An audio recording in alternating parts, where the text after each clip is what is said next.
first time after the shooting, it was crippling, but it had to be preserved. In response to the Pulse nightclub shooting that affected the LGBTQ community, Barbara Palma, owner of Pulse, founded the One Pulse Foundation to honor Pulse victims and survivors. If you're an ally of this community, speak out. There are more of us together than apart. It is the power of love in its rawest form. Join the fight for LGBTQ acceptance. Learn how at lovehasnolabels.com. Brought to you by Love Has No Labels and the Ad Council.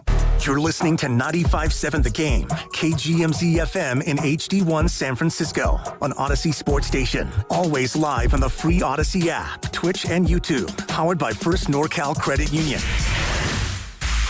You're listening to 95.7 The Game, KGMZ FM in HD1 San Francisco on Odyssey Sports Station and the home of the Golden State Warriors and Valkyries. Always live on the free Odyssey app and now coming to you live from the Laughing Monk Studios. DraftKings Sports is live in all 50 states. Yes, that means you, California. The whole world is watching one tournament right now. Group stage chaos, knockout drama, stoppage time heartbreak. The DraftKings Sports app is now live in California. So whether you're catching the early kickoff before work or the late match at the bar, you're in on every minute, every match, every moment, all in one app. Right here in California, the world's biggest stage is in the palm of your hand. New DraftKings customers sign up with the code 957TheGame, spend $5 to get $200 in total rewards. That's code 957TheGame in partnership with DraftKings. The crown is yours. Event trading offered by DraftKings Predictions, a CFTC registered introducing broker. Trading involves risk of loss. Market availability varies. Eligibility restrictions apply. $50 every 7 days via click to claim issued in non-withdrawable predictions dollars that expire in 1 year. Ends June 28. Terms dkng.co/predictions promo. When selecting a financial institution, how do you know you're making the right choice? As Bay Area bank customers find themselves at a crossroads, maybe it's good to consider if you want your bank to be community-oriented or corporate-minded. Fremont Bank has grown by providing stable, consistent service to the region, its families, and its businesses for 60 years, all without a single merger. And we intend for more of the same for the next 60. Fremont Bank, here for you, here for good.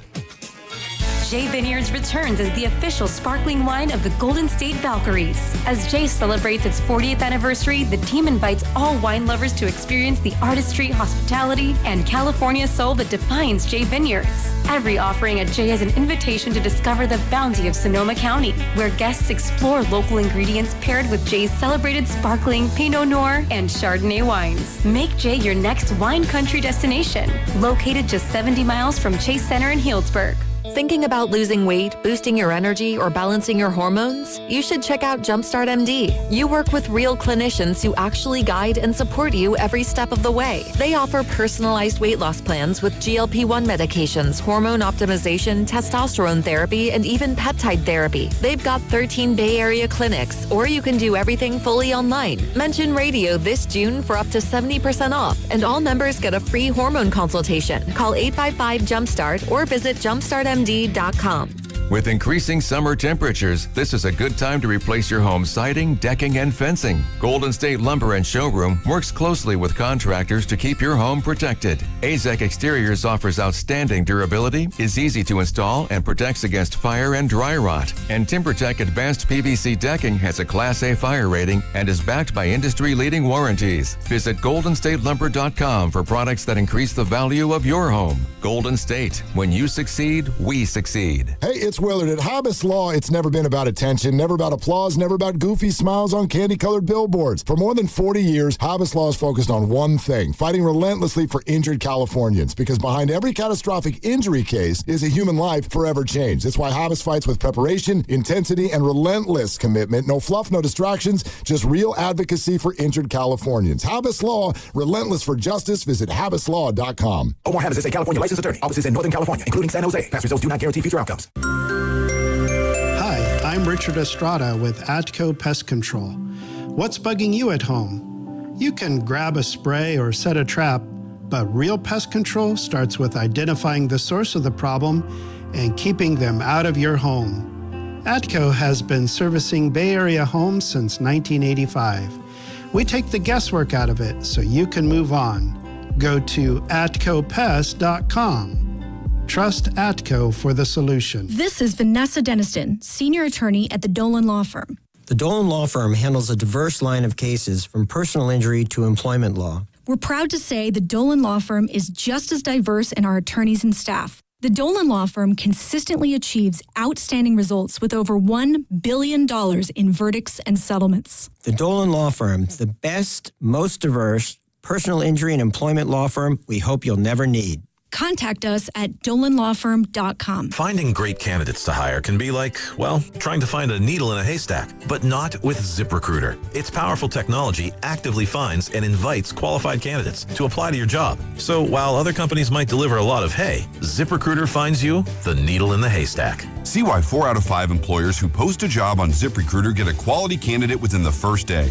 Try ZipRecruiter for free at ZipRecruiter.com/team. That's ZipRecruiter.com/team. ZipRecruiter. Skechers elite athlete OG Anunoby has been making history on the basketball court. Anunoby tips it in. Unbelievable. What a shot. He's been balling out in Skechers high-performance basketball sneakers, and the world is noticed. But how does OG train off the court to keep in peak physical condition? Hands-free Skechers Slip-ins AeroBurst. They help prepare OG for the physical demands of playing at a championship level. Get your pair of AeroBurst for only $165 at a Skechers store, Skechers.com, or wherever high-performance running shoes are sold. San Jose, sunny today, going up to 81. Weather brought to you by Capital One. Capital One offers no fees or minimums on checking accounts.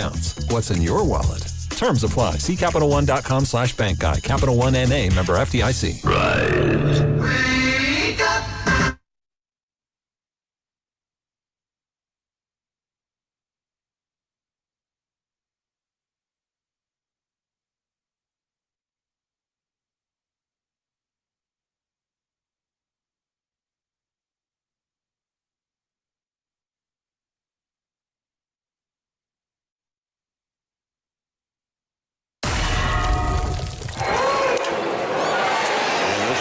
Should end it, and it does. Giants make a run at them in the 9th, but they fall short by a run, and the home run by Nolan Arenado in the 6th inning ends up being the difference in the game.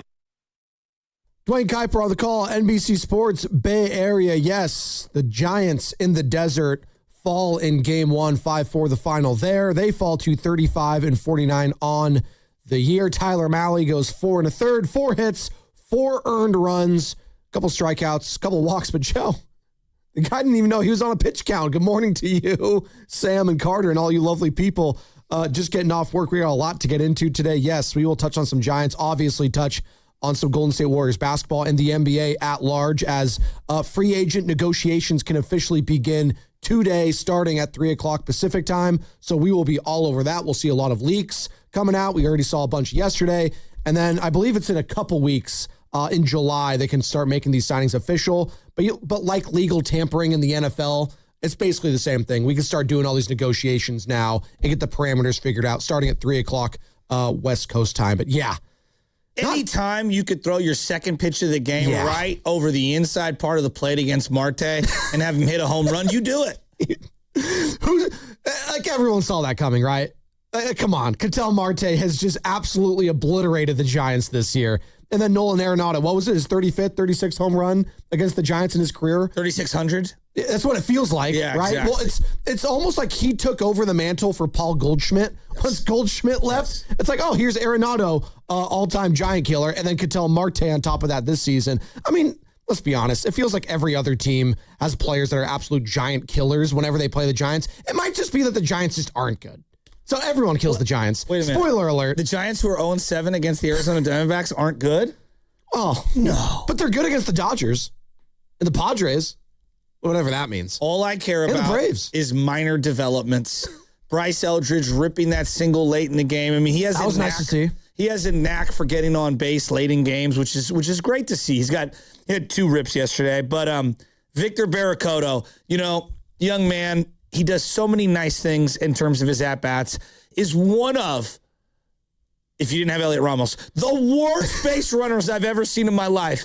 How has this team, honestly, Joe, a quote from Buster, we want to have a manager that worries about the details. We want to worry about the details. Willie Adames forgot how many outs there were. Yeah. Jonah Cox forgot how many outs there were. We know Elliot Ramos is one of the worst base runners we've ever seen. And now Victor Barracuda in back-to-back games, just head-scratching base running.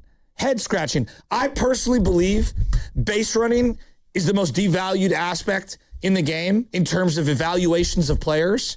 I don't think we understand how to evaluate it because too many people are looking into specific raw numbers and metrics when you have to watch.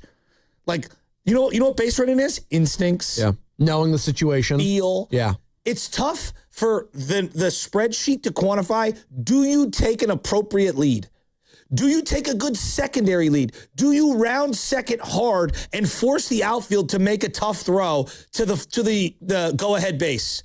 Those are little details that the scout, eyes see. And I just think that base running is not being taught properly. I think situationally it's the worst it's ever been. And it just feels like guys are completely asleep on the base pass. He didn't even know what the count was. He's jogging to second on a 2-2 count. Dog, you're multiple pitches off. I mean, they have it plastered all over the stadium. How is that even possible? Ultimately, that has to come down on the manager, right? Well, it's your base coaches, it's your manager, it's everyone. It's the line. It's the line of communication this season, Joe, that has clearly been awful. Like, and it goes back to the starting pitcher and how I started and what you were getting at.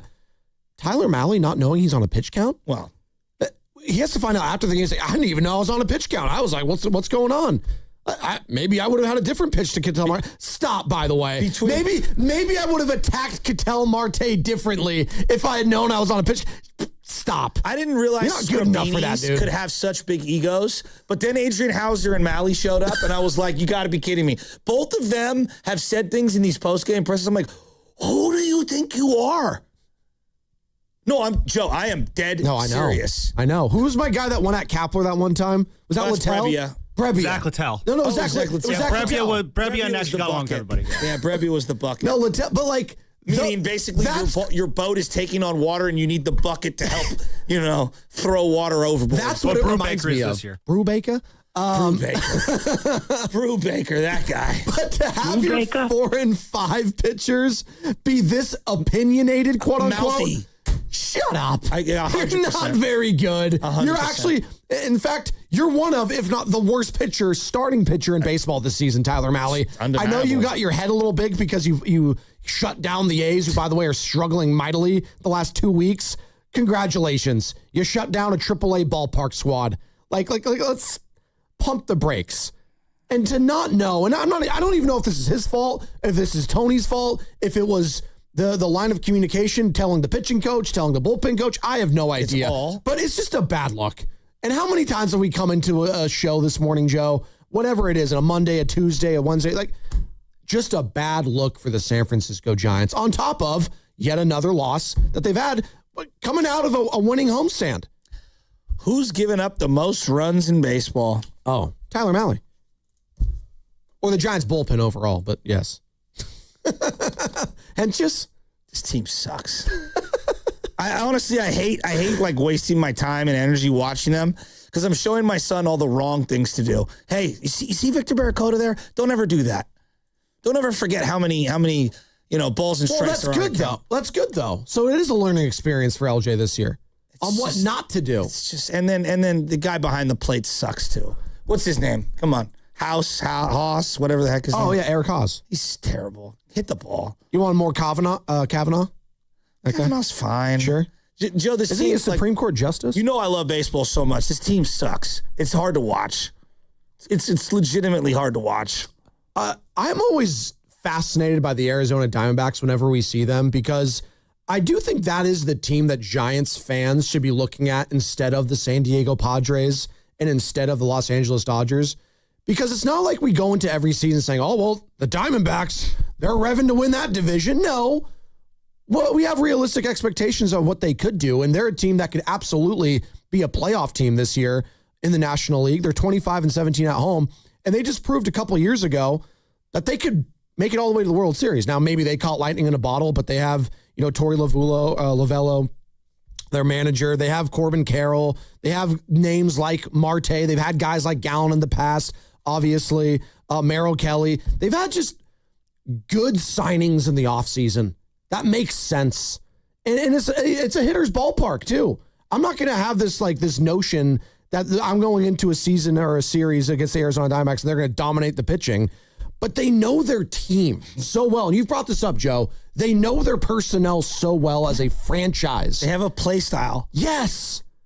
I don't know what the Giants' play style is. You know, when you it's watch, hoping that a couple guys can start hitting the ball well at the same time, and that has failed to come to fruition the last couple of years. The last decade. How do I put this? So, when you think of the Pittsburgh Steelers for a long, long time, I don't know what it is currently.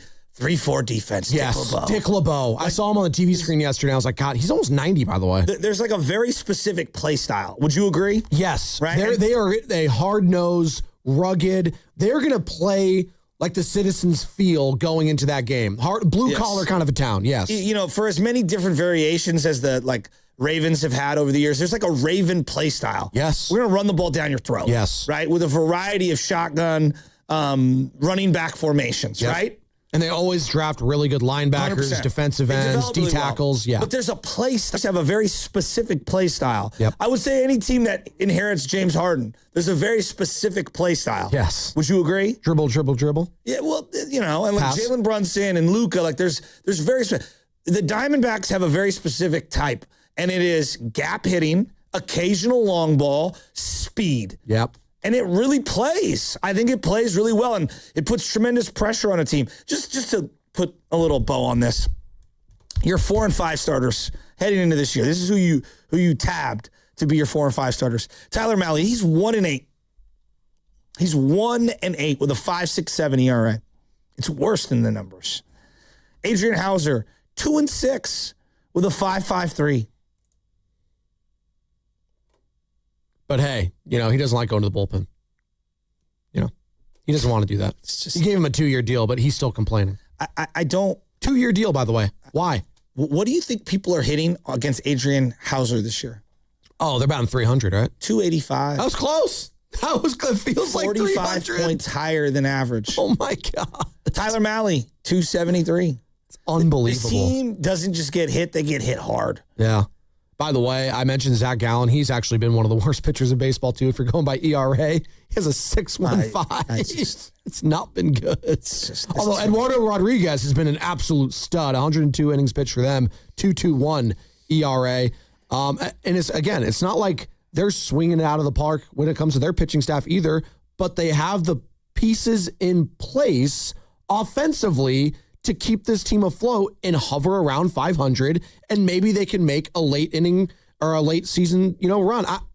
I just watch them every single time, Joe. The Giants? The Diamondbacks, because why can't the Giants be them? Why is it so? I'm not even asking for the Dodgers or Padres, because I know you can't get to those big name free agents to come here as like those other squads. I understand that. So you had to make a trade for Rafael Devers. But why can't you be the Arizona freaking Diamondbacks? Are they some sexy destination for all these teams? I get it. State income tax. It might be different in Arizona. It is a good destination spot. They've always been able to lure free agents. Maybe it's because in the offseason it's easy to train. They have a lot of facilities out there. Arizona is a great place. It's beautiful. I've been there. Except for about 7 months out of the year. Well, that's what I'm getting at, right? In the wintertime, it's nice, and that's the offseason for these guys, so I get it. But why can't the Giants be that? They're not the big spenders. They get occasional big fish, but I'm not asking much if I'm a Giants fan. They haven't been able to draft and develop. I think it starts there. They got Corbin Carroll, right? Okay. Zach Gallen's been a good piece for them the last couple of years, but they whiffed on my guy from, God, what's his name? The pitcher who the Giants were in on. Corbin Burns. They whiffed on that. But they traded for Marte years ago, right? They had stuff in their pipeline to trade from. They traded for Arenado. They've done a good job in their development. They identify, draft, and develop. I mean, it is what it is, Joe. I don't know. I just get frustrated whenever I see that team for some reason. If I'm a Giants fan, I'm frustrated to hell. Perdomo is a solid player. We always just assume heading into the season that the Giants will be the third team in the NL West, and the reality is the Diamondbacks have been that team for a while. Third or second best team. Second best team. And I do feel like we sleep on them all the time. And I think the season's just been a reality check overall where this team is at. And we were kind of having the conversation. Obviously, the Warriors blew up because of the Shams tweet, Draymond declining his option. On the Warriors. We got a lot. We got a lot to get on then. Kristaps Porzingis is coming back. 2 years, $40 million with the player option. Farhan Zaidi, he would have loved that contract, by the way. Maybe he talked to one Mike Dunleavy about that. You know what? Maybe you should add a player option to this. It just works really well. Like, I look at the Willie Adamas contract today, and I'm like, who were they bidding against? No, honest to God, who were you bidding against? Who was giving him close to $200 million? Well, not the team that he was leaving. The Brewers weren't doing that. So, as you kind of tease the Warriors, I'm just thinking to myself, Andrew Wiggins signed a $21 million extension, essentially. I know it kind of clicks up a little, $19 to $21 million a year, okay? And I've got questions about his availability, but you look at the games played, and he usually plays a lot of games. Yes. You kind of know what you're getting. And you know exactly what you're getting with Andrew Wiggins, yes. Who was giving Kristaps Porzingis $20 million a year? Who was giving him $20 million a year and a player option? It's a great question. You know, it got announced, and I was like, what? What, huh? And I was a little surprised. I was like, is there some funny money in there? Is there some, like, incentives? Like, so we're basically giving him $1 million, give or take, for games played? That's what we're doing? $1 million? Hey, we're expecting like if I were to just say the most optimistic Porzingis fan, how many games do you think he plays? Maybe 45. All right, so I'm giving him $500,000 per game. He totaled 32 total games with the Warriors and Hawks last year. 32. He played in 15 games for the Golden State Warriors. He averaged 16.1 points in 23.5 minutes. That's what Kristaps did last year. And I guess that garners a 2-year, $40 million contract. Joe, you know I've been all over this. I like the idea of Kristaps Porzingis more than the actual reality of the player. I just don't understand who they're... Like, and I'm asking sincerely, who were they bidding against for Porzingis' services? 888-957-9570. And Warriors fans, do you like the move? I kept seeing people say, well, you just had to bring him back. I mean, you just had to. Why? So you can save face from the Jonathan Kuminga trade? We all understand that was a lost deal anyways. No matter what, that was a lost asset. It was a diminishing return no matter what. That's what it turned into. That's okay. I don't need to justify the contract by having to die on the Kristaps Porzingis hill if that's what we're doing. I just feel like paying a guy $20 million this season when we don't even know if he could suit up for a third of the games, Joe. A third is kind of ridiculous. And I get it. Considering your cap situation, kind of ridiculous, I would just take the kind of out. It is ridiculous. They need to suit up a roster. So, that's why I put the kind. They need to put out players on the court. I know I love Yaxel Lendeborg, the rookie's comments. He's like, yeah, I'm just looking at the state of this roster. I'm going to have to play. Because my new favorite player. They just don't have anyone. I guess Sam Lubin bumped into him. Where was it, at the Valkyries game, Sam, or was it at the Giants game? Giants game on Friday. Nice guy. Yeah, very chill, very talkative. Yaxel very talkative. Leger not as much. That's okay. And I love a personality in a rook. You know what? I love him going back and forth with Draymond Green, talking about Michigan State and Michigan. That is very exciting. Yeah, that's never backfired. Well, you know what? We'll get to Draymond Green, by the way, because there's a lot of interesting things percolating around him. The Draymond Green Show. There's the latest podcast with him that's dropping. What time is it dropping today? 12 o'clock? 7. Oh, 7 a.m.? But Joe, or maybe sooner, I don't know. Look around the NBA. Nobody's in a frenzy to sign free agents outright. No. Most of the outright free agents have had to work to get a well below market contract and based on prior years. And maybe we'll see a lot more of that today when it becomes the official negotiating period at 3 o'clock West Coast time. So we'll see, and we'll have all the news and updates leading up to that, all the sham stuff. Obviously, a lot of big trades happened yesterday, Joe, but to your point, trades, not free agent signings, if you will, Kristaps being one of them. But John Morant, see you later from Memphis. He's going to Portland. Does Portland have something else up their sleeve, potentially trying to go get a guy like Jaylen Brown? All of a sudden, you think of Jaylen Brown, John Morant, and Denny Avdia in the Western Conference. Wow, they were already an up-and-coming team last season. We saw them. They kind of owned the Warriors a couple times. Actually, not a couple, a lot last year. That's very interesting. What's going on with Jalen Duren? Now, who was a big piece for the Detroit Pistons last season. Looks like the Kings are interested. Could the Kings swap Sabonis in him? A lot's happening right now. And will the Warriors be a part of other big moves? Because when we left the show yesterday, what was the conversation? LeBron and Anthony Davis. Now, the Kristaps Porzingis signing doesn't prevent them from still going after those guys, but it makes it a lot harder. So have you been paying attention to like what's been going on with the Portland owner? Yeah, he's cost-cutting everything. This was the same owner that, member, Bobby in Los Altos can't stand because he owns the Carolina Hurricanes that just won the Stanley Cup, and he's been very cheap. Yeah, really cheap. Yes. Once they made the Ja Morant trade, I was seeing all this like speculation about nothing, by the way. For nothing. Did you hear about what they were going to do, like, in terms of team branding? No, what? They were going to try to rename themselves the Colt 45s. You're very proud of yourself for that one, aren't you? I was setting you up and setting you up and setting you up. You're so funny, dude. You're so good. Look at that smile on your face. Your team must have played well yesterday. Come on. You're feeling good this morning. You're feeling great. Hey, you watched those penalties yesterday in World Cup? Night, Netherlands. Night, Germany. I'm watching this offsides thing, this digital offsides thing. VAR. Yes. VAR, thank you. NFL, if you trot out two 80-year-old guys with the sticks this year and measure it with chains, I swear to God, I'm going to throw my remote through the television.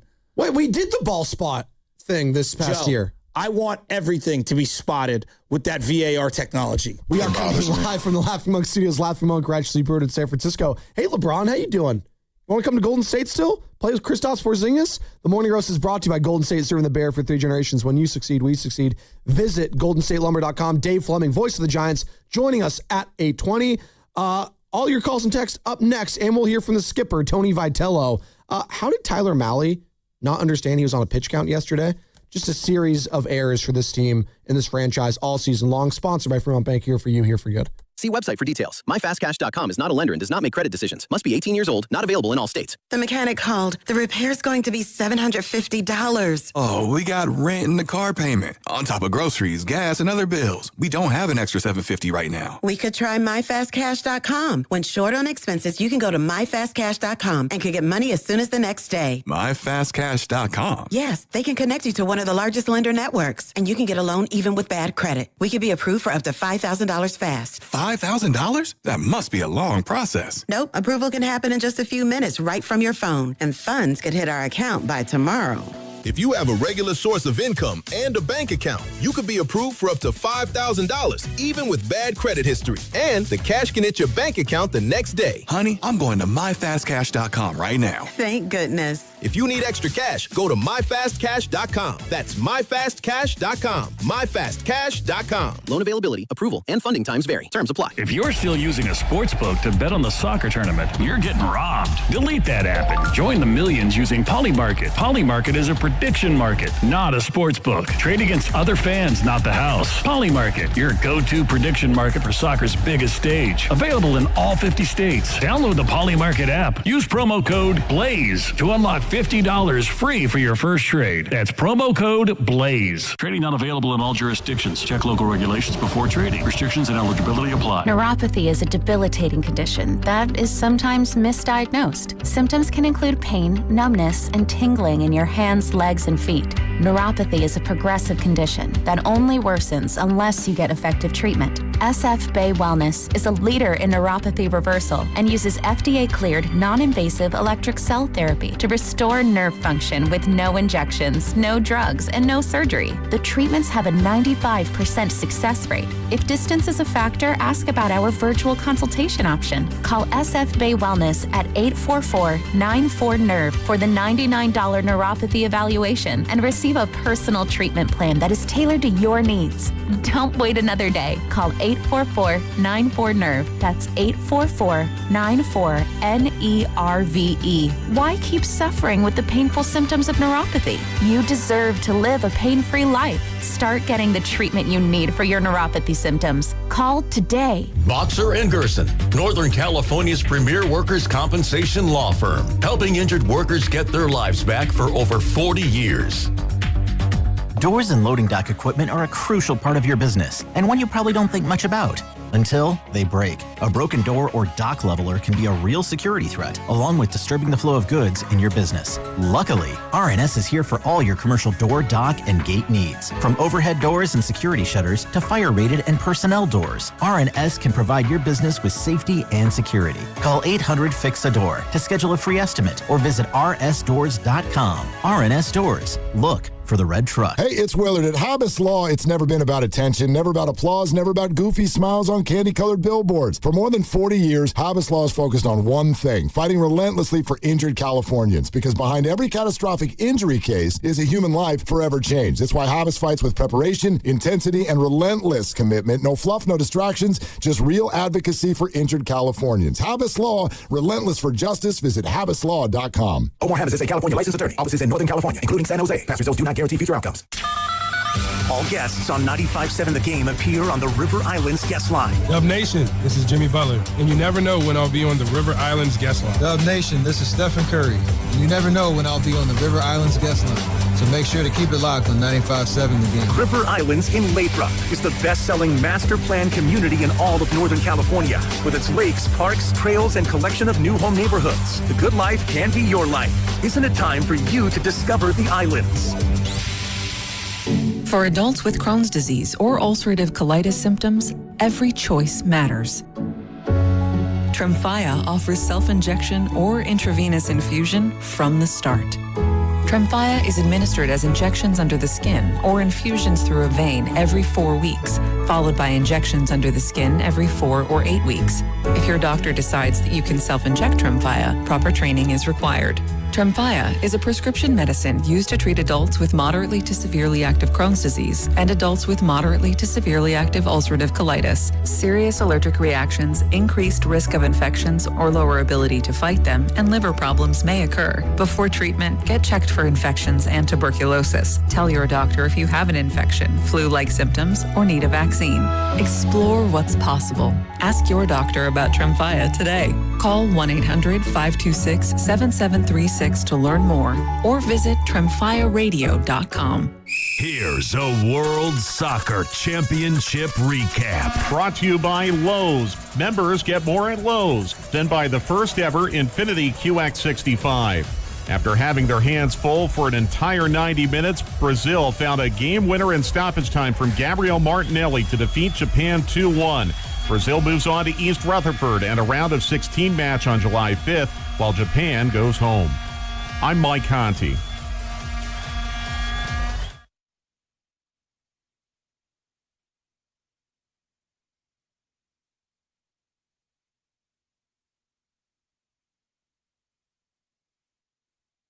Barracoto is picked off. How is that possible?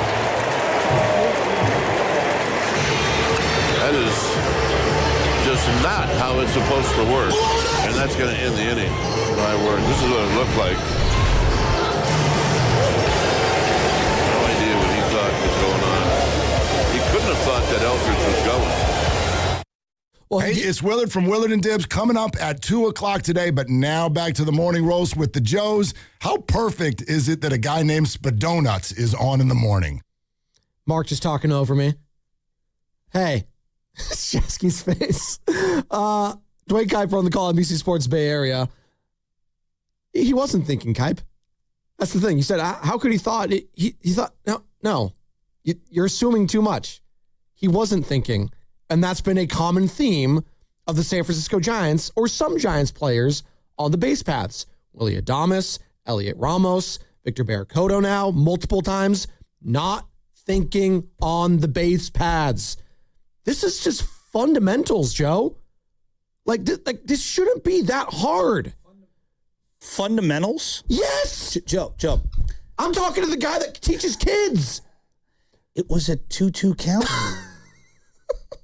with 2 outs. I don't even know what with Bryce Eldridge at second. So what were you doing? Like, okay, I have this thing, like, and I'm working with my 10U on it right now. I got different age groups, but like every pitch, right? This is what you teach kids, and eventually it becomes second nature. Sure.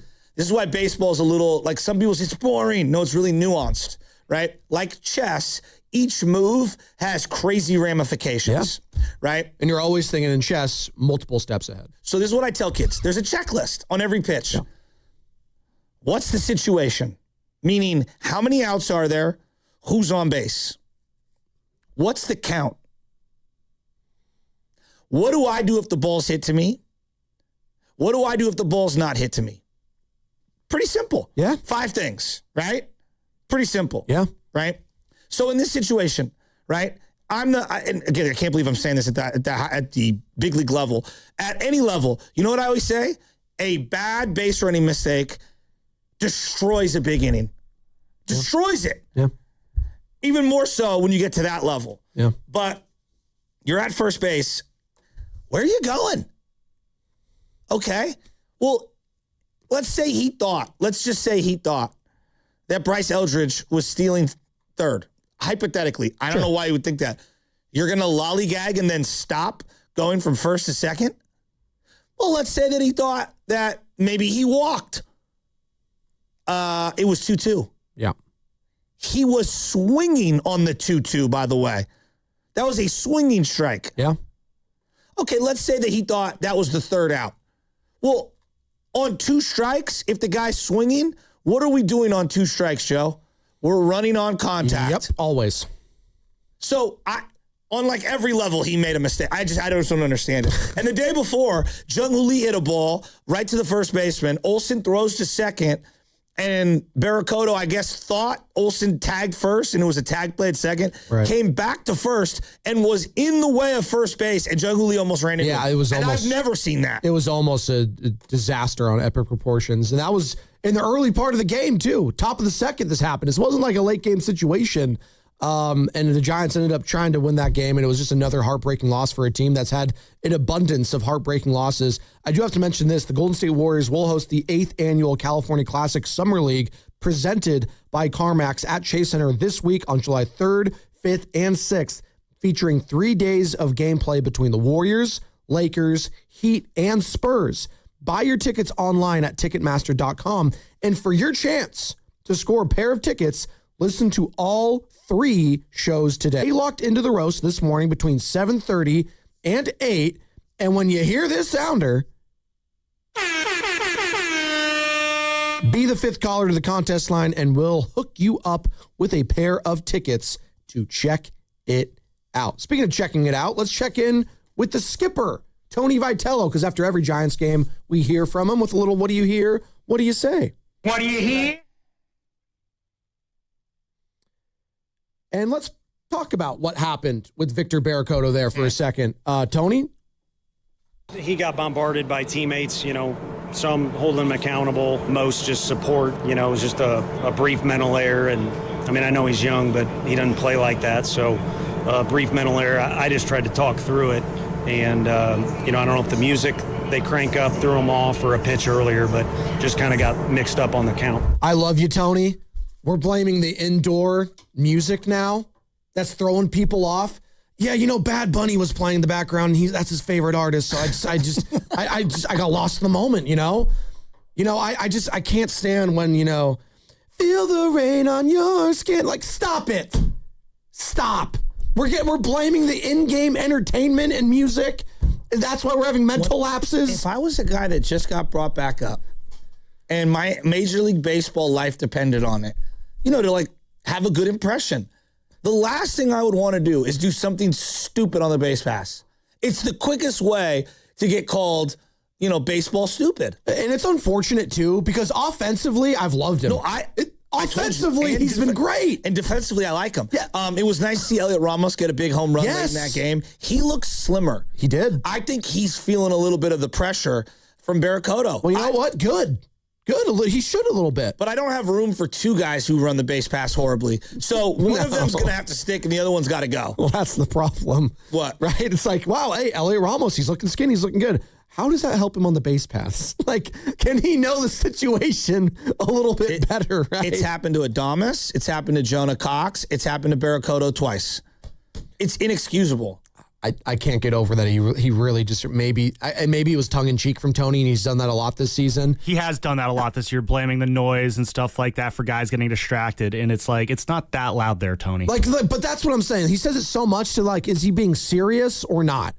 I don't know. I don't know if he's being serious about that, because I would feel embarrassed if I'm Barracoto and my manager's using those sort of excuses for me. I would feel embarrassed as a player. I mean, I get it. I think they need to make a choice between one of those two guys. The other guy needs to be part of package at the deadline.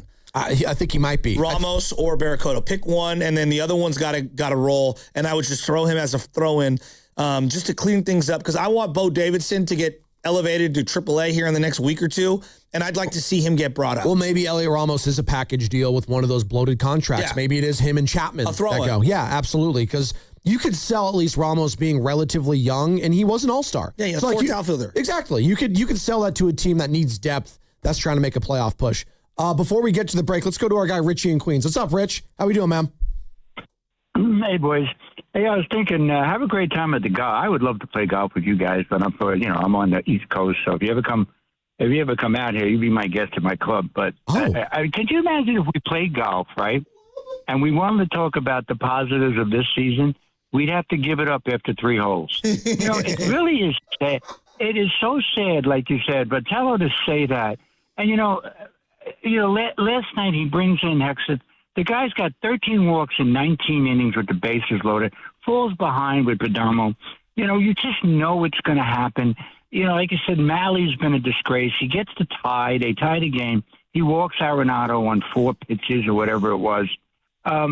Just a disgrace. And these inexcusable things that are happening on the baseball field with these players. Cox, I thought, was the most egregious when he came in. That's one. How could the first base coach not tell him, there's one out, come on, we need you? He does seem to run pretty good, but there is just no positives. It's been a lost season. Hey, real guys, and I love talking to you guys, but I'm afraid that you guys are going to ditch the Giants in the next 2 weeks, but we'll talk NBA. With Porzingis real quick, I agree with you. I love Porzingis when we got him. The guy he's like Stanton. He plays 40 games a year, 50% of the time. The Knicks just signed Shamet for $24 million. I'm surprised somebody would go out for he's a three-point shooter. And it's a really under-control kind of contract. And Alvarado, we're going to lose Mitch Robinson. But Porzingis, again, I think he's a smart player, intelligent player. And the thing, getting back to Stanton's the only guy that plays for the Yankees. And the only team he can play for the Yankees and Dodgers where they both say, well, we don't need him, we'll wait for the play. Exactly, Rich. No, I don't mean to cut you off there. It's a great I've never thought of that comp, but it's not the worst. Mike Stanton, not Giancarlo. Well, he's going to be close to a Hall of Famer when it's all said and done. That's the thing. He's borderline Hall of Fame. Hey, but you know what? Kristaps Porzingis on potential is also borderline Hall of Fame. There you go. Sponsored by Fremont Bank, which is here for you and here for good. Let's get into Kristaps. LJ potentially could be a Hall of Famer. Yeah, he could be. Right. We'll see. Got it. He's 2. Let's talk about that. Kristaps is back, Warriors fans. You like the deal? You dislike the deal? Did you want him back? Did you not want him back? And how difficult does this make bringing Anthony Davis and or LeBron James to Golden State? We'll discuss it on 95.7 The Game. You've worked too hard to wonder if your wealth manager is actually working for you. The decisions you're facing, what comes next, consequences that last. Getting it right matters. Baylor has been in the Bay since 1969. No parent company, answering only to their clients. The kind of people who understand what you've built and what's actually at stake. The right wealth manager changes everything. Find out if Baylor is yours. Baylor.com. That's BAILARD.com. Bay Area, listen up, because Ceremony Ford has one of Ford's biggest offers of the entire year. From now through July 6th, this week, Ford is running its American Value for American Values employee pricing event. And yes, that means employee pricing for everybody at Ceremony Ford. So here's the deal. You're going to pay what Ford employees pay on most of the new 2025 and 2026 Ford vehicles in stock. That's below MSRP employee pricing. And it's available to the public, not just the employees, not just the insiders. Everybody's going to get a seat at the table. And we're talking Maverick, Bronco, F-150, Mustang, that Mach-E. I love that thing. The Bronco Sport, Explorer, Super Duty, and the Ranger. They got trucks, SUVs, hybrids, electric, work rig, family hauler, weekend warrior. Ceremony Ford has the inventory, and you know Ford has the offer.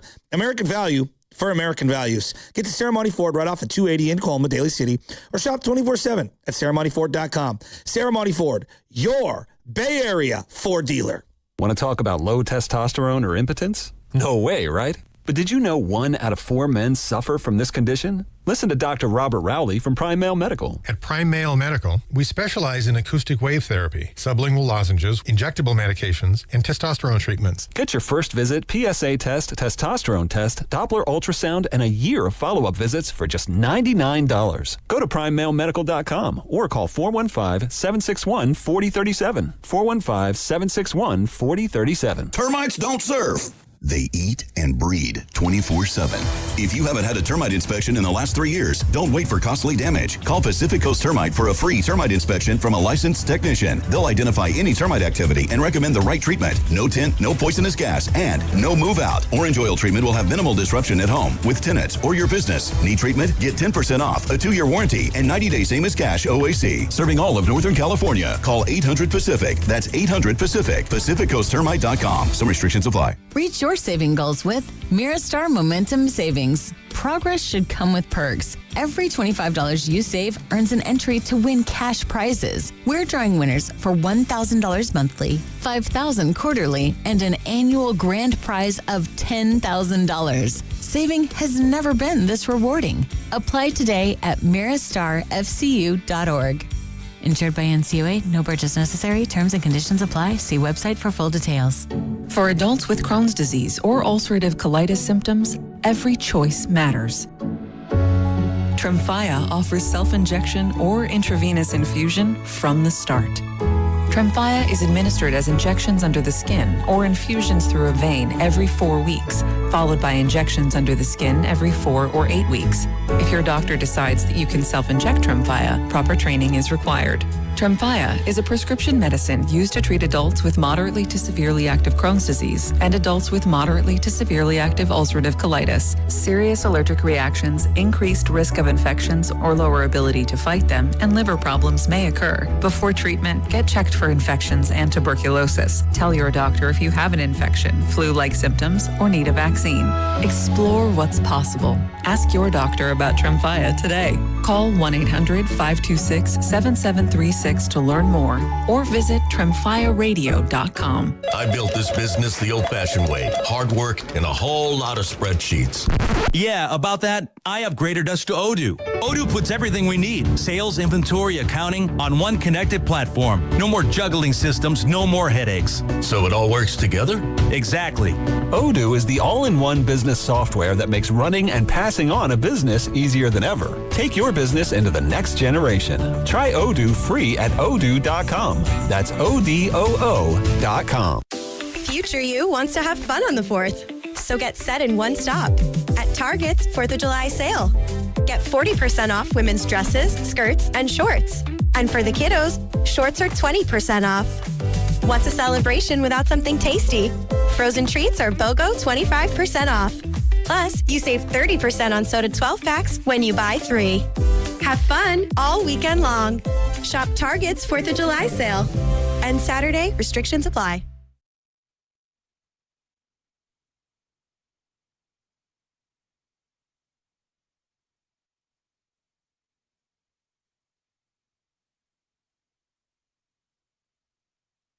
But if I got a warrant, bro, I'm about to stay out here. Raise hell. Take him in. This is San Jose Jazz fan, and I wake up with the Morning Joes, Spadoni and Shasky on 95.7 The Game. They're doing a great job. Stop being a little cat. So much has happened in the NBA the last 24 hours and the Golden State Warriors that we haven't even touched the Brandon Ayuk stuff. I kind of don't even want to, because it just gets more and more ridiculous. But he did, reveal some information that we'll get to at some point, maybe today, maybe tomorrow. But right now, we're talking some Gigantes, another tough loss. Tyler Malley not knowing he was on a pitch count. Victor Barracoto feels like the 4th or 5th time he's had a base running blunder. Tony Vitello, the skipper, is saying maybe got distracted from the music in the stadium. Okay, Tony, I'll buy that one. All right, dude. We got Kristaps Porzingis back in the Bay, 2-year, $40 million with a player option. Can we just stick a fork in the Giants? I don't even want to talk about them anymore. I'm so Giants out. I know we were going to bring up this pitch thing with Malley and is that a big nothing burger for you? For who? For what? It's Tyler Malley. Well, I just think it's a bad look for your organization again. Okay, well, that's at line item number 70. Tony, did you not communicate this to your starting pitcher? Or did you not communicate this to your pitching coach who needed to communicate to your starting pitcher? I'm really hot and bothered about this Kristaps thing because I was thinking about it. I keep seeing all these different things with the Warriors. I think the one thing Warrior fans, some have figured it out, some have not. Every dollar matters. Every dollar. Yeah. Because it gives you flexibility in what you can offer others and what you can absorb. And it's really difficult to discuss as a fan. In the NFL, cut this guy, add that guy, renegotiate. It feels like I can push money and restructure as much as I want to if I want to keep my core together. I see that a lot. Now, there are some casualties. Yes. But you look at teams like the Kansas City Chiefs. The Saints. The Saints, the Rams. The cap forever, it seems like. It just... And then baseball, just add. Or you're the Marlins and the A's and you haven't added for 10 years. Exactly. Yeah, exactly, until recently. Yeah. So I get to the Warriors and I want to have a real conversation about this. Who was bidding for Kristaps' services? What team? San Antonio was not going to give him $20 million a year, right? No, they weren't giving him OKC was not going to give him $20 million a year. No, they just gave Hardenstein a pay bump. The Nuggets were not going to give him $20 million a year, right? No, I don't think so, unless, Kristaps and Jokic are tight, which I don't know, they might be. And now he was in Siberia last year, Atlanta, who actually had a better year than the Warriors. That's pretty good. I'll give you a 4 for that. What? You were comping Atlanta to Siberia? Yeah. Yeah, that's pretty good. Yeah. That's good. You're funny this morning. And because I'm hot and bothered about this and I'm being real here. If he signs for $14 million or $12 million or $10 million. You look at it different. Yeah. Well, I got the full mid-level and I could give Draymond a little and I could go get other guys. I could round out my team. The difference between, in this hypothetical, $13.5 million and 20 is actually a lot. Yeah. It's a huge difference for this particular discussion. It really is. So now, we all knew the biggest portion of the mid-level was $15.5 million, let's say, for LeBron. Correct. 15.1 million non-taxpayer mid-level. In what world is LeBron James coming to Golden State to make less money than Kristaps Porzingis? That's the part. Say that out loud. Well, that's the part that's always felt laughable, and yet guys like Shams, guys like Anthony Slater, they keep bringing it up constantly. But as you mentioned yesterday, Joe, and I'll continue to mention it too, this has all been one-sided in regards to reports. The Warriors want LeBron. The Warriors. Not LeBron wanting them. No, but just play this out with me. Yeah. Just play this out with me. In this hypothetical, imagine you're LeBron. I know, it's tough to imagine. Just imagine you're LeBron. Nice. Yeah. Just imagine. Hey, Jimmy Butler's making max money, but we signed that a couple years ago. Steph's making max money, but we signed that a couple years ago. All right, well, who's your third highest paid player on the team? Well, it was Draymond, but he opted out. He's been here 14 years. All right, who's your fourth highest paid player? It's Kristaps Porzingis. Yeah. And you would be actually making about what Moses Moody's making. But LeBron, come here. Now, I understand he's taking a drastic pay cut to begin with. But there are some guys that you're like, all right, I get it. And then there's other guys who are like, I cannot make less than that guy. Give me a break. We do have to have the real conversation about the egos and where things fall in line. And if I'm just saying, if I'm LeBron, it's all right, I get Jimmy. You kind of already extended him. I've played on the USA basketball team with him before. Steph, obviously, is Steph. Draymond's opting out of his deal, so he's trying to do right to squeeze me in. Sure. I get that. We're clutch brothers. I don't even know if that means anything. Clutch brothers. Exactly. Culprit clutch brothers. But then Kristaps? I know, dude. I know. Kristaps going to make more than me? Not sure I'm feeling that. And here's the other part of this. Kristaps, you want to stay here? LeBron could be coming. We could be getting Anthony Davis. We need you. Do right by us in year one. We need you to take $13 million. And in year two, we'll bump it up to, $22 million or something like that. They could have finagled this in year one to be a little more amicable. Who were you bidding against for Kristaps' services? I'm asking sincerely. Well, they believe they brought him back at a bargain potentially. That's how they're spinning this. Because I was reading Anthony Slater's little breakdown of it. It covers the Warriors for ESPN, very tapped in. This is the quote. The Warriors view Kristaps as an ideal floor spacing rim protector next to Green in the front court, capitalizing on the space provided by Steph Curry. And if Porzingis can stay on the floor, they believe they brought him back at a bargain. Porzingis did make $30.7 million last season.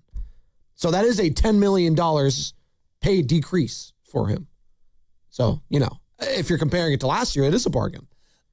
You're not I'm not trying to I'm not trying to be a smart ass here. That's seriously what the Warriors believe, that they're bringing him back on a bargain. Yeah, well, and I disagree with them. They also at one time thought that Quentin Post was going to be really good. And I almost, after year one, I was excited. Yeah. And year two, almost immediately, I was like, he hasn't learned anything. No. Well, that was, we talked to him before the season started. Remember, you asked him, he was like, yeah, you worked any back to the basket game or anything like that? And he almost was dumbfounded by your question. It was, I knew right then and there. I'm like, I'm out on him. but the other part is just okay, let's say I'm a team that wants to keep a certain financial slot open, right? Kristaps represents a chip that can be traded down the line. Well, you really can't make that trade until when? January? Yeah. Right? We learned this the year before when it was other guys that we've signed, and you have to wait till a certain period to be able to move that contract. And so now I have two pieces, if they don't trade Jimmy, that can't be moved until the calendar flips. And even then, I might be out of it by then. Who knows where this team is at? So, look, if they get it done and they find a way and LeBron takes less than the $15 million, this will all age very, very poorly and I'll look like a moron. I'm just asking now out loud, why in the hell would LeBron James want to take less than Kristaps Porzingis? That sounds ridiculous. This is all predicated on LeBron wanting to play with Stephen Curry. Let's keep it a buck. This is all predicated on, hey, LeBron so badly wants to play with Steph and Draymond and potentially Anthony Davis. That's a sidebar for me. But those two guys in particular, that he is willing to take a significant pay decrease from the Lakers for here. Because you got to imagine the Lakers, who are still negotiating with him, although talks may have, broken down the last week or so. I have no idea. But they're definitely offering at least 20, 25, 30 million. I have got to imagine that's what they're negotiating with. So was LeBron going to be so petty in regards to what happened with his relationship with the Lakers and Rob Pelinka going over his head, trading his boy Anthony Davis, bringing in Luka Doncic? Does he still have hard feelings there that he's willing to sign with the rival Golden State Warriors? I don't think the Lakers really care, quite frankly. That's another thing in all this that was alluded to yesterday. Is this all a ploy? And Windhorse brought it up. Is this all a ploy? And you brought it up too, by Clutch. Is this all a Clutch kind of a thing to, get Anthony Davis and the Wizards to give him the max? Is this for the Lakers to give, LeBron a 1-year max? And is this for the Warriors to give Draymond Green, a little bit of a pay bump here and add a couple years on? That is 1,000% a possibility here. Hey, you know what? I even thought yesterday, this sounds insane. And, by all, metrics and sources, it sounds like Green and the Warriors are expected to reunite. That was according to Anthony Slater and a lot of other team sources. Is there a possibility that Draymond goes to the Lakers and joins LeBron? I hadn't thought of that. Maybe. But this thing that LeBron wants to play with Steph, okay. All right. So let me just take that on face value. If that's true, let's just say. That's the only thing you can sell to him. Well, that's what I was going to say. Because if I'm LeBron, I'm not punting on the last few years of my career. Not when he still looks this good, right? To have fun. Yeah. And as I noticed in the Rocket series, guys still compete. He's incredible in that series against a lot of young, dynamic athletes, 100%. Too. He was the best player on the court. Exactly. Yeah. For long stretches of lots of games. Yes. So why would he want to come to this team? I would listen to the argument that the Wizards could plausibly be better than the Warriors this year, as we're talking about Anthony Davis. And they had the number 1 pick. Yeah. Okay? I will listen to that argument. Bansa, Trae Young, and if AD stays there, that's actually, if they stay healthy. Again, it sounds absurd. It could be fun, though. Yeah. Phoenix has a better situation than the Warriors currently. And we got destroyed by them. You got ousted by them. And so Dylan Brooks. We could do this if this guy stays healthy, And if that guy stays healthy and all that, yeah, I still just don't buy that this team is legitimately good enough. And then, we get to the Draymond aspect of this, and I don't know if you saw the audio that got leaked last night. We're going to have it here momentarily because the Draymond Green Show is going to drop at 7 a.m. Okay. So we're going to, don't worry, we'll have the exclusive stuff, guys, because it is an Odyssey podcast as well. I get the sense that they're going to roll everything back, and it just feels like to me that this team is unwilling to do the difficult stuff that's needed to move on. And I find that to be very frustrating. I watched that with the Giants, San Francisco Giants, hang on to old players when we all knew that core was pretty much done winning together. Not that they couldn't be useful, players individually, but as a group together making a lot of money, it's very difficult to win with that group. And if you want to be able to, infuse some youth in there, you do have to remove some elements of this. And I find it bizarre that it just feels like, to me, there's an element of being held hostage by clinging on to the nostalgia. And I get it. It's Steph. I believe me, I freaking get it. But you also have to slowly start to turn the page. We see where this is going. Father Time is undefeated. I do have to mention this. The Golden State Warriors will host the 8th Annual California Classic Summer League presented by CarMax at Chase Center this week, July 3rd, 5th, and 6th, featuring 3 days of gameplay between the Warriors, Lakers, Heat, and Spurs. Buy your tickets online at Ticketmaster.com. And for your chance to score a pair of tickets, listen to all 3 shows today, including the crossover. Stay locked into the roast, though, this morning between 7:30 and 8. So that's about 30 minutes from now. And when you hear this sounder,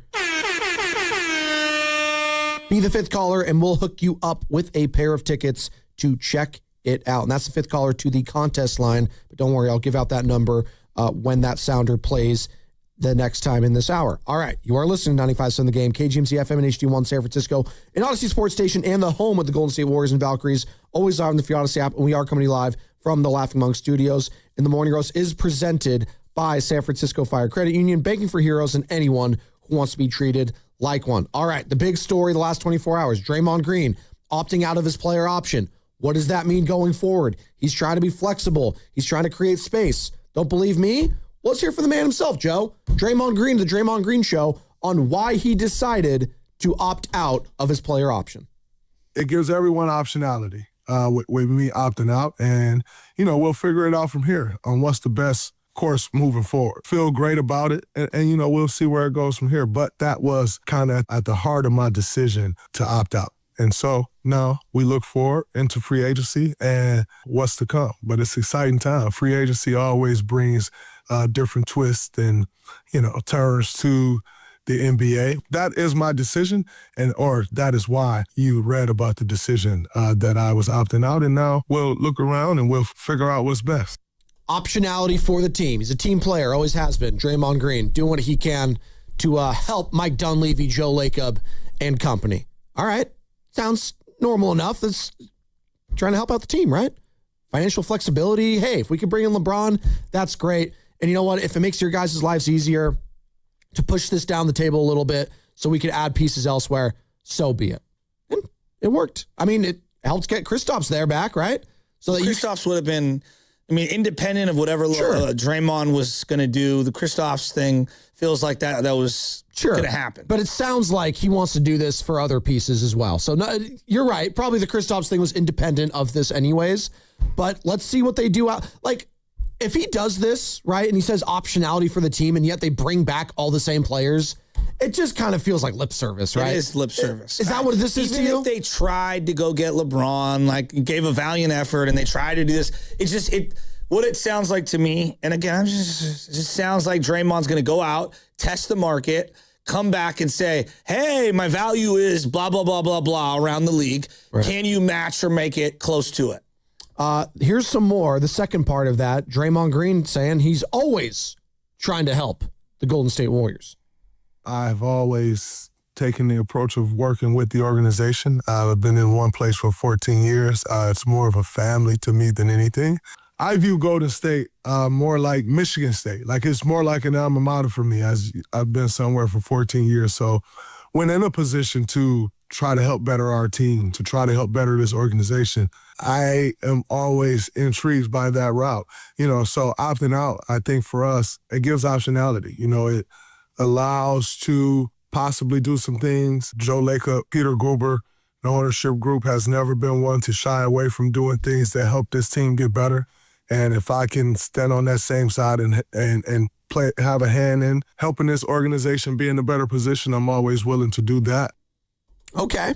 So just piggybacking off what he said earlier, that he's always trying to help this team, and he views it like Michigan State, like it's a family for him. It's his alma mater. This is what he's going to be remembered for. And I do think that was the sense I heard from Warriors fans yesterday in regards to this LeBron James conversation. It's like, I want Draymond Green to remain a Golden State Warrior for the rest of his career.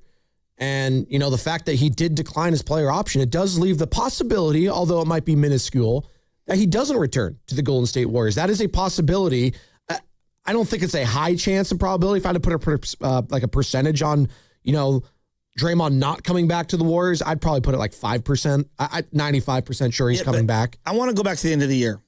If at the end of the year I said, hey, we're actually bringing Draymond back on a 2-year deal. Kristaps on a 2-year deal because it's the player option. Yeah, because he's going to pick that up. Kerr back on a 2-year deal, and we'll probably re-sign Gary Payton. We'd be like, whoa, running it back with one draft pick? Yeah. What? That's what it looks like right now. And I think each individual move, you could be like, all right, that makes sense. But again, running it back with the same team and one draft pick? Ugh. Well, that's... And Horford, a 2-year deal? I don't know, man. Well, and Horford. He forgot about him. Yeah. Right? I just... On top of Moody being out for the season, basically, and Jimmy Butler. I don't think this is about Draymond specifically, but more like the totality of the moves when like the dust settles. If that's what it ends up happening, I just think we'll all be really disappointed. Do you want Draymond back?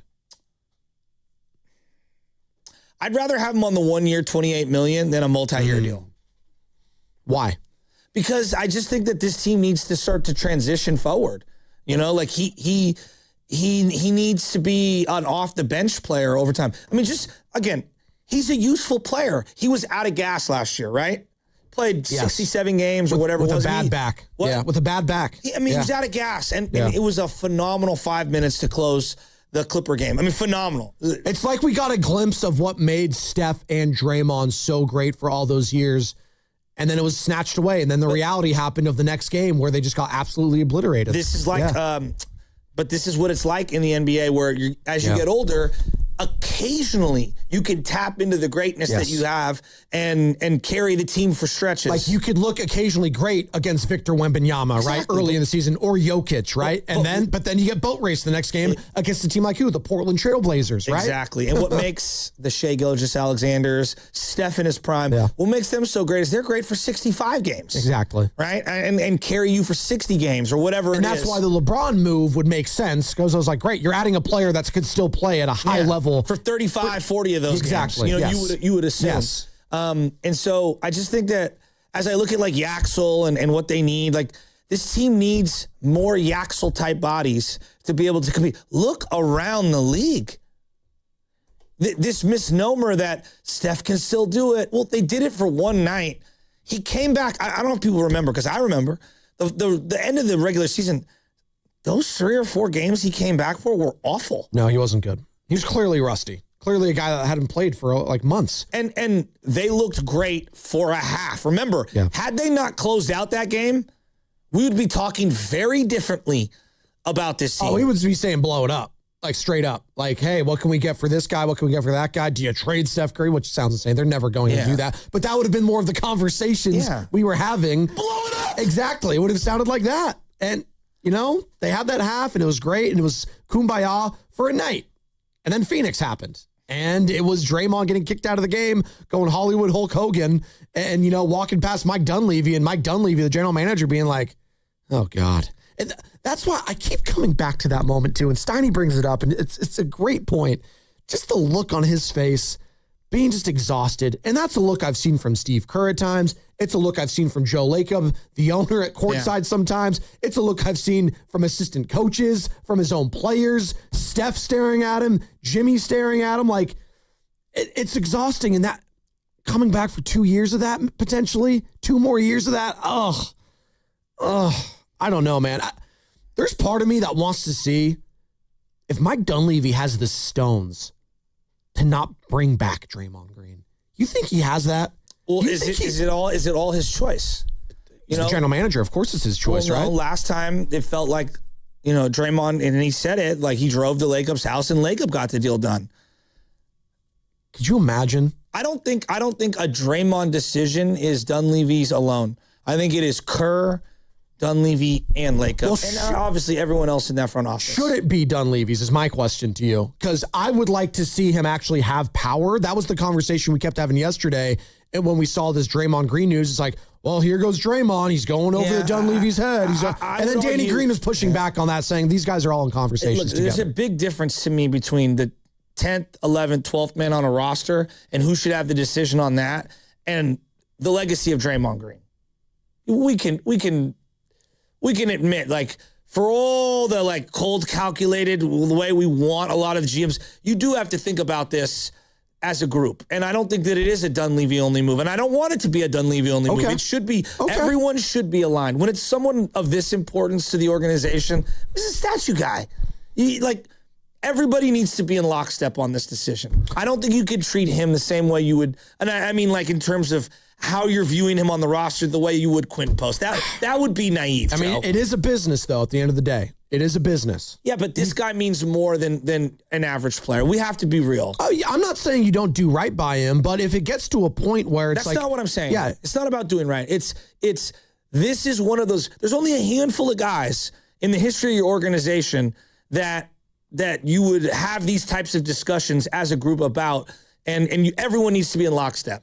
Sure, I'm not saying he's not going to consult other people, but ultimately, he is the guy that makes the decision, right? General managers are the ones that theoretically should be pulling the trigger on these sort of things. I would like to think so, right? I keep going back to Dunleavy pushing back on Joe when Joe is freaking out about the pick. He's like, do we have enough time? Do we have enough time? He's like, hey, Joe, I got it. Joe, I got it. When it comes to like $100,000 remodels or whatever, we make decisions together, me and my wife. When it comes to who's ordering dinner, I'm like, just order it. I don't care what you do. There's a big difference. There is. And by the way, we have an update on the LeBron James to Golden State scenario, the potential scenario. Anthony Davis as well. Brian Windhorst explains that. We'll get to it on the other side. But first, this World Soccer Championship update is brought to you by Jack's Bar and J-Town Pizza, your destination for international soccer action in San Jose, Japantown. Wow. The knockout stages, incredible theater yesterday. Brazil coming back from a 1-0 deficit to take a 2-1 victory over Japan in the 90th minute. And then we had not one, but 2 penalty shootouts yesterday. Incredible theater. First, Paraguay with one of the biggest upsets we've ever seen at the World Soccer Championship over Germany. And then last night, incredible drama late. Morocco tying it late, 1-1 against the Netherlands. And then in penalties, getting it done over them. So they advance as well. And then today, we got some sexy matchups, Carter. All right, starting with the Ivory Coast taking on Norway. That's going to be at 10 a.m. local time. France v. Sweden later on at 2 o'clock. And then the nightcap, Mexico taking on Ecuador at Mexico City Stadium. That place is going to be insane, on fire. Can't wait for all of it. And by the way, yes, U.S. playing tomorrow, 5 o'clock at San Francisco Bay Area Stadium, USA taking on Bosnia and Herzegovina. And that's your World Soccer Championship update brought to you by Jack's Bar and J-Town Pizza, your destination for international soccer action in San Jose, Japantown. And it's all sponsored by Crystal Geyser Alpine Spring Water. What makes Crystal Geyser Alpine Spring Water different? We always bottle our Alpine Spring Water less than 1.5 miles from the spring source. And all our bottles are made with 50% recycled plastic from our own recycling plants. Crystal Geyser, bottled at the spring source. Hey, it's Willard and Dibbs for Safeway. Enjoy these amazing deals for members, and as always, save up to 20% weekly on hundreds of exclusive offers from Safeway. Just clip the highlighted deals from the weekly mailer or click the deals in the For You section of the Safeway app to breeze through checkout. Visit Safeway in-store to play their Centennial Shuffle all week long for a chance to win a free item. Mix and match signature select chicken, drumsticks, or thighs value packs, or buy one, get one free of equal or lesser value when you buy two. And I need some side dishes for this protein. You can mix and match juicy 1-pound strawberries with 6-ounce blueberries, raspberries, or blackberries are just $2.99 each when you buy 3. Plus, clip or click Lucerne shredded, sliced, or chunk cheese, 6 to 8 ounce selected varieties for just $1.99 each. Limit 4 items. Safeway makes it very easy for you to save money on the items you already buy. Go to Safeway.com for more details, and we will see you in the aisles. Honey, did you invite the minions over? Well, you know how we talked about getting Wi-Fi from Xfinity? Yeah. I ordered it this morning, was online in minutes, then they showed up. So they just came over to use the Wi-Fi? They even brought their own devices and spell book. You didn't give them the new Wi-Fi password, right? No. That's good. I gave them our old one. Because Xfinity lets us keep the same network name and password so devices connect instantly. What do they want Wi-Fi for anyways?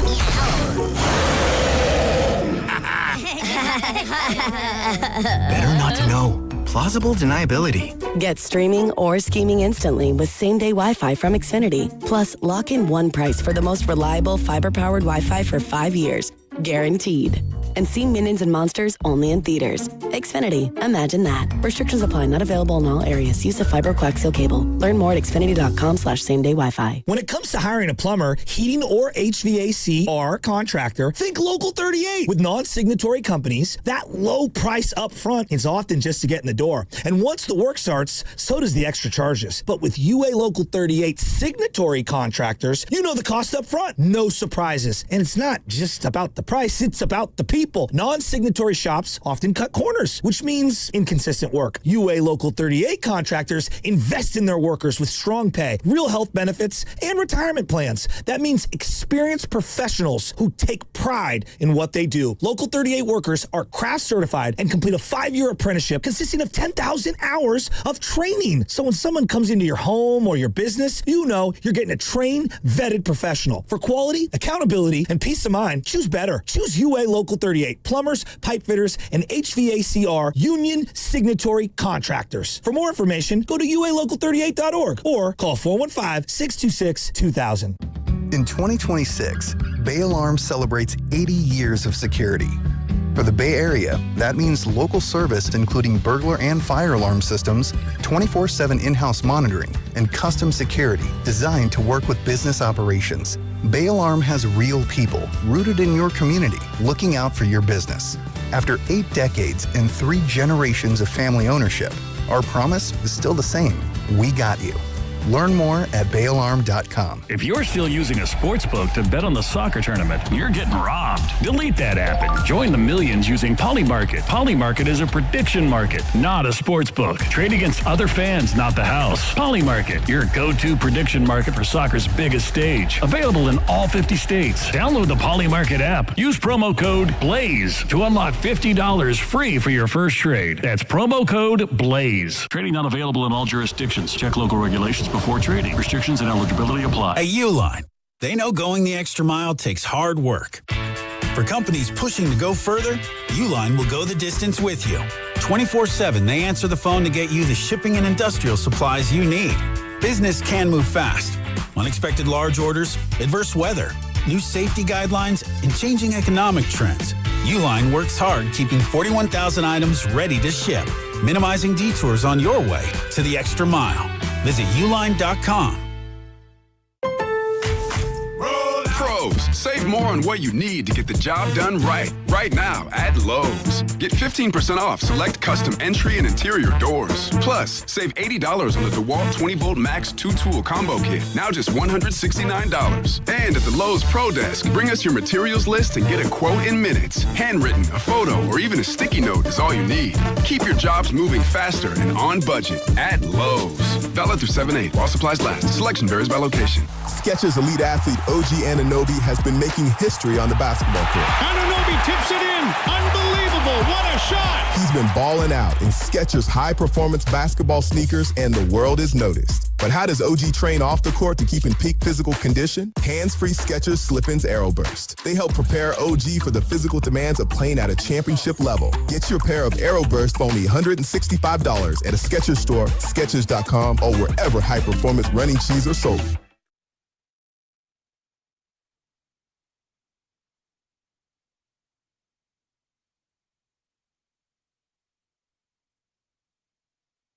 The Warriors will be a boneyard.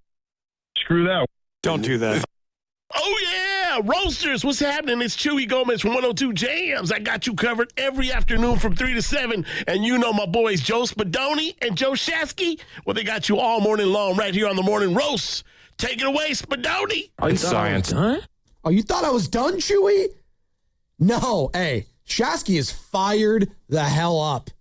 Him and the boss man going back and forth. Well, I'm just tired of playing this game. No, I am. I'm tired of playing this game. What game? Let's have like a real talk. Let's go. The name game. I'm tired of playing the name game with the Warriors because I've been doing radio since 2018 on air. Let's go. In terms of employed. Okay? And we do the name game with the Warriors the whole time.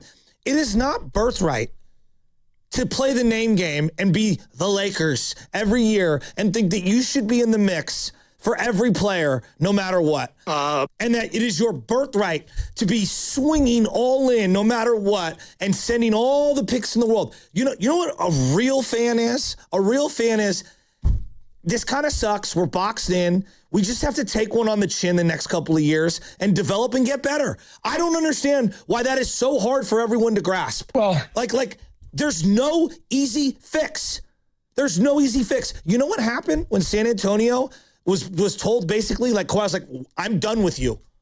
It was like, damn, we just have to accept the best trade we can and take it on the chin with DeMar DeRozan and be kind of stuck in the middle. Like, newsflash, that's where 80% of the league lives, is in the middle, somewhere crumbly in the middle. You know, that's where it lives. And you guys act like we'll never be good again. Okay, yeah, the old owner sucked. He was nuclear bad.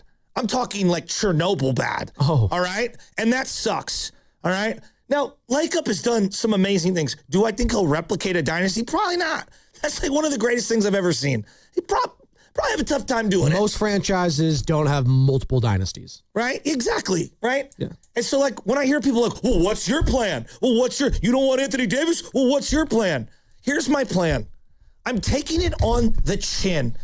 And it sucks to say that out loud. And yeah, it freaking sucks that we have Steph Curry at the very end and it feels like the time came and passed when we could have moved other picks and assets to get a younger player to pair up alongside of him. Yeah, we missed that shot. Like we did. We didn't even take the shot, quite frankly. We took shots on younger players and it didn't work out, and that clearly was the wrong path, right? So, like, what would I do? Well, yeah, what would you do? This Draymond situation, like, if I'm being real, it's like, Trey goes. Goes. I have the axle. I want to see what I have in the axle. Yeah. All right? Ideally, that's what you would like. You know, KP. I'm trading KP the minute I can. The minute I can. For anything. For anything. All right? I'm trading him. I'm getting rid of him. All right. Jimmy Butler. I'm either trading him for future assets, whatever that is, a second-round pick, whatever I can get. 2 swing young shooters. Give me someone, I don't care who they are, with less than 2 years left on their deal.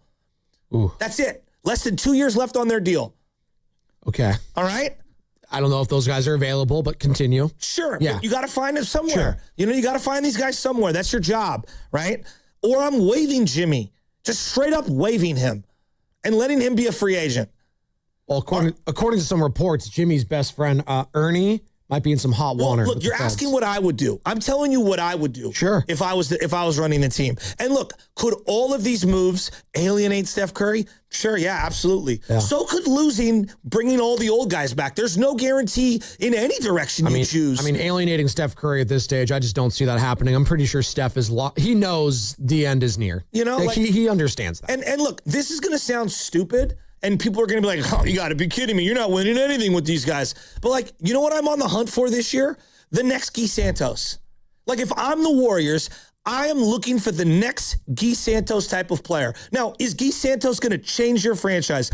No, but he's a good young piece, All right? That's it. Just good young pieces. He was a nice story last year, yes. Absolutely. Yeah. And look, what is he? He's a top 7 guy in their rotation. Yes. If I get a second guy, that's 2 top 7 guys in my rotation. Here's what I'm hoping Yaxel provides this year. A guy that I go, he's a starter moving forward. Yeah, that's it. That's what you want to come out of the season. Like I can bank on this guy being a starter for my team. All right. I think this is a huge year for Pods, right? Yeah. I would not extend Pods. I would not. I would make him play it out. Yeah, I agree with that. And the reason why I would do that is A, I can do a sign and trade in the offseason. B, if he balls out, I can pay him and I can keep him. And no one's saying you have to give him 6 years. We'll give him a 2 or 3 year deal. What is the rush to sign a Brandon Pajemski? I'm in no hurry. And isn't he restricted too? Yeah. Yeah, so it's like, whatever. I'm in no hurry. Yeah. Right? And so I'm not going after Anthony Davis. I'm not trading future assets. No, I'm not doing that. And look, if LeBron shows up, so be it. My strategy doesn't change much if LeBron shows up on the mid-level exception and he wants to play here. Like, honestly, it doesn't. And if LeBron can't come to grips, and this is just me, this is what I would do. If LeBron can't, come to grips with that, then take a hike. I don't care. What I'm not doing is bringing back DeAnthony Melton. What I'm not doing is bringing back GP2. That's what I'm not doing. And, this Al Horford thing, okay, makes no sense to me. He'd be someone I would flip at the deadline. They might. They still might, yeah. Look, here's what I'm not doing. I'm not having another 37-win season with a bunch of old guys and not having any breathing room for young guys. That's what I'm not doing.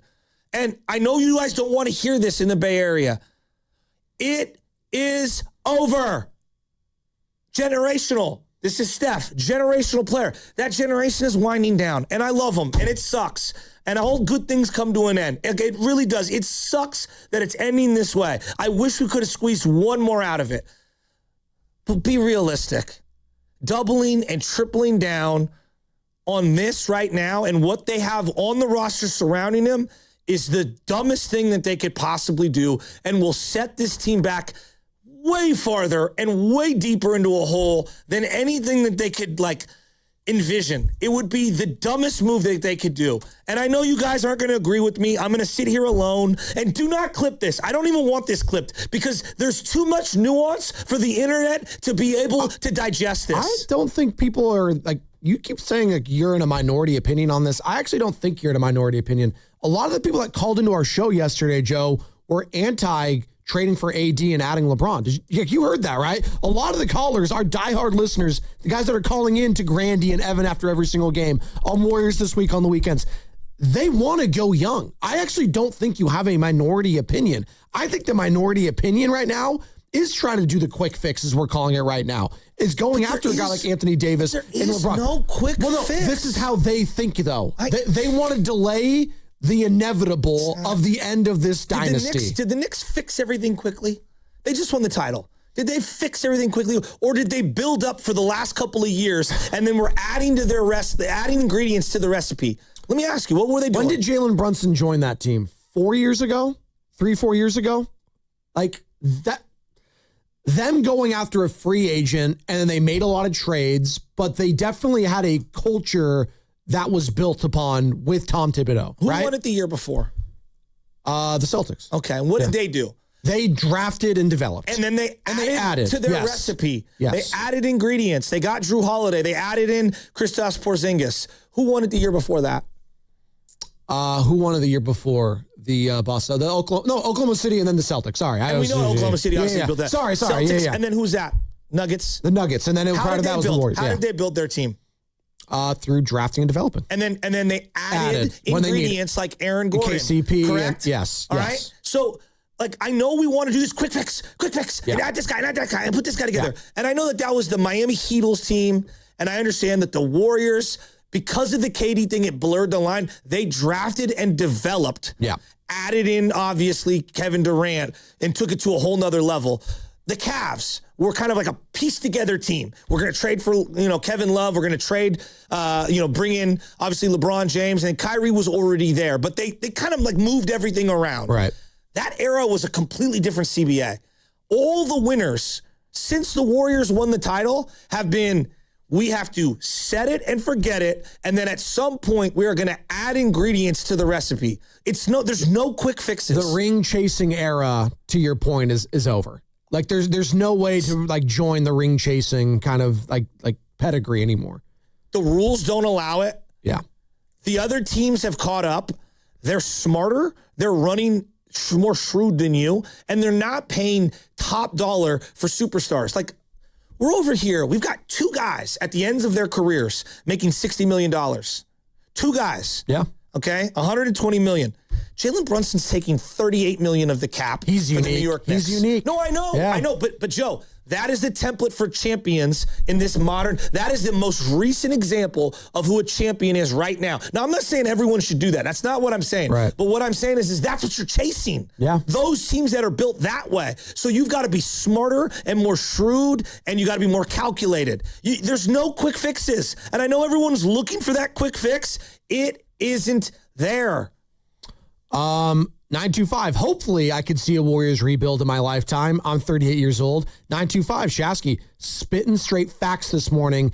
Definitely not alone with those takes. I don't think you are alone, Joe. A lot of people are in support of what you're saying right now, and they don't like this narrative of, hey, the Warriors are trying to go build, what did Shams call it yesterday in the tweet? A big four. That's over. The big three, the big four, the big whatever, it's done. That era is over. And whether you don't like that or not, if you like that or not, and I don't, I like the era of the super team. I loved having dominant teams and these other teams trying to go out there and knock them off the pedestal. That's what made the Warriors and Cavs series so fun for all those years. That's what made the Lakers dynasties, the Celtics dynasties, the Bulls, right? The Spurs. I love having super teams in the league.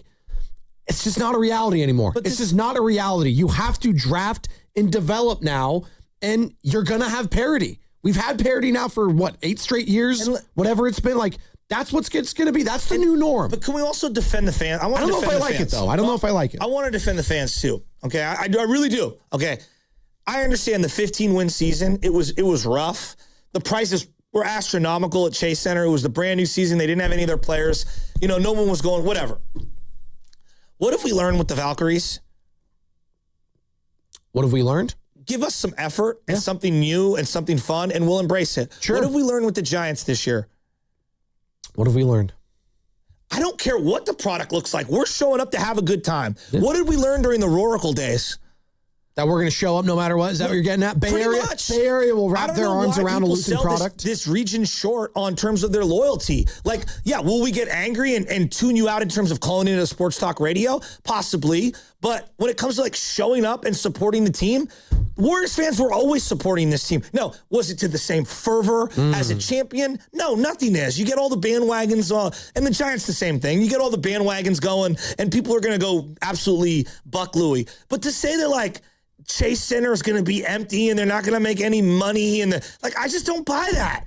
Like this area, there is one sports basketball team that has captured our hearts for years. The other teams, when the Raiders were here and they split the loyalty. Yes. Giants and this is the only unifying team. Yes. Yeah. It's always been that way. Yeah. This has been a die-hard basketball area. This thing that like the Warrior fan won't put up with a couple of year rebuild. I call BS on that. I don't think that's real. Why are Giants games packed? Because it's a party. And they've been a dud for a decade. Chase Center's been a party. Yeah. I don't know.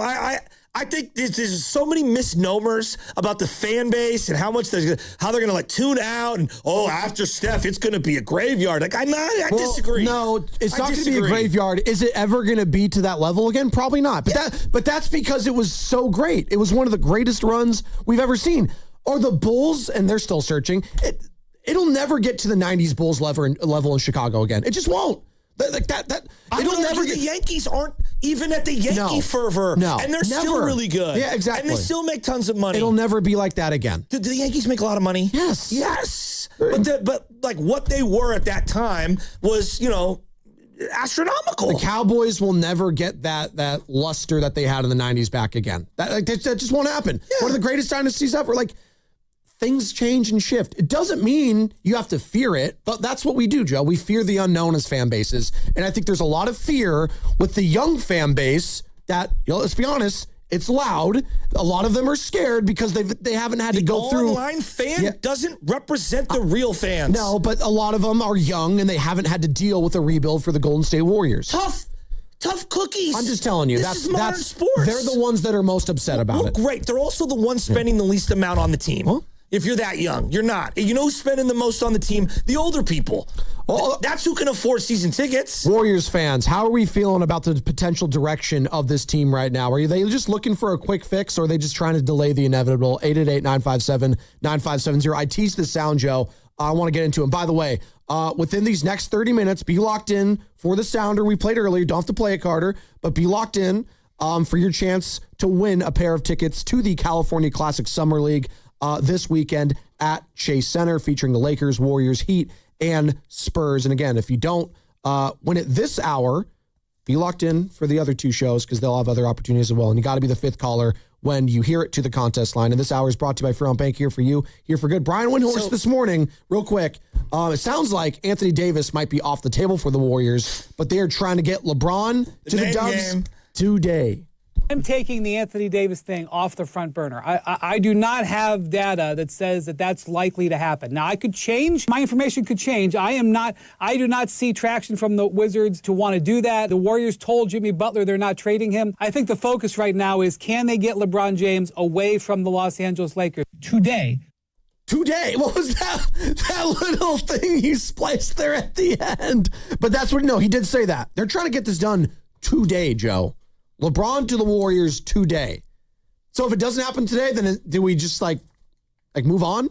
I get it, because again, you can start negotiating with all these guys starting at 3:00 Pacific time. That's when it officially opens negotiations for free agents, etc. And you're going to start seeing all the framework for these deals getting done. Doesn't become official until a couple weeks when you can sign them. But today is the day you can start with these negotiations and having these frameworks of deals. 888-957-9570 is the number. People are fired up for what you had to say about, the future of this team and having to take one on the chin. A lot of people are in agreement. A lot of people disagree and says you can't do that when Stephen Curry is still on the roster. You can't do that. Steph played 37 games, guys. Yeah, but he's still here. And we want to win for Steph. Okay. We want to win for Steph, Joe. What does that even mean? I want to see Steph win a 5th ring. Where was Steph? Love Steph. We all love him. Where was he in winning time against Phoenix? On the bench. He couldn't move. Yeah. Come on, guys. But you know what? That's why bringing these other guys over here will take some of the burden off of him. That's what we want to do. That's what the Warriors fans want. They want Steph to win.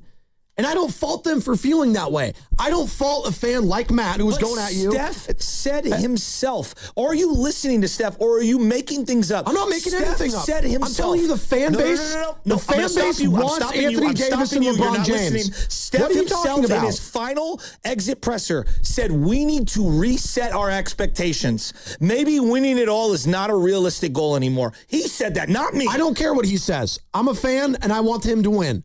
And you know what, Mike Dunleavy? You do whatever you have to do to help that happen. I want the expectations of not a championship, but just a playoff expectation. Because right now you can't sell me on that. What are they? They brought back Al Horford and Kristaps? Come on. Joe, I don't even. What is your stance then? Your stance is all in on everyone? Yeah, I honestly would love Anthony Davis and LeBron James here. I said go. I couldn't get John Morant here for a bag of chips. We couldn't even do that and move on. I know they would have taken Jimmy Butler off our hands in Memphis because they are tanking. They're not trying to win. I couldn't have given up Jimmy Butler and Moses Moody, whatever the machinations are. It wouldn't even cost that much because I think Ja's making 40 and Jimmy's making 50. So they would have given us a player back in return. I couldn't have done that. Just something. And he's young enough where I would have taken a chance on John Morant here. You don't have the contracts to move because two guys. You do. For John Morant's case, you would have absolutely had the contract. Who would it have been? You would actually been taking on 2 players there because it's $40 million compared to 50 of Jimmy. Okay. So you would have gotten John Morant. They would have to want Jimmy. They would rather have Jeremy Grant. I can't believe that. Well, actually, I don't even know if that's true. Well, I don't know if that's true. They would rather have that contract. No one in the league wants Jimmy's contract. How is this so? He's making 60 large, and he's a headache, and he's going to want an extension. This is not the old CBA. Expiring contracts had equity. They had value. They do not currently. I'm sure they have another bloated contract on that roster they would love to move off of, and the Warriors could have taken that. They could have. You would have shed salary. You would have moved a piece that's not going to help you next year, and at least try to sell the now and the future. And yes, would it be a risk? Yeah, but it's a risk that I would be willing to take because this team's not going to be anything, as you're saying, for a couple years. That's fine. Again, I'm just going through all the guys that are potentially available, and maybe this is a risky move going after Anthony Davis. It's absolutely loaded with risk. Kristaps has played more games than Anthony Davis the last 2 years, and I know Windhorst is saying that's off the table right now, and maybe it's not even Anthony Davis, and it's bringing in LeBron James on the mid-level exception. I'm okay with the Warriors fans wanting this team to just do something this summer, just to do something, because they know Steph is gone. But they know he's gone. That's why, hypothetically, LeBron does not come, AD does not come. Rolling back the exact same team to me is worse than doing the Anthony Davis and LeBron James. I agree with you. They need to do something. something. GP2, bringing back Draymond on a 2-year deal, bringing back Kristaps Porzingis basically on a 1-and-1, Horford on a 2 deal. No. We're basically asking this morning, what do the fans want? Do you want them to just go all young? Do you want them to just roll it back from last year? That sounds like the worst scenario in all of this. I'm in agreement with you. Do you want them to go make a big splashy move like we're seeing all these trades happen in the last 24 hours? Let's start off with Colton and Hayward. What's up, Colton? You're on the roast. How are we doing, guys? Good. How are you, man? How are we doing, guys? Can you hear me? Yeah. Yep. Go. My take was just about one of my favorite players was Monte Ellis. And even if, after Steph Curry, Draymond and all this, even if we go find a player like that that just can make the crowd exciting and stuff like that and have a starting piece, I think that is worth the rebuild. You're not always going to get your Steph Currys, your Kevin Durant's and stuff like that. But even just having a starting piece that makes the game exciting here in the Bay Area, I think it would be worth the rebuild. That's my take. That's his take. That's Colton and Hayward. I think the thing that I've come to the conclusion is that everyone else thinks Steph is still a 70-game player who can be elite and carry the team and everything can be built around him. And I just don't think they can operate that way anymore. So I think that's my starting point. And it's not a disrespect to Steph. I'm just banking on what I've seen the last 2 years. His season ended in injury year before. Last year, his season was marred with injury. And then at the end of the year, it was ended because he couldn't move around.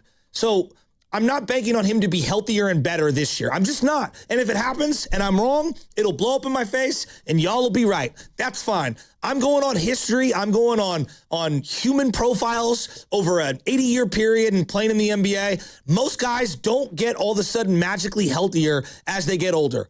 I think that the average person that wants to go all in for Steph right now, they just think that Steph can still do things every single night that I don't think he can. I think occasionally he can. I don't think he can grasp it every single night. I feel like I'm Steiny this morning because I feel like we're all caught up in this, he's still Michael Jordan. It's yeah, Michael at 40 was not Michael at 32. No. They were totally different. He was still great. He averaged 20 a game, but he just wasn't the same. I think they're also a victim of the era we live in. As we talked about last week, Joe, we might be living, and I brought it up, the greatest, aged superstar era. Tom Brady playing for as long as he did. Sure. Different sport, different position, all of that. No, but I think quarterback's important. Let me stop you. Yeah. We've watched old men in prior generations win titles. Yes. John Elway was not the best player on that team. No, he was when not. They won back-to-back. Terrell Davis was. Yeah. And their defense was elite. Yes. And their offensive line was incredible. And so, I'm not saying you can hide him. He can pick and choose his spots better. Right.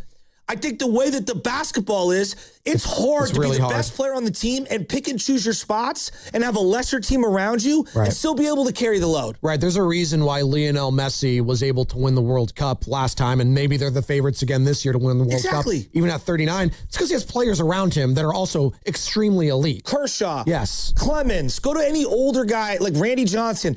It's one thing to be a 1 in every 5 day starter. It's another thing to be the number 3 or 4 hitter at 40 years old and carry your team. Gone are the days in the NBA, again, going back to these new rules and the first apron and the second apron, and it's so damn convoluted, and I hate talking about it because it goes in one ear and out the other for most fans. Gone are the days of just, I have 3 or 4 starters that dominate, and I have 0 depth behind them, and I can still try to win a championship. You have got to have the depth to compete at the highest level now. The Thunder, the Spurs, and the Knicks, the top 3 dogs in the NBA right now, they all have what, Joe? Depth. And you saw that on full display last year. And all the 2 of those teams, you saw, in particular the Thunder's case, that depth being streaky, too, when it comes to their three-point shooting, and ultimately was their Achilles heel going up against the young, the San Antonio Spurs. What bit San Antonio in the ass was the lack of experience. But it was the Knicks' experience with their depth. Guys like they've rewarded Landry Shamet, Jose Alvarado, guys that have been in the league a couple seasons and that had some seasoning too. Not elite traits for either of those guys. Both kind of undersized, quite frankly. But those are the differences in some of those games. Joe, what Steph has accomplished in his 30s as a guard at his size is already, to this point, unprecedented. Yeah. Now we are thinking that he can unprecedentedly do more when he's already done more than anyone up until this point? It's a tough expectation for this guy. He can't live up to that. These expectations of one of the greatest of all time, that's what he's done for so long. So fans just expect him to keep being great. But that's unfair. I know. He sat there at the exit presser and told everyone, I don't know about my knee anymore. I know. He said that. I take that to heart. Like, he's never shown that vulnerability. It's not me saying this is him. What do you, the fans, want with this Warriors team? What do you want them to do this summer? As we've already seen them make a couple moves. Al Horford's back. Kristaps Porzingis is back. We expect Draymond Green to be back. If nothing changes, is this acceptable? 888-957-9570. Keith in Oakland. What's up, Keith? You're on the roast. Yeah, it's not acceptable, actually. I don't agree with them trading Jimmy for Anthony Davis, but I also don't agree with them keeping Jimmy, though. I feel like we got to get younger. Let some of that money go off these books. Like, it's not going to work. Like, they're definitely not going to work having an injury team, man. And we can't, 37 wins is not acceptable no more. And I feel like the league has gotten younger. We need to get younger. That's Keith in Oakland. He's saying it's not acceptable. You got my sounder? There it is. All right. There's your cue to call. Be caller number 5 to the contest line, 415-523-4652. That's caller number 5 to 415-523-4652. And you'll score a pair of tickets to the 8th annual California Classic Summer League presented by CarMax at Chase Center this week, July 3rd, 5th, and 6th.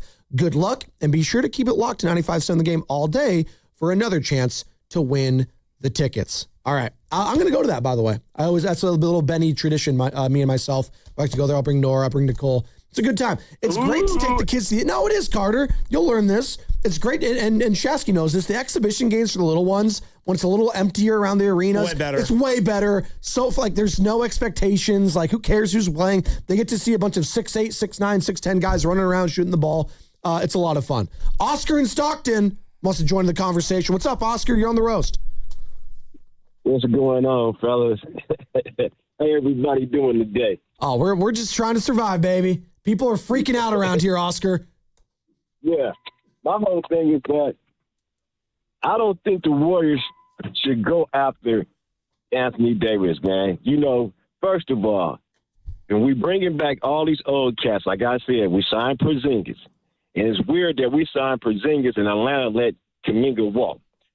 My thing is that everybody getting upset about going young. Man, have you been watching the playoffs? And everybody know I love Steph Curry. I love Draymond. But as you get older, you have to start utilizing other assets. We have to put other young pieces around Curry that can handle the rock. You have to go after like Colin Sexton. Guys like that in the league, you need to start getting some of these mid-level guys that have been in the league, like you just said, that can help. Because right now, the Warriors, I already see their philosophy. They're not going to trade Jimmy. And like people said, trading, who's going to trade for Jimmy on $60 million contract and he's hurt? Nobody really want to take that contract on. The Ryan contract's not working no more like it used to be. So everybody better stay put. And this is the time for Joe Lacob to build him a team. Remember, he came in, Steph was already there. They was already on the team. Now it's time for this organization to start building a team for the future. And don't underestimate, like you said, don't underestimate the Bay Area fans. Not only Bay Area, you got the Valley too. You got so many Warrior fans We just want to see some talent, some hard-working talent on the floor, and the stands are going to be packed when Steph leaves. People got to understand that. So all these bandwagon fans, like you said, this is going to flush them out because people just want to win, win, win. You got to take losses, too. Exactly. Also with the wins, man. And that's what I'm seeing right now. And everybody know I'm a Warrior diehard, but I do like to see the younger generation play. But we have to – this would definitely we have to do. You have to scout and bring in players that you see that have potential that's not going to make that much money, but got young legs that can play the Warrior system. That's going to help Steph. And Steph's not going to leave the organization like that. Steph will lead these youngsters because we're not going to get LeBron James. I don't want him anyway. We're not going to get AD. I don't want him anyway. If we do that, we're going to sell our soul, man. And don't underestimate the loyalty of the Bay Area fans. We're going to pack the stands as long as you bring in some young thoroughbreds that can run all year and can save Steph's legs.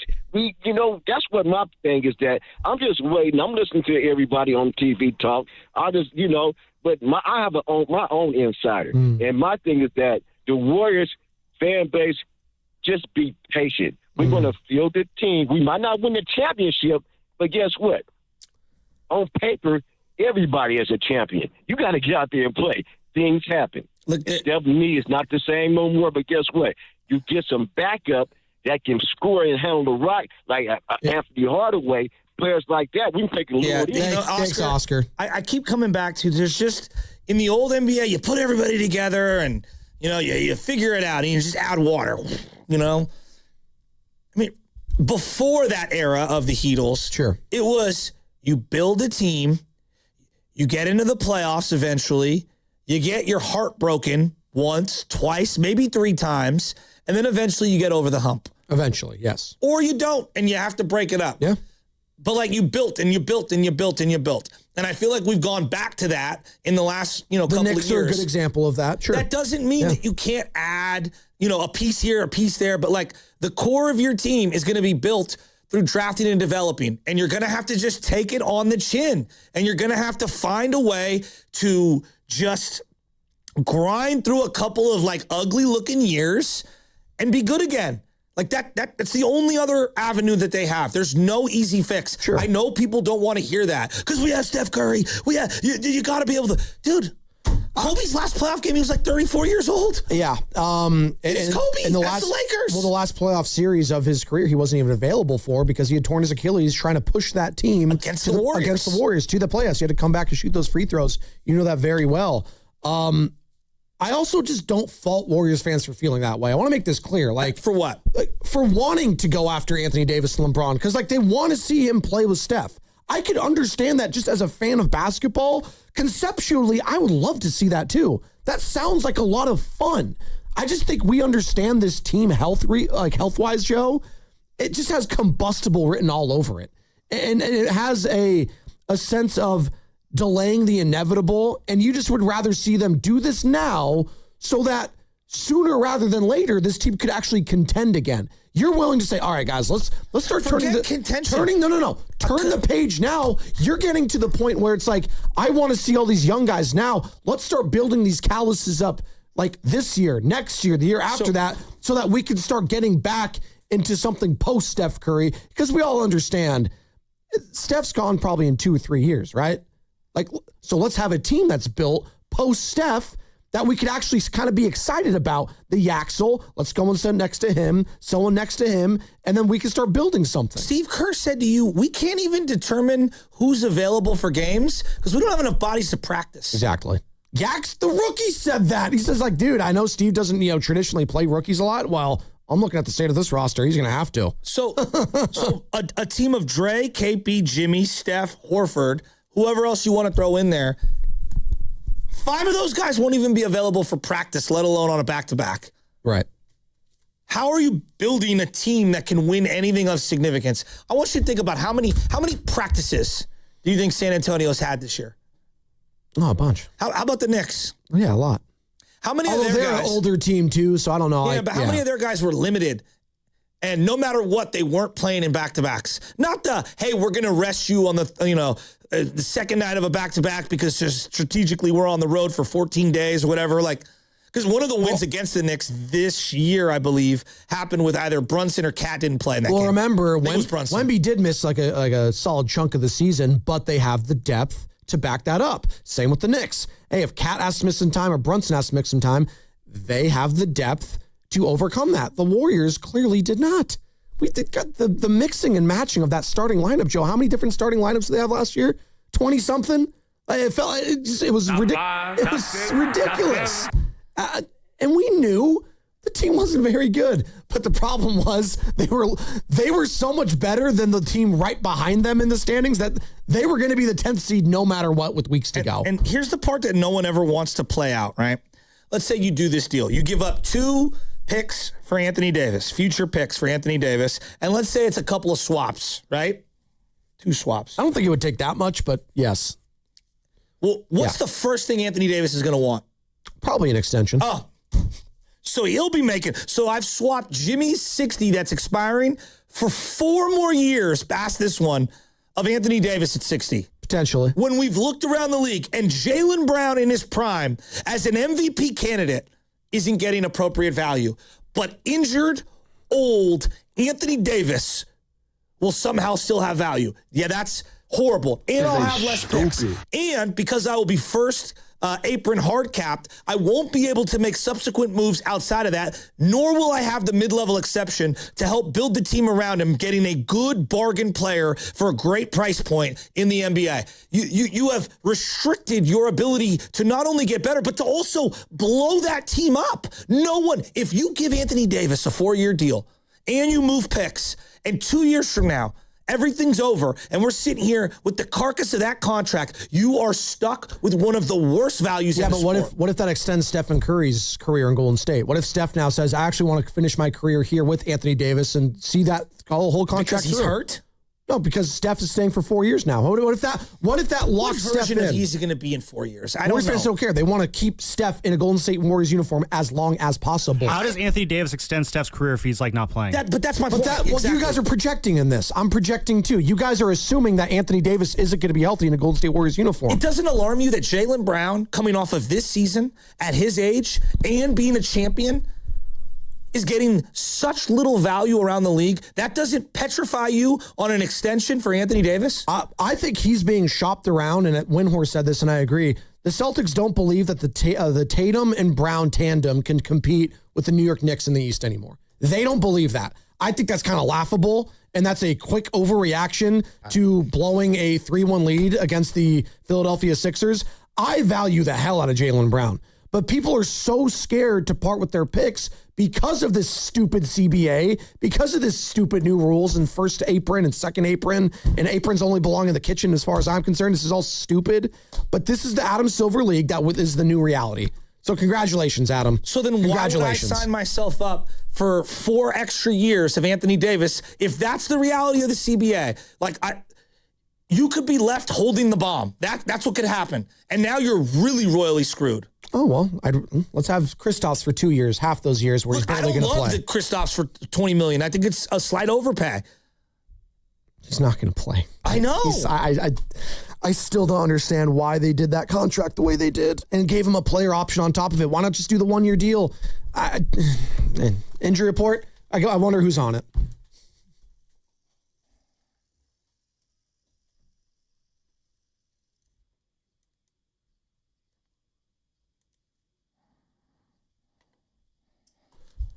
What's going on with Willie Adames? The Giants shortstop left Sunday's game early due to back spasms, and he was dealing with those the entire last week leading up to that game. An MRI yesterday revealed no structural issues, though. That did not stop the Giants from keeping him out of the lineup last night. A final decision on whether or not to place him on the injured list could come as soon as today. The injury report was brought to you by Boxer & Gerson, Northern California's premier workers' compensation law firm, helping injured workers get their lives back for over 40 years. And Dave Fleming is going to be talking to us in about 22 minutes, 8:20, voice of the Giants, who joins us every single week in our 95 cent the game Giants Insider. Get the lay of the land with this team, what's going on with Tony, with Rafi, with all of it, and Willie Adames obviously being a big part of that, as we are a little over a month away from the Major League Baseball trade deadline. As far as the NBA is concerned, though, you can start negotiating with free agents starting at 3 o'clock Pacific time. You're listening to 95.7 The Game, KGMZ FM and HD1 San Francisco, an Odyssey Sports Station and the home of the Golden State Warriors and Valkyries, always live on the free Odyssey app, coming to you live from the Laughing Monk Studios. And the Morning Roast is presented by San Francisco Fire Credit Union, banking for heroes and anyone who wants to be treated like one. And the biggest news in the last 24 hours as it pertains to the Golden State Warriors, Draymond Green opting out of his player option. He is going to be a free agent. What does that mean for the pursuit of LeBron James? What does that mean for the potential pursuit of Anthony Davis? How does the Kristaps deal now affect all of that stuff? Signing a 2-year, $40 million contract with the player option on the second year. Here's Ramona Shelburne yesterday on Willard and Dibbs talking about the Anthony Davis deal. Not to say that this means it's not going to happen. It's just, I've always thought the Anthony Davis part of it was very difficult and also, frankly, maybe not that necessary. You know, if LeBron wants to come, I'm sure he would love to play with Anthony Davis again. They won a title together. They're very close.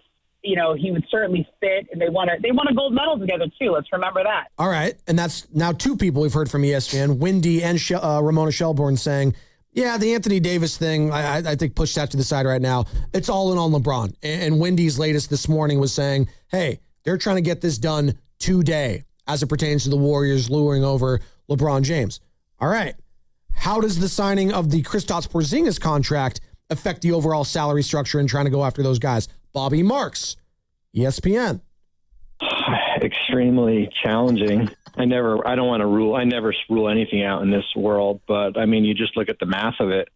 I mean, they're $27 million below the first apron.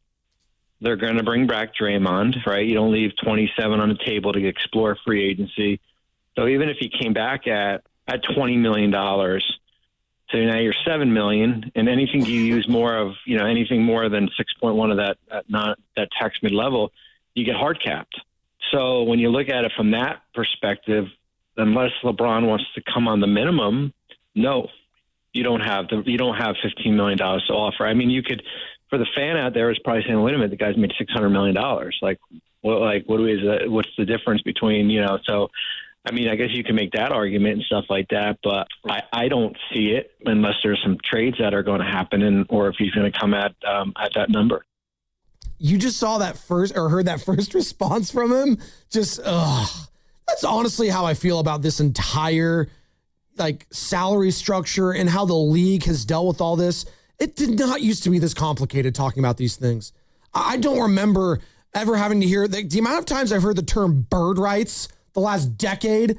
It's driven me insane. Mid-level exception. Oh, how do we maneuver this financially? How do we do that? First apron, second apron, hard capped, restricted, unrestricted. Just enough. I know. It's so stupid. It's so annoying. Why have they made it this complicated for the fans to try to discuss it? Because they wanted to balance it out for the smaller market teams, because they felt like teams like the Clippers and the Warriors were dipping so deep into the luxury tax. They wanted to make it more, I guess, balanced. I don't love it. I'm just trying to explain it. It drives me nuts. And that's exactly what they've tried to do. It honestly, it feels like they were trying to punish the super team era, whether it was the Warriors or the Cavs. And this is what we got to. But you know what?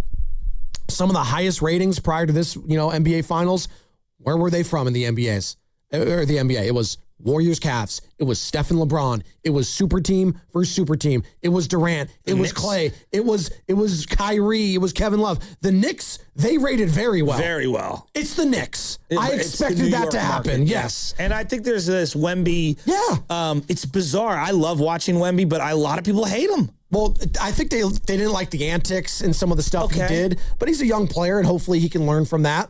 And I was very critical of some of the stuff that he did and the lack of calls that were, blatant to me when it comes to stepping into the guy's zone and trying to break some ankles. Some of the stuff he did with Jalen Brunson, shoving his head and, that's just clean, hard basketball. It's like, stop it. It's all right. We're trying to protect the golden goose. I understand that. And I think it was just some of that stuff people were kind of annoyed by. But the actual player, I mean, he's box office. You have to watch it. But I say all that to say it's made it very difficult to talk about this summer. And today being the negotiation window, I don't even know how to discuss it, Joe. And I'm a guy that, like, I'm knee deep in this stuff on a daily basis, and I have to read article after article, whether it's Friedel, Slater, Kawakami, Bobby Marks, Windhorst. I have to have a thesaurus and like a dictionary for some of these terminology to understand how these teams can get business deals done. I don't get it. This is the league they agreed upon, players and owners. I'm with you, but this is what they agreed upon. And you know what you should think of right now while you're talking about this? You know, what would you like Major League Baseball to do? Because they're coming up on their CBA negotiation, and I think the NBA went a little too extreme. You know, I think it's probably a little too loose in the NFL, though most people love the NFL. There's got to be a happy balance in terms of spend whatever you want in Major League Baseball, but we've got to be able to share the revenue so that teams like the Pirates can afford their teams. But like, I'm looking at the current NBA and I'm like, God, the playoffs were great. Yeah. They were great. Sure. The playoffs were great. Yes. I mean, Minnesota and then the hate between OKC and the Spurs. And then the hate between the Spurs and the Knicks. It was great. But did people love, and I liked it. I enjoyed it. I thought it was a great 7-game series. But the year before, Pacers and OKC was not as loved. I thought the games were great. Ratings will tell you that too, that people just were not interested. The games were great. Sure. So, I don't know. Is it like, what kind of league do you want? This is the league that they wanted. I want a super team league is what I want. That's how I think the NBA has dominated in their ratings the last handful of decades. And we started to see a slip and decline in ratings when you started to see the parity and all these different teams winning it and not having consecutive champions ever since the Warriors did it. That's the last team that has won back-to-back champions. The Golden State Warriors with Kevin Durant. It's a long time ago. So I think the league is at its best when you have one dominant team that everyone's trying to knock off. I do. And who was my guy for ESPN that was trying to make this argument? Forget his name. Maybe you guys can help me out in the back. But people were trying to like go at him because he said, I like to know how good a team and how historically dominant a team is by how many championships they can win in a given period. And we know that with teams like the Showtime Lakers, teams like the Bulls in the 90s, the Heatles, right? The Spurs for as long as they did it, the Golden State Warriors. I like having teams like that. And a team like, the Toronto Raptors. Like, no one saw that coming. Beating a team like that Warriors team back in 2009. The Detroit Pistons. Those type of championships way more than whatever a team did. Like the Dallas Mavericks. Those ones mean more than the Milwaukee Bucks beating the Phoenix Suns. It just does. It just does. Well, and I miss having those moments, and we may never have those moments again. You're saying that from a big market team perspective. I absolutely am. And you have to also understand that there are 30 teams in the NBA, and so maybe 7 or 8 think like you and I, but 20-something of them outvote it and think the other way. People like to think that they like, I love parity. I love parity. Ultimately, when it's OKC versus Indiana, the average and casuals being like, I'm out. Yeah, but if I have LeBron James or Steph Curry in there and it's a Warriors or Lakers, I'm tuning in because I either love that guy or I hate that guy. Did you do that for the Super Bowl? I know you're going to say it's football. The Super Bowl is different than a series, I think. Well, what about the championship games? They're pretty good. No, they were absolutely good. But I had Matt Stafford, the MVP. I had layers. And NFL is different because it is team-oriented and it's not an individual sport like basketball has become, right? It's an individual branded sport. Now, the Knicks as a brand kind of trump that. Certain brands do in the NBA. Knicks, Lakers, Celtics, off the top of my head. The individual brands trump it too. Giannis. No, that's what I'm getting at. There's unique teams that can do that, but even those teams will always have an individual player that translates. The story of Jalen Brunson started to become a thing as the playoffs went on, and people started to root for them more so than their hatred for New York fan base. It's like, you know what? I kind of like the Jalen Brunson story. I'm kind of in it. I find myself doing that. I was like, I love the story of Jalen Brunson, but I feel like when it comes to the NFL, I could even sell a Broncos Panthers Super Bowl because it's team-oriented. It's like, wow, this is one of the great defenses I've ever seen. There's some history here. Oh, by the way, Peyton Manning, he's going for another Super Bowl trophy. He's kind of an afterthought. Is this his final ride? Cam Newton, young hotshot MVP. Is this Cam's moment? And that was one of the most dud Super Bowls ever. And that was here in our backyard, Joe. Even this past Super Bowl, ended up being a dud, but there was great storylines, right? Wow, Mike McDonald, this is his second year as head coach. He's trying to win a championship in the place that Kyle Shanahan coaches in a regular season and has won a lot of big games, but Shanahan hasn't been able to win the big one. It's more of a local storyline, but you get what I'm saying. Sam Darnold, guy was labeled a bust. He's coming back. Mike Vrabel, right? The Patriots. Wow, we thought they were cooked, right? Maybe that's the team that Warriors fans could look to say, man, they moved out Tom Brady. They had some lean years, and then they're already back in the championship game. So I don't know where I'm getting at here is it's just different how we discuss the leagues in general. And I would like to go back to actually having a super team, and I just don't think we're going to get them anymore. I mean, isn't that kind of what OKC thought we thought we were getting with them? Yeah, we did. I know they didn't win 2 in a row, but don't they still feel kind of like one? They're vulnerable now.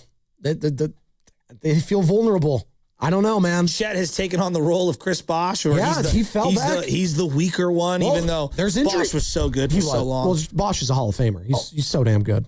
He's one of the most underappreciated players of all time. He is. 10 straight All-Stars or whatever. It does feel, though, with the Jalen Williams injury, them rushing him back from the hamstring, and Chet looking so fragile compared to Victor Wembanyama, they look like they could be had in the Western Conference. Does that give a team like Minnesota, who just made a big swing, do they see themselves a little differently now? What are the Nuggets going to do?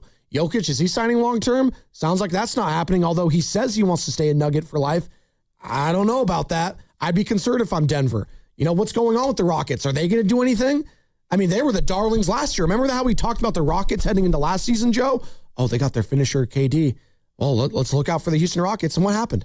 They turned into an absolute dumpster. Yeah. KD started tweeting about all of his teammates. But before that, what happened? Well, they didn't have any point guard. Fred VanVleet. Yeah. Lost him for the year. It was brutal. Yeah. It was brutal.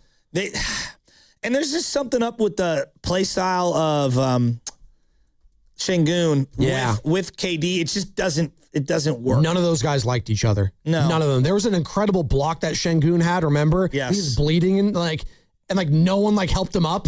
And everyone, no one was pumped up for him. Wow, what a hell of a play. It was just, all right, let's go back to the bench. Yikes. The vibes are horrible there. Are the vibes great with the San Francisco Giants right now? They did have a winning homestand. Tough loss last night. Let's check in and do a temperature check with them with our guy Dave Fleming, voice of the San Francisco Giants, and our 95.7 The Game Giants insider. He is going to be sponsored by Fremont Bank. Here for you, here for good. 888-957-9570 is the number to get involved. Tyler Mahle, not knowing he was on a pitch count. Victor Barracoto, how can this keep happening? Who do we blame for all this? Is it the manager? Is it the bench coach? I don't know. There's been a lot of blame game going around with this Giants team, though, and it needs to stop. On 95.7 The Game.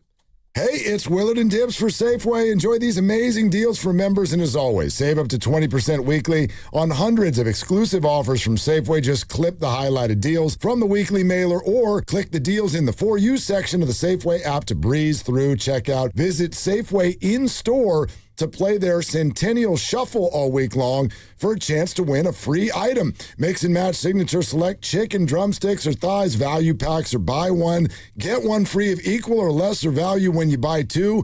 And I need some side dishes for this protein. You can mix and match juicy 1-pound strawberries with 6-ounce blueberries, raspberries, or blackberries are just $2.99 each when you buy 3. Plus, clip or click Lucerne shredded, sliced, or chunk cheese, 6 to 8 ounce selected varieties for just $1.99 each. Limit 4 items. Safeway makes it very easy for you to save money on the items you already buy. Go to Safeway.com for more details, and we will see you in the aisles. They call this one Bill.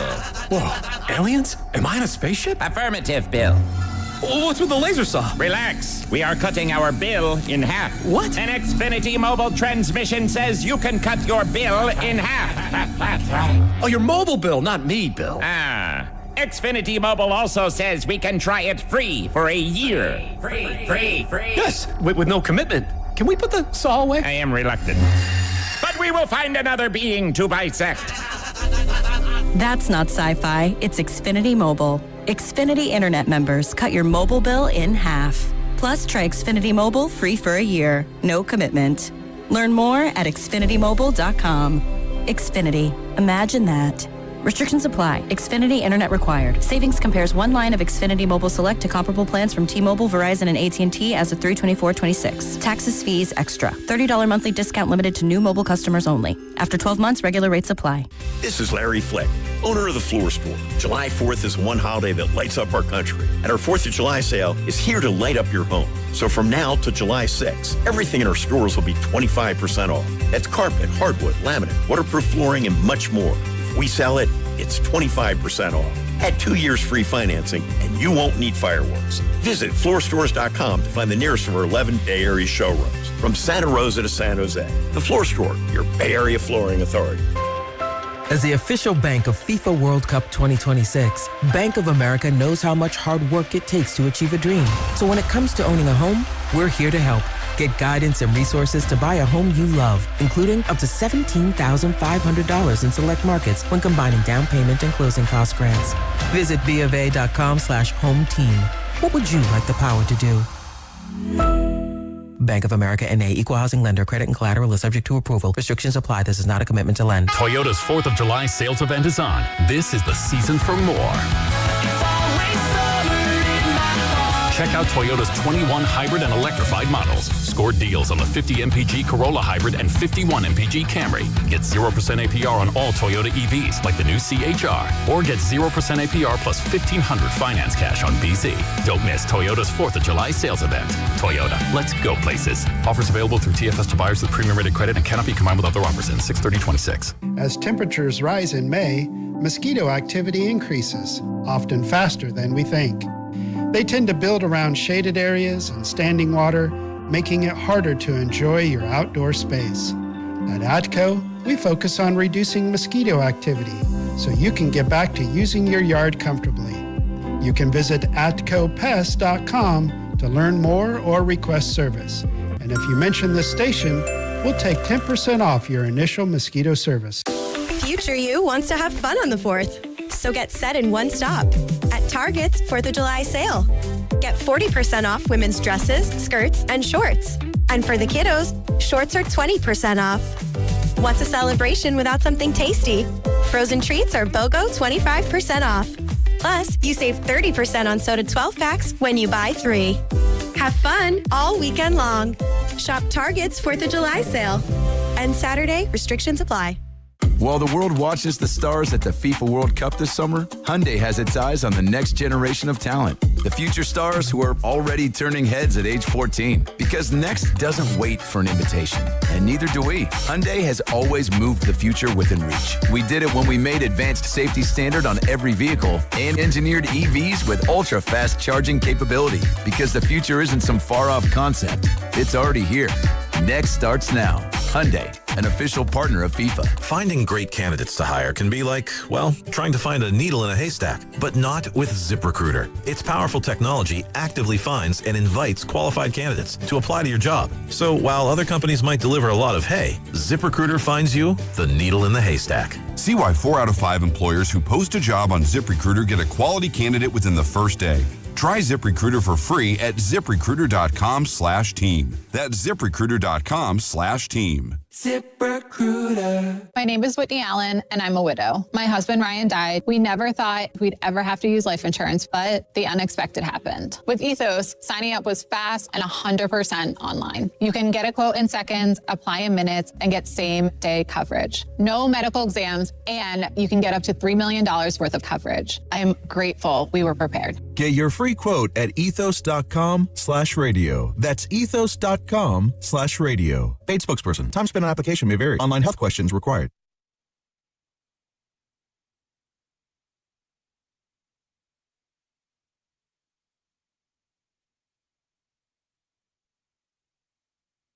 What's up, roasters? It's Sam from Laughing Monk Brewing, and you're listening to The Morning Roast with my guys, Spadoni and Shasky. Shasky, stop picking the lobster out of the linguine. He's not doing that, Sam. Not anymore. Hell no.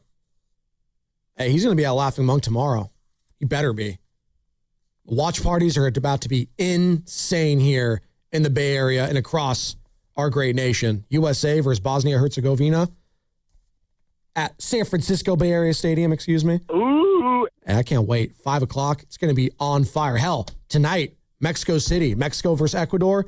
Place is going to be rocking. Yesterday was incredible. Netherlands falling to Morocco in penalties, all of that. And while that game was going on, we were watching the Giants and the Diamondbacks. And the Giants almost rallied to steal one in the desert. What? You thought it was a fake comeback, Joe? I didn't say What's that smirk? I don't like hearing almost. I know. They almost rallied. No, they rallied. They just came up short. It's been an almost kind of season for the San Francisco Giants, unfortunately. And joining us now to talk about it, our friend and voice of the Giants, Dave Fleming, joining us now on the River Islands guest line, and is our 95.7 The Game Giants insider, as well. Dave, good morning. Spadoni and Shasky. And yes, the almost San Francisco Giants this season. It's just been a theme, unfortunately, after actually some positives. Their first winning homestand of the season heading into July. We're still looking for that first sweep. Maybe it'll happen this season. But good morning to you. And the talk this morning opening up was either Barracoda's base running again or Tyler Mahle not knowing he was on a pitch count yesterday. Which one would you like to start with, Dave? Don't laugh at me, Shasky, either, just because it looks like I just rolled out of bed. Remember, I've been up for like 10 hours. I've been up for a while, too. It just doesn't look like it. Which one should we start with? Well, I mean, look, Barracoda, terrible, terrible mistake. Can't happen. No excuse for a young player. That's not a young player mistake. You got to know what the count is, how many outs there are. Your first base coach, I assume, is telling you now the first base coach is not telling you the count every pitch, but every single pitch is reminding you the outs, the situations. The thing about it I do like is that he did respond with an excellent base running play to score on that bunt. So you like that from a young player to, okay, you make a mistake, excusable or not, come back and do something to make up for it. And he did that. I think everybody's got a little grace with Victor right now, and every player from Venezuela, you got a lot on your mind. It's hard for these guys to compartmentalize. You're trying to go out there and do your job, but your loved ones are hurting. You're not there with them. So I think everybody's got a lot of sympathy for everybody from Venezuela who's trying to fight through that emotion and play the game still at a high level. The Mahle thing is, look, did that have an impact on the game? The fact that he says he didn't know he was on a pitch count? I don't know. I mean, the team thing to do is you pitch around him because it was the right thing to do, whether it's going to be you facing the next guy or you hand the baton to your teammate. I mean, I think when you got a team that's in sync and everybody other, you don't worry about that stuff. It's like, hey, if I have to pitch around him, even if it's not going to be me, the next guy, I'll let my teammate make it happen. And so that was just a sloppy inning, man. 4 walks in an inning. You're not going to survive that. You just aren't. And that's been a massive theme for this Giants team. Yeah, it feels like, and I'd put this out last week, I don't want to disrespect any of the guys on the team, but it's about as bad of a bullpen as I've seen in my lifetime. And I guess, Dave, like, is there any guy that you're looking at right now and you're like, I really trust him in a high leverage situation? Because I'm having a hard time right now. Yeah, trust is a loaded word. I would just say there's not one guy down there who's consistently had a run of success where you just feel like, okay, that's a guy that you're getting the same kind of performance every time out. And what I mean by that is it's not just the bottom line results. It's also the stuff, the command, the sharpness. Sometimes, those are hard jobs. You get judged based on the bottom line results. Sometimes you pitch really well and don't get those results. Sometimes you hit your spot, you get beat. It's late in the game. It's a tight game. It happens. But I don't see one of those guys who just consistently is hitting spots, executing game plans, coming in ready to go, ready to throw strikes. I mean, I would say actually Brubaker is probably the one in his role who most consistently, now JT Brubaker, like the underlying stuff, this is not dominance. Like he's not striking out a bunch of guys. He's not, the numbers don't indicate like some fireman who's going to be your closer soon. But he is a guy. Last night he pitches 3 1/3 innings. Like, he's not really a traditional long man, or at least hasn't been this year, and yet he's done that a bunch of times. He's the one who I would say, just by the definition of consistency, is most consistently giving the Giants what they're asking from him. I mean, we missed Spencer Bivens from last year. I mean, I'm dead serious on that. I thought he pitched way better than the numbers, to your point about sometimes it can look better than the actual data that's being put out there. Ramos returned. He looks slimmer. Just my eyes. I don't know if that's necessarily true. And to see him drive that ball late last night in that game, I thought that was awesome for him. It's good to have him back, but I'm not sure how long they can, or if they're going to use Barracoto and Ramos in the outfield simultaneously. How do you think the split's going to look? Yeah, I don't think, I mean, look, it's actually a nice thing if you can load it up that way. Like, against a lefty, that's a pretty good, you feel pretty good about that. But they have such a logjam right now and no true way to alleviate it. And that's been without Harrison Bader. You know, at some point, Bader's going to come back. But Jung-Hoo Lee just happened to have the night off last night, which created a spot for him. So I don't know what they're going to do about that. I don't know if there's going to be some moves coming. This sounds harsh. This is not meant to be harsh. Barracoto is not going to be the priority here. Like, he has an option. You can send him back down to AAA. And if that's what it comes to, then it's not like, Barracoto's shown a lot of good things here in the last couple of weeks, a lot.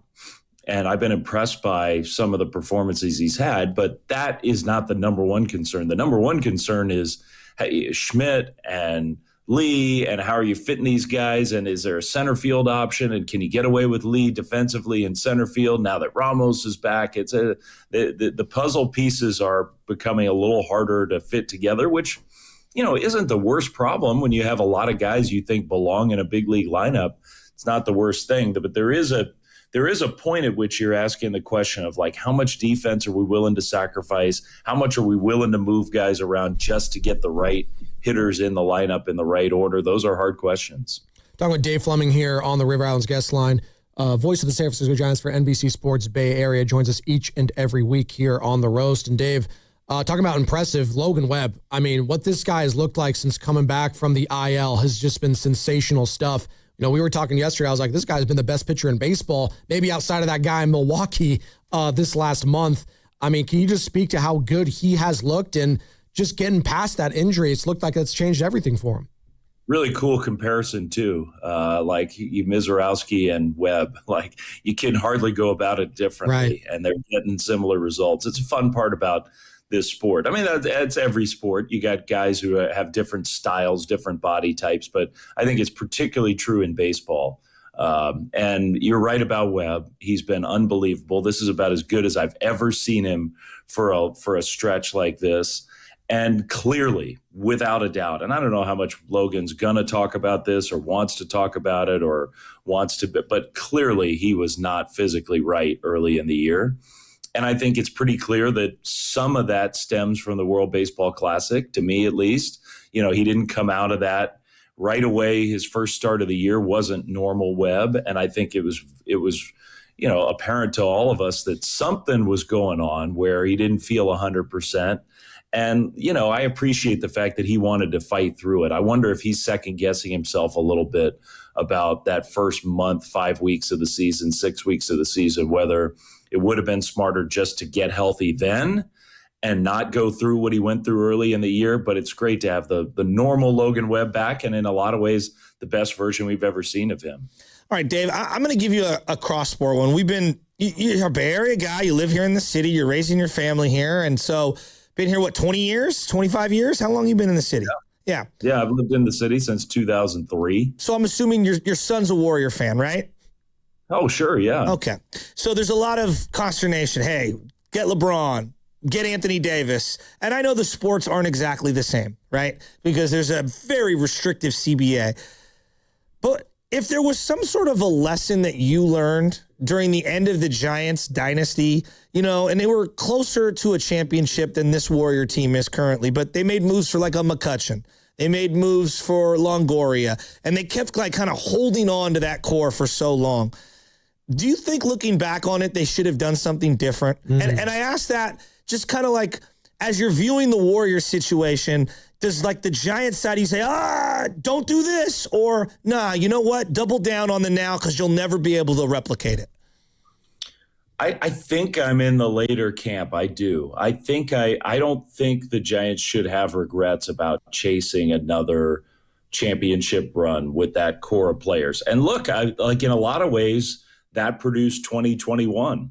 And, 2021, it's easy just to move past it because it ended up in disappointment. But they played the second best team in the big leagues in the first round, and they took them to the very last inning of the last game of that series. It couldn't have been a more tightly played, hotly contested series. If you win that game, if Camilo Doval doesn't hang a slider to Cody Bellinger, maybe the Giants win another World Series in 2021, which feels like a long way removed from the sort of the dynasty years, but it was the same core. It was the same, Posey, Belt, and Crawford were the core of your position player group. It's a different pitching group, but I think that almost falls in the category of using Buster as the Steph Curry in this. Like, while you got Buster, chase championships, be all in, be willing to be a little short-sighted. So did they make a lot of good moves? They did not. The one, Andrew McCutchen was a big mistake because he gave up a player who became a really good player. Mark Melancon was just a disaster as the closer for big money. And it was a disaster from quite literally day one with him. And, so you made some mistakes, but I don't blame them for the process. I don't. I think it was the right thing to do. And if the Warriors do that here with Curry, I don't blame them for that either. You can always look. Sometimes you bury yourself and you relegate yourself to a year or two or more of suffering when you do this and it doesn't work. Sometimes that happens. But you can always you can always maneuver around mistakes and try different things, and it's part of the fun of sports. Part of the fun. At the end of Bonds, because that's what this you used Posey, and he's more of the team winning aspect that compares to Curry. But in terms of like individual excellence, it would be more Bonds. Like at the end of Bonds, was there a feeling around the organization, we're just a couple years away from winning a title? Because obviously 2010, looking back on it, even in real time, I was like, I cannot believe this is happening. And I feel even more so. But maybe the younger people have forgotten how improbable that was. You were around that team, 08, 09, and into 2010. Like, there was championship must have not even been on your brain, right? After Bonds. Championship in 2008 was definitely not on my brain. 2008 is I think the low point of this whole entire era. And we as a group, all of us were really struggling with moving on from Barry. And it was such a weird thing because Barry was still, what did he hit 27 home runs his final year, something 28. like that, 28. And then he didn't have a spot on the Giants and he didn't have a spot anywhere. And the Giants just were lost in the wilderness in a lot of ways. 2008 was a very strange time. And the Bonds era came to an end that nobody wanted. Like those last several years, 2004, the Giants were a really good team after the disappointment of 2003 and the way that ended. 2004, the Giants were a good team that came up short, but 5, 6, 7, 8. I mean, that's 4 years of, not just not competing for championships, but really not being a good team out there. And it cost a lot of people their jobs. And in a weird way, it did usher in the next era. That's I always point to Tim Lincecum. Of all the Giants were just looking for something to be excited about. And here comes this kid along who changed the whole feel around the Giants at least once every 5 days.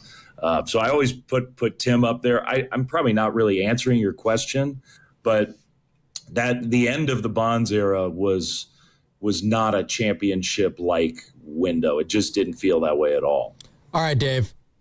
I say Golden State Warriors, LeBron James. You say what? Oh boy.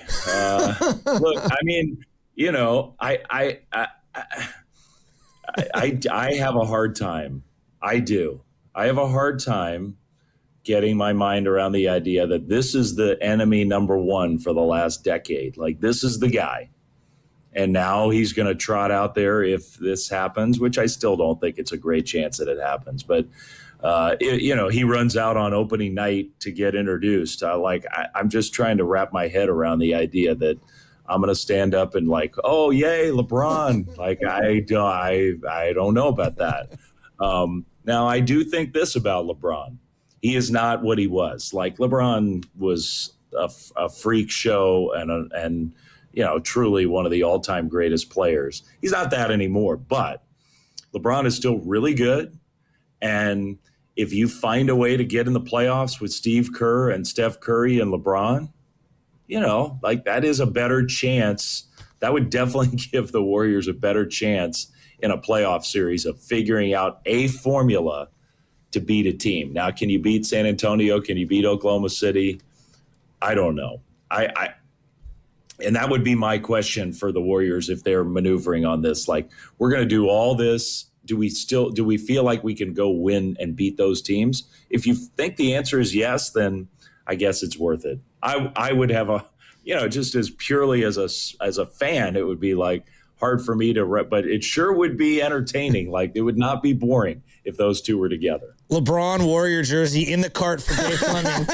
Dave, as Lee Westwood would say, you're a sportsman. Okay, so you've got the good feel for all Lee these things. Westwood drop. Yeah, wow. I know he would like that.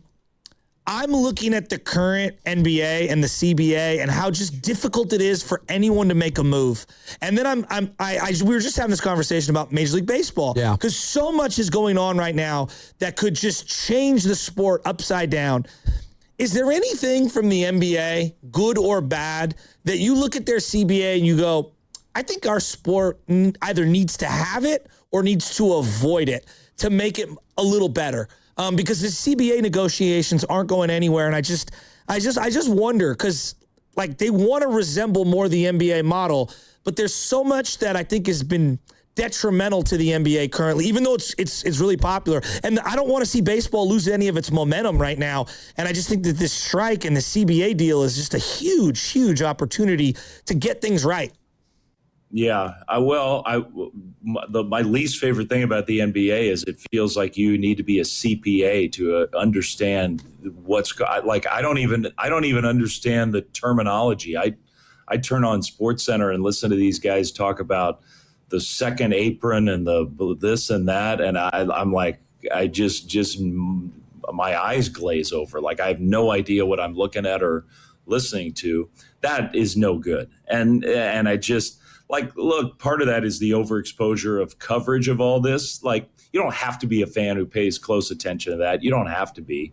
But that system is really complicated, and there are just an enormous number of layers of financial rules and regulations, and that does feel burdensome. It does.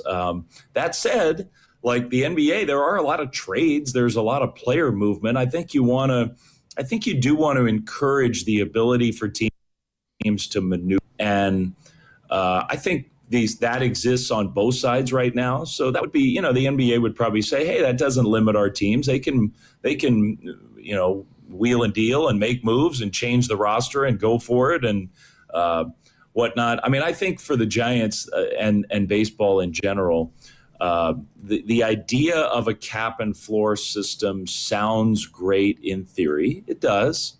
And I'm not saying it wouldn't be the right system for the sport, but, you know, I also do love the way that baseball is more, you know, the Dodgers infuriate everybody.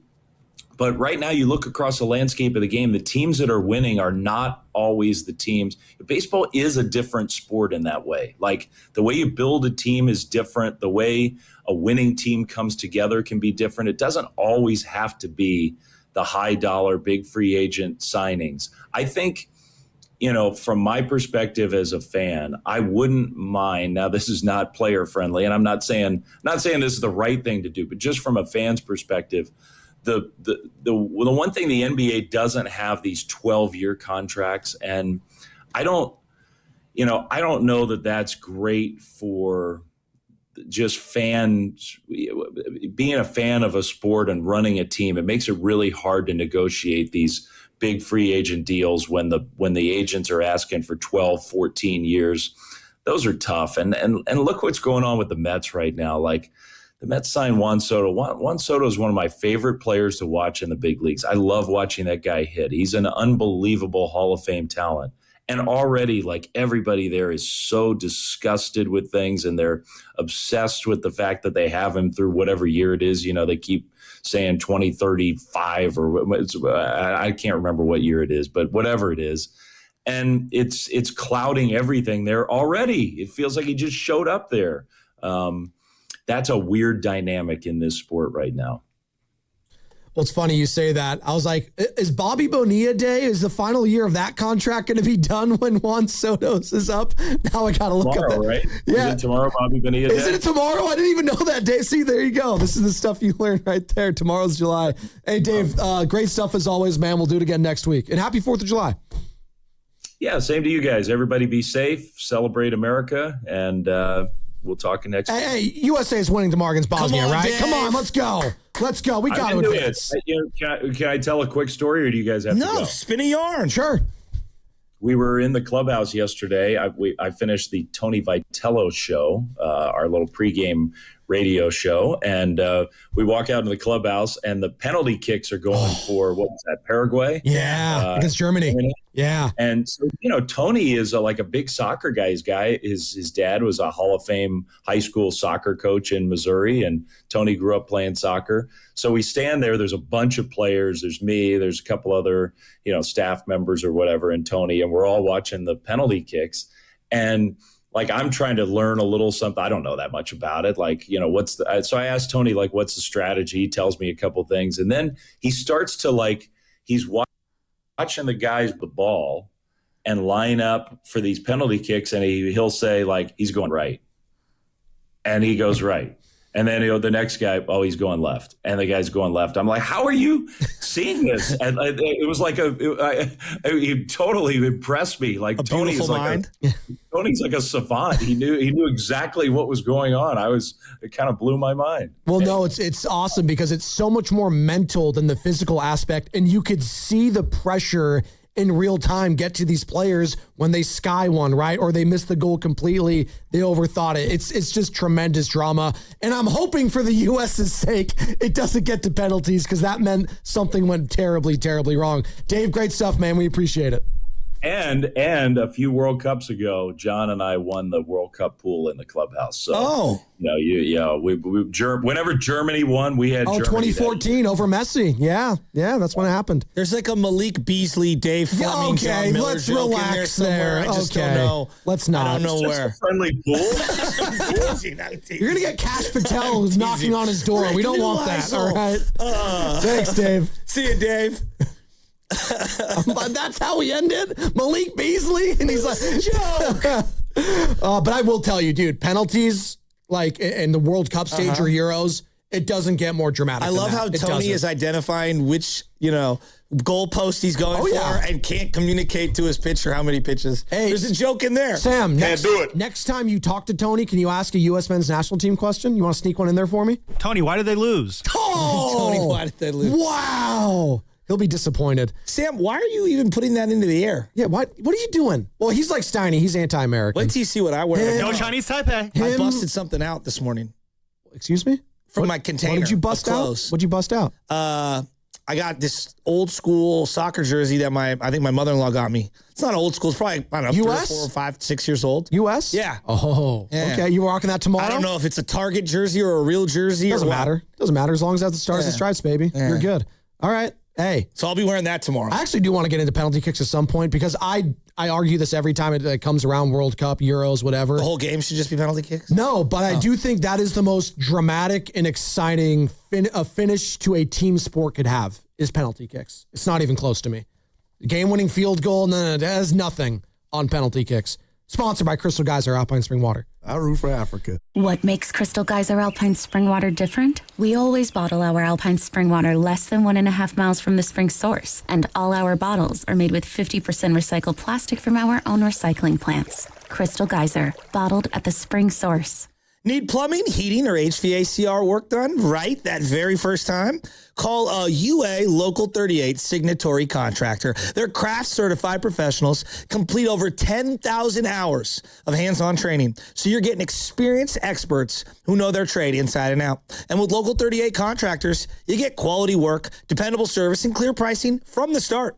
No shortcuts, no surprise add-ons. Whether it's your home or business, trust the professionals who invest in skill, safety, and accountability. Visit UALocal38.org to learn more. See website for details. MyFastCash.com is not a lender and does not make credit decisions. Must be 18 years old. Not available in all states. The mechanic called. The repair's going to be $750. Oh, we got rent and the car payment. On top of groceries, gas, and other bills. We don't have an extra $750 right now. We could try MyFastCash.com. When short on expenses, you can go to MyFastCash.com and could get money as soon as the next day. MyFastCash.com? Yes, they can connect you to one of the largest lender networks, and you can get a loan even with bad credit. We could be approved for up to $5,000 fast. $5,000? That must be a long process. Nope, approval can happen in just a few minutes right from your phone, and funds could hit our account by tomorrow. If you have a regular source of income and a bank account, you could be approved for up to $5,000, even with bad credit history. And the cash can hit your bank account the next day. Honey, I'm going to MyFastCash.com right now. Thank goodness. If you need extra cash, go to MyFastCash.com. That's MyFastCash.com. MyFastCash.com. Loan availability, approval, and funding times vary. Terms apply. Meet Sophia, a huge soccer fan. With her Real Unlimited from Total Wireless, she's streaming 3 games, video calling her cousin in Mexico, and running the quiniela all on my new Samsung Galaxy. She's practically running the whole tournament from her phone. Good thing I have Total Wireless. Switch to Total Wireless Total Max 5G or All Access plans to get on a network that won't put you second. Plus a Samsung Galaxy on us. Total Wireless, your own Real Unlimited. Offer ends 7/8/2026 or while supplies last. Device taxes and fees may apply. In 2026, Bay Alarm celebrates 80 years of security. For the Bay Area, that means local service including burglar and fire alarm systems, 24/7 in-house monitoring, and custom security designed to work with business operations. Bay Alarm has real people rooted in your community looking out for your business. After 8 decades and 3 generations of family ownership, our promise is still the same. We got you. Learn more at bayalarm.com. Alameda County Fair in Pleasanton is here and taking family fun to a whole new level. Kid-approved bites, monster trucks, carnival rides, and animals. Plus, movies on the lawn, fireworks, and drone shows. It's all here. Visit AlamedaCountyFair.com. For soccer fans who treat match day like ritual, San Jose's Japantown is where it starts. And right in the middle of it all, there's J-Town Pizza. Before kickoff, giant pizzas hit the tables. Cold drinks start flowing, and fans settle in for the world's biggest matches. From pre-game meetups to post-match celebrations, J-Town keeps things buzzing well after the final whistle. Big matches, big gatherings, big pizza energy. J-Town Pizza in San Jose's Japantown. 1-877 Cars for Kids. KARS Cars for Kids. 1-877 Cars for Kids. Donate your car today. 1-877 Cars for Kids. KARS Cars for Kids. 1-877 Cars for Kids. Donate your car today. Ready to get rid of that old car? Donate it to Cars for Kids. Call 877 Cars for Kids to speak to a friendly live agent. Donation is super easy, and your car can be picked up as soon as tomorrow. Go to carsforkids.org now or call 877 Cars for Kids to donate your car today. 1-877 Cars for Kids. KARS Cars for Kids.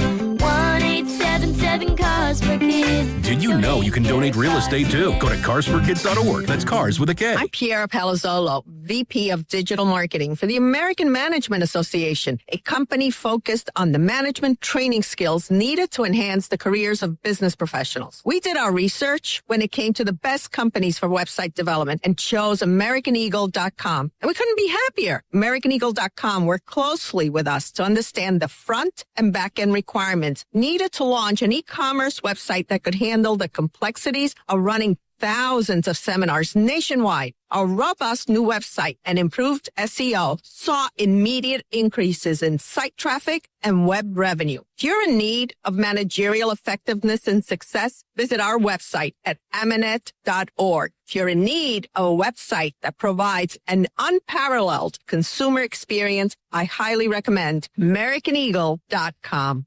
Transform your business today. Dial 877-WEB-NOW-1 for a free digital consultation with AmericanEagle.com.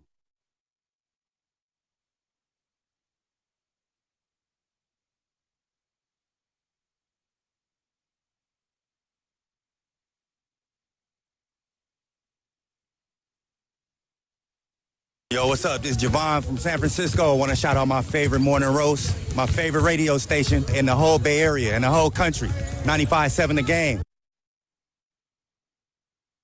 I had my blood pressure taken yesterday because I had my 2-week checkup because it was a little high 2 weeks ago. And my doctor, she was like, okay, come back. It was a little high. Just want to make sure that everything's okay. And maybe it was just a day of, you're stressed out. Or I work with Joe Shasky. Or maybe it was the McDonald's coffee. Maybe it was the Mickey D's. Probably both. Being a little cat. So I didn't have the coffee yesterday. I hope you guys all noticed that. I was just drinking my green tea and honey that is free here at the station. No wonder it was such a good episode. Thankfully, we had the news break, so that kind of got me, up and going. But I'm bearing the lead here. My blood pressure is fine. I'm good. 110/76. Chilling. So it must have been the coffee, right? Yeah, it must have been the coffee. I warned you. But does that mean I can't drink the coffee? Chasky did have a point. No, you can have a coffee. So you can't have a gallon of coffee. It's just a large. From McDonald's. Look, it's fine. If it was all of the high fructose corn syrup. It's fine. Look how convincing that was. It's fine. You were literally hitting the thing like we're playing what is that? What are you doing back there? He was hitting the syrup in here. Yeah, the syrup I did see how much she put into this morning, and she was wearing her Mexico national team jersey, and I was like, "Viva Mexico, let's go, baby!" Because they're playing tonight. What? That's what it is. Viva Mexico. Let's go, or vamos. That's what they do. So what? She gave you more sugar because of that? No. This is before she did that. Stop it, Sam. But it was oh, you're rooting for Mexico? Sure, I'll help you out with the sugar. It was the amount that she put in there. I saw it for the first time. It was like a quarter of it. It's oh my God. That's what I've been putting in my body? It's you just needed just one pump. That's all I need. It's just one. Stop it. And not everything has to be that way, Sam. I don't know what you're talking about. Just one pump, that's all I need. All right, let's just move on. You said penalty kicks. Oh, you thought I was done? Yeah, was the greatest way to end a sporting event? So I do believe, in light of what we saw yesterday and we're going to continue to see, hopefully in the knockout stages in the World Cup. If you guys don't know soccer, in the knockout stages, not in the group, but in the knockout stages, if the game is tied, it goes to extra time. All right. So after 90 minutes has concluded, that's the average, or that is the length of a soccer game. If it's 1-1, 0-0, 2-2, if it's tied, it goes into extra time. So you get an extra 30 minutes to play if it's still tied. And if it's still tied after that, you get penalty shootouts. And you get 5 versus 5. So you get 5 attempts versus 5 attempts. And it's as simple as that. So if I have 4 makes, but I have 1 miss, and the other team is 5 for 5, that team that won 5 for 5 advances. I think most of us have a concept of how shootouts work. But some don't. Some don't watch hockey. Some don't watch soccer. You score 2 goals and the other team scores 1. Well, Dave Fleming was explaining to us he didn't understand some of the concepts of a penalty shootout to Tony Vitello, who's a big soccer guy. Hockey has a pretty cool shootout. They do. For the regular season. They do. I would love for it to be adopted in overtime, but hockey overtime is pretty intense because it's just the golden goal, which is, hey, first one to score in overtime, they're the winners. What if soccer adopted that? They did at one point. They had the golden goal. They had the golden goal. Video game. But they found that if they kept doing it and adding more time, these players physically gassed. They couldn't do it. Yeah. It's not Sam, you're shaking your head. No, I'm saying It's a like that's different exactly sport. what would happen. Yeah. Like they would just wear out and eventually that's how someone would score. But it's fun. But some people, like the purists, want it to be that way. They think games should end that way. And I'm like, dude, did you guys see the drama yesterday for Paraguay and Germany, for Morocco and Netherlands? Unbelievable. It's insane. You could feel the pressure through the screen. And for those countries, right, that were heavy underdogs, by the way, both Paraguay and Morocco, more so Paraguay taking out Germany, who were the champions 12 years ago, like every single kick, and to see the fans and the reactions and the heartbreak and the despair and the joy and jubilation, it's some of my favorite moments in sports is what I'm getting at. Okay, so we have the hockey one. We have soccer. We saw yesterday a golf playoff hole. We did, and that was, what a dud that was. Well, Scotty, make the putt. For the U.S. Open, they do, at least they used to, do full 18. Rocco Mediate, Tiger Woods. One of the most Did that come down to the last hole, too, on that one? Torrey Pines. Yeah. So there's I don't know. There's a lot of good ones. Like, what about going for a 2-point conversion? The other team's only up 1, and it's to win the game. I do love that. Is juicy. College, like the college format of that was what, the Bears Niners, right? Like the regular season. Yeah. I'm trying to find a comparison. And I think the Bears were the team that went for 2. Correct. I think multiple times too, because there were penalties. Horrible play call. Yeah. Well, I mean, there's always that famous Chiefs-Raiders Thursday night game from years ago where the Chiefs had to do like 4 2-point conversions in a row or something like that. Yeah. That was fun. The other one that I was thinking about is like college has a pretty cool overtime format, just in general. Yeah. You go back and forth, and then you have to go that. for 2 after so many times. They changed it because of the gambling, right? So it used to be like a touchdown, like 6 points, and now it's just like 2 points or whatever it is every single time. Am I tripping? Isn't that what it is? I don't know about in college when it comes to like the overtime scoring. They changed like the number of points they force you to go for 2 after I think 2 extra points, something like that. But I do love. A lot of people believe the NFL should adopt the college overtime rules, and I'm like, you should march the length of the field. Like, come on, guys. Like, college is college for a reason. But I do believe that in team sports, anyways, because I know golf and tennis is different. And in golf, if it goes to a tie break, you're not playing the full length in the 5th set. And they changed this more recently, where it used to be you'd play a whole nother set, and you don't have to do that anymore. It just goes to tie break in the final one. I think I think all the majors adopted. I could be wrong, but I the think Joe Carter walk-off home run to win the World Series. I mean, that's pretty incredible. I mean, right? Right? Like, everyone's got Adam Vinatieri hitting a game-winning field goal, Yeah, and I do like that they added, and they got rid of it in the playoffs, obviously, but I do think it would heighten more dramatics if they added the ghost runner in the playoffs. No. You don't want that? No. The purists and use out on Regular that? season is one thing, not in the playoffs. Because then you wouldn't get like the 18-inning home run that you did for Brandon Belt when they were on the road against the Nationals. 2 games in 1. It's what it was. It was 18 Buster innings. caught every inning. I know. I'll give you one. This is a personal one. I go back to the playoff. This year at our family golf tournament, my brother and me ended up tying based on net score. And we went out in the pouring rain, and everybody came and followed us. And we played one final playoff hole in the pouring rain in front of all your boys. That's pretty Every cool. shot. And like people were like gambling. Well, wagering on it. Token Cash Patel knocking on the door. Kalshi trade on anything. Shasky trade on anything. And so it was me versus my brother in the pouring rain for one hole. 2 brothers going at it. That's pretty good. That's pretty good. Anytime the elements are in play too, it does add a layer of drama to it. Because in soccer, it is played throughout the element. It doesn't matter. I mean, obviously there's lightning delays, but they'll play through the rain. Like, they'll play through, like, hell, snow. Again, Carter, I know. I wish there was domes in all of these so we don't have delays. Stop it with the domes. Like, but Augusta needs a dome.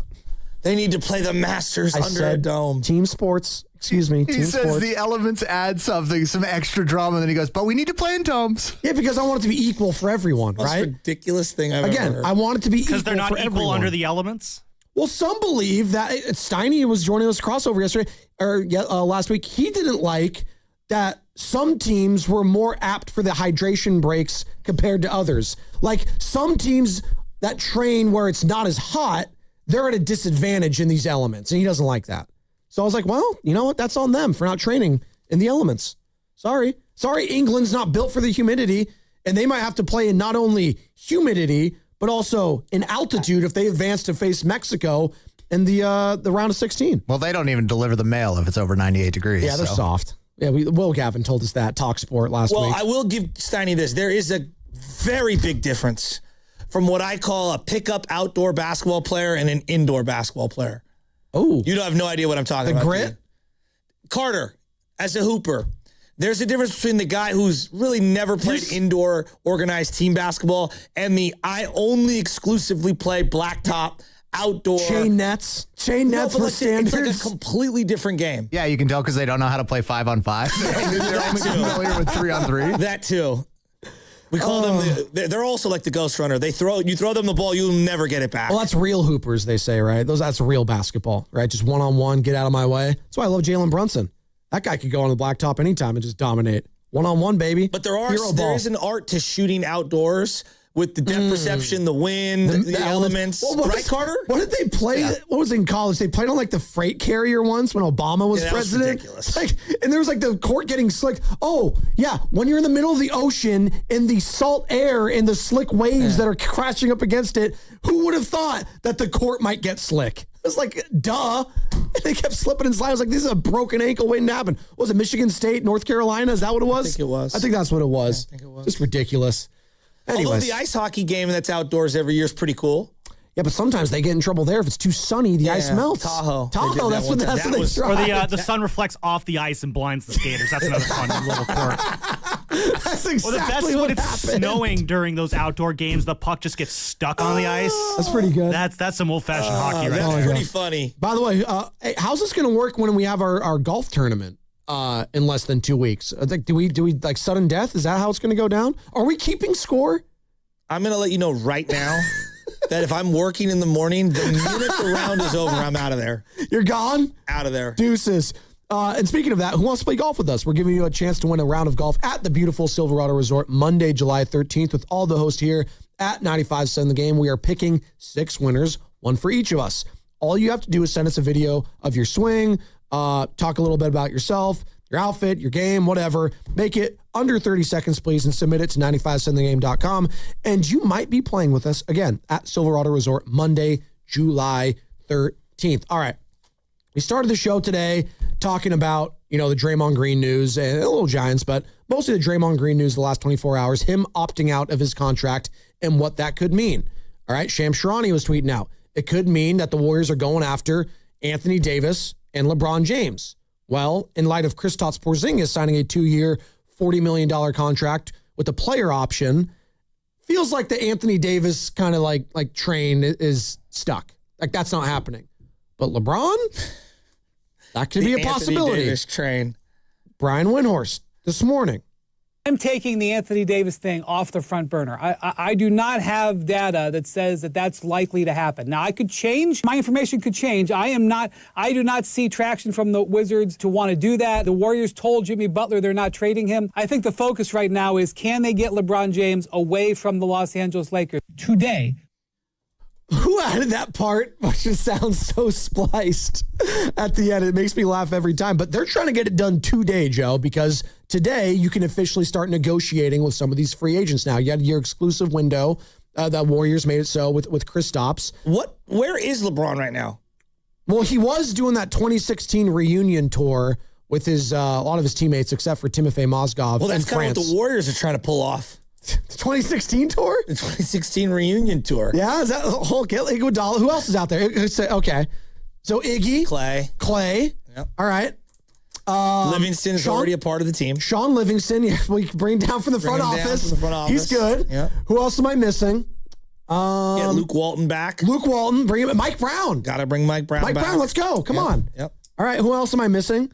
Harrison Barnes, bring him down. You can trade. Bronny. Wait, Festus. He's there calling the games before. He's there. Bring him over. Bronny? Is that what you just said? Bronny has a $2.3 million contract for this year that's fully guaranteed. It is going to be difficult for. This is a serious opinion. It is difficult for the Warriors to find. It can't be serious if you're laughing. Think about what Guy's making, and then think about what Bronny's making. You don't have a $2.3 million player to swap with him right now. I don't want to. Joe, this goes back I don't to want to sound blasphemous. Bronny James had more minutes in the playoffs than any other Warrior last year. Just saying. He's got experience. Who was a better basketball player last year? Who was a better basketball player last year? Guy Santos. Oh, Guy Santos. Like, come on. Yeah.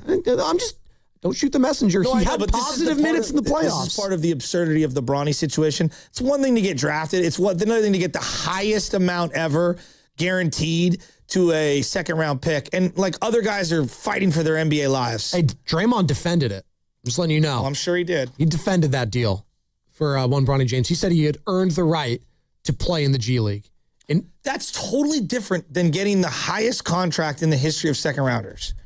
Hey, it pays to have LeBron as your pops. It does. It is what it is. It is what it is. If it was to appease LeBron. See, this is the funny thing about the Lakers, too. That was the old ownership. That was pre-Luka Doncic. They added Bronny James, correct? They ain't bending over backwards for him anymore. And that might be the difference of why he comes to the Golden State Warriors potentially, is because the Lakers are no longer bowing down to LeBron James. So then now we have to trade for Bronny? Well, is that what you're saying? No. Why does Bronny have to come here at all? Because you just told me that he's mad that he got alienated. At one time, you're acting as if LeBron has to bring Bronny no matter what. I'm saying I don't think that's going to happen. Well, if LeBron is not on the Lakers, don't they just waive him? I don't know how that works. Why would they fully guarantee his money? Again, I think Bronny stays with the Lakers no matter what. It's not a package deal like everyone is assuming it is. It's closer to a package deal. Like what value does he bring to the LA Lakers as a player? None. It's LeBron. It was LeBron's son. That was it. Okay. That's kind of my point. Like if a Guy Santos, what did Guy get? $4.5 million a year? Something like that. Yeah. It was a bargain in hindsight. All 30 teams would take Guy Santos at his price point than probably. Him. Probably. Is GP2 going to get the same amount of money as Bronny? Like that's kind of ridiculous. Bronny's not coming to the Warriors if LeBron's coming here. I'm just telling you that right now. It's not happening. Believe that when I see it. LeBron's gonna. Am I alone in this? LeBron will have a stipulation in his contract to fly back from every home game to go to LA and watch his son. He's gonna have his private jet. LeBron's probably still gonna live in LA if he comes to the Warriors. Just letting people know that. Definitely is still living in LA. First guy, Mark Jackson did that. Exactly. So the injury reports could be like LeBron out wanting to watch the Warrior game.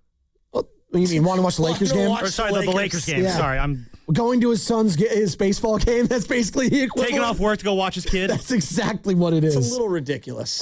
This is the latest from Brian Windhorst this morning. It was on NBA Today. The Warriors trying to get LeBron. The latest. Decisions have to get made. Now, if he's not ready to make up his mind, that's of course he doesn't have to make up his mind. But the consequence for him not making up his mind is increasing the chance of the Lakers moving on. And I think LeBron fully understands that. Okay. Again, it's sounding more and more like the Lakers. Oh. What? Yeah, so this is just coming in from Shams Charania. Breaking news, LeBron James will continue his NBA career for the 2026-2027 season and has informed the Los Angeles Lakers that the franchise can move on without him because he will play elsewhere. Clutch Sports CEO Rich Paul tells ESPN. Wow. Again, per Shams Charania, LeBron James will play next year, but he's telling the Lakers to move on. The boss is like, he's holding it back. He broke the door down getting in to tell us this. The way that is worded is LeBron saying, all right, deuces, LA. You guys don't want me? Fine. I'll play elsewhere. And he might be playing in Golden State. Wow. So he might be. They're going nuts in the back. Oh, my God. The boss man's going nuts. LBJ could be coming to Golden State. This is the most real it's actually felt. Wow. When I see a tweet like that from Shams Charania of ESPN. All right, Dub Nation. Wow. We've been circling around it. Wow. It's now becoming more and more an actual possibility that LeBron could be a Warrior after this news. Again, if you're just joining us, breaking news, LeBron James is going to play next year, and he has informed the Lakers that the franchise can move on without him because, again, he's going to play elsewhere. Clutch Sports CEO Rich Paul tells ESPN, not LeBron saying it, Clutch Sports CEO Rich Paul. This is the way that is worded. It's so petty. It really is. It's so, you guys can move on without me. I'm still going to play elsewhere. Do you see this as the door shut in LA? Yes. Completely. 1,000%. He's not going back to the Lakers. I think the Lakers have made it clear to LeBron and particularly Rich Paul, they're fine moving on without him. They made Austin Reeves the priority. this year, and last year, who'd they make the priority? Luka Doncic. Okay. LeBron understands where he is at now. It's not number 1, and it's not number 2. It's number 3 in LA. And he doesn't want to be number 3. Where does he want to be? He wants to be number 1 or 1B. And where could he be that? Well, here in Golden State. It'd be Steph Curry, and it would be LeBron James. I guess I got to get myself prepared for this to Come happen. on!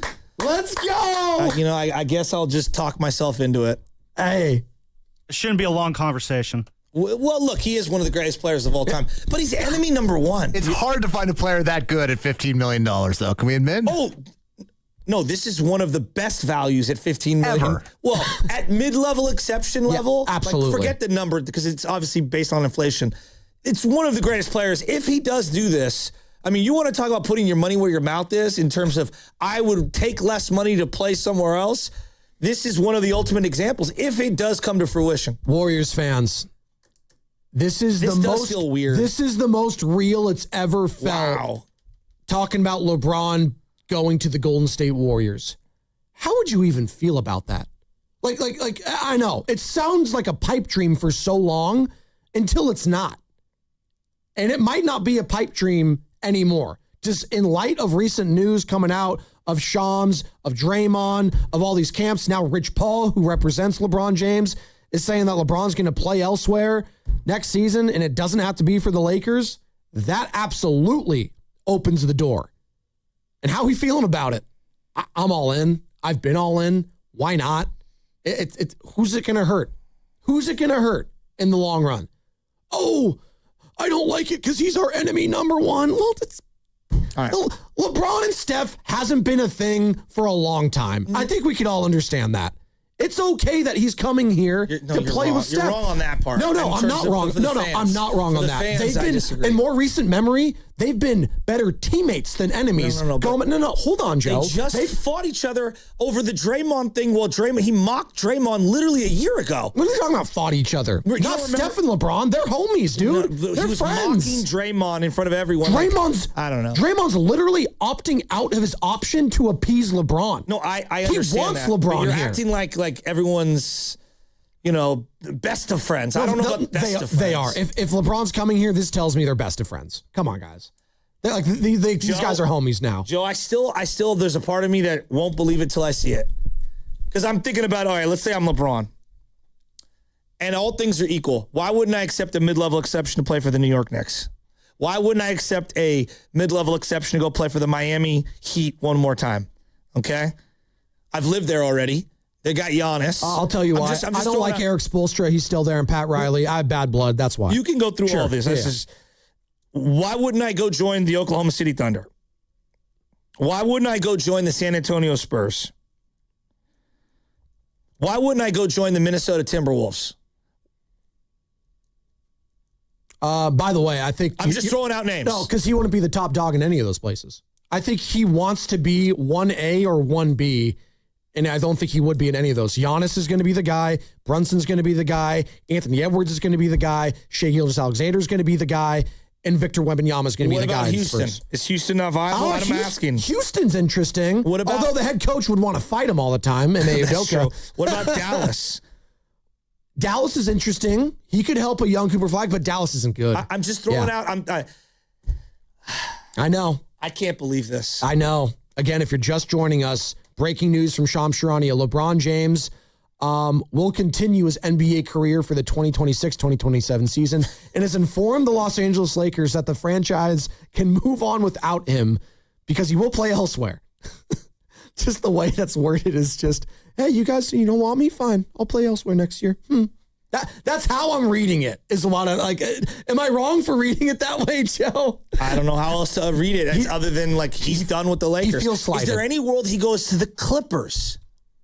I know that sounds crazy. I remember Kobe wanted to go to the Clippers. Well, he loves Ty Lue, right? I didn't even think of that. He that's and his Ballmer, boy. They've got money. And Kawhi's gonna leave. He's gone. It sounds like he's played his last. According to Shams, he's played his last basketball in LA. He's gonna go to the Raptors probably. So if he wanted his own team there, he'd be the guy. But you got to think Bronny's going wherever he goes. I don't know. That's the last thing I'm thinking about is Bronny James. But Warriors fans, Well, that's one of the first things that LeBron's thinking about. This feels like the most real it's ever been, LeBron being a Warrior. How are we feeling about it right now as free agency negotiations will officially start 3 o'clock West Coast, and LeBron by Ends Day could be a Golden State Warrior. Wow, wow, wow. Brought to you by the California Office of Traffic Safety. Speeding catches up with you when you get caught and handed a ticket, or worse, in a crash. No one makes summer plans for fines or a trip to the hospital after a crash. So slow down and follow the speed limit. Make your 100 days of summer and beyond the safest ones. A message from the California Office of Traffic Safety and Caltrans. Hey, it's Spadoni, and the number 7 is everywhere in the world. 7 days a week. You got the lucky number 7. In the vodka world, when a vodka is 7 times distilled, it creates a smooth premium taste that is unbeatable. And there's no better vodka than New Vodka. Spelled N-U-E, New Vodka is 7 times distilled, not 7 times the price. It's an award-winning, American-made vodka that is smooth enough to sip and bold enough to mix. So at a time when everything costs more, New Vodka is the best deal in town. Pick a bottle of New Vodka at your liquor store today and cheers to something new. Visit newvodka.com to find out more. That's NUEvodka.com. Honey, did you invite the minions over? Well, you know how we talked about getting Wi-Fi from Xfinity? Yeah. I ordered it this morning, was online in minutes, then they showed up. So they just came over to use the Wi-Fi?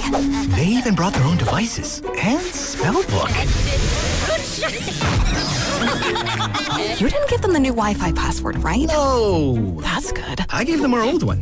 Because Xfinity lets us keep the same network name and password so devices connect instantly. What do they want Wi-Fi for anyways?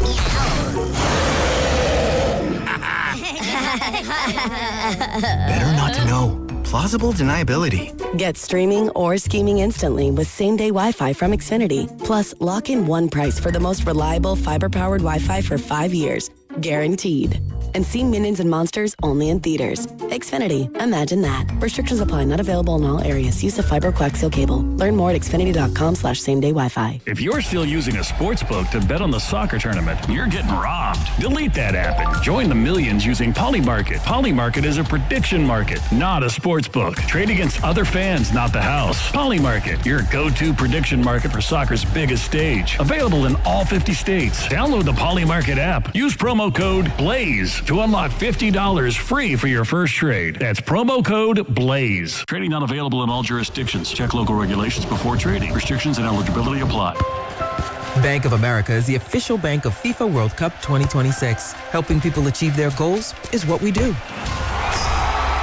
So if your goal is owning a home, we're here to help with guidance and resources, including up to $17,500 in select markets when combining down payment and closing cost grants. Visit BofA.com/home team.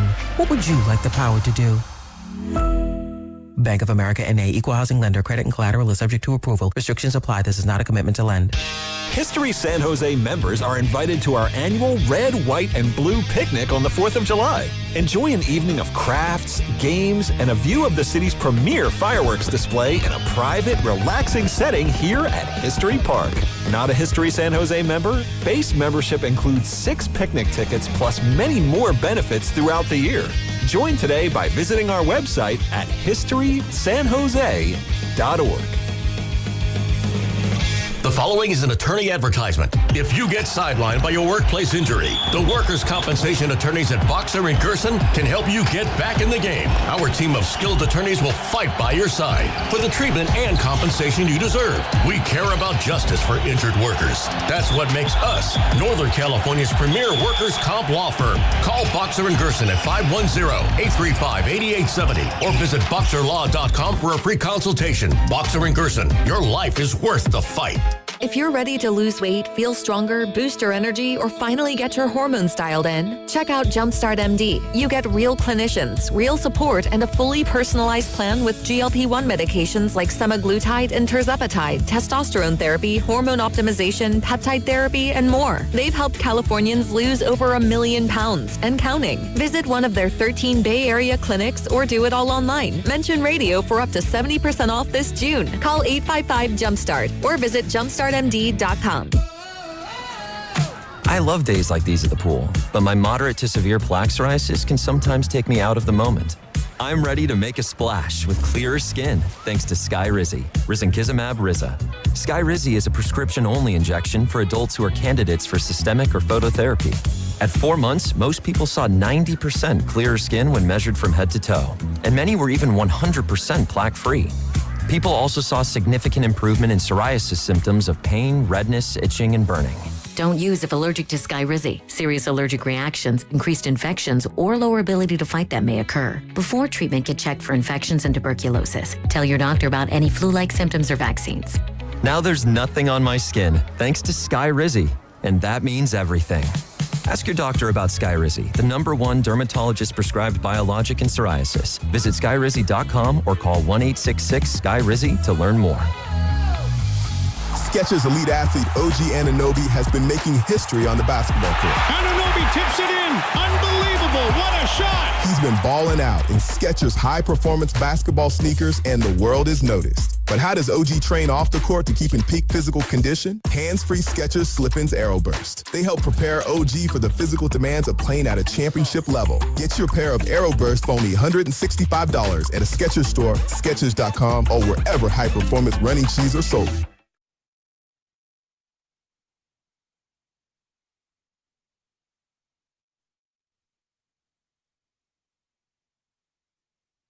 Not 5, not 6, not 7. Bay Area, it's Stephen Curry. You're listening to The Morning Roast with Joe Spadoni and Joe Shasky on 95.7 The Game. Come on, Dub Nation, what are you waiting for? Download that Odyssey app now. Oh, Steph, you might be getting a new teammate.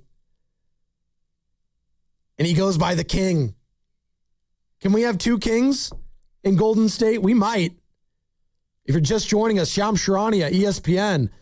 Breaking news, LeBron James will continue his NBA career for the 2026-2027 season, but it will not be with the Los Angeles Lakers. The Lakers expressed interest in wanting James back, but the NBA's all-time leading scorer decides to move on elsewhere. And where there's smoke, there is fire. And there's been a lot of smoke from Golden State's perspective surrounding LeBron James, and it's now sounding like it could actually be a possibility. We haven't heard anything from LeBron or his camp about the Warriors at all, and we still haven't heard the Warriors specifically. But the fact that he is now playing in the NBA next season, but it's not with the Lakers, oh, that door is swung wide open, not just for the Dubs, for other teams as well. But I do think the Warriors would be at the top of his list because of their relationship, not only with Draymond Green, not only with Steve Kerr, who was his coach for the Olympics, but we know how he feels about Stephen bleepin' Curry.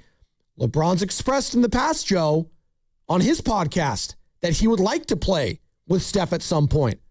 This was a couple years ago, 2022, and Steph actually responded to it, and he heard it, and it was with Steiny and Goo. By the way, I was producing the show that day, and I was in Steiny's ear, and I told him to do this. No, just throwing that out there. Here we go. A couple years ago, Steph responds to LeBron. You hear what your boy said? Who? Uh-oh. You hear what your boy said? Who, my boy? Take a listen. Who else you going to play with? In today's game, Steph Curry. Yeah. Steph Curry's the one that I want to play with. Oh, shoot. The chef. You know what? Hey, he might want to play with you next weekend now. That is phenomenal. When did he say that? Was that on the shop? Yeah. I guess the latest one, yeah. No.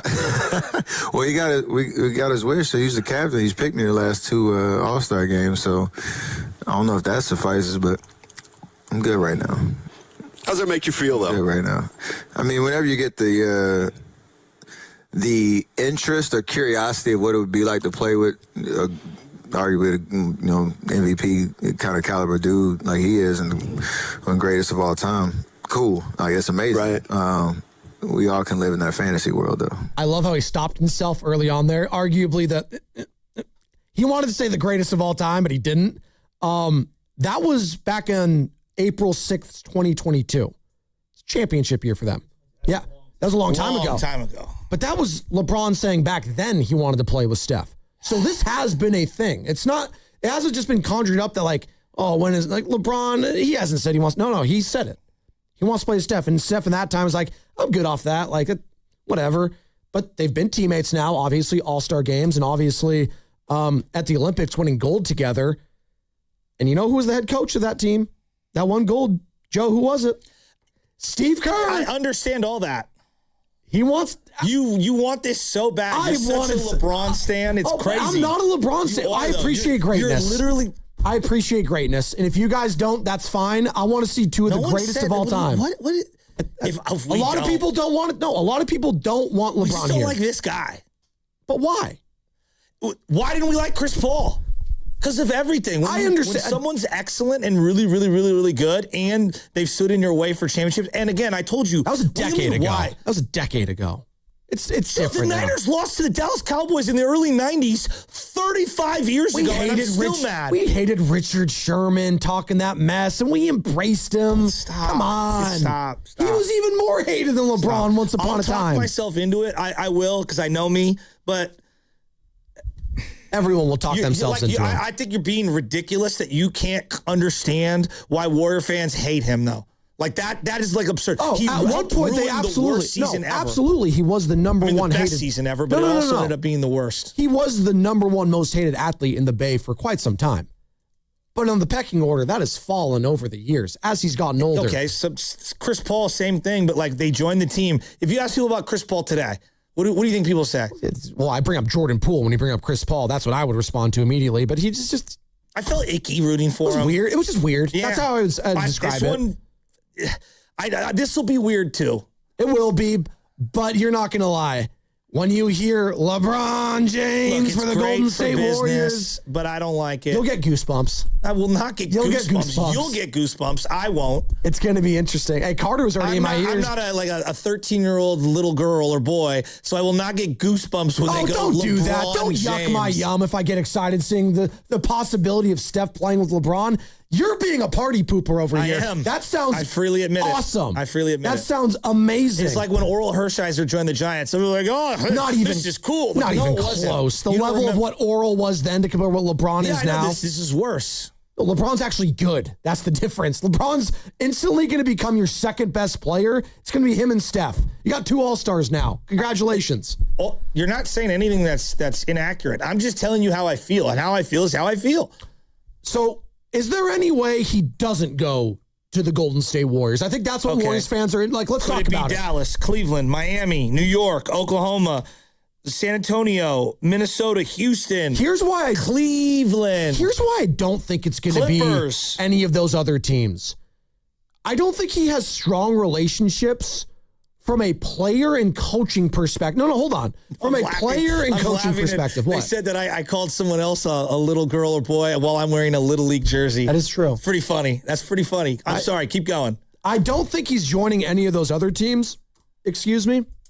Because I don't think he has a strong relationship from a player or coaching perspective with any, like you mentioned the Heat. He's not playing for Eric Spoelstra again. He's still there. No, I'm just going. I know. I'm just throwing out situations. I think it's important to let's talk this through. I'm just throwing out situations. Let's talk this through. Because I feel like we get stuck in the Warrior bubble, and it's like, it's Shasky, you idiot, just because of Steph. No, I hear you. It's just because of Steph. But there are other situations where the situation and getting a ring might be better than just playing with Steph.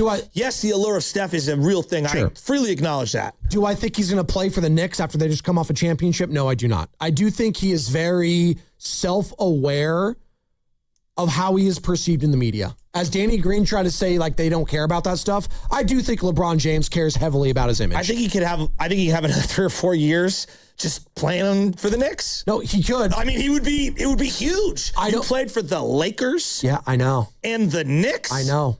I don't think he wants to, though, because I do think he is heavily aware of how it's going to be perceived. I mean, he didn't really care about his son getting drafted and how that would be perceived. I know. A little different. Get what you're saying, though. I'm not denying what you're saying. Yeah. I do think he's savvy enough to probably... But if I was him, I could go to the Knicks and come off the bench and be, 3, 4, 5 more years? How's that relationship with Mike Brown? After he got him fired from Cleveland once upon a time. It's been a long time. I got no clue. No, but I'm just throwing that out there. And then you mentioned some other teams. Does he want to play in Oklahoma City? No, that feels unlikely, but... Again, they lost this year. They did. I can't see LeBron going back to a non-major market unless it's the Cleveland Cavaliers, another team. Spurs? He's got respect for Popovich. Could you imagine him with Wemby? I mean, just it's funny. He is what they need. I mean, one of the most historic shots in basketball history was when he was a member of the Miami Heat and Ray Allen was his teammate in that corner three against the San Antonio Spurs, right? The rebound. I mean, I always go back to if Kawhi just hits his free throws, none of that matters. But, you know. Well, and if you have Duncan on the floor, maybe you get the rebound. I know. You know? So it's weird how... It's funny you were going there. I thought you were going to say Derek Fisher for a second. Oh. Because I was thinking of Spurs, Derek Fisher for some reason. I don't know why. 0.4 of a second, 0.3 of a second, man? Al Michaels on the call there for that back ABC. And forth in that game was all time. Incredible, right? The bank shot from Duncan, it was incredible. Man, it's feeling like this is going to happen, though, right? It's feeling like this is going to happen, Joe, does it not? I'm happy you're happy because this is like the happiest you've been in so long. You have an ear-to-ear smile. Honestly, you're so red. I'm honestly happy just about the business side, sure, but the circus that this is going to bring of those two players. What number would he wear? Joe, this is Messi joining Ronaldo. As the World Cup's going on right now. This is the equivalent of that in the basketball terms. It's Messi joining Ronaldo for a swan song. Like, think of Ronaldo coming from where he's playing Saudi Arabia, but joining Inter Miami. That's kind of what it would be. It's Steph and LeBron joining each other. Is that it though? Or is now do you have to make the AD move? I don't think I think ADs, that doesn't matter anymore. I'm good. Hey, you know what?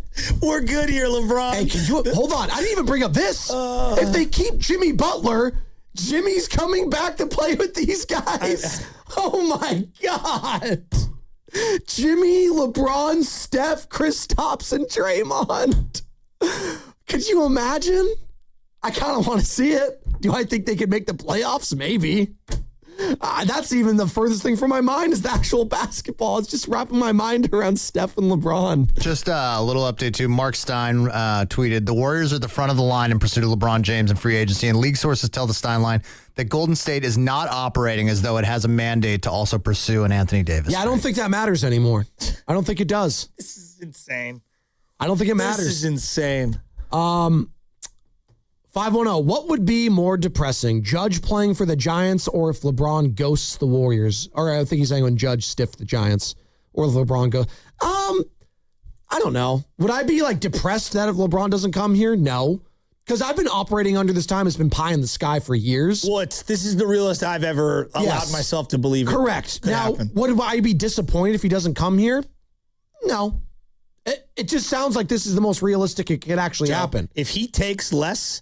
Because you'd have to take the mid-level, less than Kristaps Porzingis. You want to talk about putting money where your mouth is, where you just want happiness over the amount of money? If LeBron takes a pay cut, I'm not saying this guy's going to. Could you imagine Stephen Curry then takes a pay cut potentially to stay? And Jokic is a free agent the year after. And Jokic is a... See, now he's allowing himself to... Now who's the crazy one? Shai Gilgeous will be a free agent in 4 years, and then we'll do this. And you thought I was done? I know, man. I know, Brandon. I thought I was going to talk about you for the last hour. Now I'm talking about LeBron joining the Warriors. Calm down. You're going to foam at the mouth, 707. Dude, you are.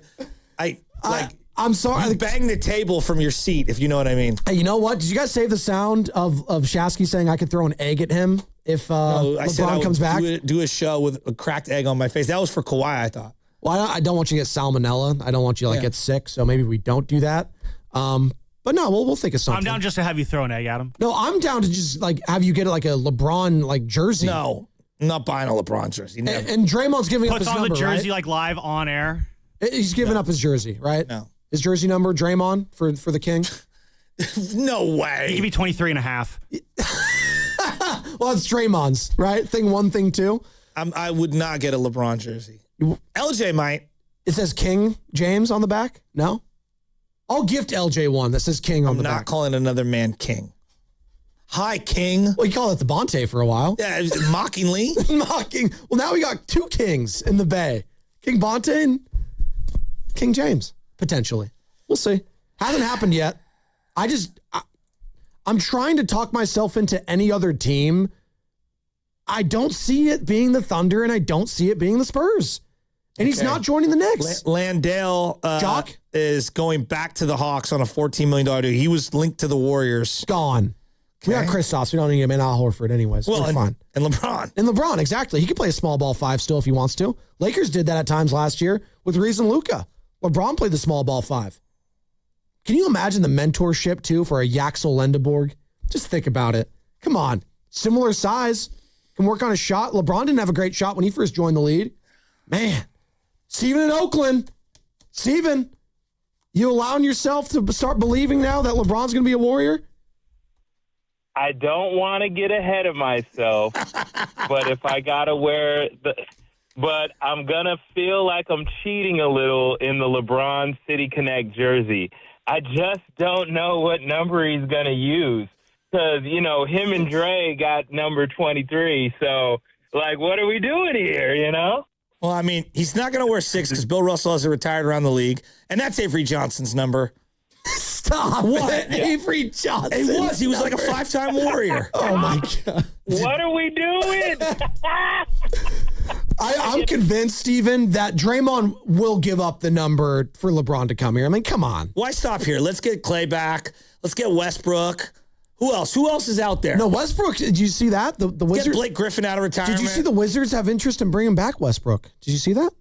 The Wizards want him back. What team are they assembling?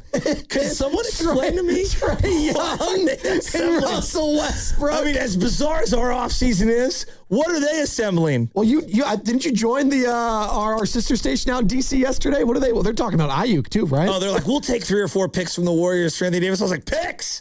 I'm thinking no picks. What are you talking about? Yeah, picks? Nose pick. Yeah, 925 says let's get Clay also. Well, come on, not at this point. They're in agreement with you, Joe.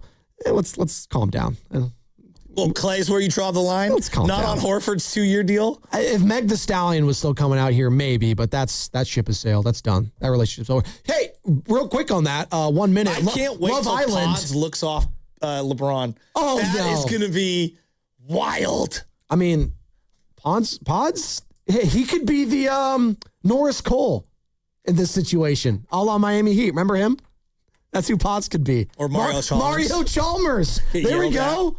Brandon Chalmers. Dude, if LeBron does come and Draymond takes way less and he's the one that brought LeBron in, you want to talk about wow. He's going to come waltzing in. It's going to be incredible. If Dre does pull this off, I got to say, in terms of being a great partner to Joe Lacob's bank. Are we giving Draymond the credit if this happens? Is that what it is? Draymond would be part owner after a career. Stop. You think I'm joking? Financially, I'm giving Mike Dunleavy all the credit. No, financially, if Dre helps facilitate this, there will be a debt that they owe him for a long time because they're going to make a lot of money off this. Oh, of course. Forget winning for just a second. They will make a ton of money. It'll be 95-7 the James for a day. All right? Not the game. We'll put a J there. 95-7 the James. Yeah, I'm excited about the potential of him joining. And if you're just joining us, I'll reiterate I can't believe this. People are probably acting like, what the hell's going on? What are you saying? LeBron James, according to Shams Charania, will continue his NBA career for the 2026-2027 season. The Lakers expressed to James that they wanted him back, but the NBA's all-time leading scorer decides he is moving on elsewhere. So he is not going to be a Laker next season. The Warriors are going to be at the front of the table when it comes to these negotiations. Warriors fans, it sounded like a pipe dream for a long time. This is the closest it's ever felt to happening. How would you feel about LeBron James joining Stephen Curry in Golden State? What you got? Chris Haynes, 5 minutes ago from Mark Grandy, and this is incredible. Not only does he produce his own show and fill in on that show, he's producing our show. Cleveland Cavaliers, from Chris Haynes. Cleveland Cavaliers have interest in a second reunion with LeBron James with the appeal of the franchise's greatest player finishing his career where it all started, league sources tell me. Oh, that would be such a buzzkill. The Cavs. Could you imagine Draymond and him on the Cavs? That is gross. That no one wants that. Come on. Tristan Thompson would be so pissed. Why the Cavs? Can't commute to LA from Cleveland. Kenny Atkins. Hey, we can give you. Hey, LeBron, we know you're in tech. We got this guy Andre Iguodala that's really tapped in over here. Like the Cavs. I have to admit, 95.7 the James is you like that? Maybe the best work you've ever done. Thank you. You also I'm worried for you walking around the office after this show concludes. Are you wearing sweatpants today? No, I'm wearing tight jeans. Yeah, not a good look for someone with a chubby that hard for LeBron. I was just going to say, they just got a little tighter. I mean, Cy in Connecticut. Louise. What's up, Cy? You are losing it. Hey, what's up, man? How y'all doing? I'm great. good. You're chilling, Cy. Where you at? I am in my house right now, and I'm excited, man. I mean, it's been 4 years of just big free agent hunting, you know. It's been 4 years of, we're getting this, and then just getting absolutely pump-faked. But, you know, it could be this all over again. But honestly, even if we win, whether we win or lose, I just feel like there'll be a level of excitement that we'll finally get back as Warriors fans. And I'm hyped for it if it happens, man. I can't wait to see Steph and LeBron together if it ever happens. You said you're in the basement right now? No, I'm in my bedroom. Oh. What are you going to do after this? I don't know. I'll probably help on some 2K. I figured. 2K? Sounds like you took a big bong rip and you're like, you're listening to us on the iPad while playing video games. So I'm not mad at that. Oh, it's Cy in Connecticut. He's allowing himself the dream a little bit. I'm not going to lie. When Grandy texted that to you, Joe, about the Chris Haynes article. What? Is Cleveland? Although Polymarket, if you want to believe in that. I don't know what is Polymarket? I don't even know what that is. It's like an odds predictor, right? Or something like that. It's like you bet against. It's like Kalshi. A little bit. 75% chance that LeBron James goes to the Golden State Warriors. 75. 19% to the Cleveland Cavaliers. Yeah, 75 though is crazy. And then 3% for the Miami Heat. I don't see the Heat happening. I don't see that at all. At all. Dude, that guy was so excited. Although I will say this, Giannis with LeBron would be frightening. Like the pick and roll game between those guys, get out of the way. The only thing that could stop them is Giannis's calves. Oh, well, I was going to say Andrew Wiggins. I don't know. That's another element there too. Wiggs and LeBron, you know, they went at it. They did. They did. Oh, and then he had to get removed from the game because he just couldn't hang and he was hurt. Yeah. And then Moses Moody had to get in there and. Well, I'm just saying in general because you know Wiggs was the guy they traded away. They traded away for Kevin Love. I always felt like Wiggs brought it against him. He did. Maybe he felt some type of way. Yeah. Burnsy and Fremont. Hey, Burnsy. You excited about LeBron possibly being a Warrior? Dude, I'm stoked. Are you kidding me? This is awesome, man. Hey, being an old guy myself, bring on every old guy. Screw the youngsters, man. Shatsky, I was here. Oh, we got to go young. For what? For what? I'm buying a ticket for this. I ain't buying a ticket for no young punk, you know, that can't even put down his phone. How many games did you go to last year? Huh? I can't afford to go to the game. I can't afford to go to the game. But I'll save right now. I'll save right now. Start saving now for LeBron. Get my LeBron ticket. Right? Sorry, man. Sorry I don't get my free tickets like you guys. We don't get a lot of those, no. I wish. Okay, so I'm sorry, man. I'm sorry I got kids in college. I can't afford tickets, dude. We're not trying to shame you, Burnsy. No, it's just you said that you were going to go to all these games, and they were old last year. And I was just wondering how many games you went to last year. But this is different with LeBron, right, Burns? I'm going to watch every game. I'm going to watch every Warrior game that LeBron and Steph play. It's going to be sick, dude. Quit poo-pooing on this deal, Shatsky. It's happening, dude. He ain't going to New York. He ain't going to Miami. Exactly. Miss LeBron James ain't going to let him go to Houston. Okay, that ain't happening. It's no-cal, baby. It's no-cal for LeBron, and it's going to be awesome.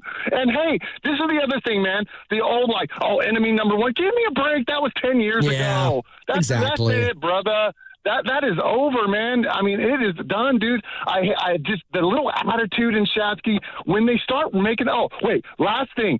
You know, I spent yesterday, I was all, you know what? I'm going to go on Odyssey and see what's going around the nation, right?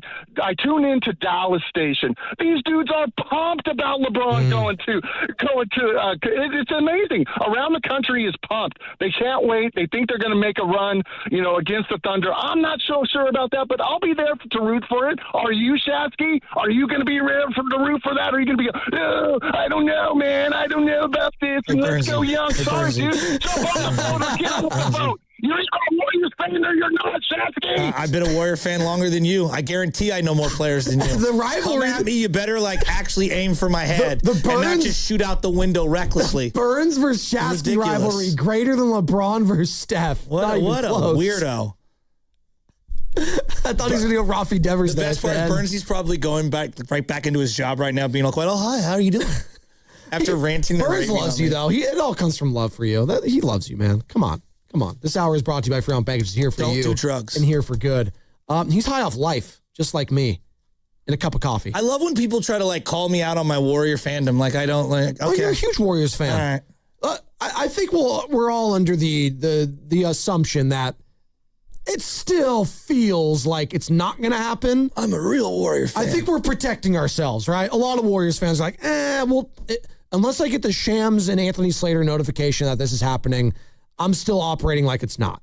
Until I get that crystal clear, LeBron James is joining the Golden State Warriors, I'm going to act like it's not. But this is the closest it's ever been. So I'm allowing Warriors fans to start believing it a little bit. Just a little bit. And yeah, your boy Jock Landale, 1 year, $14 million to the Hawks. Can you imagine if LeBron goes to the Warriors and then the Lakers pivot to Jonathan Kuminga? I didn't even think of that. They absolutely might, actually. Kuminga's just not. I don't. What? He's not doing it for you? People that think that they oh yeah, that's right, JK. You take that. It's I don't even root against him. He's just not that good. Kuminga is bunned. No, that's too harsh. I root for the kid. I don't think he's that great. I don't know. It's really quick. If we're looking for more tea leaves on this LeBron James thing, this is from Dalton Johnson, our friend, Petaluma Famous. Yeah. So Steph Curry went on LeBron's Mind the Game podcast back in November. Just 3 hours ago, that podcast on YouTube was re-uploaded. They uploaded a 10-minute video of perfect basketball with Steph and LeBron talk about playing together on Team USA. So that was 3 hours ago. His podcast re-uploaded a segment of him and Steph talk about playing together. Whatever that means, though. Who knows? Again, just reading the tea leaves. Could mean anything, really. LeBron was recently in France. Draymond was recently in France. Probably had some wine together, hung out, talked about the future. Maybe get Steph on a FaceTime call. Just saying. Again, could have happened. Spencer in Oakland. What's up, Spence? Yeah, I just wanted to, number one, say the Shasky impression on the last call was just incredible. That's number one. Number two, I am all for this. I don't believe that, we need to hang our hat on old rivalries.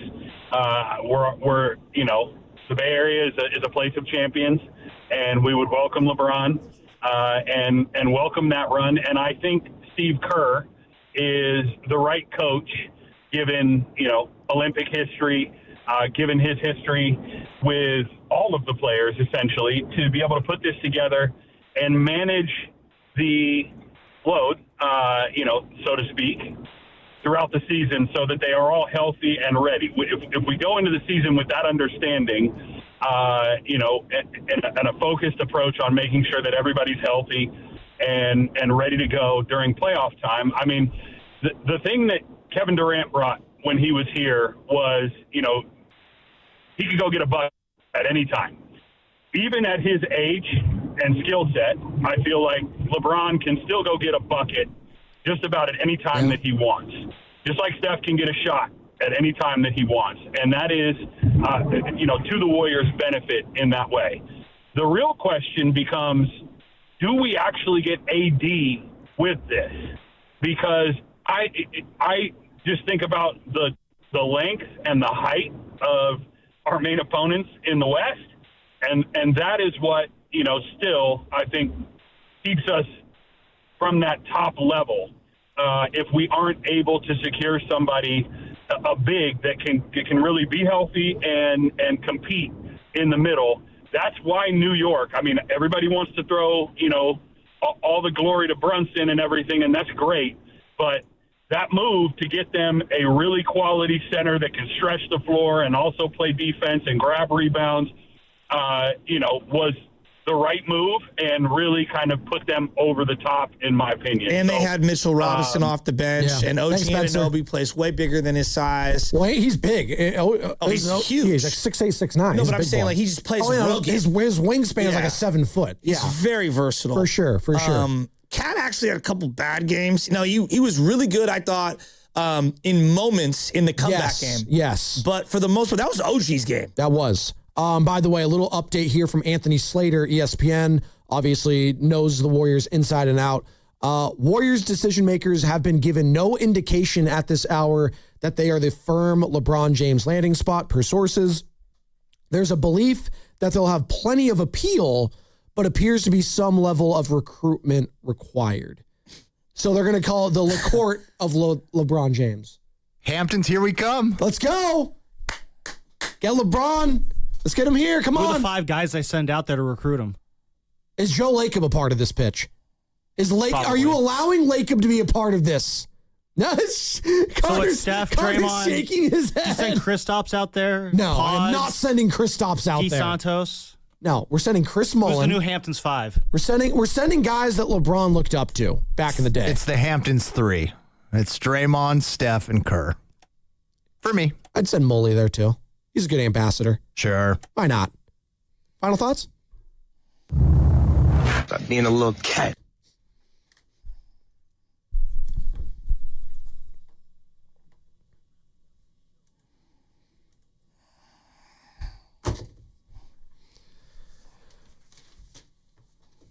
Man, what is going to happen? You think this is going to be dragged out, by the way? I have no idea. How could I know anything when I've been wrong the whole time? No, I'm just asking you.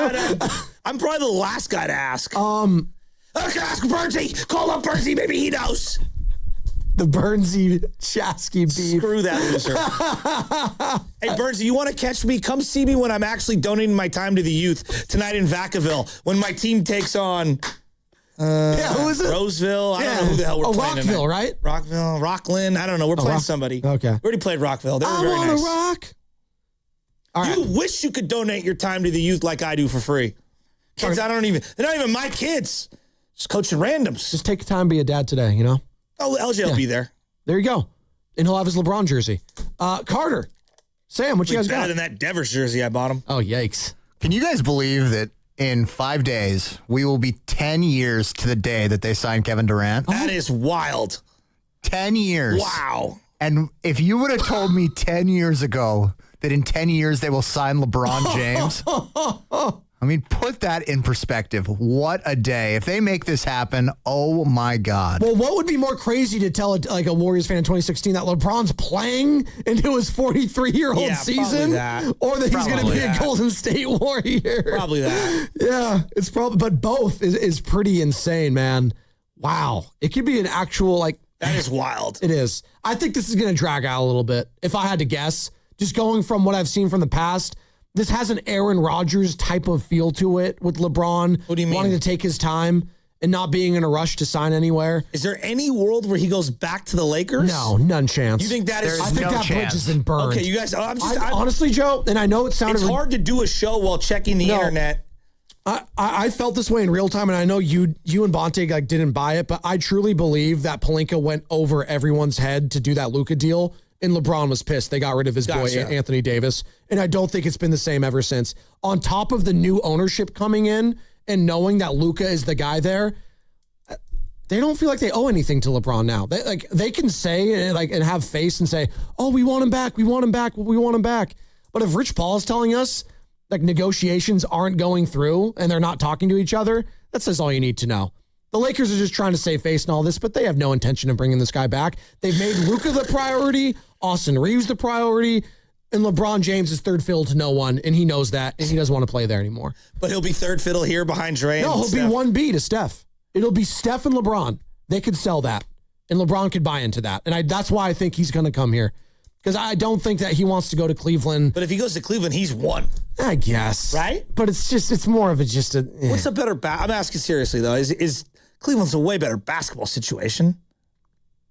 I don't think much of the Cavs, quite frankly. They've been one of the best teams in the East. I know that sounds insane considering they were in the Eastern Conference Finals. And you get the rim protector that you need for LeBron. I know. Well, Kenny Atkinson said analytically they were the better team in that series.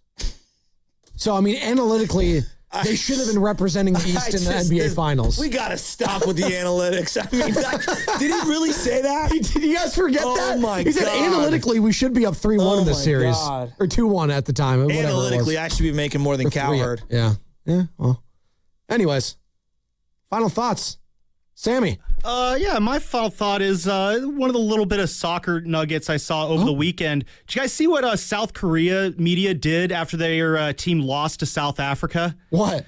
So the coach goes up and does this little post-game presser like always, but I guess the South Korean media blurred his face out like he was a criminal after their team got eliminated from the World Cup in group play. And my thought is, like, could you imagine, like, after, like, a bad Warriors loss, like, NBC postgame just blurs out Steve Kerr's face, distorts his voice. Yeah, we thought we had a good chance to win that game. Something like that after a loss. I just thought that was really funny. What's worse, that or Uruguay's team not making the knockout stages and the Uruguay, like, National Association refusing to give them a private plane to fly back home? They said charter their own flight back. No, they said, hey guys, pay for your own tickets back to South America. You guys stink. Honestly, respect. Did they really? They did that. That's actually yikes. Yeah, that's real. That's a bad. That's really. I think it's an awful look. That's a horrible look. It's just terrible. What? It just means more, like the SEC down there. Just means more. I'd be reaching deep into my ancestry to find another nation to represent. Well, most of them are probably German or Italian, so there you go, for obvious reasons. And you'd make sure that they have money, correct? Well, sure. There you go. Imagine like the Giants like get swept in Arizona. You know, guys, you got to fly your own way back to San Francisco. That's what Al Davis did to Lane Kiffin, right? He stopped the plane and was like, get off. Well, right? Lane's used to having to fly himself back. No one in at the tarmac. USC fired Lane at the tarmac. On the tarmac. Yeah, I thought it was USC. It was USC Why did I that think did it was it. Al Davis just fired him. I think it was Lane landing in SoCal and then them firing him immediately. And someone had to drive him back home too. Yeah. God, that's incredible. Well, Lane's been fired in all the weird ways. He's going to get fired from LSU for sure, by the way. This is not going to last more than 3 years. Yoga-ing. Roger, you guys see Brian Kelly? He's going to be on CBS. What'll be longer, LeBron with the Warriors or Lane and LSU? Oh, Lane and LSU. I don't know. I don't know. I know this. Brian Kelly will be terrible on TV. Why do I think he might be funny? I don't like. Maybe like it's just going to be too arrogant. It's true. Takes one to know one.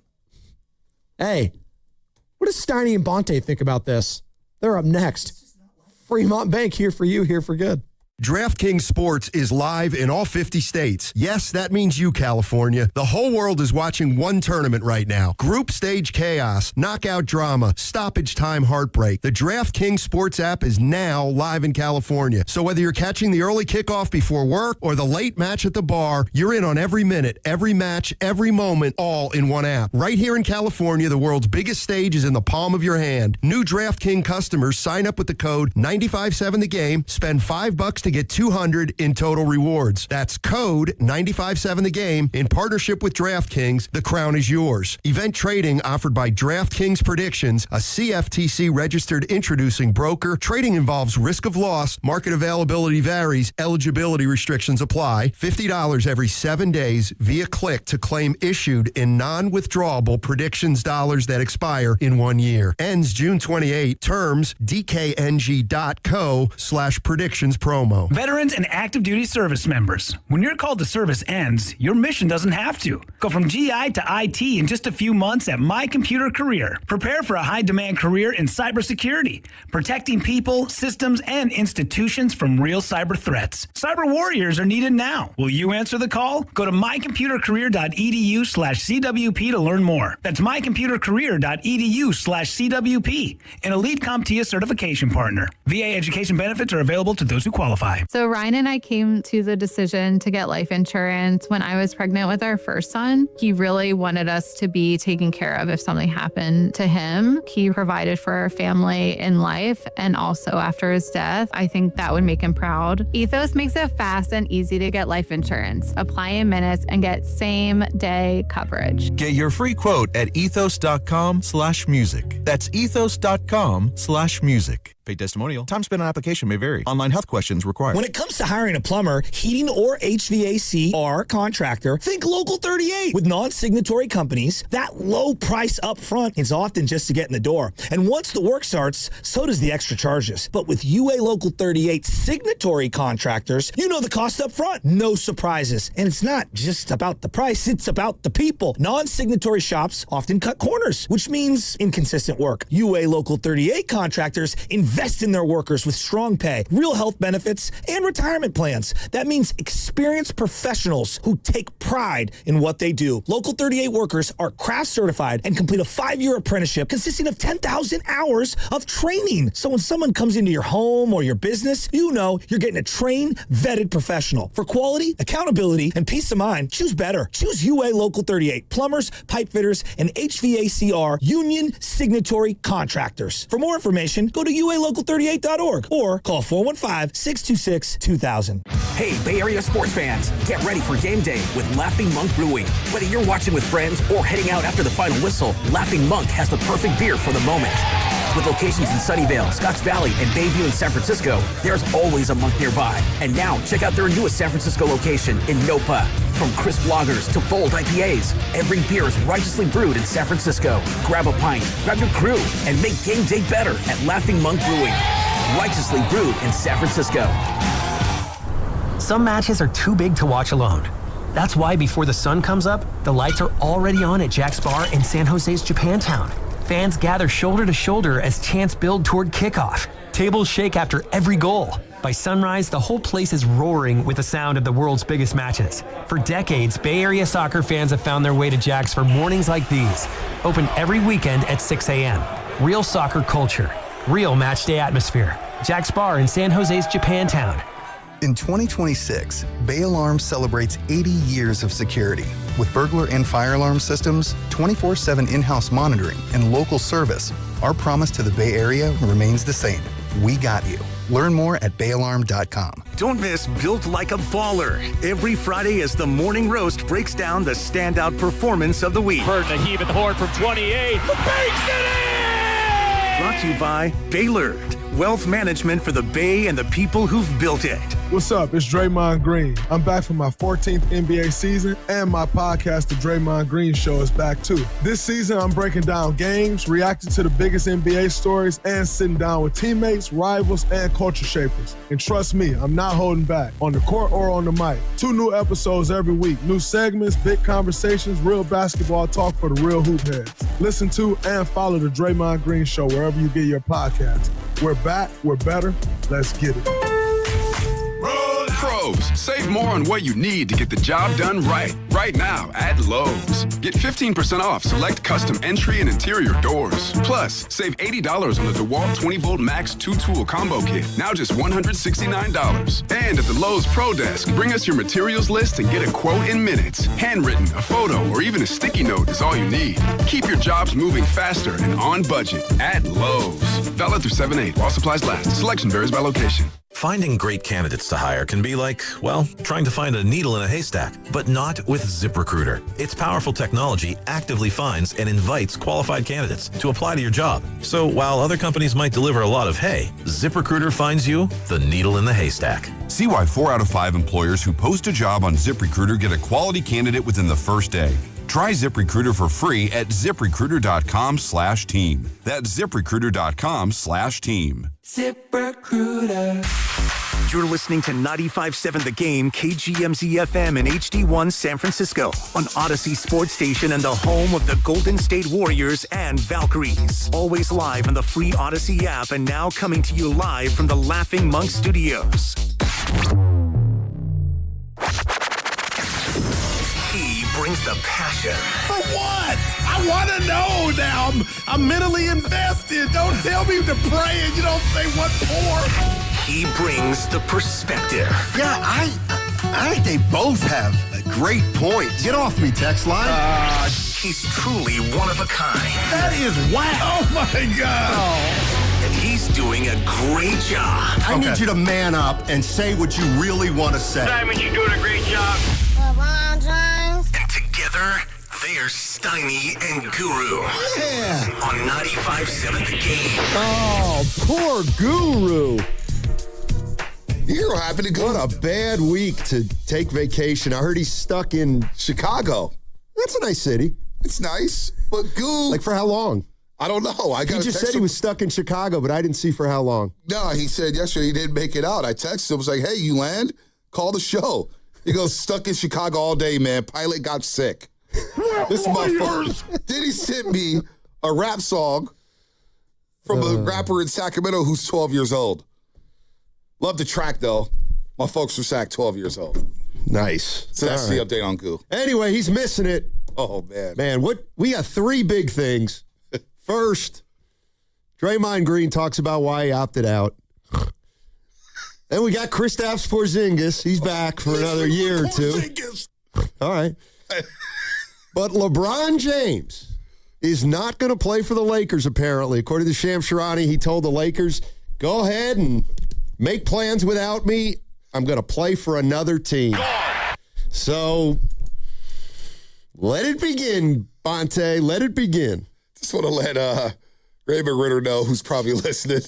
That wasn't me falling asleep on the microphone. No. Seriously. Hey, Raymond Ritter may need to hire an assistant if the Warriors get LeBron. You want to talk about earning his paycheck next season. He'll have a lot more three-piece suits, though. That's good for him. No, seriously. We just kind of zoomed through the Kristaps Porzingis 2 for 40 years with the player option, by the way. We know that he's probably going to play about 50 to 55 games. Al Horford, obviously, with the 2-year deal. But this is huge, Steiny. This is huge. First of all, the fact that LeBron has let the Lakers know that, hey, it's time to move on. Now the Lakers are Luka Doncic's show. Austin Reeves. J.J. Redick could probably really coach that team now. So LeBron James is a free agent again. LeBron James, and it's buzzing right now. He's 41 years old, but he's LeBron James. And I think for so long, no matter what he does on the floor, Steiny, he has juice. He still has that juice where he could get people talking about him 24 hours a day, 7 days a week. I mean, there's just no doubt that today there's a better chance the Warriors could land LeBron James than 2 days ago. I don't think there's any doubt about that. He is officially a free agent, and the Warriors are one of the teams that he's been linked to for a while. And obviously, we'll talk about what he on the Warriors would mean. But now you just put yourself in LeBron's shoes and you wonder, well, he could go anywhere now if he wants. I think just about every team in the league would take him. I don't think there's any teams out there that would say we have no interest. So now it's a matter of what LeBron wants to do. Does he want to play with Curry? Does he want to go back to Cleveland? Does he want to try something new in San Antonio? The Clippers in play? What about going back to Miami? I do know this. He's probably excited about kind of holding free agency hostage like he may do for the next couple days. You know, Spadoni was just in here, and he brought up Jokic. And Denver has let it be known, Stan Kroenke and company, that, hey, we want to slash payroll. We want to get, the Christian Brown contract, 5 for $125, I believe, kicks in this season. They want to move off of that. They also want to pay Peyton Watson. But what is Jokic thinking? Because now the Lakers have about $50 million in cap space. And it puts the Lakers back in play to go get a big boy. Whether it's Jaylen Brown, whether it's, I don't even know if Jokic is on the block, if he's on the market. What if they go back and try to get AD? Who the hell knows what may happen? But it almost now for the Warriors, they have to get LeBron. They have to nail this. And it's going to take something, right? Recruiting. You're going to have to entice them with something because the mid-level for $15 million, Steiny, again, it's hard for me to see LeBron James playing for $15 million when he's still dropping 21-7 on any given night. Yeah, I'm with you, but if he's willing to do it, then he can basically pick his team. I think 888-957-9570 is the number. LeBron will not be going back to the Lakers. That's being reported by Shams Charania. That means he's a free agent. That means he might be one step closer to the Warriors. Warriors! You talked about, now you sell, you recruit. I think that's been going on. Yeah. You know what I mean? Yep. I think there's a good chance that they all, meaning the players involved, know what's going to happen. No doubt. But here's the thing. If you're a Warrior fan and you're saying, I'm out on LeBron, I mean, it's too late for that. You know what I mean? If they can get LeBron, they're going to get LeBron. I guess my question would be, why would any team be out on LeBron? You know what I mean? Yeah, absolutely. If you can get him for 15, a year or two, he's not going to hamper you long term. So, you know, I would think 25 teams out there would want LeBron. Because teams, Steiny, don't think about the noise outside of the locker room. They know that's going to come with today's media. The circus is going to be there with LeBron James no matter what. But once you get in between those lines and you start playing basketball, that's what teams really worry about. Today's society, they know things are different. Guys have podcasts and social media accounts, and they're talking to fans left and right. It's just a different ball game when it comes to that. But I bet you, I'm with you, I bet you there's about 20 teams that were saying, man, like San Antonio right now, you think they win the NBA Finals if they have LeBron James on their team? Absolutely. Probably somebody who could help out Wemby. Miami, Pat Riley. Hey, you want to come back down here? What about Orlando? What about Atlanta? There's so many teams that would, you know what? We'll take a chance on LeBron because at the end, we may not win a championship, but business-wise, we're going to sell a lot of tickets. We're going to sell a lot of jerseys. We're going to be on national television. Ratings are going to go through the roof, and we're going to be a player no matter what. Any big trade that may happen at the deadline, our team will be involved because of the allure of LeBron James. I mean, he's a big boy. Let's just face it. He's a big boy. No doubt. And the other thing is you're not trading for him, and you're not making him your highest paid player. Yep. So now I always think about this. Well, yeah, if you drop LeBron onto a team, they're automatically better if they're not going to have to take other guys off their team and if they don't have to pay him big money for the next 3 or 4 years. It's just going to be interesting to see what happens. I mean, you know, the conventional wisdom is he's always wanted to play with Steph. Yep. And it is, I think we can all agree, whether it's close or not, it's never been closer than right now. They can do it. Steph Curry and LeBron James could do it if they want to. I got to believe Dunleavy and Lacob are fine with it. They would love it. Here's the one thing I'll say, non-LeBron related. I don't think Anthony Davis is realistic. Here's my question. You just signed Porzingis for 2 years. You can't bring Anthony Davis onto this team. I mean, you will literally have 7 guys who will need to be load managed on this team. So I think when I saw the Porzingis signing, I thought, well, they can't bring Anthony Davis in here now. Right. Just because they've already got a bunch of guys who they worry about their health. And even if they were super intrigued by playing Porzingis and Davis together, well, how many times is that going to happen if they're both on the same team and they're both injury prone? Right. No, I'm with you. That's a lot of your roster. It's a lot of money on the sidelines. Again, we discussed this yesterday, Steiny, with the back-to-backs and how many back-to-backs the Warriors may have and how many of those back-to-backs guys are going to have to sit out. Back to LeBron for just a second here. I want to ask you, do you think, because he does want to be recruited in this situation, like I think he misses not being recruited in his college days because he went from high school to college and, you know, maybe visiting college campuses. Maybe he loves that. Right. Remember the whole Miami deal and the decision. Do you think it matters to LeBron that the Warriors were trying to trade for him 2 years ago? 2 years ago at the deadline, the Warriors were offering, whether it was Klay Thompson or Jonathan Kuminga, they were in on LeBron. They were trying to bring LeBron up to the Bay 2 years ago. Do you think that holds any weight in LeBron's camp saying, boy, they've wanted me for 2 years now? What is the deal? Well, I think LeBron and Steph have always had a fascination with playing with each other. I think they probably talked about it over the years. And I think now it's just a matter of push is coming to shove. And when all the chips are on the table, is LeBron really going to come here for $15 million, essentially just to play with Steph? Because clearly, if he wanted a ring, there might be better places to go. Committed to winning. But, it's all very fascinating. All right, let's get into it. 888-957-9570 is the number. Draymond is a free agent. LeBron is a free agent. The Warriors have locked Porzingis up, and all kinds of things are happening. We're going to get into it on the other side. 95.7 The Game is giving you an opportunity you don't want to pass up. It's a chance to win a round of golf at Silverado Resort with one of the hosts. How about playing with me or Goo, Will or Dib, Shasky, Spadoni? That's right. We want you to play golf with us on Monday, July 13th. Each host is going to be paired with a winner, so there's going to be 6 total winners. All you have to do is send us a video of your swing and why you'd be a perfect pairing. Get your video done now and submit it to 957thegame.com. Has to be under 30 seconds. But again, we want you to come play golf with us at Silverado Resort on Monday, July 13th.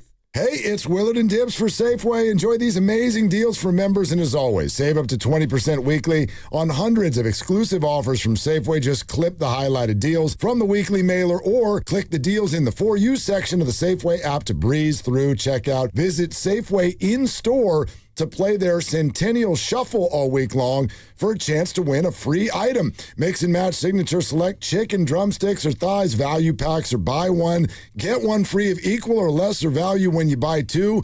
And I need some side dishes for this protein. You can mix and match juicy 1-pound strawberries with 6-ounce blueberries, raspberries, or blackberries are just $2.99 each when you buy 3. Plus, clip or click Lucerne shredded, sliced, or chunk cheese, 6 to 8 ounce selected varieties for just $1.99 each. Limit 4 items. Safeway makes it very easy for you to save money on the items you already buy. Go to Safeway.com for more details, and we will see you in the aisles. Today on the pod, we're talking to Megan, trapeze artist and scratchers enthusiast. So, Megan, what do you like about playing scratchers? Well, they're easy to play when I'm hanging around. Oh, okay. Like when you're relaxing? No, like when I'm hanging on the trapeze. I swing upside down, then do a quadruple somersault, all while playing scratchers. Watch this. Ta-da! Unbelievable. I know, right? Scratchers from the California Lottery. A little play can make your day. Please play responsibly. Must be 18 years or older to purchase player claim. They call this one Bill. Whoa, aliens? Am I in a spaceship? Affirmative, Bill. What's with the laser saw? Relax. We are cutting our bill in half. What? An Xfinity mobile transmission says you can cut your bill in half. Oh, your mobile bill, not me, Bill. Ah. Xfinity Mobile also says we can try it free for a year. Free. Yes, with no commitment. Can we put the saw away? I am reluctant. But we will find another being to bisect. That's not sci-fi. It's Xfinity Mobile. Xfinity Internet members cut your mobile bill in half. Plus, try Xfinity Mobile free for a year. No commitment. Learn more at xfinitymobile.com. Xfinity. Imagine that. Restrictions apply. Xfinity Internet required. Savings compares one line of Xfinity Mobile Select to comparable plans from T-Mobile, Verizon, and AT&T as of 3/24/26. Taxes, fees, extra. $30 monthly discount limited to new mobile customers only. After 12 months, regular rates apply. Struggling with social isolation? There's help, and it starts with shoes. Try Walk and Talk, the non-prescription treatment for people who want to move their bodies and mouths at the same time. Simply invite a friend on a walk. Just one dose boosts serotonin and reminds you that light gossip is better outside. Side effects may include new inside jokes and slight perspiration. Do not attempt if you're allergic to processing emotions in public. Individual results may vary. Don't wait. Ask your doctor if Walk and Talk is right for you. Brought to you by El Camino Health. Together ring heals. Summer's heating up, but your wallet doesn't have to. New windows and doors don't have to cost you a thing until 2028. Book this June and pay nothing for 2 summers with American Vision Windows. We've installed over 1 million windows across California and get most jobs done in 1 day. Hurry, offer ends June 30th. Visit AmericanVisionWindows.com or call 888-347-0711. That's 888-347-0711. New customers only, some restrictions apply. Call or see website for details. Offer ends June 30th, 2026. Too many tools, too much stress, and way too many bills. Odoo replaces it all. One connected platform for every part of your business, so you can work faster, smarter, and for less. Odoo, the only software you'll ever need. Try it free today at odoo.com. That's ODOO.com. Finding great candidates to hire can be like, well, trying to find a needle in a haystack, but not with ZipRecruiter. Its powerful technology actively finds and invites qualified candidates to apply to your job. So while other companies might deliver a lot of hay, ZipRecruiter finds you the needle in the haystack. See why 4 out of 5 employers who post a job on ZipRecruiter get a quality candidate within the first day. Try ZipRecruiter for free at ZipRecruiter.com/team. That's ZipRecruiter.com/team. ZipRecruiter. This is the story of the one who keeps multiple buildings running smoothly day after day. Plumbing that flows, HVAC that hums, cleaning supplies that keep surfaces sparkling. That's why she counts on Grainger. With easy reordering online and 24/7 support, Grainger helps her keep the products she needs on hand. So shelves stay stocked and buildings stay ready. Call 1-800-GRAINGER, click Grainger.com, or just stop by. Grainger, for the ones who get it done.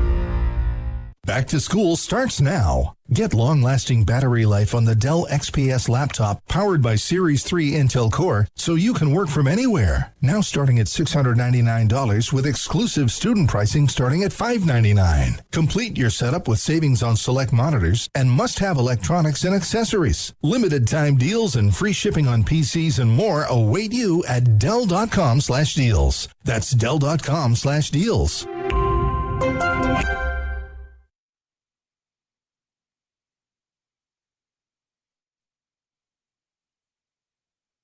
Decisions have to get made. Now, if he's not ready to make up his mind, of course he doesn't have to make up his mind, but the consequence for him not making up his mind is increasing the chance of the Lakers moving on. And I think LeBron fully understands that. Now, back to Steiny and Guru on 95.7 The Game. All righty, that was Brian Windhorst of ESPN, and the big news out of the NBA is LeBron James has told the Lakers they should move on because he's going to play for another team this upcoming year. Then the next question becomes, could it possibly be the Warriors? Bonte Hill in for Daryl the Guru Johnson today. And poor Goo.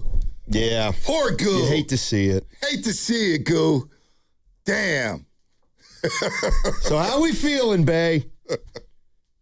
You always wanted a running mate for Steph Curry last 5 years. You know what? That's a great point, Steiny. You know how many times I open up Twitter? They're wasting Steph's prime. Steph needs help. The same people who ran Kevin Durant out of town are now begging for help. Well, the help is here, possibly. And his name is LeBron James. LeBron, I'm okay with this, Steiny, because I don't want to see them running back with the same roster from last season. Right. I can't count on them being healthy. I know how those games went. We all watched those games. I watched fans leave in the middle of the third quarter. I don't want to see the same product from last season, a team that won 37 games. So I'm willing to see something different. And this is quite different. It certainly is. I mean, it would hard to argue with the entertainment value. Look, you drop LeBron James onto the Warriors, they're better. They're just better. How much better? I don't know. How much is he going to play? I don't know. How many guys are they going to have to load manage? Half a dozen. But thinking about Joe Lacob, I'm sure he prefers a LeBron James addition to having to go into next season banking on Steph Curry playing 60, banking on Butler coming back for 30 or so. And so here we go. Let's get to some calls. Let's first start with Adam in Santa Barbara. Hey, Adam, how you doing, man? Hey, guys. Good to chat with you. Bonte, good to hear you guys on the air again. What's up, Adam?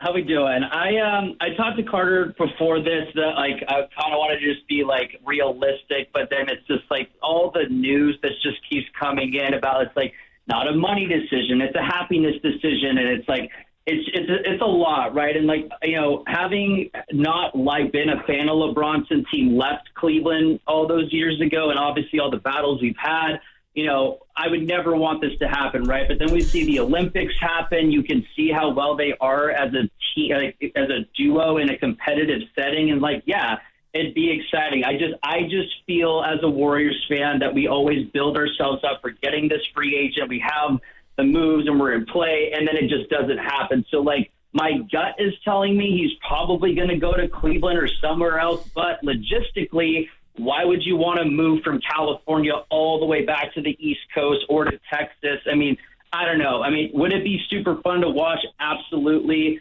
The moves are in place for it to happen. I guess now we just might need, like you kind of said, Sonny, he kind of misses being recruited again. Well, Steph Curry's a pretty damn good recruiter, so we'll see what happens. I mean, I would not be upset if this happened. I'll just say that. All right. Thanks, Adam. Appreciate the call. But real quick, by the way, coming up at 11 o'clock, we got Dalton Johnson, NBC Sports Bay Area. He's coming on at 11, Bonte. Go ahead. I was going to just ask you, what could you sell LeBron on if you're to go to Safeway? I mean, you're going to think I'm joking, but... Equity into the franchise? No. There's something about this golf he's playing. So, I mean, he's got the bug. He's got the bug. And I know somebody said this on the text line, but he's playing basketball in the winter. He ain't playing golf in Cleveland in the winter. No. He can play here year-round and down in L.A. So I know it sounds preposterous, but... So you sell him on the Olympic Club, Hardy Park, SF, what is it? The SF... SF Club. SF Club. You got the Cow Club, right? Yeah, I mean, there might be something to that. And I know people are going to be like, well, we want him to play basketball. You know, we don't want him coming up here to golf. But the reality is, like, these guys are already starting... He might not have to come up here and practice. Oh, well, can we... You know what I mean? Shasky this morning, I heard him talking. He's like, how are they going to practice? Hey, Shasky, I love you, buddy. NBA teams don't really practice during the regular season. They have shoot-arounds and film sessions, but you ain't getting no 2-hour intense practice anymore in the NBA. Those days are long gone, so you don't have to worry about that. Yeah. Let's go to JJ's in San Jose. Hey, JJ, what's going on, man? Hey, what's up, guys? Thanks for taking my call. Hey, what's up, Bonte? Good to hear you on the air. Good to hear you, brother. Thank you. Decisions have to get you guys make some. Go ahead. You guys make some great points. But yeah, man, I got to be honest with you, man. I would have loved this when you guys interviewed Steph all those years ago and asked Steph how he would feel if LeBron went on a team. And he's like, not right now. I'm still on that. I can't help it, man. I'm sick. And so if he gets on a team for $15 million, hey, whatever. That's a bargain. I'm with you. But that just sounds so far-fetched. And if he don't come, I don't even care because we said earlier, these guys aren't going to play back-to-backs. No one's a one anymore. Steph is not a one. LeBron's not a one. Forget Anthony Davis. So I just feel like this is Aaron Judge to the Giants. And I know Aaron Judge and Bron ain't the same player, but it's all like, it just sounds a little too good to be true. That's fair. That's fair, JJ. Appreciate the call. I totally get that. But here's where I think this one's different. If LeBron James goes through this, situation, and he doesn't come to the Warriors, to me, that's got to be one of the final nails in the coffin of people really want to play here in Golden State. People really want to come to Golden State. Wow. Like, why would anybody not want to come to Golden State? Why would anybody not want to be play here? You know what I mean? If LeBron doesn't come, if he chooses Cleveland or Miami or the Clippers over playing with Steph Curry, which he said is something that's always piqued his interest, then I think we got to put that narrative to bed that, the Warriors can attract these big names that they haven't attracted but for one time, and that was Kevin Durant. You know what? That's an excellent point. I hadn't even thought of that. Because there was an alert, even with the mid-level guys, the Otto Porter Juniors of the world. Are they getting those guys here? DeAnthony Melton opted out yesterday. Yeah. I'm interested to see where he goes as his shot went awry late in the season. But even a couple years ago, Steiny, before they pivoted to Jimmy Butler, they tried to get Kevin Durant. And Kevin Durant, for whatever reason, and I know we all have a million thoughts about Kevin Durant, but he said, I don't want to go back there. I don't want to do it. It's bad business. Went behind my back, but I don't want to go back there to play with the Golden State Warriors. And Jimmy had to be enticed with the contract extension. He was not coming here. He said, I wanted to get paid. So we got the contract extension, and he made nice that he came here for the 2-year, $100+ million extension. So to that point, if they don't get LeBron James, yes, that is the death knell in saying, yeah, we're not. Because think about it, Steiny, they dominated for a decade. At some point, some of these players are like, no, I'm not going to help them continue to win. I want to beat them. Yep. They dominated the league. I want to beat them. So that's an excellent point if LeBron doesn't come in. The gut punch that it'd be for the Warriors. Yep. Going all in on LeBron, and then you run it back last year's roster that won 37 games. Oh. Yeah. Well, here's a line in The Athletic today, and this one caught me a little bit by surprise. It's from Zach Harper, but he's quoting John Hollinger, who used to work for the Atlanta Hawks. And he says that the Porzingis re-signing has impacted this situation with LeBron and Draymond. And apparently, unless Draymond takes less than we originally thought, they won't be able to get LeBron the full mid-level. So get this. They may have to re-sign Draymond Green on a 3-year deal. 3-year deal at something like 3 for 52, which would be about 17, 18 million a year. Then that would be a $10 million reduction from the 28 he's supposed to make, which I'm assuming then can be utilized with the taxpayer mid-level for $15 million. Right. So, in other words, you want LeBron? You may have to give Draymond an extra year, even though it'll be at less money. That seems preposterous to me. How likely do you think this is going to go down? Like LeBron to the Warriors? Do you think, because again, I feel like it's Durant a little bit. And I didn't think Durant was coming. And then he came and I was, oh my God, he's coming. I think it's possible. I absolutely think it's possible. It's possible. But it's one of those things, again, Steiny, I will believe it when I see it. I'm with you. I have to see it. I have to, because if it's not about winning and you're going to have fun, then why not just stay in L.A.? With that sun, with the palm trees, and they have plenty of golf courses in L.A. Yeah.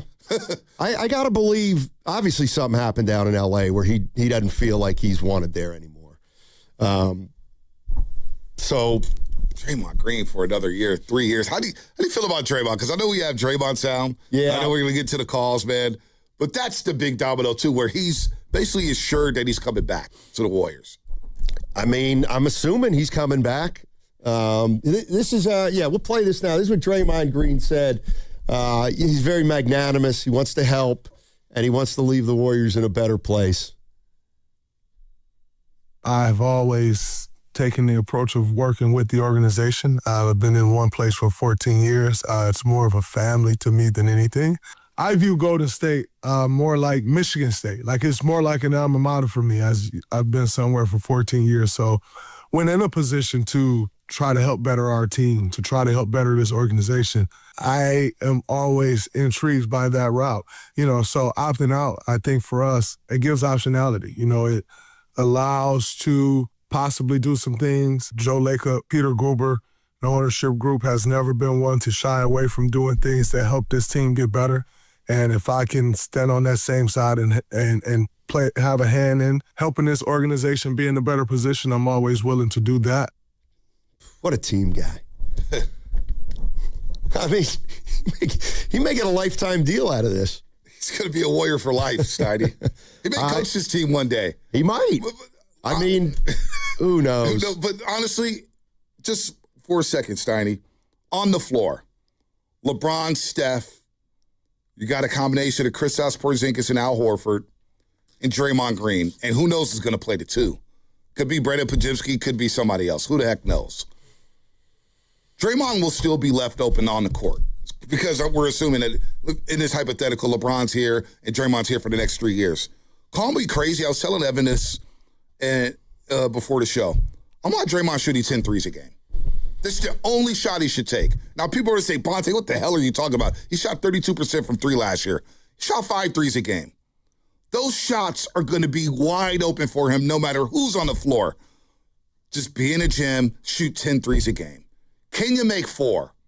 Can you shoot 40%? Because he's going to be wide open, Steiny, because where else is he going to play on the floor within the half court with LeBron James and Stephen Curry? It's going to have to be either be in the corner Or is he going to operate that real estate at the top of the key? That's the other thing that we haven't discussed, that haven't even dove into. Right. The fit on the floor within the half court. No doubt. And that's, like, it's hard for me to even imagine thinking about, okay, so you got Curry, let's just say Pods. You got LeBron. It's got to be Horford or Porzingis. Right. It's a combo of that. Like, if you have LeBron and you have Draymond and you have Porzingis and you have Horford, like, you can't even use Anthony Davis, really. No. You know what I mean? Like, Davis, I think, is out of the picture. That ship is sailed. That's what it feels like to me. That never was realistic to me. Yeah. Let's go to Gary in Daly City. Hey, Gary. Hey, guys. First, you guys. I've been a fan since I'm 69, since the 60s. So nice. Porzingis is the one that, to me, is the head scratcher. I mean, that guy gets hurt getting out of his car. That's the one that you guys were just talking about that kind of mucks up the works. What was the hurry in doing that? I mean, there was no need for that. Who was offering him that type of dime? Nobody. That's the one that Dunleavy had a brain fart to me. He should just took his time. Let all this other stuff play out. And maybe LeBron can recruit some other guys too, or Steph, guys like they have with David West and those guys. They want to come in and win a chip. Yeah, but that's the one that comes up the works. Anthony Davis not coming here. They still don't have a lot of shooters, right? And they still going to lack defense and quickness, especially in the West. And you guys know that. You watch it. I mean, the West with OKC, Houston, and San Antonio, and the big guys. I mean, they're going to get worn out a lot, and they don't. Unless a lot of guys want to come and fill up the bench and try to win a championship, I mean, you guys know Cleveland and Miami is an easier path than it is here, and that will be the true test, like you said, Steiny. Yeah. Is this a worthy place to play? And there aren't too many bigs anymore that could fill the space here, like he would have in Cleveland with the guys he's got there. I mean, I want to see him come here for the show. Maybe he gets a little ownership in the Valkyries. I'm throwing that one out. I don't know. But that's a good time. They need a center too. But other than that, that's all I really got to say. But who else? It's not like the veterans they were before when they had David West and Barbados and all those guys. They're all everybody's retired by now. Yeah, exactly. Thanks, Gary. Appreciate you, buddy. He's right. Speaking of which, LeBron's tenure in the Western Conference. I know they got the championship, but a lot of people will debate whether that was a legit championship. I know we've gone back and forth about it. The bubble ring, right? Mm-hmm. Where there was no fans, and some people think it's the hardest championship ever won. Some people are like, come on, man. Like, guys like T.J. Warren was going for 50, and he hasn't been heard from since.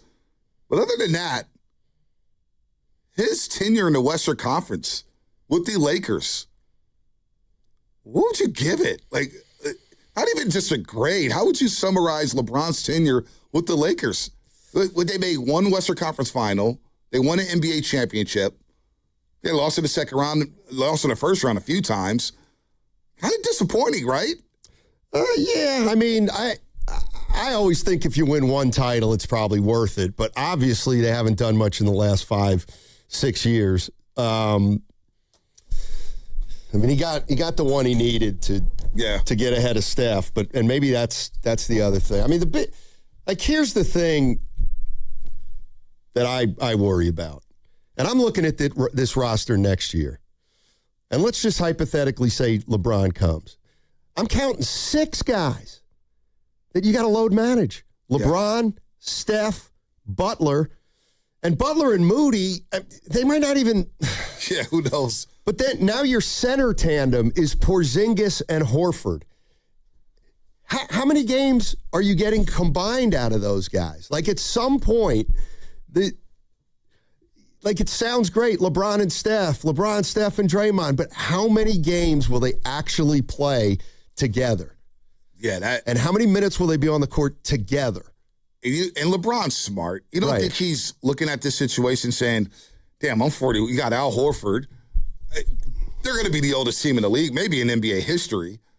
Yep. And to Gary's point, maybe he does want to jump ship and go to the East Coast and say, you know what? The Knicks just won as a 3 seed.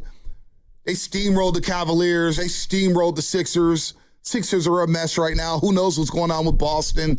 Orlando hasn't made that leap yet from a 7-8 seed to a top 4 team in the Eastern Conference. Maybe he's thinking, I need to go to the Eastern Conference to get back to the NBA Finals. That's my best path to getting back to a championship series. And I think we found out Giannis made it clear he wanted to go to the East. Yep. For sure. Let's go to Leroy in Oakland. Hey, Leroy, what's going on? What's up, Steiny? Hey, good morning. B. What's up, Leroy? B. What's up, What do Leroy? I hold this honor, man? I'm able to get in and talk to B. What's up, man, Leroy? That's awesome. What's up, Goo? We miss you. Hey, real quick, B. Don't let me forget to mention Dylan Swain. I got to talk to you about that because the last time I talked to you, man, I know you was high on him too, and I think the Warriors passed up a good one. But anyway, I want to say this, man. I'm all for Bron, Steiny B. I'm all for Bron, but only if you get rid of Draymond.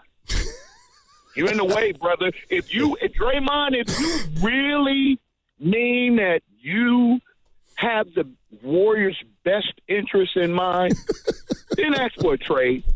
Go. Because if you do, LeBron points goes up by 5, B. His rebound goes up by 3 or 4. His assist goes up from 7 to 11. And his field goal percentage is definitely going to go up. You got to get out the way, Draymond Green, and let Bron work. That's the only way I will be happy because, like 2 years ago, B, I heard you mention Steiny. You know, when LeBron, when the Warriors were looking to try to get LeBron 2 years ago, I had talked to y'all and I was like, LeBron should go to Portland. LeBron, and he should still look to go to Portland now that they got Ja. So I mean, if Draymond's gonna be there, Bron, go to Portland. But if Draymond's not gonna be there, come on over. Leroy. I will gladly take you. Leroy, it'd be more shocking if Draymond is not in the Warriors uniform than it would be LeBron James wearing a Warriors uniform. Come on, Leroy. You know that's not happening. Oh, Leroy. He's gone. I'm hoping, B. I'm hoping if we bring LeBron in, I'm hoping they get rid of Draymond. Because the whole thing, what's going to happen, B, when we go on a 5-6 game losing streak? I mean, Draymond going to start screaming and yelling at Bron, and you got to go, Draymond, if Bron come here. I'm sorry. Well, I'm actually thinking ahead. Thanks, Leroy. I'm thinking if they don't move Butler, I mean, you want to talk about overlap. Butler, LeBron, and Draymond. Like LeBron, I mean, Butler and Draymond already overlap. Right. And now you got a third guy in there. And then don't let me be the spoil sport, but what about Lendeborg? Oh, how's my guy Lendy going to play? We already forgot about Yaxel. Well, I mean, think about that. Like a week ago, I was like, hey, I'm excited to see this guy, Lendeborg. I want to see this guy, Lendeborg. Yeah, you're going to see him about as much as Kuminga. Championship coming soon. Jeez. Well, Steve Kerr. Steve Kerr loves his vets. You know Steve Kerr loves his vets. Lindenborg and better learn how to set screens. You know, he said last week, I hate setting screens. Oh, well, you're going to hate not playing because you better learn how to screen for Steve Kerr. That's, you know, I think people, we look at this, first of all, Draymond's not going anywhere. Like, he's going to get the 2-year deal. I'd be surprised if he's gone.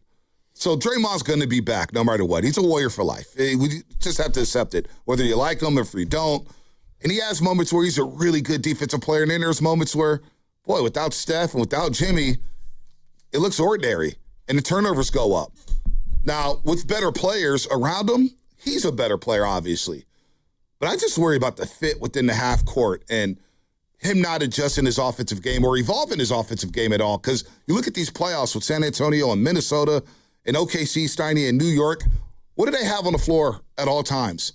Threats who can score. Yeah. You got it. You can't play 4-on-5 no more in this league. No, you can't. Like if you were LeBron and you could go anywhere you wanted, what would be the safest place or the best odds to win a title? Would it be New York? Yeah, but they don't have. They're set, right? Yeah, they may not. But like it's probably Cleveland. He's probably looking at Cleveland saying, "Okay, they were up big in Game 1 of the Eastern Conference Finals. They blew it, and then they were cooked. But if I go to Cleveland, now they have a James Harden decision to make. Right. I mean, maybe they could go get Norman Powell or something, because I think Norman Powell's being I think he's been underrated on this free agency landscape. During this free agency landscape, I should say. But if he goes to Cleveland, he's got Evan Mobley, he got Donovan Mitchell. Yep. I got a better shot there in Cleveland right now. A lot younger. Yeah, I would agree with that. Who's the team I was thinking of? Not Boston. Not Orlando. Charlotte? Would he go to Charlotte? No. Oh, gosh.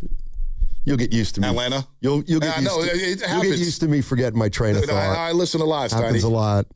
I know what it's going to be. Keep your eye on the Lakers. I think the Lakers are going to end up with a big boy by the end of the summer. You like that? $52 million in cap space. Like the Lakers could end up with a Jaylen Brown.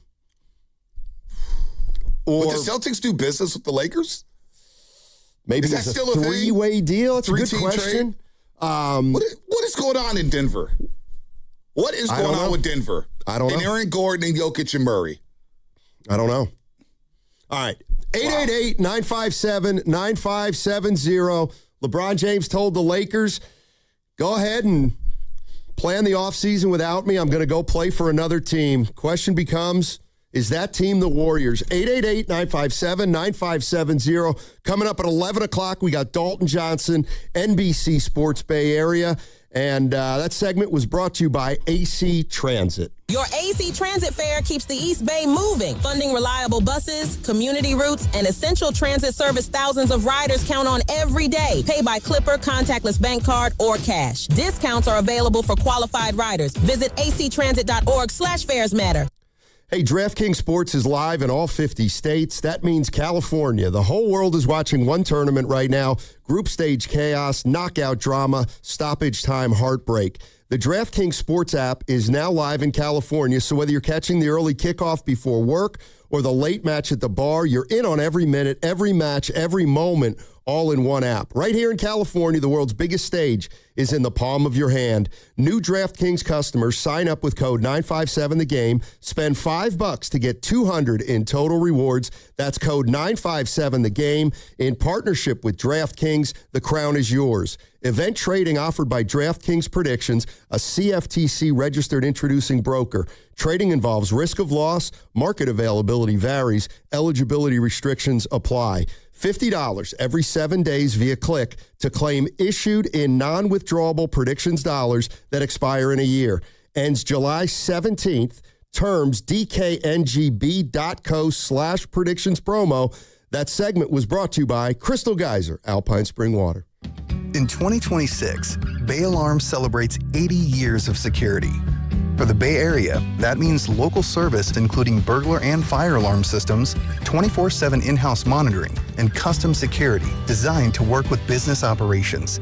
Bay Alarm has real people rooted in your community looking out for your business.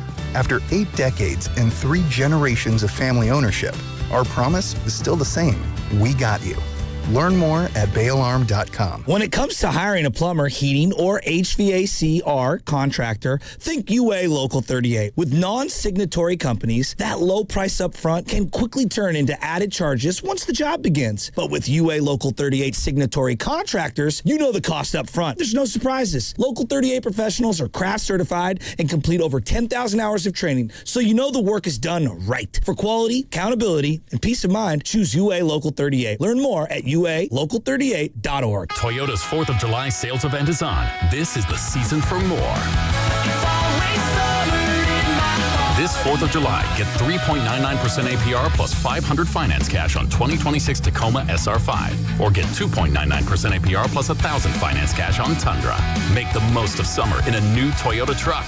Don't miss the 4th of July sales event. Toyota, let's go places. Offers available through TFS to buyers with premium rated credit and can be combined with other offers. Cashback offer excludes Tundra TRD Pro and 6/30/26. Ragnar the Terrible is interviewing at a big bank. Let's listen. Everyone, this is 5th century warlord Ragnar the Terrible. He killed it in his first interview. Not literally, but close. Ragnar, what would you do if a customer complained about high loan rates? I make video presentation.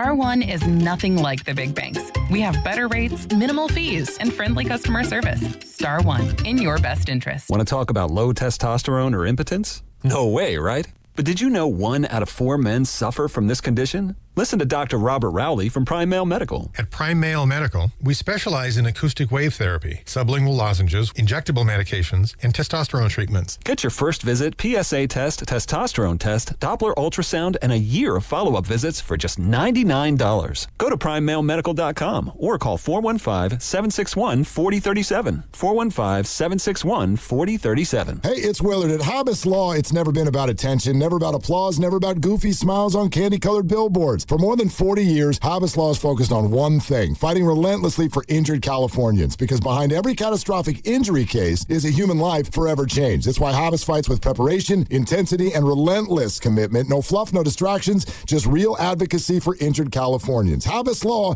relentless for justice. Visit HabisLaw.com. Omar Habis is a California licensed attorney. Offices in Northern California, including San Jose. Past results do not guarantee future outcomes. Hey everyone, Boomer Esiason here. If anyone knows about diehard sports fans, it's me. I get to live and breathe the excitement of the season all year long. Now for advertisers, that passion matters. It's exactly why sports radio performs for brands. People who listen to sports on radio via streaming or on sports podcasts are nearly 3 times more likely to consider a brand that supports their favorite team. So if you are interested in reaching sports fans, we have the playbook for you. Check out our comprehensive ebook, State of Audio, Sports Fandom. Check out stateofaudio.com. T-Mobile has an exclusive bundle for customers 55 and up. I'm Sarah Bowl. Yeah, I'm Frank Bowl. A reliable network is key for us. And with T-Mobile, it's been wonderful. And going to the 55 plus plan saved us so much money. A lot. And that's important. Trying to keep costs down. The home internet's been perfect. It's fast, it's quick. The setup was so easy, it took less than 15 minutes. It was like, ta-da!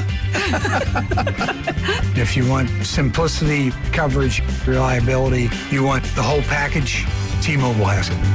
Right now, T-Mobile customers 55 and up can get 2 phone lines on America's best network, plus America's fastest 5G home internet for just $30 each.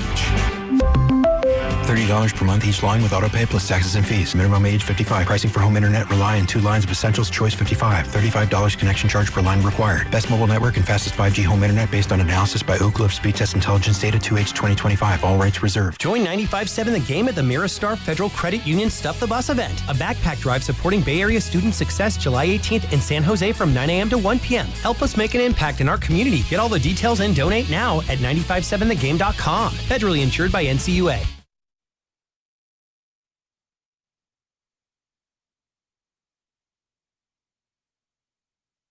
Sports, man. Now, back to Steiny and Guru on 95.7 The Game.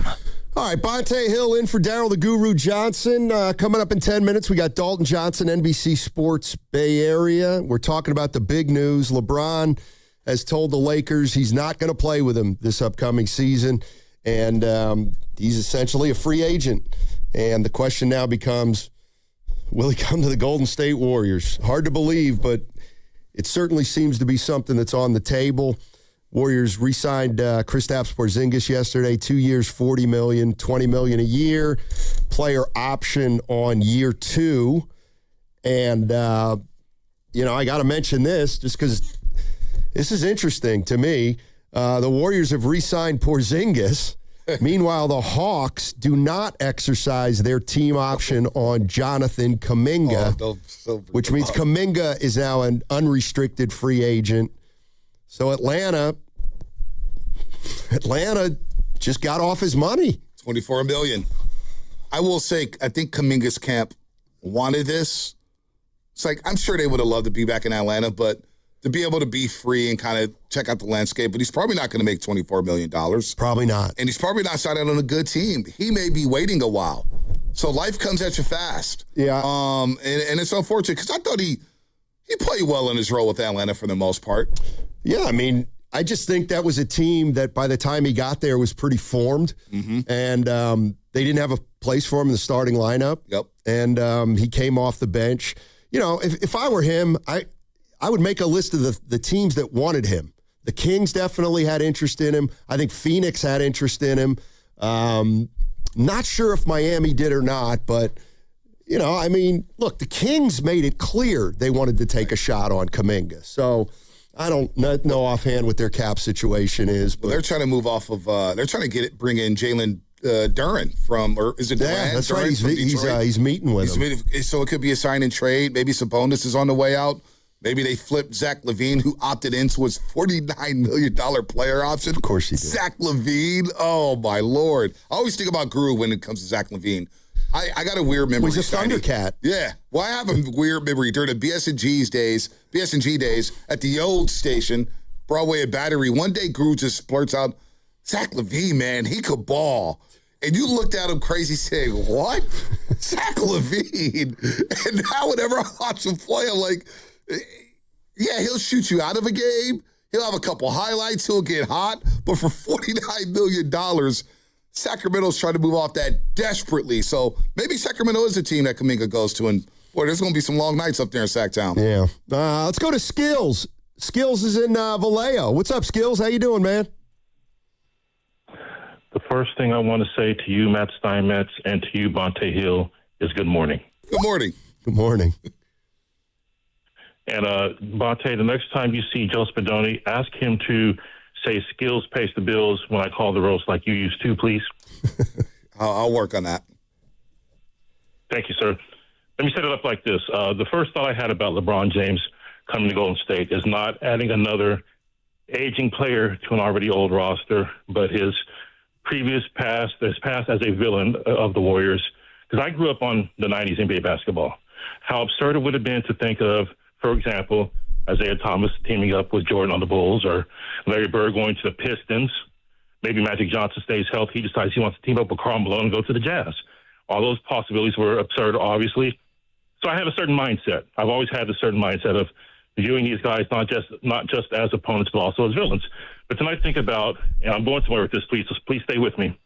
There was a particular A-Team episode years ago, and there was a very, very bad guy, greasy, nasty, dangerous, who was giving the team all kinds of problems. But long story short, they ended up having to work with this guy in order to beat an even worse bad guy. So they were able to put the past aside for the greater good. And the greater good in this case is a playoff run and a title, ideally. And so I realized if the Dubs want to win games and they want to contend, that's the most important thing. If James can help them do that, I can let go of the past. I wasn't and I'll wrap up with this. I wasn't crazy about Durant or Paul coming to the Warriors after rooting against them for so long as villains.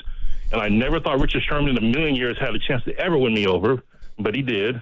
It's about the name on the back of on the front of the uniform, not the back. So I'll give James a chance if he can help this team. But still, that's a very old squad they're trying to put together here, looks like. Yeah, it is a very old squad. You know, LeBron. George Papard. I know that you so. Sorry about my phone here. That's one of my sisters calling me. I haven't heard from her in probably 6 months. If it's important, and it's about, you can take it. It's about LeBron. Oh, okay. It's about LeBron. It's the only time I get a call. And that's how big of a deal it is. You look at the YouTube chat, it's rolling. The text line's rolling. It's about LeBron. People want to know, is this really happening? Because I get the sense, Steiny, that people want to be won over by LeBron. And they want to see this. They want something new. Come on, who doesn't want a star player? Who doesn't want a star? I think Warrior fans want a star. Especially this star in LeBron James. He's still a superstar. No doubt. I mean, he and Curry are still the face of the league, pretty much, as long as they still play and if they can be healthy for most of the season. And you know what, though? I think what's holding people back is the stuff that comes with LeBron, the circus, right? We call it the circus. But when you look on the floor, and last year he struggled from 31.5%. But the prior season's 37.5%, 41%. Then he was down to 32, but 36%. He's become a better shooter. Mm-hmm. And he can still get to the lane, and he gets to the free throw line. I'm just looking at the roster as is, and as is, it's not a good roster, in my opinion. It's a roster that's going to end up 8th, 9th, or 10th in the play-in, and you're struggle to get to the first round. Then you're playing San Antonio or OKC, and you're out of the playoffs. Does anybody want that? Don't you want a little bit of hope? Yeah, I always look at it two ways. if you're going to make a trade for a guy, you're going to obviously have to give something up. Or if you're going to trade for a better player, you're going to have to give up picks. And I just hate that where the Warriors are at right now. I just hate the idea of giving up picks for just about any player, let alone a guy who's past his prime. But when you talk about just dropping a guy onto your team for the mid-level for a year, I mean, you'd be crazy not to look at it, especially if it doesn't impair you down the road. The only thing you got to deal with is the Draymond extension. Yeah, but I'm talking more about LeBron. There's just a little. I almost think it would be a fan thing more than a team thing. Just the big Curry fans not crazy about the way LeBron's going about his business as a Warrior. The LeBron fans saying, well, LeBron's now the best player on the team. You know what I mean? Yeah, that's and I get it. That doesn't impact basketball. That's but, child's play stuff. That's the kiddie table. Yeah, you're right. The kiddie table's all going to talk about that. You're right. The player, if we could just look at the player, take the name off the back, and I know we can, but the player next to Stephen Curry, it's an ideal fit. This is a pass-first guy. He's been like that over the course of his career. He'll find Curry. He'll be able to screen for Curry, get open, dive into the rim, and finishing at the rim. He can still finish at the rim at a high level. I don't know. And then I just got this text from my boy Ray Scarbasio. As a season ticket holder, I'm all for anybody that would not only make the Warriors relevant, but the possibility of a playoff run. Last year was just too difficult to sit through, my 2 cents. And you watched every game, Steiny. It was Evan did a lot of post-game shows. How many times did he talk about the same damn thing? Oh, turnovers. Oh, this guy didn't play. 41, 42 different starting lineups. Now, you may get that anyway with LeBron James coming. Not 5, not 6, not 7. For 1 year, and then knowing that Jimmy Butler's also coming off the books after this season, I think it's a chance you got to try to make happen. You got to take this gamble. And I think one of the reasons Lacob's willing to take this gamble is because he is not convinced that Steph can make it through a year. Yep. And if Steph has a year like last year, they can't endure 2 years in a row like this. No. But if you have LeBron, it keeps it interesting, when Steph tries to get back onto the court. If he's missing a couple weeks or whatever it is. Let's go to Brett in Walnut Creek, and then we'll get to Dalton Johnson of NBC Sports Bay Area. Happy Tuesday, gentlemen. Yeah. What's up? I honestly would have to say I don't think this. I give this about an 80% chance, and I'm being completely in the middle on this, whether he comes or not. But I think there's about an 80% chance he does come to the Warriors. Okay. Him and Curry with their friendship with Draymond. It's not about money. They're both billionaires. What's a $15 million mid-level? Who cares? That's he can buy a house right next to Curry in Atherton and buy two of them if he wants. I think that there's still moves to be made, and that's what I really want to see. Thanks for taking my call, guys. All right. What other moves can you make?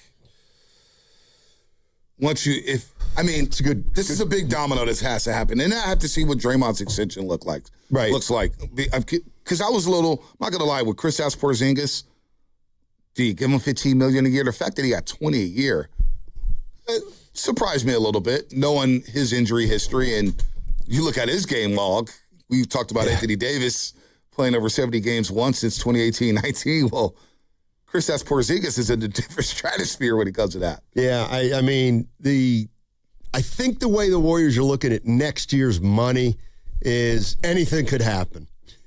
They may give Porzingis $20 million and he might play 9 games. But, and then he's going to take his player option and you got to figure out what to do with it. But, I think they know. I think the other thing I think that's really impacting kind of their thought process is Moody and Butler. Yep. And, okay, you got Lendeborg. That's fine. He's a rookie. But what are you going to do the first 50 games? When Steph's going to have to, he better stay healthy the first 50. Even if Lendeborg's good, Draymond, they're going to struggle. And so do you kind of accept that and say, we just got to bite the bullet till those guys come back, if they come back? Or do you say, we got to figure something out right now so that we got a backup in case those guys don't come back? All right. Let's get out to the River Islands guest line. Isn't it time? You discovered the islands, River Islands in Lathrop. Let's welcome in Dalton Johnson, NBC Sports Bay Area. Dalton, I got your buddy Bonte Hill here with me. And my first question would be, what would you have put the percentages at the Warriors getting LeBron 3 days ago versus today? A lot lower 3 days ago than today, that's for sure, fellas. I mean, I probably would have had it, as a second favorites behind the Lakers, but I was in the camp that the return to the Lakers was the most likely. Obviously not anymore. Now the Warriors, they are in the driver's seat. They're the front of the line right now, and it's a world that I could have never imagined. But here we are, guys, and the fireworks are starting to get a little spark in them a little early right now, just like a decade ago. DJ, what you thinking? By the way, I'll see you in a few hours here. I can't get enough of me, right? Looking at LeBron's situation, if he's looking at the Warriors and he joins the Warriors, they're probably going to be the oldest team in NBA history. Why wouldn't LeBron set his sights set on the Eastern Conference if it's about ring number 5, where there seems to be an easier pathway to the NBA Finals?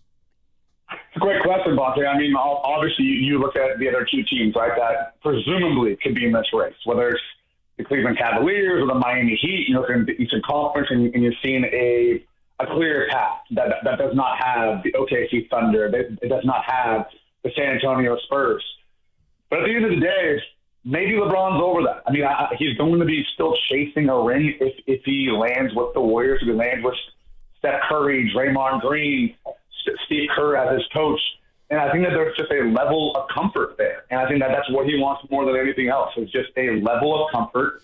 And we've seen this guy have a pageantry and a purpose with everything he's done throughout his career, whether it's being written in the stars to be the chosen one in Cleveland, whether it is not 1, not 2, not 3 in Miami, whether it's I'm coming home on the Sports Illustrated cover.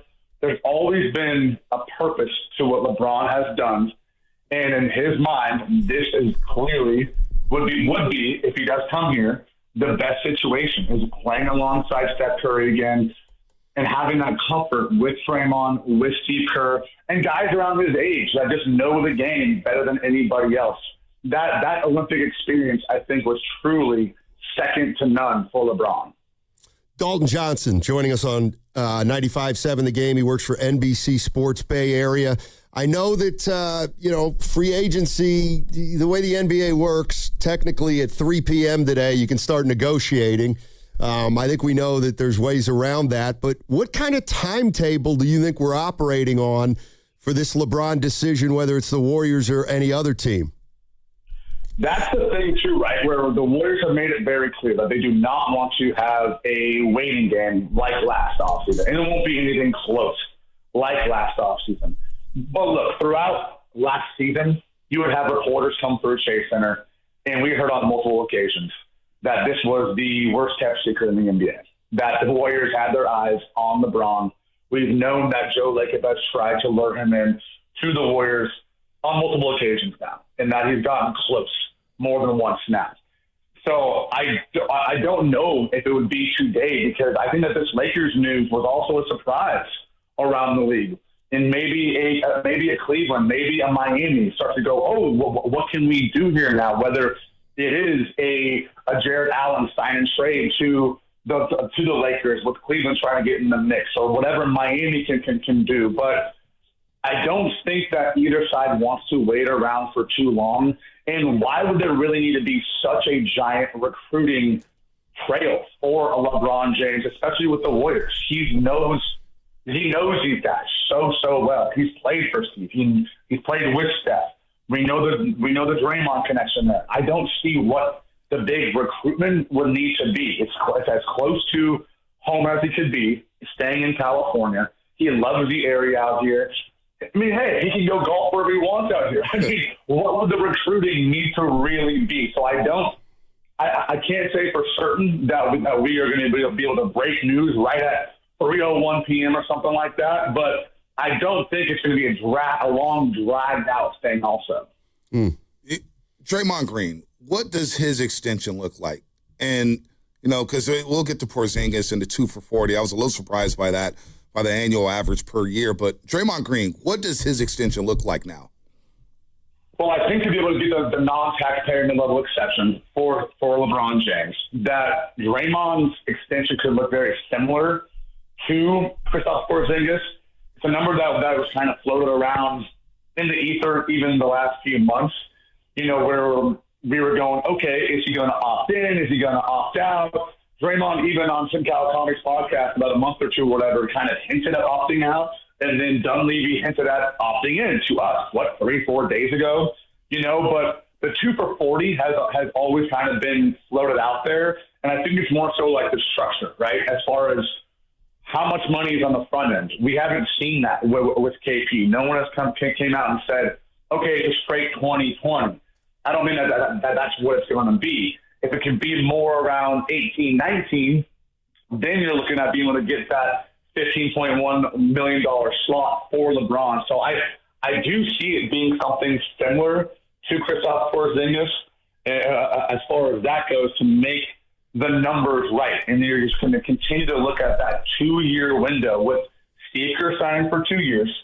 Steph Curry is going to sign his extension in August. I believe he can be extension eligible on August 29th.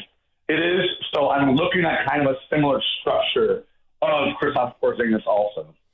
Dalton Johnson joining us on NBC, joining us on 95.7 The Game. He works for NBC Sports Bay Area, covers the Golden State Warriors and the NBA. I'm wondering, we'd heard in the previous, let's say, month that, the Warriors, everybody's kind of saying it matter-of-factly. They expect Draymond Green to opt in, and then, boom, he doesn't.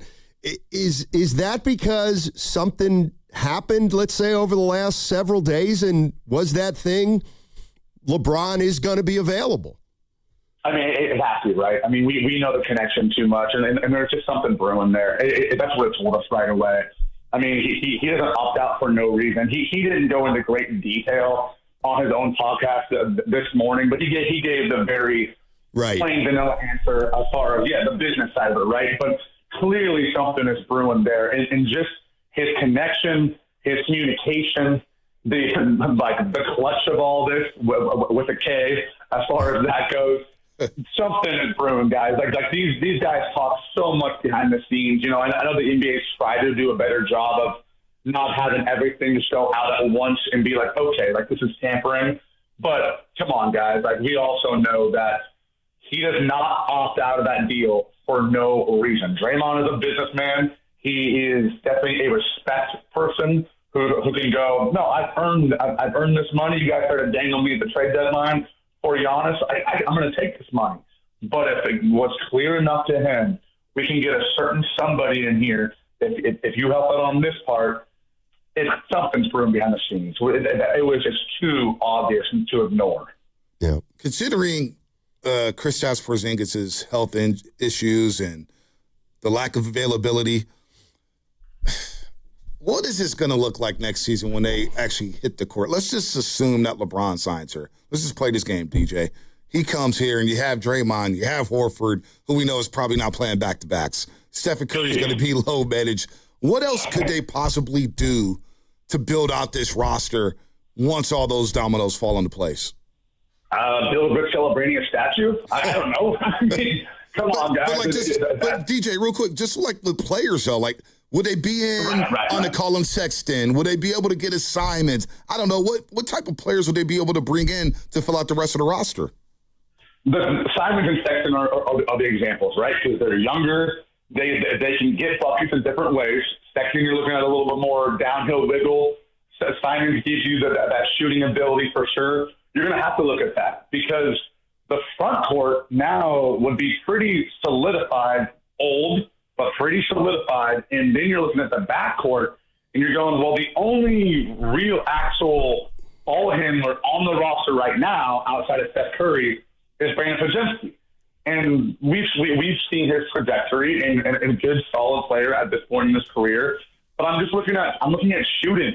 That's what I'm looking at, is getting shooting around these guys. It's what LeBron's always wanted around him. It's what Draymond's always needed around him. And this is a team that still puts up three-pointers at the top of the league, ranking first, second, or third in attempts, but they ranked 20th in three-point percentage this last season. So those are the examples of the Sextons, the Anthony Simons of the world, those younger guys that might have limitations for sure, but if they can give you some points, give you some buckets, and give you legs to play on a consistent basis, that's what you're looking at now going forward, I would say, Bonte. Hey, Dalton, thank you so much. Actually, you know what? Let me give you one more real quick, and it involves Lendeborg. I mean, what does this mean for Lendeborg if they get LeBron James?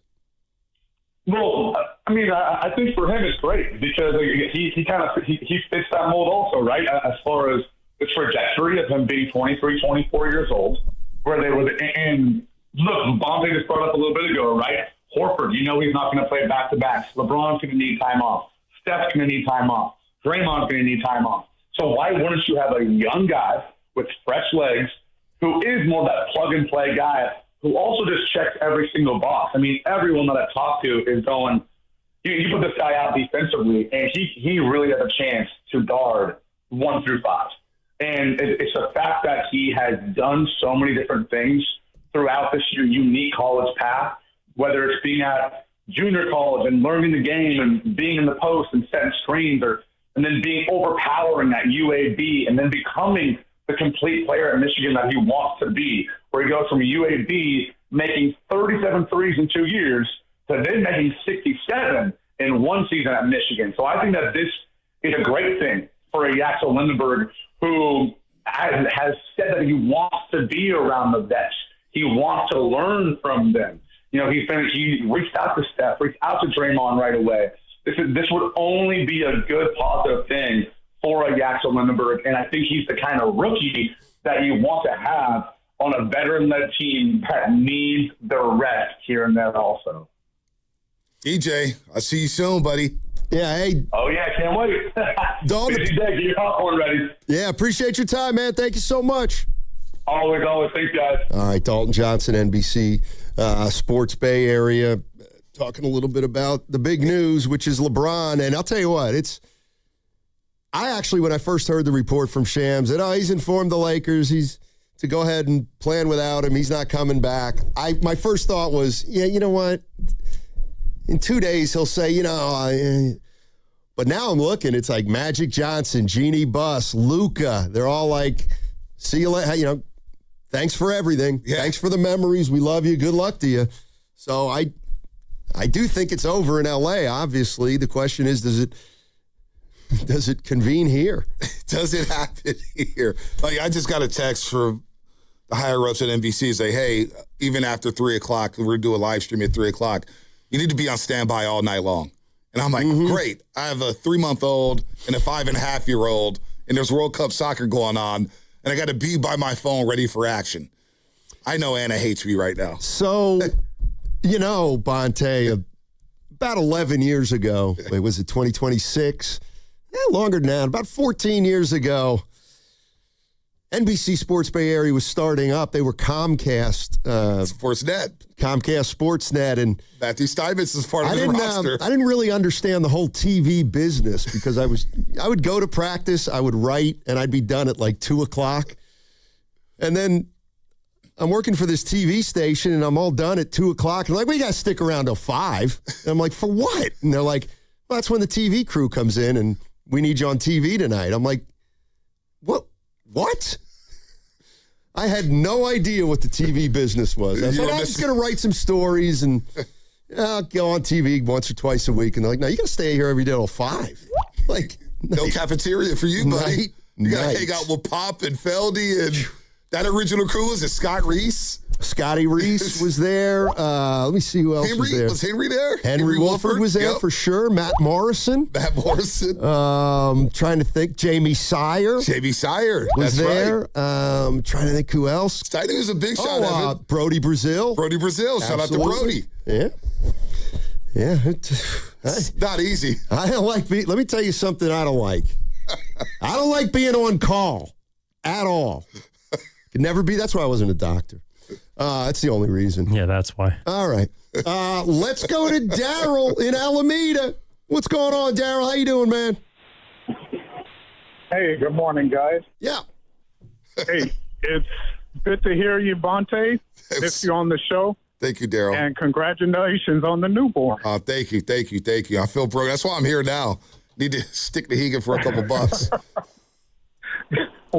You need a couple of bucks and you want to get a break. You got two youngsters. Don't say that aloud. No more. They're listening. I hate the Guru isn't here. It's a great day for the Lakers. LeBron and his clown show is gone. I've been wanting that for the last 3 years. I think they waited too late to do it. So welcome to the Bay, LeBron. It doesn't look like I can't believe, but it doesn't look like the Lakers are like kicking Bronny to the curb. I don't see any use for him, but I don't know. Maybe LeBron will strong-arm the organization to bring him up here too. Maybe get a second-round pick for him. I don't know. But I'm all in for the fact that he's gone and we can move on and Luka can take over and it can be Luka's team now. Oh, so Daryl, you're a Lakers fan and you're happy he's gone. Yes. Why? 100%. Can I ask you why? You guys just don't realize how much baggage comes with that dude. Not only literally, you can sit back and say, okay, if you're not an agent or if Clutch Sports isn't your agent, you're not coming to the Warriors. So you can discount anybody. If they're on Clutch's payroll, they'll come over to the Warriors because LeBron and his little group of friends will strong arm to get them over here. Gotcha. But I'm telling you, it is so exhausting. And the dude is always all about him over the team. And it's just like, you know what? Please, goodbye. All right. Hey, Daryl, thank you very much. We were worried about Kuminga taking food, him and his buddies from the Warriors. Now you got LeBron's crew. By the way, we got an update from Guru. Okay. You weren't lying. He's going to like LeBron here if he signs with the Warriors. No kidding. My bad, B. I was on the plane. Bron, 3 smiley emojis and eyes emojis, which means he's happy about that. Of course. He's free in 30, by the way. Just want to hear from him. Yeah, if he wants to call in, love to hear from him. I know you guys don't do that on your show. Call it. I know you don't do it. No, I don't. You're on vacation. You're on vacation. You don't even tap in. So I do wonder about that. Like, not necessarily stay away from LeBron, but all right, I'm not as tapped into the Lakers as somebody who watches them 80 games a year, but it's like, okay, they got LeBron, they got Austin Reeves, they got Doncic. Yep. It would seem to me that if they're, wanting to compete, they would have brought LeBron back. But what was the problem? Like, why doesn't LeBron want to go back to L.A.? Yeah. Is it just a money thing, or does he just not want to be on Luka's team? Because you can make a case. This is more, Curry is more the Warriors than Doncic is the Lakers. So he's definitely coming to somebody else's team. And, is there concern that, I don't know, he just becomes the dominant personality on this team? And he's a lot. I guess so. We watched his entire career, Steiny. Yep. And I remember this in Philadelphia. Shasky and I were in Philadelphia when we, got ran out of that city by Eagle fans. And we're in the elevator with some Laker fans. I had a Lakers jersey on. And the Laker, I was like, oh, man, you're a Laker fan. He goes, yeah, but I won't go to a game until LeBron leaves. I won't go until he leaves. And then I'm talking to Laker fans now, and they're like, we're in better shape now without LeBron. Because there is something that we just don't know. Right. It's the podcasting. It's the mixed messaging. It's his pressers, his body language on the floor. He's a lot. He's a megastar. And he's one of those megastars that has, I'm going to bring this one back, DTs, diva tendencies. Yeah, that's what it is. He's every bit as big a star as Steph, but he's the opposite of Steph in terms of his personality. Right. It's just... like, he's not a bad guy, but he's just got to be the guy. It's a lot, Steiny. Yeah. It's a lot. And we have to, and I think that's what Warrior fans are concerned about. Right. It's the stuff off the floor. Because it's tough to focus. In today's world, like think about the offseason of the NBA. We all are fixated on that. But about the games during the regular season, people get bored with that. It becomes redundant for a lot of people. Yep. They want to know about the drama and what's happening outside the court. Well, on the floor, if you could just focus on that, it's a good fit for the Warriors. But I understand why Warrior fans will be skeptical because of everything that happens off the floor with LeBron James. Yeah, as it relates to fit, I think a guy like LeBron always will fit because he's smart and he knows how to play and all that kind of stuff. He's still 6'8", 6'9". I do wonder what it looks like their style, how much they're really going to have to try to control tempo. That is if they got 3 or 4 36-year-olds out there. But, hey, I mean, let's see what happens. Let's go to Fred. Fred's on 880. Hey, Fred, how you doing? Hey, fellas, thanks for taking my call, man. Hey, Bonte, you hit it on the head a few calls ago before my man came on. You were like the voice of reason. I cannot fathom how these quote-unquote Warrior fans would not want, arguably, one of the greatest players in the game. And I'm a Jordan fan, all right, because I'm from the Jordan era. How could we not want him to try to extract the last amount of greatness out of his career in a Warriors uniform? Everywhere that he's gone, outside of when he started his first campaign in Cleveland, he's won a ring. That's all we are trying to do. This is like a 2-year project. We're not signing them up for 3, 4, 5 years. We're trying to extract that 5th championship out of him and Steph and Steve Kerr while we still can. Ownership and management don't want to be sitting there saying, damn, what if we could, or what if we did? And we don't want to be sitting back saying, wow, what if we would have done this? What if we want to do that? If we can get LeBron, let's focus our eyes on keeping them healthy to try to get that mission accomplished this season. If we miss it, hopefully we don't miss it by far and we get it next season. And let's go ahead and get that 5th ring and get up there with those other great organizations. So you think, hold on. I got to stop you. Sorry. You think if LeBron comes, a 5th ring is coming with it? You think the Warriors all of a sudden catapult into championship contention? It ain't that simple, but it shows me that the organization is really trying to put all their chips in the middle of the table, and they're trying to have their version of the last dance, but not just, for kicks and giggles, but for real. Why else would they do that? Yeah. It makes no other sense. My only issue that I'm going to let y'all go is I also saw from Shams that LeBron was saying he only wants to come if AD is here.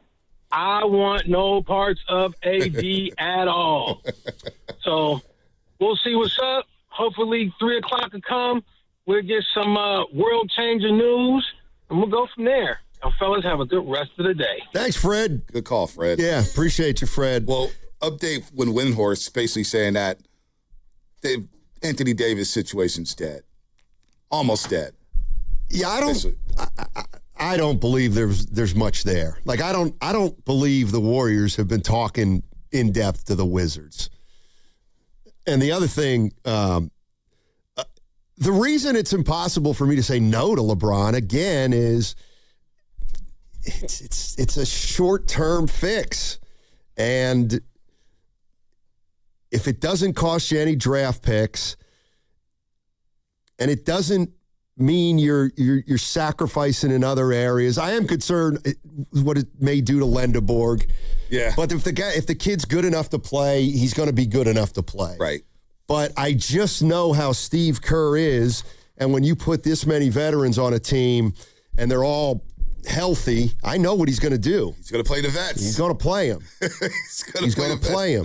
Real quick, Sidey. Yeah. Shams just said about an hour ago, he's told that this is a happiness-led decision for LeBron James. Wherever he lands in free agency, it will not be driven by money. It will not be driven by money, which is key here because the Warriors don't have a lot to offer. Teams expect the Warriors, Cavs, and Heat to all emerge as suitors for LeBron James. Let me ask you, they get to the playoffs. Let's just assume, and it's a big assumption here, given the ages of these players, but they get into the playoffs, and they're healthy. Do they strike fear in other teams in the West? You see Steph, you see LeBron, you see Draymond defensively, you see Horford and KP, maybe Linda Borgs, and who knows how the rest of this roster's filled out. Maybe Jimmy's back by then. Is that a roster you go, damn, it's going to be tough? I don't want to rule it out, but I think now that the playoffs are over, you forget what a grind they are.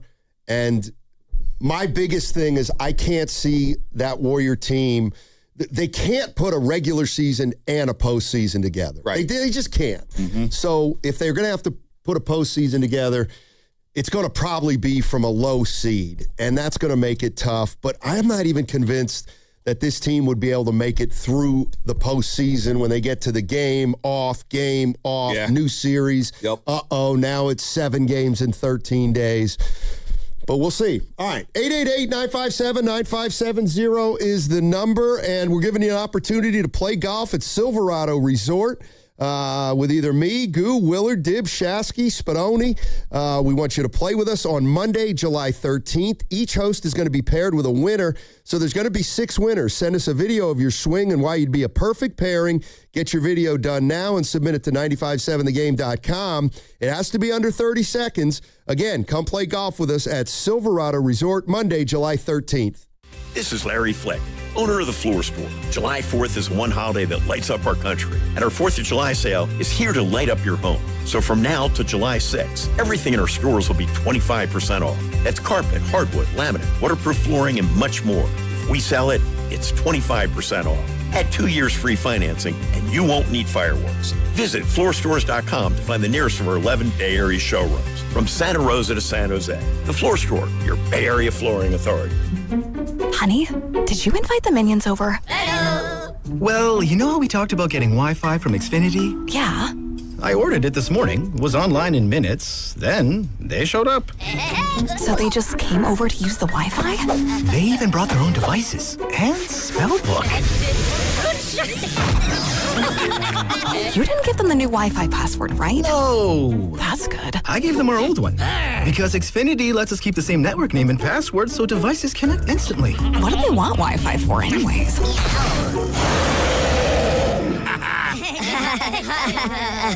Better not to know. Plausible deniability. Get streaming or scheming instantly with same-day Wi-Fi from Xfinity. Plus, lock in one price for the most reliable fiber-powered Wi-Fi for 5 years. Guaranteed. And see Minions and Monsters only in theaters. Xfinity. Imagine that. Restrictions apply. Not available in all areas. Use of fiber coaxial cable. Learn more at xfinity.com/same-day Wi-Fi. If you're still using a sports book to bet on the soccer tournament, you're getting robbed. Delete that app and join the millions using Polymarket. Polymarket is a prediction market, not a sports book. Trade against other fans, not the house. Polymarket, your go-to prediction market for soccer's biggest stage. Available in all 50 states. Download the Polymarket app. Use promo code BLAZE to unlock $50 free for your first trade. That's promo code BLAZE. Trading not available in all jurisdictions. Check local regulations before trading. Restrictions and eligibility apply. Alameda County Fair in Pleasanton is June 19th through July 12th. The Big O Tires Concert Series has all-star acts like Beach Boys, Flo Rida, Elle King, The Maine, and Tower of Power. Plus, the Gene Simmons Band, Lone Star, and more. Full lineup at AlamedaCountyFair.com. A lot of Bay Area banking customers are faced with a choice. Which financial institution best fits what they're looking for?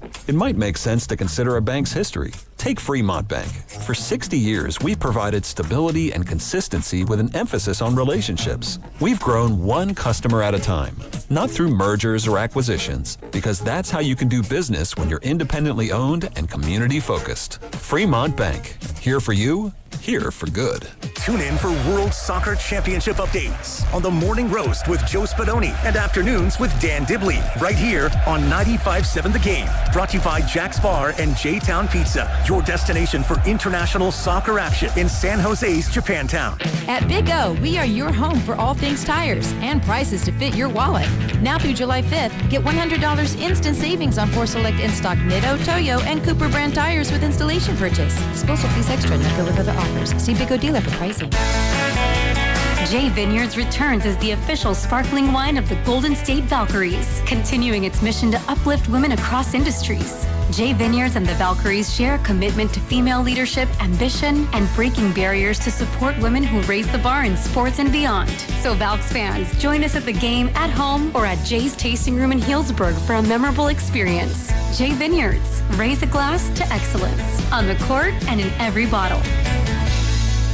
Thinking about losing weight, boosting your energy, or balancing your hormones? You should check out Jumpstart MD. You work with real clinicians who actually guide and support you every step of the way. They offer personalized weight loss plans with GLP-1 medications, hormone optimization, testosterone therapy, and even peptide therapy. They've got 13 Bay Area clinics, or you can do everything fully online. Mention radio this June for up to 70% off, and all members get a free hormone consultation. Call 855-JUMPSTART or visit jumpstartmd.com. If life is a game to be won, then every child deserves to play on a level field. Children International is empowering young people in poverty on their journey by giving them the tools, the training, and the skills to shape their own futures. From the early days of development through all stages of growth and into employment.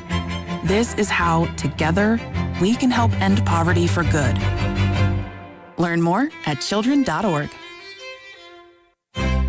Skechers elite athlete OG Anunoby has been making history on the basketball court. Anunoby tips it in. Unbelievable. What a shot. He's been balling out in Skechers high-performance basketball sneakers, and the world is noticed. But how does OG train off the court to keep in peak physical condition? Hands-free Skechers Slip-ins Aeroburst. They help prepare OG for the physical demands of playing at a championship level. Get your pair of Aeroburst for only $165 at a Skechers store, Skechers.com, or wherever high-performance running shoes are sold.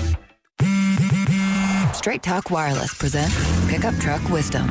If you're only good to your new friends, you're not going to have any old ones. Straight Talk gets it. That's why new and existing customers get free 5G phones on Verizon's 5G network. Pretty simple, really. You keep good people by being good people. Find us at straighttalk.com and Walmart. Straight Talk Wireless. Straightforward. Always. Taxes and fees apply. Plan purchase required for free phone offers. Copyright 2026 Verizon. My name is Whitney Allen, and I'm a widow. My husband, Ryan, died. We never thought we'd ever have to use life insurance, but the unexpected happened. With Ethos, signing up was fast and 100% online. You can get a quote in seconds, apply in minutes, and get same-day coverage. No medical exams, and you can get up to $3 million worth of coverage. I am grateful we were prepared. Get your free quote at ethos.com/radio. That's ethos.com/radio. Paid spokesperson. Time spent on application may vary. Online health questions required. I'm taking the Anthony Davis thing off the front burner. I do not have data that says that that's likely to happen. Now, I could change. My information could change. I do not see traction from the Wizards to want to do that. The Warriors told Jimmy Butler they're not trading him. I think the focus right now is, can they get LeBron James away from the Los Angeles Lakers today? Now, back to Steiny and Guru on 95.7 The Game.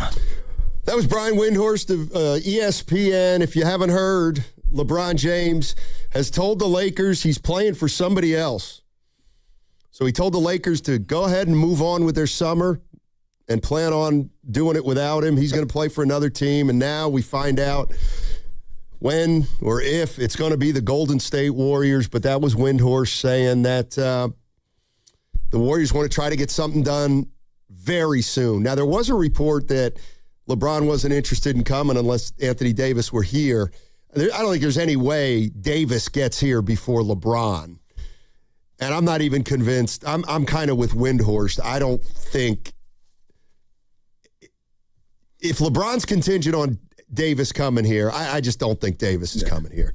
So they got to get LeBron without Davis, which I don't think's out of the question. We discussed this yesterday. Why would Washington, as Will Dawkins, GM of the Wizards, has repeatedly said, Anthony Davis is a part of our future.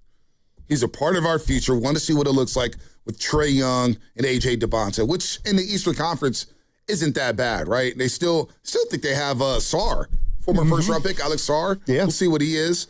And then why would they trade for Jimmy Butler knowing that Jimmy Butler may not play for them? Like the Jimmy Butler thing, if the Warriors are going to have to trade Jimmy Butler at some point, right? If they do, it's not going to happen until close to the deadline. Because teams right now are saying, we don't have to take on that money right now. We can wait where it's prorated, knowing that, okay, now we're not going anywhere. It's going to expire in a couple months. Now we may deal. But the Warriors are stuck with Jimmy. If they planned on trading him, I believe until at least January. Yeah. So I never believed that deal was going to come. And I think we discussed this yesterday. That situation wasn't going to come to fruition. All right, this is Windhorst on what's going to impact LeBron's decision. Decisions have to get made. Now, if he's not ready to make up his mind, of course he doesn't have to make up his mind. But the consequence for him not making up his mind is increasing the chance of the Lakers moving on. And I think LeBron fully understands that. All right, so that was from yesterday, and that's explaining, it doesn't matter whether LeBron moved on or the Lakers gave LeBron the message, go ahead and move on, but he's moving on. He's moving on. Let's go to Tim in Occidental. Hey, Tim, how you doing, man? Did you guys hear me okay? Yes, sir. Okay, hey, first off, just want to congratulate Banter on such a great career. I love seeing him around the Warriors, whole production and so on and so forth. Been watching him for years and just really love his stuff. Thank you. Now, can I? Hey, listen. The PayPal I'm going to need to get paid first. I'll get paid first. I'll send that to you. Cash App or PayPal. All right, brother. But listen, Jurassic Park, is that the new expression for the Warriors? My goodness. Is Lacob going to fill seats is my question. I want you guys to answer. I mean, the answer is absolutely. Okay. Don't you think? I question it because I think half of the fan base hates that guy. So I don't know. And then he's a spectacle. He's definitely a spectacle. Right. Something new to fill the stadium. And then, if they can't break 500 through their season halfway through, are they going to lose seats? That's all I'm wondering. It'll be fun, but it kind of feels like Meadowlark Lemon coming to Well, they never lost. Anyway. That was an 82-0 squad, those Globetrotters. Who knows? Hey, we got some tickets to give away. Tickets. The Golden State Warriors are going to host the 8th annual California Classic Summer League. It's presented by CarMax at Chase Center.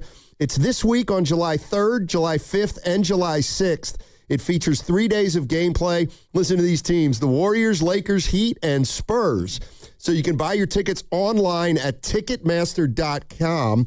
And for your chance to score a pair of tickets, here's what you have to do. Just listen to all 3 shows today, including the crossover. When you hear your cue to call, be the 5th caller, and we'll hook you up with a pair of tickets to check it out. First pair of tickets we're giving away are going to be in the 12 o'clock hour.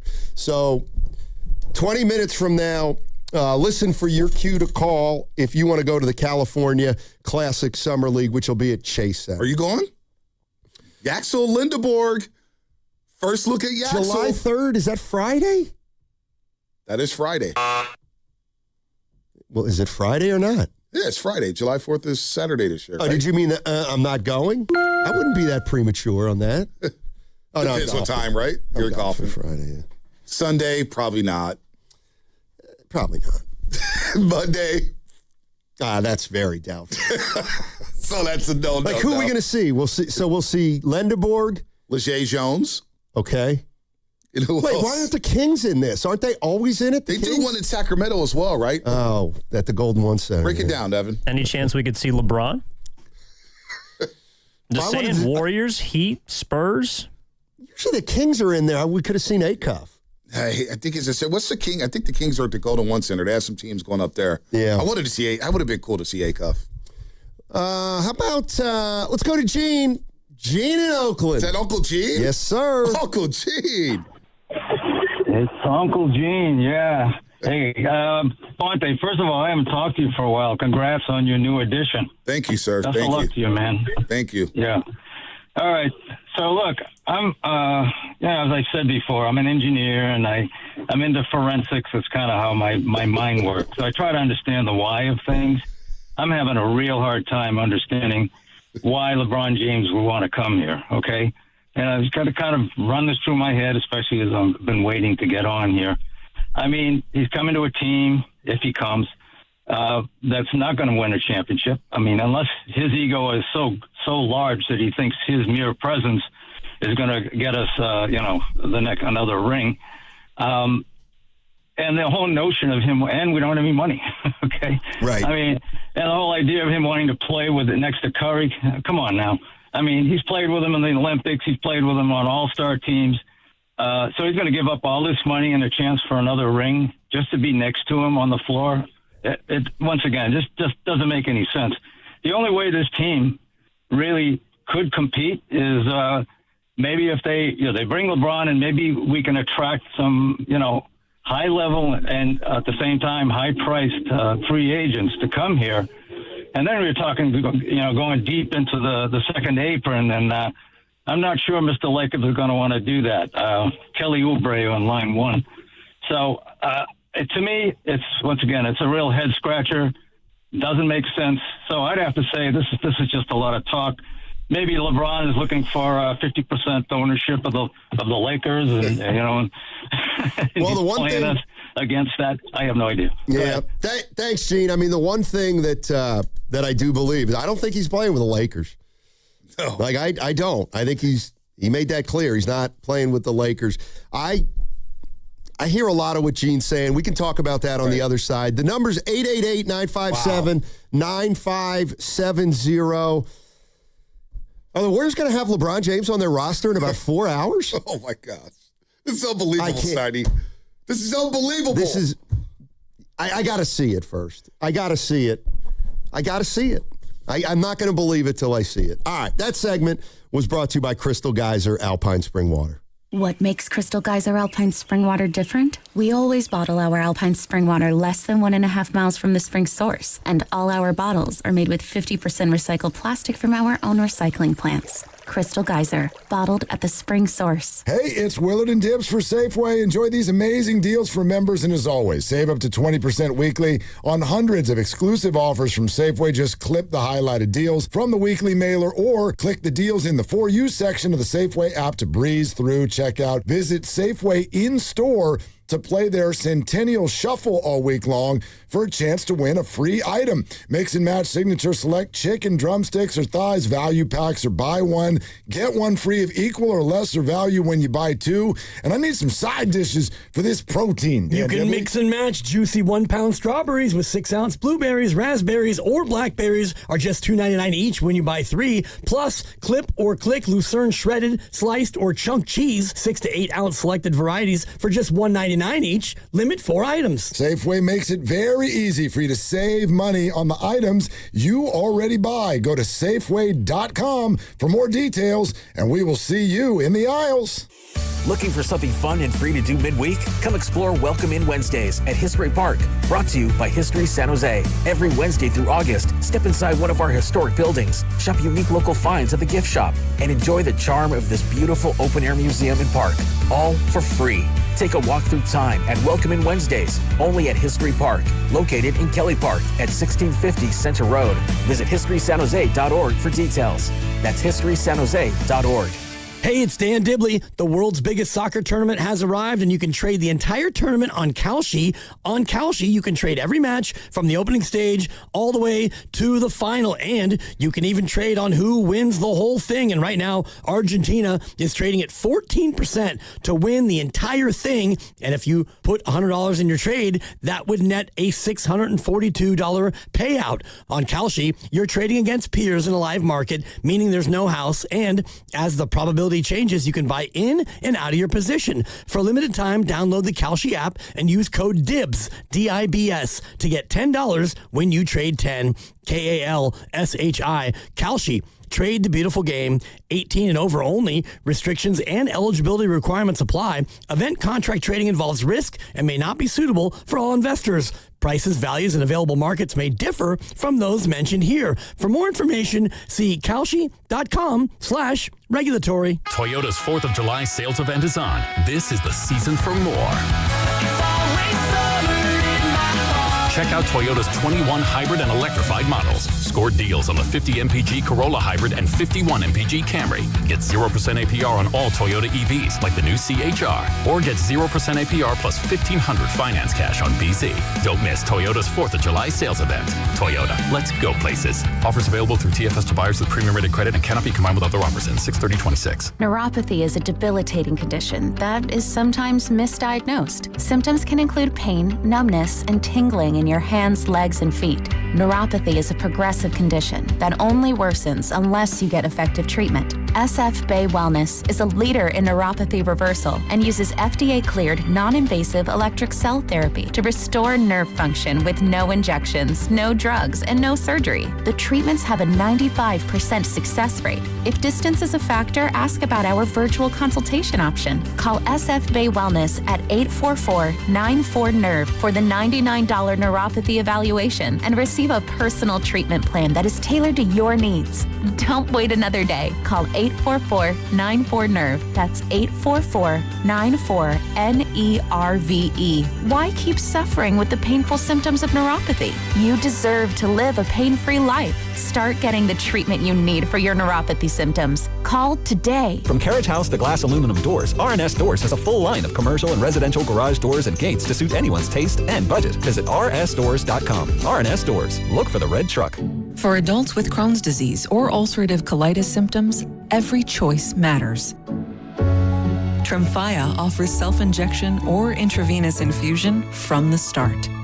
Tremfya is administered as injections under the skin or infusions through a vein every 4 weeks, followed by injections under the skin every 4 or 8 weeks. If your doctor decides that you can self-inject Tremfya, proper training is required. Tremfya is a prescription medicine used to treat adults with moderately to severely active Crohn's disease and adults with moderately to severely active ulcerative colitis. Serious allergic reactions, increased risk of infections or lower ability to fight them, and liver problems may occur. Before treatment, get checked for infections and tuberculosis. Tell your doctor if you have an infection, flu-like symptoms, or need a vaccine. Explore what's possible. Ask your doctor about Tremfya today. Call 1-800-526-7736 to learn more or visit tremfyaradio.com. San Francisco, mostly sunny, going up to 64. Weather brought to you by Duke's Mayo. Welcome to Duke's Mayo Country, where the mayo is so smooth and creamy, it makes every bite better. Duke's Mayo. Look for the yellow lid. Join 95.7 The Game at the Miristar Federal Credit Union Stuff the Bus event, a backpack drive supporting Bay Area student success July 18th in San Jose from 9 a.m. to 1 p.m. Help us make an impact in our community. Get all the details and donate now at 957thegame.com. Federally insured by NCUA.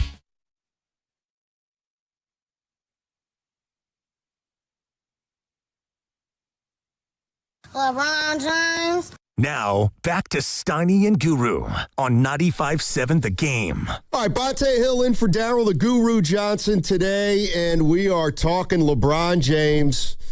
If you just joined us, I'll catch you up. He's told the Lakers, go ahead and plan on me not coming back.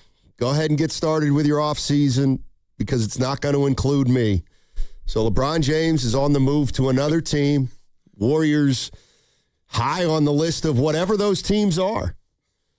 Let me ask you this, Bonte. If he doesn't go to if he doesn't come back to the Lakers, which it looks like is off the board, and you had a bet, you have a lottery ticket, and you can pick the team that he's going to go to, would it be the Warriors? Probably be Cleveland. Okay. I still lean Cleveland. But the Warriors thing is real. And by the way, as you were spitting that out, LeBron James just tweeted. Oh. No, thank you. Truly an honor to wear the purple and yellow while trying to continuing the greatness and legacies that came before me. Hope I made a few proud during my stint. So he's definitely not coming back to the Lakers. The tweet is out. Luka Doncic just posted something on Instagram. Thank you, Key James. It was an honor to learn from you. So he's definitely out on the Lakers. Yeah. But the Warrior thing feels real because does he want to leave California? Yep. That's the golf thing. You're right. You brought it up in the first hour, the golf bug. And I knew nothing about the golf bug, but it is a thing. Because the first time I hit a ball flush, Steiny, was probably last November.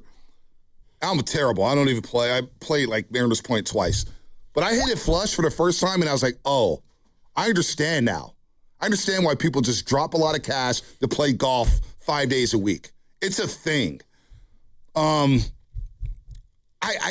he want to come to the Warriors where it's going to be a lot more difficult to get the ring number 5, or does he want the easier way where he knew he dominated the Eastern Conference? Right. And there's a team in the Knicks, but Boston, who knows what they may look like? Orlando's not ready. Charlotte's probably not ready. Philly's not ready with Paul George. Nobody believes in Philadelphia with that core. Right. And Cleveland's right there sitting saying, hey, we're in the Eastern Conference Finals. I know I'm going to get at least to the conference finals with the Cleveland Cavaliers. If I had a bet and you get one team to pick. Are you picking the Warriors? No. You're taking Cleveland, huh? I'm taking the Clippers, believe it or not. And I know, first of all, there's no perfect decision for him. There's always going to be, well, why would he go to the Clippers and not the Warriors? He'd rather play with Steph than. I'm convinced at 42 years old, he doesn't want to leave L.A. Like, his kids are right in their teen years, a lot of them, however many of them. But what if he could put in his deal, Steiny? After games with the Warriors at Chase Center, we'll zoom him out to SFO in the private jet. You'll be in L.A. by midnight. Don't worry about practice the next day. Shoot-around's canceled. We'll see you on game day when we break down film of the next opponent. It's possible. It's possible. The Clippers is intriguing. Why did Clippers? So Benedict Mathurin is a restricted free agent with the Clippers, right? Right. They still have Darius Garland. They drafted a kid out of Illinois. Who was it? Wagner? Yeah. That'd be interesting. The Clippers, it's like signing with the Angels. It would be like Shohei going from the Dodgers to the Angels. You don't do that. You go from the Angels to the Dodgers. I mean, the question is, are the Warriors better than the Clippers? They had a worse record, but they beat them in the play-in. Yeah. So, I don't know. Let's go to Matt is on 680. What's going on, Matt? How you doing? I'm good. How are you guys, man? Doing well. What's up? I'm actually on the Altamont now. But, look, I just wanted to take a quick angle. Let's just jump ahead to the finish line. Let's say they get him. The Warriors get LeBron. LeBron and Steph combined for a ring. Woohoo! Congratulations. They both have their 5th ring. Now, when the Warriors did that with KD and KD left, the story was that Steph's legacy is greater because he won with KD and without KD. Now, if they win a championship, LeBron has 5, Steph has 5. LeBron's got 5, won with Steph, and lost 3 to Steph. And then Steph would have 5, 3 against LeBron, 1 with him, and 1 without Kevin Durant, without LeBron, without anybody. So whose championship legacy would be greater if they were to win a championship? Please just humor me on the championship part because I know that's so unlikely. Oh, boy. I think it would depend on what do you think's better, a dude who won 5 with one team or a dude who won 5 with 3 teams? 4 teams. 4 teams. 4 teams. 4 teams. That'd be insane.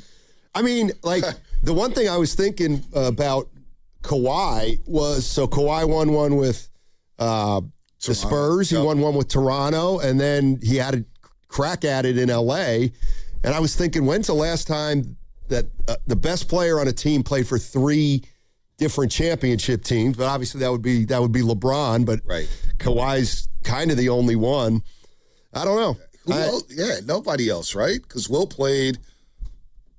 It's because guys stayed on the same team for longer in the past. Kareem with 2 teams. Magic stayed on 1 team. It doesn't happen. It really doesn't. Unless you're like a no-name player. Like Patrick McCaw, right? He won 1 with the Warriors and the Raptors. But he's not a superstar, which you were mentioning there. That would be impressive. 4 rings with 4 different organizations. Yeah. This is from what, 4 years ago? When we had Steph on the show, and the same day, or we were over at the Warriors practice facility. I remember this day. And it was the same day LeBron said, he'd like to play with Steph Curry. And then I asked Steph if he wanted to play with LeBron. You hear what your boy said? Who? Uh-oh. You hear what your boy said? Who, my boy? Take a listen. Who else you want to play with? In today's game, Steph Curry. Yeah. Steph Curry's the one that I want to play with. Oh, shit. The chef. You know what? Hey, he might want to play with you next weekend now. That was phenomenal. When did he say that? Was that on the shop? Yeah. I guess the latest one, yeah. No. Well, we got his wish. So he's the captain. He's picked me the last 2 All-Star games. So I don't know if that suffices, but I'm good right now. How does that make you feel, though? Good right now. I mean, whenever you get the interest or curiosity of what it would be like to play with, arguably, MVP kind of caliber dude like he is, and one greatest of all time. Cool. Like, it's amazing. Right. We all can live in that fantasy world, though. All right. So 4 years ago, he was cool. He might not be cool now. Maybe he's ready for him. That was a well-played answer by Steph. Of course. He is so media trade. Yeah. Use the All-Star game like, hey, man, he has picked me as a captain. And that was clearly before the Olympics. They played together before the Olympics. And they had a great time in the Olympics. Yep. And Steph even says, like, boy, this was a blast. Then he had to come back to the Warriors, and it was a struggle.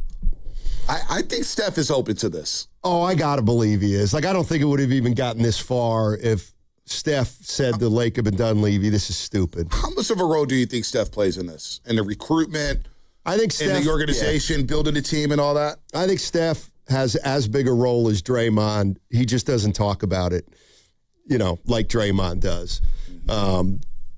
But, yeah, I think they run everything by Curry. But I think he's more, I trust you guys, do your thing. I get it. I get where we're I think he understands where they are. And like with Curry, I do think he's somebody who may think, okay, get LeBron in here for a year or two. It won't sabotage the future. It won't be like selfish. Right. So that's the one thing. If you can do it without giving up assets, it's probably something that this organization right here and now would do. Yeah, I know you're going to take some calls here, but the allure, I'm thinking of Steph. And he says some things like, man, I want to play some meaningful basketball. I want to play meaningful basketball. Now, I know we got to get back to basics and we have to stop talking about being a championship contender.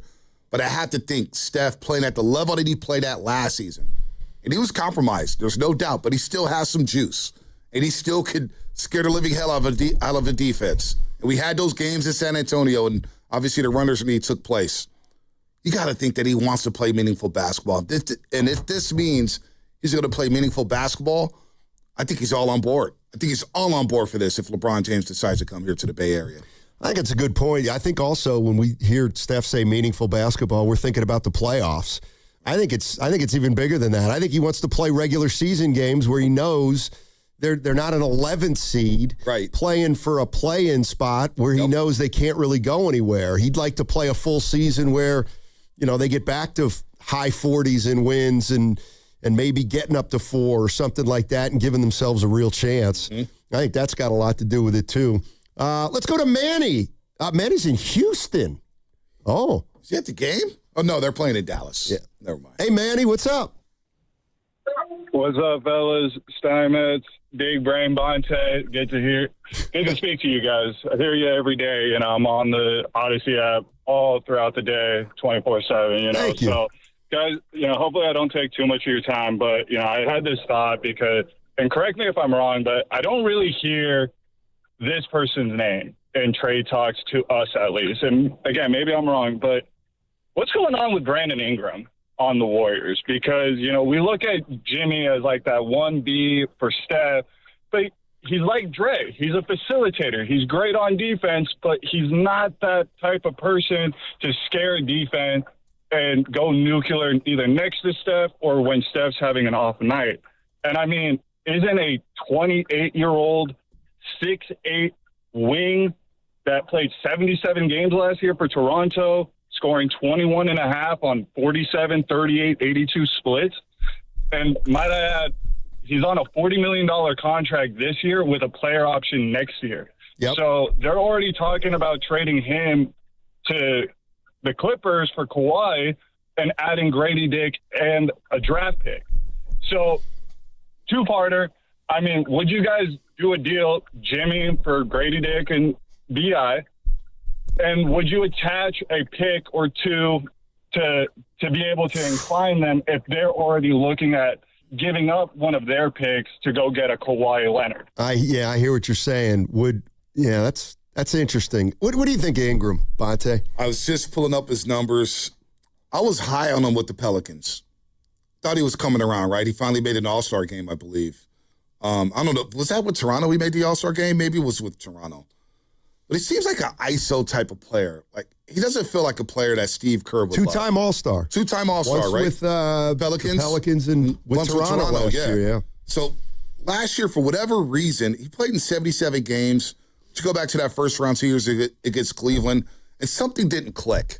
Something was just off. And I don't know if it's the personnel around him, but he seems like a ball-dominant player who has trouble staying healthy at times. And although he played 77 games last season, look at the year before, 18 games. Yep. The year before that, 64. The year before that, 45. The year before that, 55. He's got that thin frame.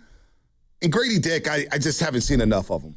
Yeah, I mean, he's a shooter, obviously. The thing about Ingram, sometimes he just floats a little too much for him. He's got a little Wiggins in him. Just disappears, right? Yeah, exactly. But can he defend like Wiggins? I mean, he's got the ability to defend like Wiggins. To me, it's saying like he's got some motor issues. Yeah, I'm now. But on a team like this, like he's kind of guy. He feels like he's okay being a third option, taking 16 shots a night or something like that. And you're flipping a player who's not playing. So you're getting two players who are going to play. And young players at that. But I'm kind of down on it. I'm not as high on Ingram as some other people. Yeah. Christian's in Fairfield. Real quick, you're listening to 95.7 The Game, KGMZ FM and HD1 San Francisco. An Odyssey sports station, always live on the free Odyssey app, now broadcasting from the Laughing Monk Studios. What's up, Christian? How you doing, my man? Hey, what's up, Steiny? What's up, Bonte? What's up, baby? Chilling. Hey, Steiny, I met Bonte at La Taqueria San Bruno a couple of weeks ago. Bonte's a real one. Nice. Yeah. We had a good chat. Christian can hoop. He played at SF State. I've heard some great things about Christian. My boy Chuck, who does the shot clock with the Warriors and the Valkyries. Chuck Johnson? Chuck Howard. Chuck Howard. Yeah. Said some great things about you, Christian. Yeah, Charles, that's my guy. That's what's up. But I got a better trade because I'm with LeBron coming. I think that the 5 championship thing. These guys are 40. That's over with. These guys, they're not in their prime. You can't be like whose legacy's tarnished. I think that's irrelevant. But the perimeter defense is what scares me. Even if you get Simons or Sexton, they're not defenders. So I don't think they can wait for Jimmy either to be a good, like you said, Steiny. They'll be like a playing team. You know what I'm saying? Yeah. So I'd move off of Jimmy. I'd call Portland because they got 4 point guards now with Dame, Ja, Drew Holiday, and Scoot. And I'd call them and say, hey, take Jimmy. The owner's cheap. His contract is expiring. And give us Drew Holiday and Scoot. And then in free agency, get a guy like Grimes and then Wagner's brother to have just quality NBA players instead of G Leaguers. So when these guys sit, if it's a back-to-back or if they get hurt when they're old, they can throw out guys. The non-Steph minutes, they can throw out guys, and they'll be more competitive. And then if they get in the playoffs, to me, that's a scary playoff team. But without perimeter defense, you're just going to get more excitement than last year, but I don't see them getting very much farther than last year. Yeah, I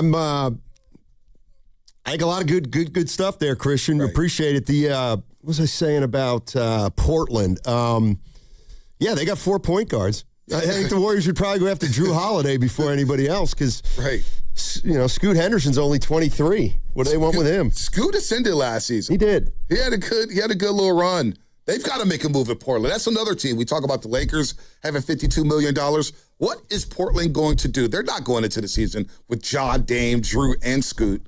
I mean, they've got to make a move. Yeah. And they brought back Robert Williams, and I like their center combination with Klingon and Time Lord. You got Avia, obviously. What will they do? Well, I mean, they got Shaden Sharp, who they may be down on. It feels like they've still got work to do.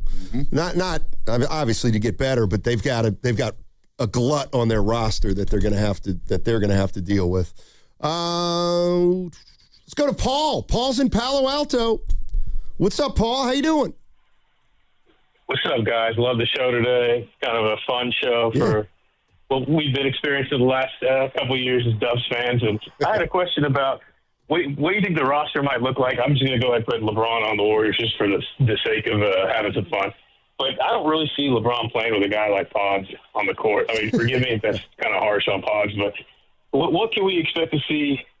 The Warriors have a little bit of wiggle room. Like I would like to see a guy like Santos get shipped off, but maybe a guy like Pods, something like that. So just curious as to what can we expect the GM to pull in his first move as a Warrior. Yeah, that's a good question. I mean, if you can get LeBron, does that make you more likely to say, well, let's bring Peyton back? You know what I mean? Right. As opposed to, well, let's go get a new player in here and bring him back. Right. Like, in a way, I could almost see if they get LeBron, then they'll bring Peyton back. Right. Right. I don't know why I make that connection, but it'd just be easier with fewer moving parts. And maybe it's because Peyton knows how to play with guys and he knows how to play off the basketball, where LeBron or Draymond will have the ball in their hands. And when Jimmy comes back, if he comes back at all this season, he'll have the ball in his hands. Peyton plays well off those guys. And you know what? Post All-Star break, he started shooting the three a lot better. From the corner, he'll be wide open, cutting to the basket, dunking on dudes' heads. He knows his role, and he's a guy where you could give him 14 minutes one night. He may play 8 the next night, and it's going to be a cheap deal. The Pods angle is very interesting because Pods, and I'm not sure, maybe Evan knows a date of when he's eligible for an extension. That's coming up, and that's going to be a conversation that we'll be having, whether it's here at NBC, 95.7, wherever, but do the Warriors say, you know what, maybe we could flip him for another big, maybe we flip him for a wing? The Pods angle is interesting. Yeah, I agree. I mean, some people are going to go nuts, but like when I think of what a Pods extension looks like, to me, it's sitting between 15 and 20, maybe 18 and 22. Right. Which sounds like a lot. It's, it's the going rate for like a fifth or sixth, Harrison Barnes. Who did I see? Wiggins. Look at Andrew Wiggins. Wiggins starts for the Miami Heat, but he's a veteran now, and he took essentially, 20 mil? 20 mil, 3 for 64. Yeah. Yep. Champagne, 3 for 45. Yeah. So, to me, I know Warrior fans will, 20's a touch high for me for Pods, but it might be the price of, the going rate. I don't know. Evan, or they can tell him to wait. Right. Do you tell him to wait? And does he wait? The fan base, when it comes to Pods, I thought Pods played some good basketball post All-Star break. I really do. The turnovers went down. He shot better, and he was available for all 82. And on this team, you know what? That's a great point. I mean, you need somebody to play. No he doubt. was available every single game. So I personally like Pods a lot better than it seems like most of the fan base does. But that extension talk will come. Yeah, you're gonna have to make a decision on that. I mean, that's a great point. I mean, you can never count on a guy playing 82 games. But if you look at Pods, 74, 64, 82. He's going to play 70 games. And you know who else I trust? I trust Santos. I think Santos is going to be durable. Yep. So, and you might be like, well, they're one guy's a seventh man, one guy's a ninth man. Well, if you're going to put together a team that's going to load manage the hell out of it, then Pods and Santos become even more important because they're going to have to, I don't want to say carry you, but they're going to have to take a big load when those other guys are resting. Santos at $5 million. I don't mind that. It's an absolute bargain. Yeah. I joked around saying his agent maybe should be fired with the way he played over the last 2 months of the season. And heck, in that Clippers game, Curry did his thing. Draymond shut down Kawhi. Horford was really good.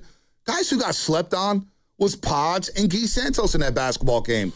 You go look back and look at that box score and look at the way they played and filled their roles. They were really good in that game against the Clippers in the play-in game. I can't remember anything about Pods in that game. So Pods, you got the box up? Triple-double. I'm going to pull it up right now. I'll pull it up. You go ahead, get a call in. All right. I'll pull it up for you. I'll take one more before the break, and I'll go to Frank in Atlanta. Hey, Frank, how you doing? Hey, what's going on, Steiny? Hey, what's going on, Bonte? What's up, Congratulations on that new arrival, Bonte. Thank you. Fatherhood is the best thing there is. You're not lying about that. It's wonderful. You're not lying about it until it comes to Father's Day. Then we get forgotten about. Well, there's a price to pay for fatherhood. About this, I'm with the LeBron thing. I mean, for the entertainment value, it'll be fun. I talked to my family member who's in the NBA about it earlier today, and we were laughing, and he says, why did they sign Porzingis? He said, because if you're going to go get LeBron, and that makes sense for the Warriors, that'd be a good thing, you have to have a valid threat at the rim. LeBron plays one way, and Steph plays one way. And you cannot play 5 out with LeBron and Steph. You can't play 5 out. You have to play with a rim threat. And that's why people were talking about AD. If you have a rim threat, the offense becomes 120 points a night team. Without a rim threat, you'll be lucky to be an 8th seed. Because you have to have a drive and kick option. LeBron's whole offense is based on drive and kick, because the corner, you have to have 2 guys that can shoot corner threes, i.e. Rudy Hachimura. That's why he's been in the league so long, because he makes corner threes. The Lakers made corner threes, and they have a guy who draws double teams, i.e. Luka Doncic.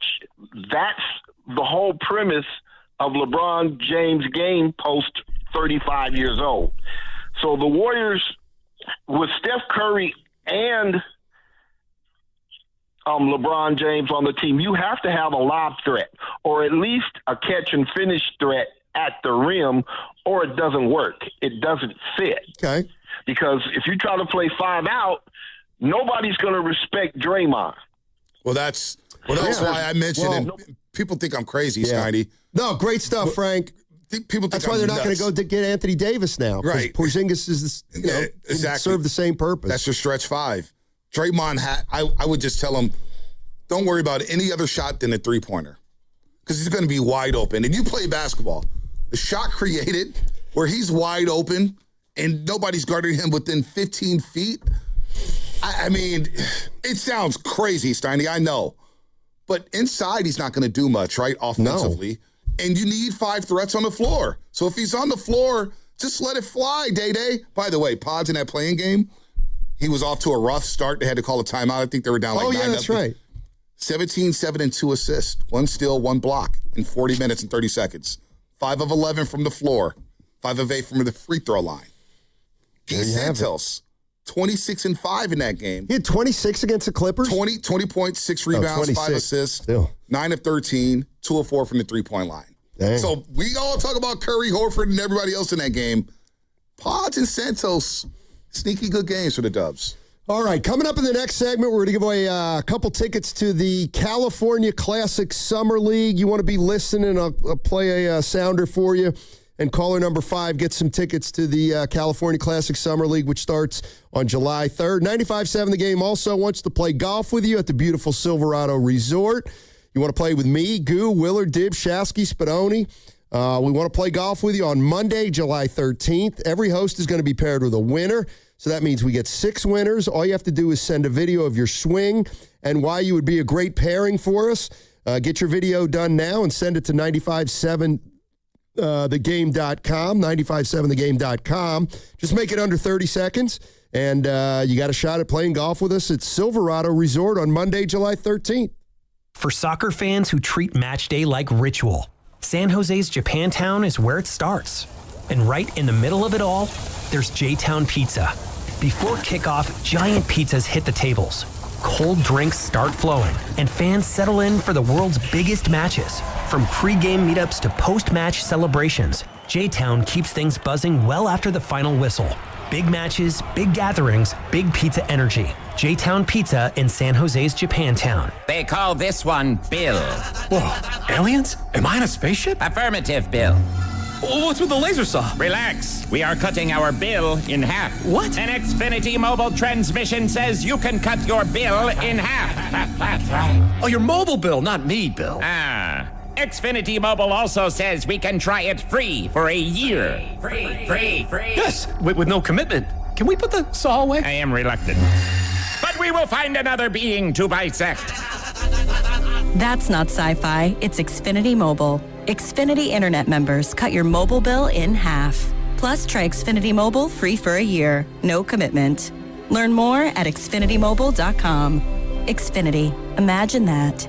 Restrictions apply. Xfinity Internet required. Savings compares one line of Xfinity Mobile Select to comparable plans from T-Mobile, Verizon, and AT&T as of 3/24/26. Taxes, fees, extra. $30 monthly discount limited to new mobile customers only. After 12 months, regular rates apply. When it comes to hiring a plumber, heating, or HVAC/R contractor, think UA Local 38. With non-signatory companies, that low price up front can quickly turn into added charges once the job begins. But with UA Local 38 signatory contractors, you know the cost up front. There's no surprises. Local 38 professionals are craft certified and complete over 10,000 hours of training, so you know the work is done right. For quality, accountability, and peace of mind, choose UA Local 38. Learn more at ualocal38.org. Hey, Bay Area sports fans, get ready for game day with Laughing Monk Brewing. Whether you're watching with friends or heading out after the final whistle, Laughing Monk has the perfect beer for the moment.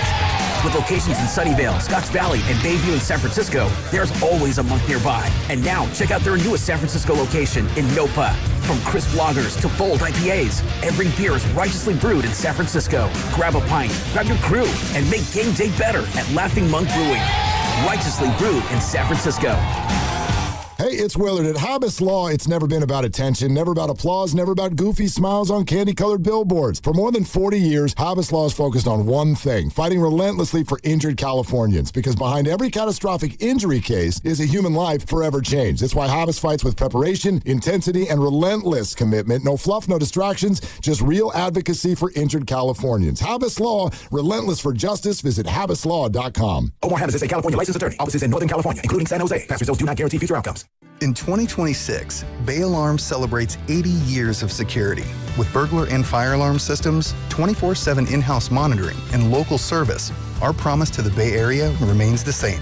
We got you. Learn more at bayalarm.com. When selecting a financial institution, how do you know you're making the right choice? As Bay Area bank customers find themselves at a crossroads, maybe it's good to consider if you want your bank to be community-oriented or corporate-minded.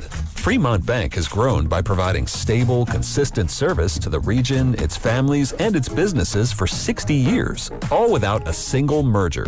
And we intend for more of the same for the next 60. Fremont Bank, here for you, here for good.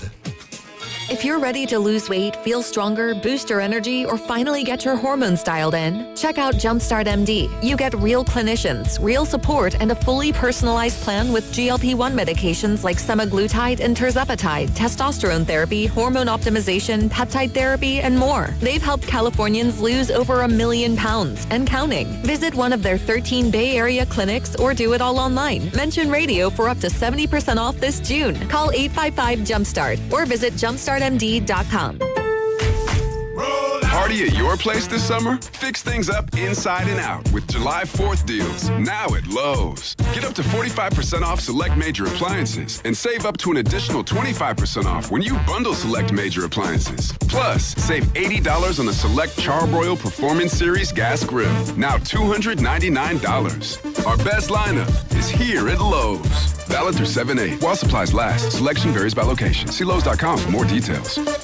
My name is Whitney Allen, and I'm a widow. My husband, Ryan, died. We never thought we'd ever have to use life insurance, but the unexpected happened. With Ethos, signing up was fast and 100% online. You can get a quote in seconds, apply in minutes, and get same-day coverage. No medical exams, and you can get up to $3 million worth of coverage. I am grateful we were prepared. Get your free quote at ethos.com/radio. That's ethos.com/radio. Paid spokesperson. Time spent on application may vary. Online health questions required. Future you wants to have fun on the 4th. So get set in one stop at Target's 4th of July sale. Get 40% off women's dresses, skirts, and shorts. And for the kiddos, shorts are 20% off. What's a celebration without something tasty?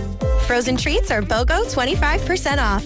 Plus, you save 30% on soda 12-packs when you buy 3. Have fun all weekend long. Shop Target's 4th of July sale. And Saturday, restrictions apply. Spreadsheets, clunky software, 100 different logins just to run your business? There's a better way. Odoo. One simple, connected platform that handles sales, inventory, accounting, and more. So you can focus on growing, not juggling. Make the switch today at odoo.com. That's ODOO.com.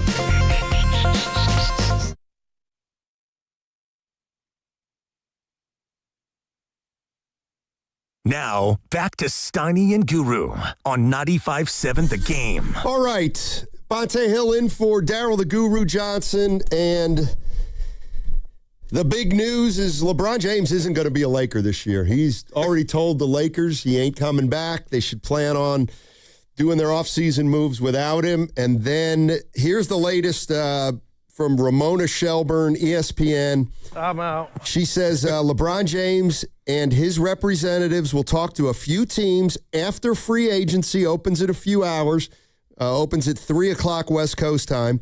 A source close to the process says there's no rush for him to make a decision. Hey, all right. We're going to milk the sting all week, us, Tiny. Maybe. I mean, that's the one thing. KD, it was just like, boom, and it was over. It was that weekend, too. See, I was still at the other station. July 4th? July 4th weekend. Okay. That was on a Monday morning, I believe. Or was it a Sunday? I think it may have been Sunday. I think it was a weekend. You think there's any chance that LeBron wants to do it on the 10th year since Kevin Durant signed with the Warriors? 10 years to the day? He'd be the only nitwit thinking like that. Put it that way. I mean, I guess. My question now is, what happens if he doesn't come? Oh, yeah, man. I mean, he's already not well-liked here. He could do a lot of goodwill by coming, but... Steiny, that was a Monday, 4th of July on a Monday. What, do you remember what you were doing? I remember everything. Take me through it. Oh, I was on vacation. Were you really? I was back east at the Jersey Shore, and we were all at our summer house. And free agency, I think, started at 9 a.m. 9 a.m., yep. Because I remember, I think I got the news at about 10:30 or 11 in the morning. Would that be about right? On the East Coast, yep. Yep. Because it was early on the West. And I just remember it's Kevin Durant. And I was like, you've got to be kidding me. So I remember I was at the other station as a network coordinator for the Giants, working with my buddy Marty Lurie. And Marty out of nowhere goes, so Bonte, do you think they have a shot at this KD guy? I go, I don't know, but why would he take another meeting with OKC if he already knows the inner workings of that organization? Something's up. And I stayed up basically all night. I watched the movie Trainwreck, fell asleep, woke up. Wimbledon was on. I was like, I can't go back to sleep. This decision's going to come at any point. And on the West Coast around 8:30, 9 o'clock, Shams with the Kevin Durant will play basketball for the Golden State Warriors. You got to be kidding me. I mean, my first thought was, it's over. It's over. I mean, it's over. The damn team had won 73 games, and they get Kevin Durant. I was like, wow, this is going to be great for the station. They're going to win titles, more titles. Remember, the station didn't have the Warriors quite yet. I don't even remember where we were. Yeah, no, I remember because there was negotiations coming on. I shouldn't even probably be talking about this, but there was negotiations coming up. And I remember the day the Warriors decided to join forces with 95.7 a game, I was depressed. It's like, we're not going to have Warriors basketball. They got Kevin Durant. A couple months later, I was over here. Good move. Not a bad move. Not a bad move. Let's go to, I thought I saw City Boy up there. He's not up there anymore. Okay, let's go to Bleacher Dave. Bleacher Dave's in West Oakland. What's up, Bleacher Dave? How you doing, man? Bleacher Dave. Whoa, look at the morning and that worlds collide. What the hell is going on, y'all? How you doing, man? Hey. Look, I remember back in them days, I couldn't believe that other station that was a national ratings powerhouse would ever fall. Look at 95.7 a game running the roost in the Bay. Good work, y'all. They must have got their talent from somewhere. Look, I don't know if this is the best thing for on-the-court basketball, but the good Lord, bring me LeBron James. Oh, I'm here for the drama. The worldwide narrative would lose its mind. Warriors fans would be divided against each other. We would have a lot to talk about no matter what is going on for the court. And believe me, perhaps most importantly, my season tickets on the secondary market is going to go over the moon. LeBron, baby. So, help me sell some tickets on the secondary market. Okay, so Bleacher, you're still a Warriors season ticket holder. Yes, sir. And a Valkyrie season ticket holder. Okay. Which y'all don't ever talk about. I'm going to talk about that gender discrimination in a minute. Anyway, keep going. Well, they're getting on us for not talking about the World Cup either. Yeah, so I know. I mean, what do you want us to do? Everything. What do you want us to do? You're not the flagship station for the World Cup like you are for the Valkyrie. Oh, the World Cup's everybody's flagship. Oh, you're not getting excited about the World Cup? Dude, World Cup is goofy. I'm an American, and I was up last night watching those penalty kicks, chewing on my fingernails. Like, good Lord, this is exciting. Like, I didn't want to watch because I hate to see the dudes that miss because I'm so formed. Let me ask you seriously. I'm be happy for the team that won. I feel bad for the dude that missed. Anyway, go ahead. Let me ask you this seriously. So, are you more excited? Yeah. Okay, you got a season ticket to 41 games. Are you more excited to watch LeBron and Steph play 30 games, or are you more excited that 10 games you don't go to, you'll be able to make money? I'm most excited because I have 4 tickets, so I can sell 43 games for Steph and LeBron, and my wife and I can come to every game that Curry's healthy and plays. Because I'm home this winter. I'm in for seeing as much Curry as I can. This thing is coming to an end. I'm planning on giving up my tickets when Steph retires. I think they're going to the toilet. But I hear Bay Area, I'm here to tell you this.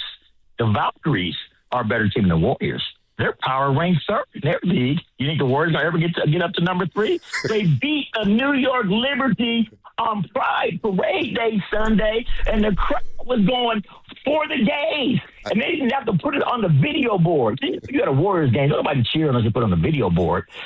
Look, Valkyrie's game's a new oracle. Get out there, y'all. You know what, Steiny? He's not lying. Thanks, Bleacher. Yeah, I'm going out July 20th. I went out to the game on Friday, this past Friday, to play the Atlanta Dream, Angel Reese and company. And it felt like old Oracle. It was like in the first quarter, they got this like GSV chant. And then they got this clap where they're like, go Valks, go Valk. And I'm like, what is going on in here? And it was Pride night. But I hear it's like that every single game. They are locked into it from the first quarter. And you know what? Those empty seats at the beginning of the third quarter, they fill up pretty fast. They fill up pretty fast from Valk's game. So Bleacher Dave is on to something. Yeah, I'm looking forward to it. July 20th, I got it circled on my calendar. We got the, I think it's the Minnesota Lynx we're playing. Oh, that's a good team. Yeah. Olivia Miles. No, was it the Lynx? No, it's the Mystics. My bad. Washington Mystics. Unfortunately, they don't have Elena Deladon anymore. No, they don't. No, she's my favorite player. She's long gone. That's a shame. You talk about season tickets. She's from my neck of the woods. Yeah, see, the season ticket holders, I bet you they want LeBron. Because my girl Tony, she's a season ticket holder, says, my bank account needs to know if this is true. I actually might make my season ticket money back this season because of LeBron James. Come on, guys. I need that to be reason number 2. I need reason number 1 to be we're building the bully out here with the Warriors. Basketball related. Everything we're talking about is business and ratings and getting our money back. What about the basketball on the floor? Can they be a factor in the Western Conference? Like, for example, do you believe Minnesota's going to take a dip with LaMelo Ball? I don't. Would they win 49 last year? Yeah, I think they'll take a little dip. But not just because of him, because they lost Randall and Nas Reed. Yeah, they're looking like a 45-win team. DiVincenzo probably won't be available. Probably not at the beginning. I still think they might have a move in them. I think they got a move left in them. The Lakers, I think, have a move left in them. When I say move, I mean like kind of a bigger move. Right. What about Denver? That's a good one. They're just kind of sitting there in the weeds. See, Houston, they're going to just run it back and bring in Fred VanVleet and think everything is all good? I don't know. Flea's in Oakland. What's up, Flea? How you doing, man? What's going on, Steiny? What's going on, man? Hey. Steiny, tell me this. Yeah. Tell me this, Steiny. Yeah. Why did Draymond Green opt out and give up $27.7 million? It has to be a reason to that. Right. Unless he has somebody out there that want to sign him, because you know they talk behind the scenes. Yeah. There's only 2 reasons.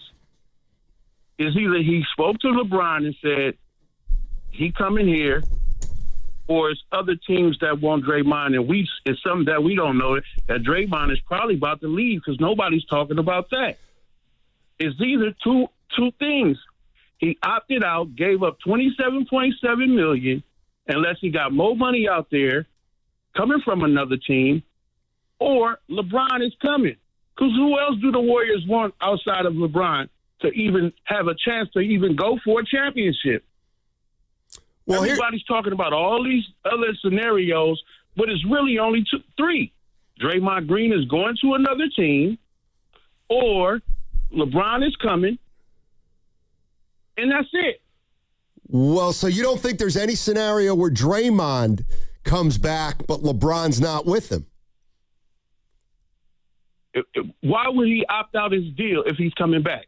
He would opt out. Unless somebody's supposed to be coming. Well, he would opt out. Somebody's coming. I think I'm not disagreeing. Or to get more money. I'm not disagreeing with you. What I'm saying is maybe he opted out just to let the door open for LeBron James to kind of, show him. Hey, Steiny, you be on the money. I listen to you. But that's all I'm saying. It's like Draymond Green opted out maybe to open the door to that. But it has to be something more to it. He's going somewhere, LeBron is coming, or he's trying to get more money. That's it.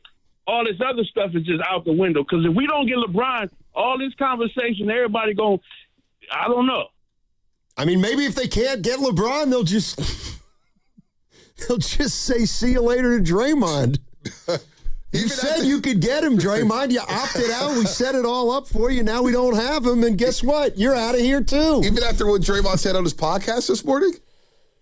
Oh, I got to play that. You got to play that. One. This is you got to catch people up. Draymond Green Show. Yeah, this is Draymond. This is what Flea's referring to. It gives everyone optionality with me opting out. And, we'll figure it out from here on what's the best course moving forward. Feel great about it, and we'll see where it goes from here. But that was kind of at the heart of my decision to opt out. And so now we look forward into free agency and what's to come. But it's an exciting time. Free agency always brings different twists and, turns to the NBA. That is my decision, or that is why you read about the decision that I was opting out. And now we'll look around and we'll figure out what's best. Look around. Look around and figure out what's best. He's going to look around. So all kind of twisted turns, Steiny. I do think there's there could be a reason for anything. But maybe Draymond is doing it, A, for optionality, but also B, because he's not afraid of free agency. If he has to get out of here, and the Warriors don't, they can't pull something off. It almost sounds like Draymond's okay with, I'll find another team for a year or two. That's not a big deal. But didn't he on the same podcast mention how him and the Warriors are like family? This one. I've always taken the approach of working with the organization. I've been in one place for 14 years. It's more of a family to me than anything. I view Golden State more like Michigan State. It's more like an alma mater for me, as I've been somewhere for 14 years. So when in a position to try to help better our team, to try to help better this organization, I am always intrigued by that route. So opting out, I think for us, it gives optionality. It allows to possibly do some things. Joe Lacob, Peter Gruber, the ownership group has never been one to shy away from doing things that help this team get better. And if I can stand on that same side and have a hand in helping this organization be in a better position, I'm always willing to do that. All right, that's Draymond Green. So what is he saying? What is he saying? Call me crazy, but is there any way he would actually do that favor for the Warriors without them taking care of him? That would be, I can't imagine that. You know what I mean? Yeah, no, I'll there'd have to be acrimony there. He would have, yesterday I was like, I'm assuming they're working together, and I'm still assuming they're working together. Me too. I thought. But there's still a lot of stuff we don't know that we might not be right about. Yeah, I'm with you there. And part of him opting out, I thought maybe he's opting out so they don't really have the option to trade that 1-year contract with $27 million. So flip him somewhere where he's like, oh, I'm an expiring contract now? No. I'm going to opt out and work on getting another year. So if you still want to trade me, now we're in play for a real sign of trade, and I know I got a couple of years on my deal. I don't know. It's just, at the end of the day, it's hard for me to see him not wearing a Warriors uniform next season. And I think he opted out to get that extra year from them. Right. But we'll see. Like, he may hear from LeBron, it's like, hey, man, won't you come to Cleveland? Or won't you come, come to why? I don't know. It's hard for me to see Draymond Green moving on, but he's played his cards right. Well, okay, so let's say Draymond found out the Warriors didn't want to give him an extra year. Mm-hmm. And at that point, they're like, because they're saying, we were just expecting Draymond to opt in. Well, maybe Draymond knows that by opting in, they're going to try to move him. Right. And he doesn't want them to have that control. Yep. So now he says, you know what? I'm just going to opt out because I'll put the pressure on the Warriors to give me 2 years. I'll be a part of them getting LeBron here, which I know they want. But you know what? If we can't pull it off, I'm okay with signing somewhere else. And maybe he goes to the Clippers. And maybe he goes to LA. Because I go back to around the deadline where there was a lot of smoke about him being possibly traded for a big boy. Right. Giannis and then Kawhi, and the Warriors made a last-ditch effort at that. And I know Dunleavy and Laco came out and said, hey, we weren't going to trade him no matter what. And it was like, I don't know about that because of the way Steve Kerr spoke on Willard and Dibbs and the way Draymond kind of went to the podium saying, yeah, I was driving to the arena with my son thinking like, man, this could be it. So there was a lot there. And Draymond, it wasn't that he didn't like the local media, but he didn't talk to the local media for a few weeks. Right. It's kind of just getting dressed and moving on. And there was something there. And so he knows that. Now, so to that point, what you just mentioned and what I just mentioned about the opting into the 27, yeah, you opt in, now the Warriors had the cards. They're like, okay, yeah, we could flip this 27 and get a couple players or whatnot. Now, I'm a free agent. Teams can call me, and I've got a little more juice and power in this situation. Yeah. 415 on the text line. I thought Draymond declined his option to re-sign for less money to bring LeBron in. Yeah, that's kind of what we think. Right. And I think that's the plan, but I don't think Draymond is ever there's no guarantees they can get LeBron. There's no guarantees there. And then why would Draymond say, hey, there's always some twisted turns in free agency? Right. What does that mean? Is there going to be a twist here? I mean, again, it's hard for me not to see Draymond Green in the Warriors uniform next season, but he said it on his own podcast. There could be some twisted turns. Yeah. And I look at the Warriors as like an alma mater. They're always family, blah, blah, blah. Who knows? Maybe him and LeBron have a package deal to go somewhere else. Maybe that's a new package. Who knows? Pretty interesting. Let's go to that guy. That guy's in Oakland. What's going on, that guy? Hey, good afternoon, fellas. Good to hear you back on the air, Bonte. Thank you, that guy. Yep, and Steiny, you're always my go-to, man. You hold it down in the daytime. I appreciate every time what you guys do every day with Thank you, man. Thank you very much. But, yep, and a couple things to unpack here. First of all, Draymond, he's not going anywhere. He'll only leave if he wants to leave because he's got a safety blanket here by the name of Steph Curry. So if he wants to be a Warrior, he's going to stay a Warrior. If he wants to go to Cleveland and play for Atkins with LeBron, he's going to do that. But if he wants to stay a Warrior, he'll always have Steph Curry pulling the strings to keep him here. And then as far as LeBron, I'm a season ticket holder myself, and also like Bleacher Dave, the Valkyries too. So I'm thinking here, we've had our hopes up with Kawhi Leonard, with the Giannis. What's his name, Giannis, and we always get let down. So I think we're going to get let down again. And I got my three teams here that I think are in the front runners before us. The first one is Cleveland, because then he can go home. He can finish where he started. Yep. And go home and play there, and he'll play for Kenny again. The second would be the Clippers, because he can stay home, close to his son. They don't have to move. and he'll, give the middle finger to the Lakers that he's playing for the Clippers.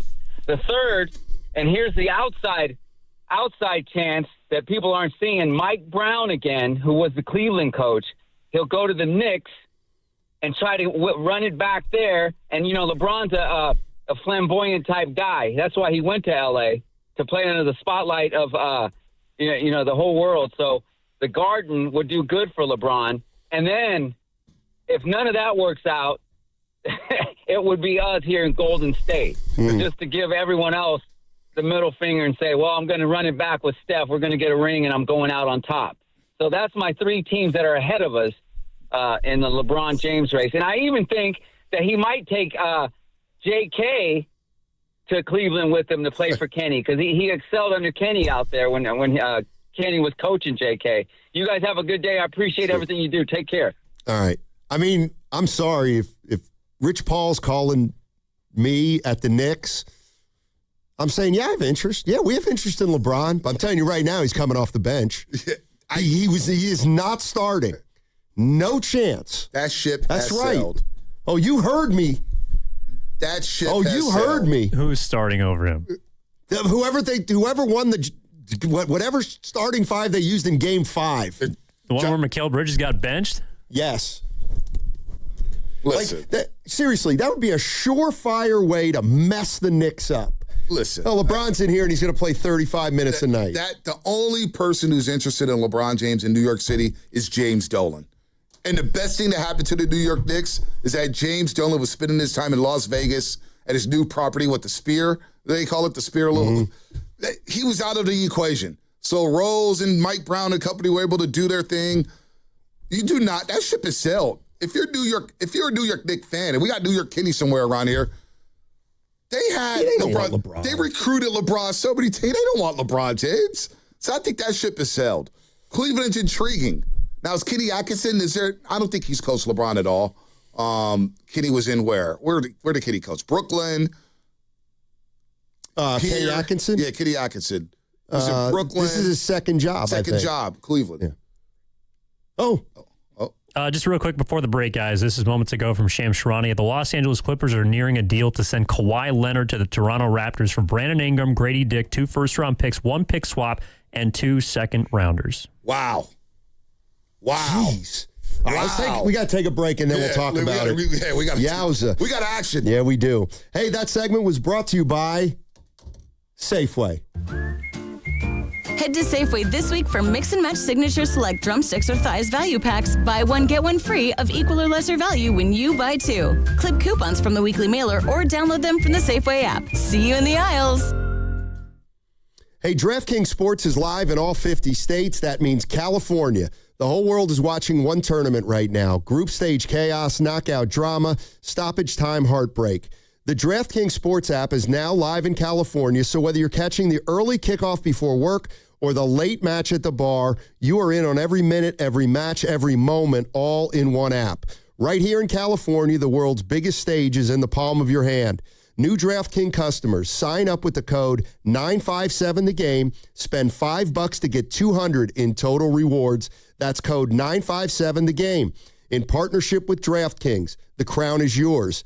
Event trading offered by DraftKings Predictions, a CFTC-registered introducing broker. Trading involves risk of loss, market availability varies, eligibility restrictions apply. $50 every 7 days via click to claim issued in a non-withdrawable predictions dollars that expire in 1 year. It ends July 17th. Terms, dkngb.co/predictions promo. And that segment was also brought to you by Crystal Geyser Alpine Spring Water. T-Mobile has an exclusive bundle for customers 55 and up. I'm Sarah Bowl. Yeah, I'm Frank Bowl. A reliable network is key for us. And with T-Mobile, it's been wonderful. And going to the 55-plus plan saved us so much money. A lot. And that's important, trying to keep costs down. The home internet's been perfect. It's fast, it's quick. The setup was so easy, it took less than 15 minutes. It was like, If you want simplicity, coverage, reliability, you want the whole package, T-Mobile has it. Right now, T-Mobile customers 55 and up can get 2 phone lines on America's best network, plus America's fastest 5G home internet for just $30 each. $30 per month each line with autopay plus taxes and fees. Minimum age 55. Pricing for home internet rely on 2 lines of Essentials Choice 55. $35 connection charge per line required. Best mobile network and fastest 5G home internet based on analysis by Ookla of Speed Test Intelligence data 2H 2025. All rights reserved. Meet Sophia, a huge soccer fan. With her Real Unlimited from Total Wireless, she's streaming 3 games, video calling her cousin in Mexico, and running the quiniela all on my new Samsung Galaxy. She's practically running the whole tournament from her phone. Good thing I have Total Wireless. Switch to Total Wireless Total Max 5G or All Access plans to get on a network that won't put you second. Plus, a Samsung Galaxy on us. Total Wireless, your own Real Unlimited. Offer ends 7/8/2026 or while supplies last. Device taxes and fees may apply. Today on the pod, we're talking to Joan, a method actor and scratchers enthusiast. So, Joan, what do you like about playing scratchers? Well, as a method actor, it's about becoming the ticket. Scratching up, down, stage left, stage right. So what's your motivation? Because your performance feels so real. Oh, I was just tapping into my inner scratchers. Incredible. Yes. Bravo me. Scratchers from the California Lottery. A little play can make your day. Please play responsibly. Must be 18 years or older to purchase player claim. Now it's time for the closer of the week. Presented by LiftMaster and RNS Doors. Turn your garage into the envy of the neighborhood. Visit rnsdoors.com. This week's closer comes from Christian from Pleasanton. Luis came for a service at our complex here in Pleasanton. He was very professional, quick, and efficient. Everything was very easy, and we will definitely be using their services regularly.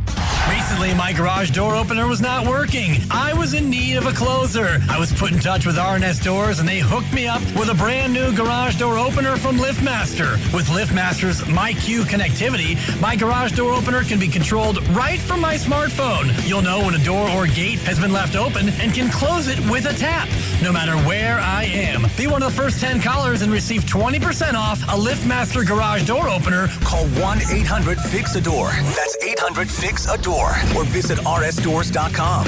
R&S Doors. Look for the red truck. Red, white, and recline. It's the Lazy Boy 4th of July sale. Recliners, sofas, sectionals, and more. Stop by your Bay Area Lazy Boy store today. Comfort worth celebrating. And the match is about to begin. Most of the team is out with COVID-19, so there'll be some substitutes tonight. What's this? We have an unexpected guest on the field. It's a dog. Well, they could do with extra players. She's going for the ball. Are front paws hands or feet?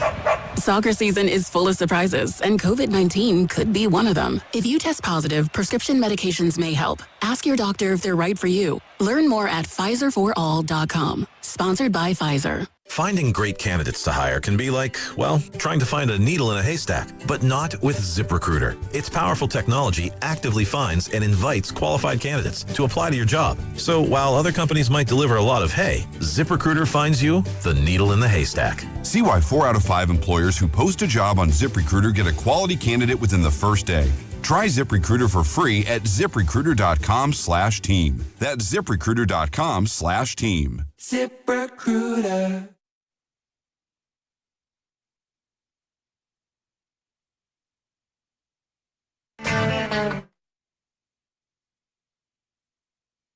You're listening to Steiny and Guru on 95.7 The Game. Coming to you live from the Laughing Monk Studios. All righty. Man, we got the NBA happening. We try to get through some stuff today. LeBron James has told the Lakers to pound sand. He's not coming back. He's going to play on another team. He told them.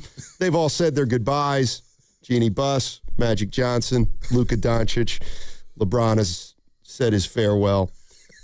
Question is he going to come to the Golden State Warriors or not? Cleveland, are they in play? The Clippers?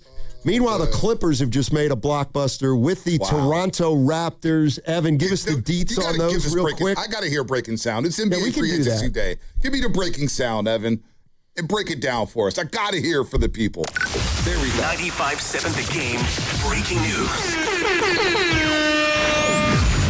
Well, this was breaking 8 minutes ago. The Los Angeles Clippers are nearing a deal to send Kawhi Leonard to the Toronto Raptors for Brandon Ingram, Grady Dick, 2 first-round picks, 1 pick swap, and 2 second-rounders. That's per Sham Charania of ESPN. All right, so 2 first-rounders.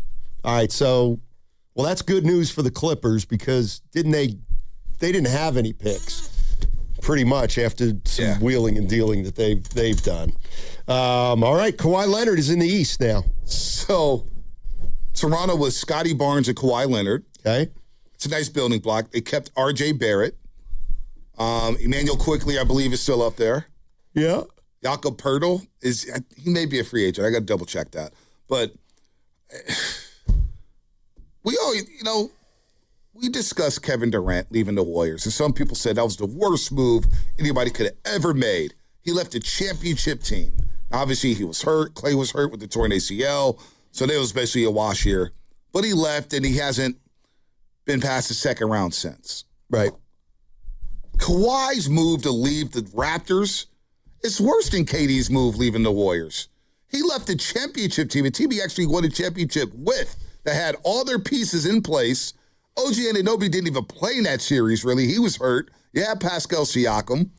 And he left to go to the Clippers and join forces with Paul George, where they gave up all their picks plus SGA, built the juggernaut for Oklahoma City. And what did the Clippers have? 1 Western Conference Finals appearance?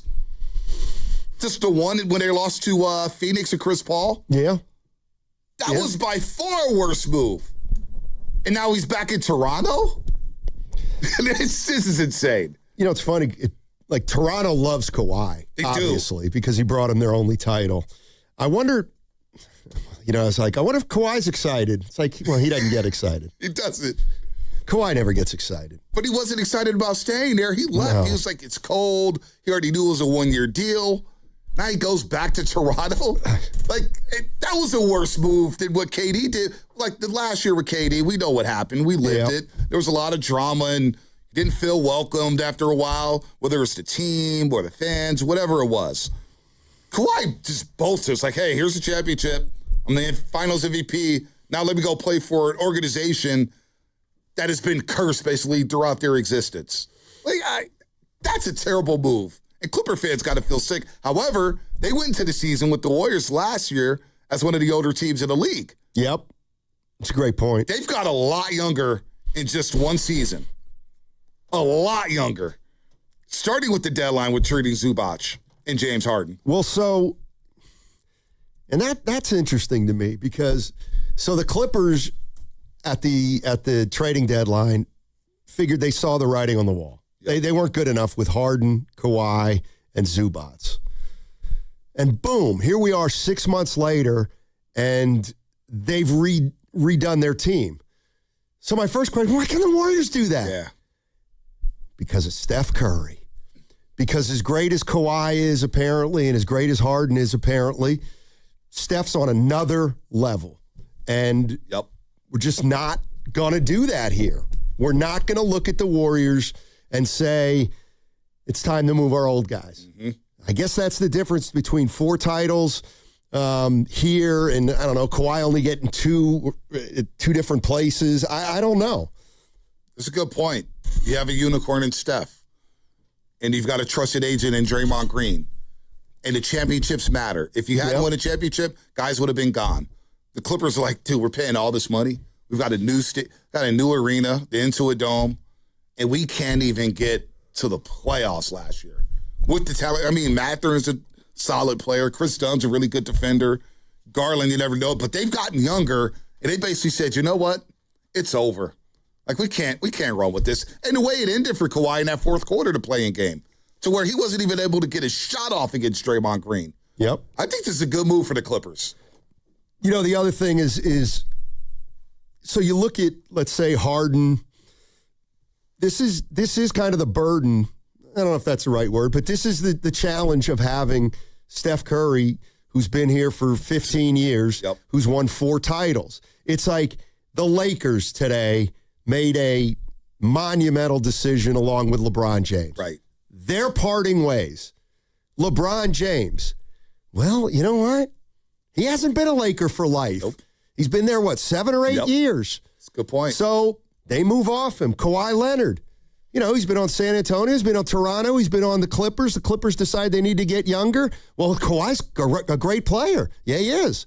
But he hasn't been here for 15 years. Right. We can move off him. James Harden, same way. So this is, I think, where Steph is different. Yep. If the Warriors would have acquired Steph through a trade, let's say 4 years into his career, and then he goes on to win, they might be more open to trading him now if he played for Charlotte for the first 3 years of his career, but he hasn't. That's a great point. And that's why Maverick fans were so devastated at the Luka trade. Yep. It's like we watched this young kid come overseas, be the heir apparent to Dirk Nowitzki, and we traded him for a guy who always gets injured in Anthony Davis. Now, they get Cooper Flagg, but it's still, people see Luka as like, we gave up Luka in the prime of his career. And so that's a good point. When you have a guy who's homegrown, who's won championships, that's why the Jaylen Brown situation is interesting at Boston. They took the young man number 3 overall right out of Cal, and I didn't think he was a number 3 overall pick. I was like, wow, that's a reach. But he ends up being a finals MVP, going to 2 different finals. It's like, you want to trade that guy? Why? Why do you want to trade that guy? So to your point, it is easier to get off guys like Kawhi, Harden, even Kevin Durant for that matter. Yeah. Let's go to Tony. Tony's in San Diego. Hey, Tony, how you doing, man? Hey, what's up, fellas? How we doing today? What's up, Tony? Doing well. Hey, what's up? What's up, guys? Hey, man, so I hear a lot of this talk about LeBron coming to the Bay. Yeah. I don't see it, man. And if LeBron does come to Golden State and so does AD, man, that team is going to reek like a bag of za, like 03, 04 Lakers. Now, I was a kid. You guys probably know better than I did, but I remember when they put that team together, man, they were praising that team like they were going to walk through the West, walk through the league, and they were going to win that championship. They just wanted to hand them that championship then, and they were terrible. If I'm not mistaken, that was Gary Payton, Karl Malone, Shaq, and Kobe, and they had those guys like they were winning it, and they didn't do anything. And I feel like that's going to be the same way if LeBron goes there. Now, where I think LeBron should go, and I think where he is going to go, is he's going to go to Miami, man. If he goes to Miami, the ball's going to be in his hand, and he won't have to play no type of defense. He's got 2 juggernaut defensive players in Giannis and Bam right there to basically do all the heavy lifting on the defensive end, which at a 42-year-old, at a 40 years old in the NBA, why would you want to play defense? And if he goes to Golden State, he goes to Cleveland, he goes anywhere else, he's going to have to play defense. Now, I'm saying he won't play defense, but he can play lackadaisical defense, and that would be good enough for him to give a helping hand in Miami. If you put him on that Miami team, there's only like 2 or 3 teams in the East that I think is better than that big 3. And if he stays in the West, I mean, he's going to come to a Golden State team and see Draymond Green get Chet Holmgren in the second round. Like, we don't want to see that, man. Now, obviously, for entertainment purposes, it would be great. But, man, go back to Miami. I think the only thing that will hold him back from going to Miami is being on the East Coast and his family being on the West Coast. But if he does want to win a championship and try to end his career like that, he's got to go to Miami, man. All right, guys, have a good one. Man, he's chock full of info from my guy, Tony in San Diego. He's on fire. Yeah. Miami. Is it realistic for LeBron? Has Pat Riley and company made up? I mean, why Miami? He's going to go to the opposite coast again to play for Spo?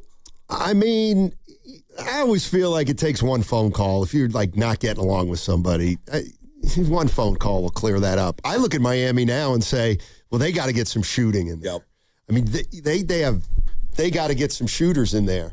LeBron, Bam Adebayo, and Giannis. You have Andrew pretty Wiggins. Good. It's pretty good. You got Wiggins. You do have Wiggins there. Not a bad 4th option. No, especially when you have a 4th option that loves to be a 4th option. Leave my man Wiggins alone, Steiny. No slander on two-way Wiggs. Let me clear up. This is Bobby Marks from yesterday. He was on with Willard and Dibbs. And remember, yesterday was the day when it wasn't just about LeBron James. It was about Anthony Davis. This was actually yesterday what Bobby Marks said about if this thing was possible to have both LeBron and Anthony Davis. Extremely challenging. I never rule anything out in this world, but I mean, you just look at the math of it. I mean, they're $27 million below the first apron. They're going to bring back Draymond, right? You don't leave 27 on the table to explore free agency. So even if he came back at $20 million, so now you're $7 million, and anything you use more of, anything more than 6.1 of that tax mid-level, you get hard capped.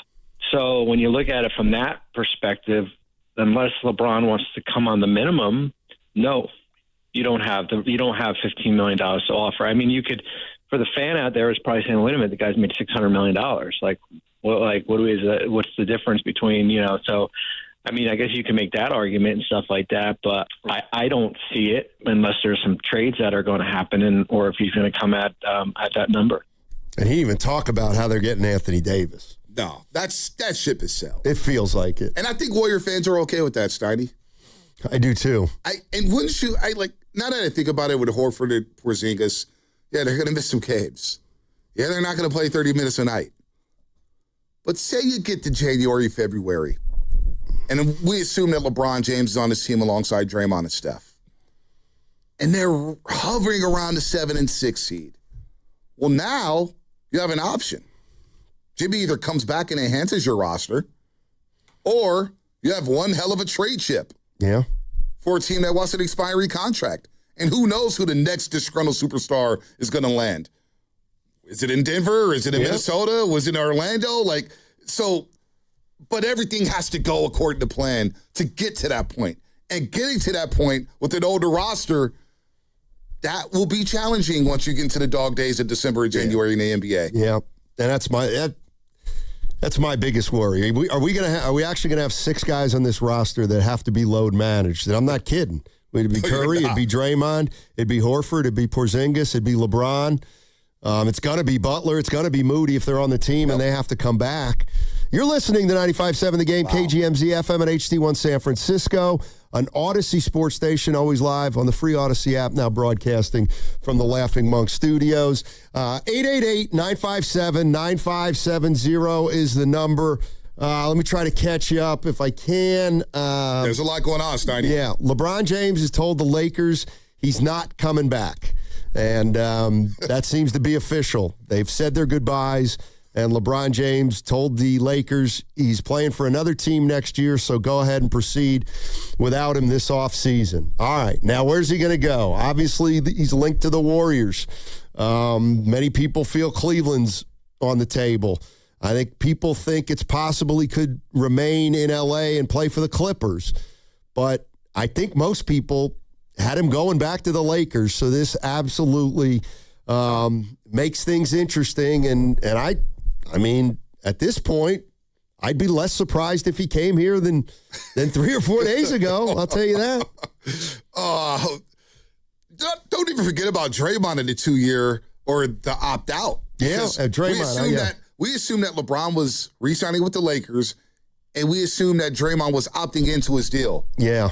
Well, neither of those two things happened. Good point. LeBron opted out. He's no longer playing for the Lakers. And Draymond Green is currently he's a free agent. So at 3 o'clock, any team can call Draymond Green and say, hey, we need a defender. We know you can still defend. We watched what you did against Kawhi in a play-in game. You want to come here for 2 years? Because Draymond in his own words said, hey, look, it's family here, but there's a lot of twists and turns in NBA free agency. So what twist and what turn are we getting at 3 o'clock? I can't wait. I feel like Guru right now. I'm excited. I mean, so now we just wait for LeBron. I guess. Well, he said he's in no rush, Steiny. Oh, he's in no rush. And there's so many other pieces that have to fall. Like, I keep bringing up Norman Powell. I don't know why, but he was an all-star. Was he an all-star finally? Did he get snubbed? He finally made the all-star team, right? Last year with Miami. He was snubbed with the Clippers. But he's a really good shooter. And he has championship experience with Toronto. Somebody's going to get a sleeper as a 2-guard in Norman Powell. He's probably sitting back thinking, if I get $20 million a year from somebody on the championship team, it may not be Miami. It may be the Lakers with Luka Doncic. It may be, because he is a West Coast kid, I believe. I think he went to UCLA, if I'm not mistaken, or whatever. So yeah, he's a West Coast kid, yep. So, I mean, there's going to be so many little dominoes that falls and complete some of these rosters. Like, I'm looking at Toronto. Are they in the mix now in the Eastern Conference? Scotty Barnes is a hell of a player, but he needs help. And Kawhi's a hell of a player when he's available. 925. How reliable is Shams right now? Seems like he's throwing out a lot of stuff. I think he's on it. I think he's on it. He's on it. Like guys like Shams and Windhorst, like they only tell you what they know. Like they don't. Shams said LeBron has told the Lakers he's not coming back, and that's exactly how much we know. Yep. Now maybe the Lakers had given him signs, a week or two ago they didn't want him back or at a certain number, and then today he finally said, yeah, I'm not coming back, and everybody knew it. That's the other thing that's interesting is all the news we're getting, we're still behind on. Oh, no You know doubt. what I mean? We're still like days behind the real news and when it happens. That's why I like talking hoop with you, because you're in it. You're a beat writer for a long time. And there's certain intel, certain information that you just have to sit on. Yeah. And you have to wait for a little more bread, but sometimes you could be ahead like, oh boy, wow, they're talking about it. Yep. But you can't really say anything. So Shams and Windhorst know a lot more. Like you mentioned, they're probably 24 hours ahead of us. Probably know who he's met. They know who's going to meet him. They know where they're meeting at. They know the location. Like they know, they're so tapped in because of agents, executives, but they're only going to tell us, it's like little teasers they give us. Right. So to keep us in tune, to keep us locked in on ESPN, to keep us locked in on our phones, where every little update, they don't say a lot, but they say enough to get our wheels turning in our brains. Yeah, and for example, when Draymond opted out yesterday, he might have known LeBron had told the Lakers, probably knew LeBron had already told the Lakers he was out. Now, I think LeBron and the Lakers probably knew they were done, I don't know, maybe over the weekend, maybe at the end of last week. Mm-hmm. But now, now it's come out. And I do think while there's no rush to make his decision, I don't think it's going to take he's already, that's what he's figuring out. Right. Yep. And he may have already figured out where he's going, but we may not find out for a few more days. Wow. Being an insider is just a tough gig. Like, what are some things that you found out covering the Warriors Center? You're like, boy, I remember the Sprewell story. I was a kid, but I remember following that. We're just like, man, something's happening here. But the way you go about it is such a tough role because you're so worried about getting something wrong. Because that's credibility. Mm-hmm. And these guys, like you mentioned, Shams and Windhorst, they don't get many things wrong.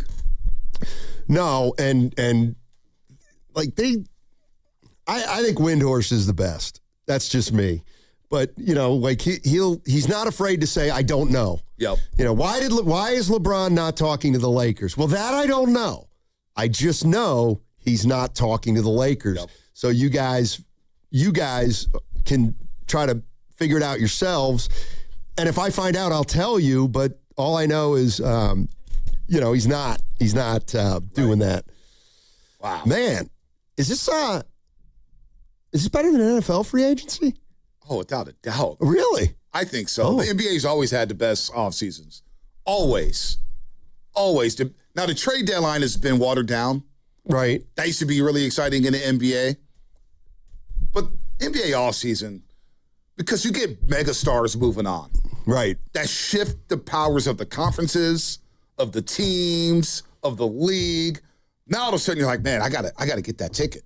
LeBron's with the Lakers. Oh, I got to be at the Christmas Day game with the Warriors and the Lakers. Right. All of a sudden the Clippers and Lakers have a new meaning.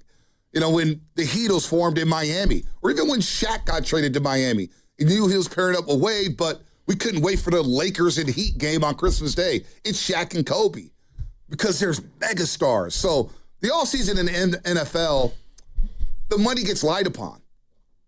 The agent wants the big flashy headline. He's making the highest paid contract ever. And then you find out, well, he's got this for guaranteed money, but the team can opt out next year. Then there's loopholes with incentives. And they could actually cut this guy on a certain date. So he's not really making that much money. Right. The NBA contracts, guaranteed. There's no money, little dollars and cents here and there that may be finessed around, moved around a little bit, but I think the NBA offseason has always been fascinating to me for years. Sometimes we love it more than the games. Yeah. So let me let me try to run through the list and then tell me who I forgot. So LeBron James will be on another team. Yep. Giannis is changing teams, Milwaukee to Miami. Kawhi Leonard now changing teams from the Clippers back to the Raptors. John Morant is going from Memphis to Portland. Brandon Ingram's going from Toronto to L.A. Who am I missing? Anybody? We've got I can think of a big name. No big names yet. No, that's all the big names. I mean, the ones that are still rumored to be potentially on the move might be a Jalen Duren, a restricted free agent, and Jalen Brown. Jalen Duren's going to visit Sacramento. Could be a sign and trade. Maybe some bonuses on the way to Detroit. Jalen Brown and Jalen Duren. Jalen Brown, that's a big I think he might be. I mean, he's probably the best player that's no doubt if he's available. Right. And there's a lot of smoke around him. Like, I don't know if you saw this over the weekend, Sardi, but an anonymous GM, basically said, yeah, Jalen Brown, we look at him as like the 7th best player of the team. He's a net negative. And I'm thinking to myself, this guy was a finals MVP. What am I missing? I think if the Warriors had an opportunity to get Jalen Brown, they would do it in a heartbeat. Oh, I forgot LaMelo Ball. LaMelo Ball, that's right. LaMelo Ball and Julius Randle. Bridges from Charlotte going to Phoenix for Royce O'Neal and Grayson Allen. I mean, it is pretty amazing. Like, that's 7 of the top, I don't know, 25, 30 players, 40 maybe. LaMelo to Minnesota's huge. Julius Randle moving on, going to Brooklyn. He went from the Knicks to Minnesota. Now he's got to go to Brooklyn where everybody's a Knicks fan. Like, why are we talking about Brooklyn relocating somewhere? They're never gaining traction in New York City. Yeah, no. The Knicks are, and now it's over. It's over. Now the Knicks haven't won it. It's absolutely over. And you have to assume, Steiny, the Clippers aren't done. The Blazers aren't done. Denver could be cooking something up. What's Kyrie going to do in Dallas? What's going on with Kyrie Irving? Like, he's got one more year left, or no? He signed an extension, I believe, and it's 2 years left, Evan? I think it was 2 tacked on to the 1, right? So he's got I got Kyrie for... It was a 3 for 1. 3 for 120. Yep. And the first year expired already, right? So he's got 2 years left? Yeah. Last year's a player option. Yeah, so he's got 39 this year and then a player option at 42. That's different than Butler. Yep. So, like, Kyrie wants to play 60 games this year and have a good year. There's no doubt about it. Because then he can opt out and get a raise. If I'm the Miami Heat, I don't know if they have the wiggle room or the money to do so. Maybe they go into the tax. I'm not sure. The new CBA is like learning calculus. Maybe that's why they gave Wiggins more money. I don't know. But Kyrie's 650. Utah's a sleeper team. Like Walker Kessler, nobody talks about. Right. He's not a superstar, but when healthy, he's an ascending player.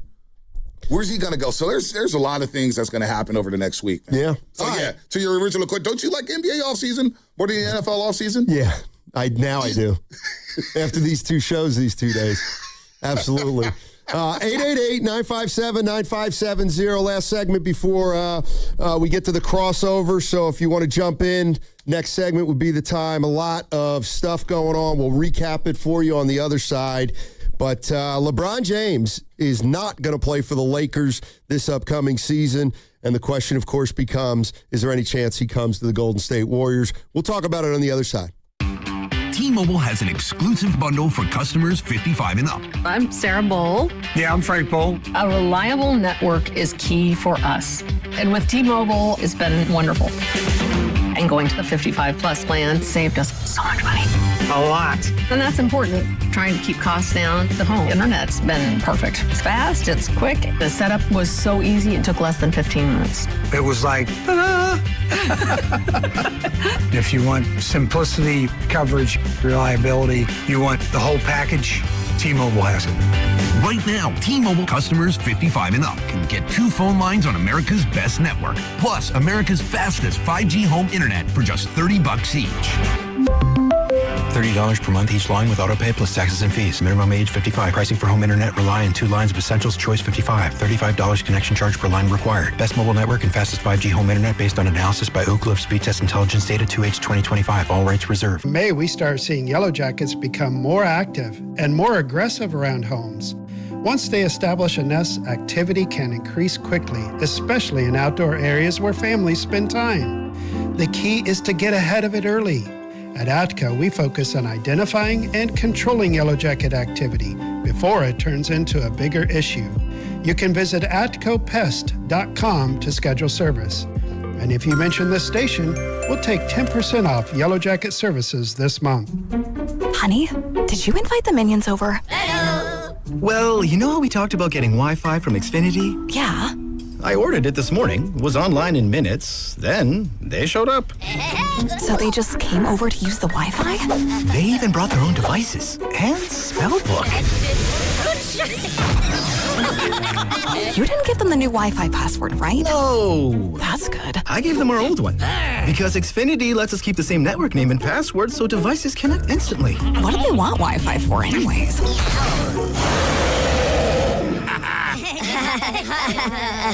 Better not to know. Plausible deniability. Get streaming or scheming instantly with same-day Wi-Fi from Xfinity. Plus, lock in one price for the most reliable fiber-powered Wi-Fi for 5 years. Guaranteed.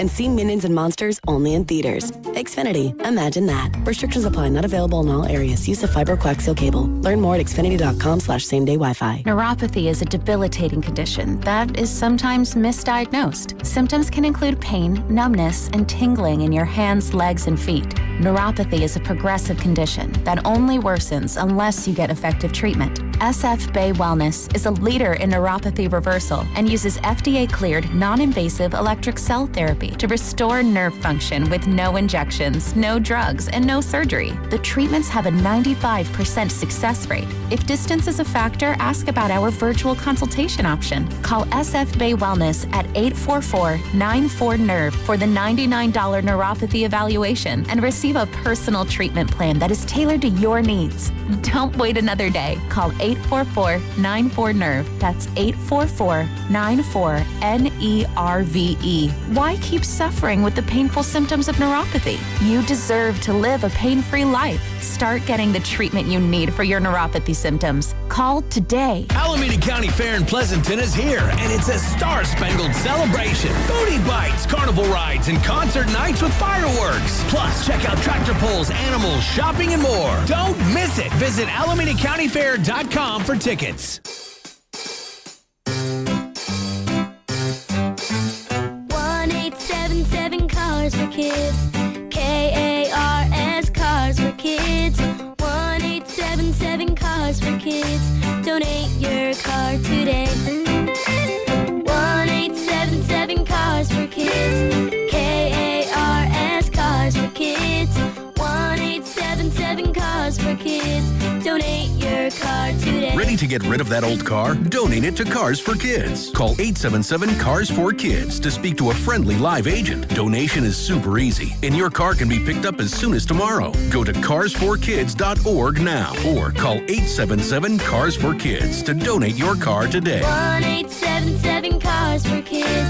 KARS Cars for Kids. 1-877 Cars for Kids. Did you know you can donate real estate too? Go to carsforkids.org. That's cars with a K.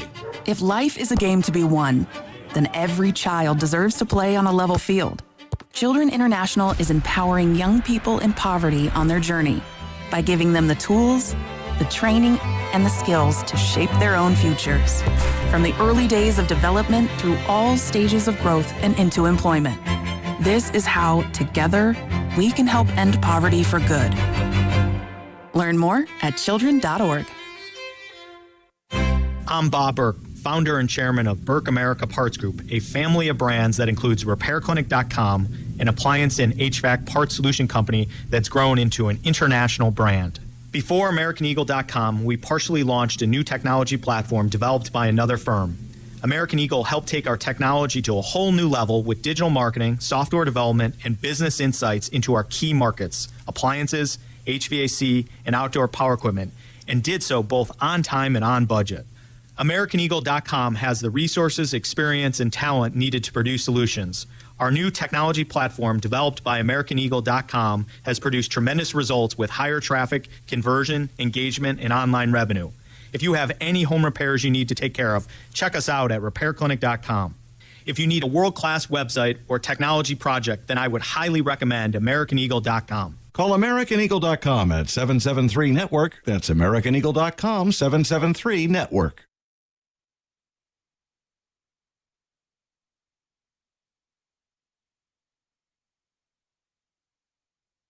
It wasn't his night. It's the dumbest thing I've ever heard. It's a difficult situation. That was a stupid question, Steiny. Stupid. Now, back to Steiny and Guru on 95.7 The Game.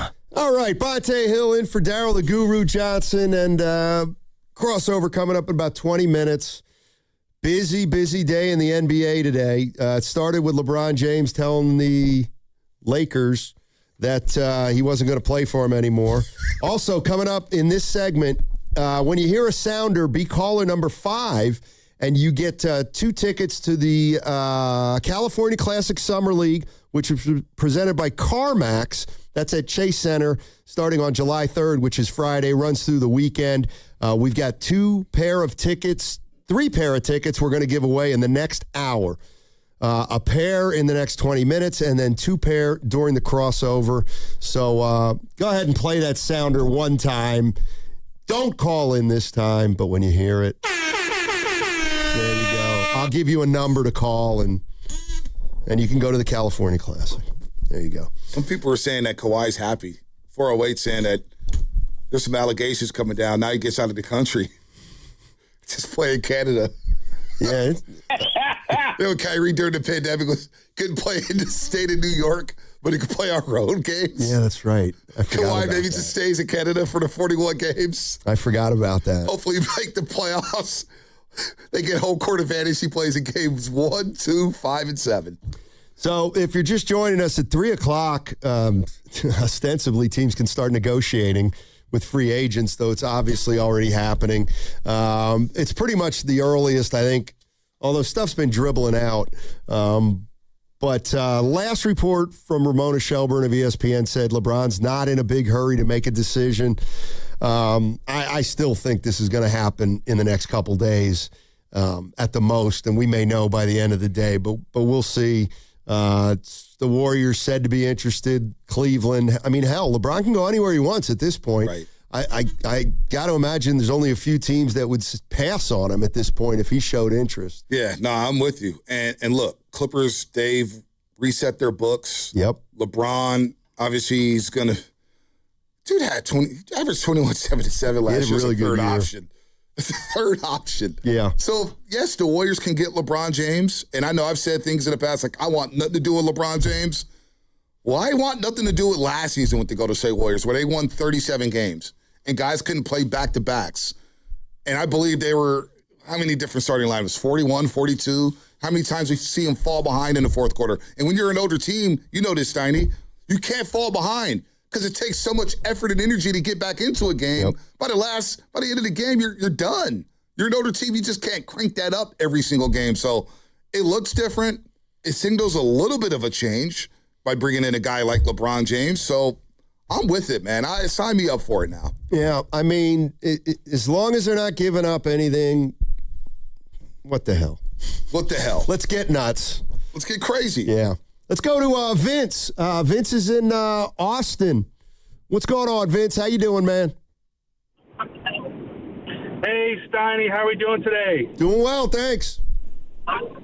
Excellent. You know, I was really impressed. I'm impressed with the show all the time, but I was listening to the show yesterday, and there was an older gentleman who was making the point about, you know, hey, LeBron and Steph have already played. What else do they have to prove? They've already won an Olympic medal. Well, my rebuke to that is, imagine all of the magic and the wonderfulness that was LeBron and Steph in an Olympic format. Now just let's do a John Lennon Beatles. Imagine how great it would be if LeBron played with Steph for a whole season. I think it would just be wonderful. And it would make the Warriors a more balanced team. And that's what I've liked that the Warriors have done this season. And that's why I really enjoyed the Lex pick, or the young man out of Michigan, because it makes the Warriors a more balanced squad. Thank you, guys. All right. Thank you, Vince. Steiny, it's a good point. Warriors, we always, on the pregame show, we always look at paint points, right? Yep. Warriors are always near the bottom when it comes to paint points. They don't get easy buckets. Getting to the free throw line. Remember that all flipped when Jimmy came aboard, but they were one of the worst teams when it came to free throw attempts. I believe they were 30th before Jimmy Butler came aboard. LeBron gets to the free throw line, and he gets paint points, and he creates open shots for others. On the court, the fit is undeniable. It's all the other stuff that we're worried about with LeBron James. But on the floor, Steph and LeBron can coexist. There's no doubt about that. Yeah, that's kind of the least of my worries because, look, passers can play with anybody, and to me, LeBron is one of the best of all time. So this is Sham Sharania. What's it coming down to? What's LeBron going to base his decision on?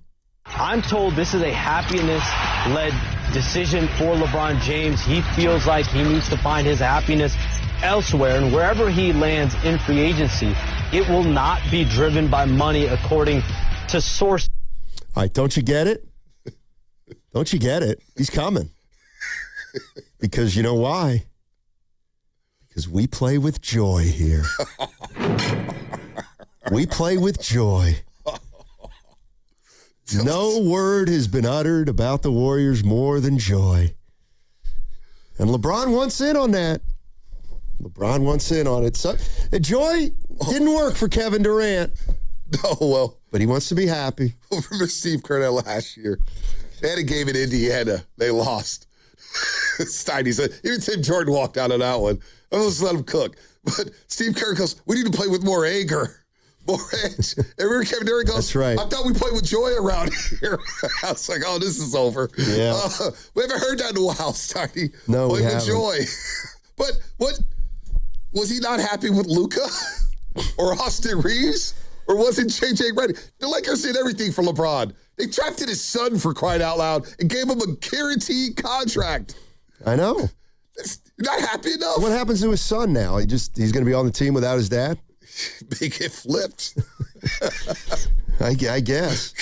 The other news, well, there's a lot of news. There's a lot going on, just not basketball. Serena Williams is back, by the way. She win? She's in the third set right now, down 1-0, but she's serving 4 point. She's in the third set.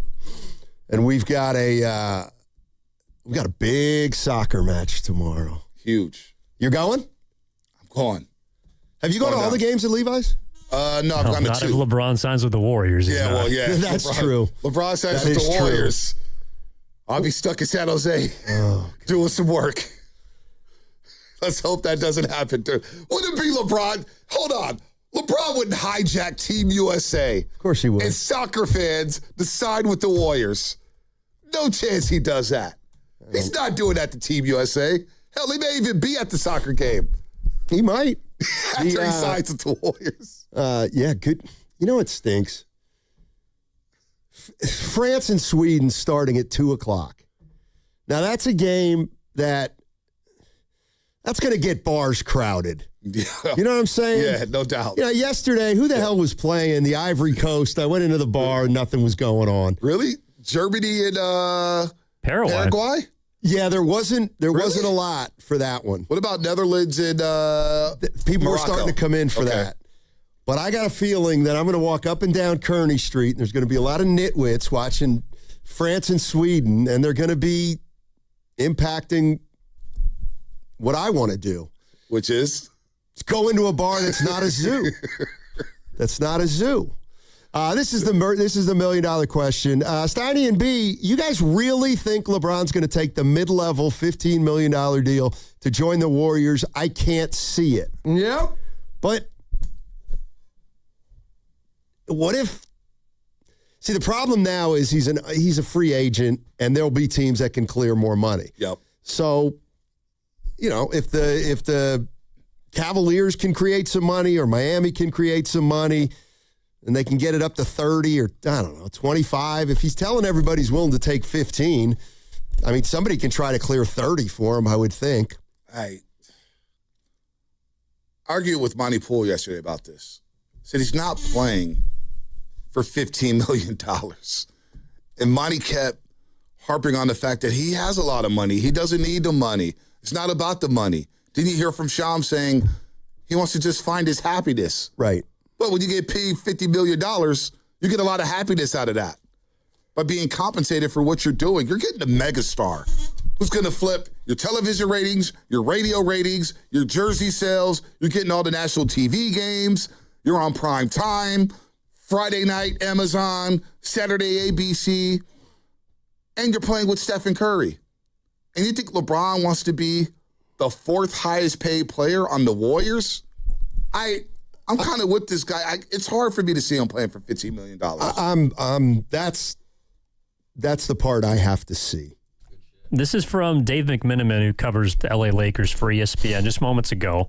He tweeted, after taking time to decompress and undergo some self-assessment, LeBron James came to the conclusion that he wanted to continue playing, and I quote, meaningful, competitive basketball.